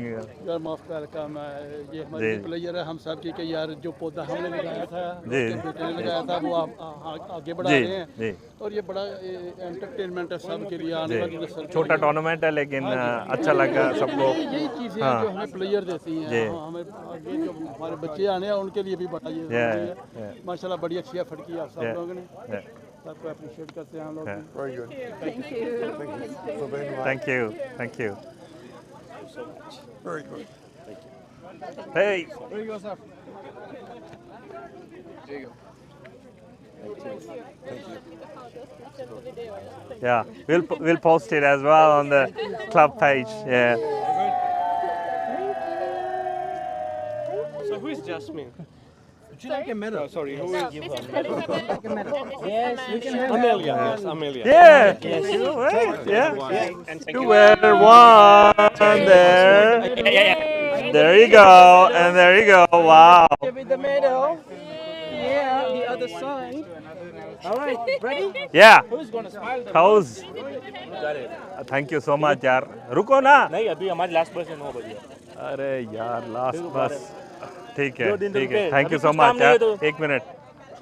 प्रकाश भाई को बोल दिया. प्रकाश आ रहा है. बोल दिया प्रकाश. Thank you so much फिर हाँ. या. किधर वो दोनों किधर गए? ये लोग चेस्कालीपा में रहते हैं. चेस्का प्राग के ये बोम्बार्डियर में काम करते हैं वेल्डिंग सेक्शन में. गुजराती है. गुजरात देखा बात किया. अच्छे लोग हैं पूरा 3 दिन हेल्प किया. Thank you so much again. Sorry, great job. Thanks. It's a small tournament, but yeah.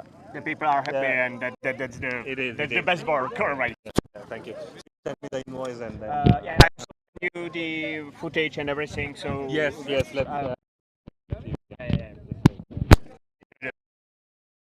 So I forgot his name. I tell him. Yeah, but yeah, great job. I think everybody liked the streaming. Perfect. Thank you. It was yeah, full and effective. That's important. So great. Thank you so much. Welcome. Thank you. Welcome. Have a safe, nice evening and safe trip back. Yeah. Thank you. Do you need some help? No, it's okay. It's okay. We will do it. Thank you.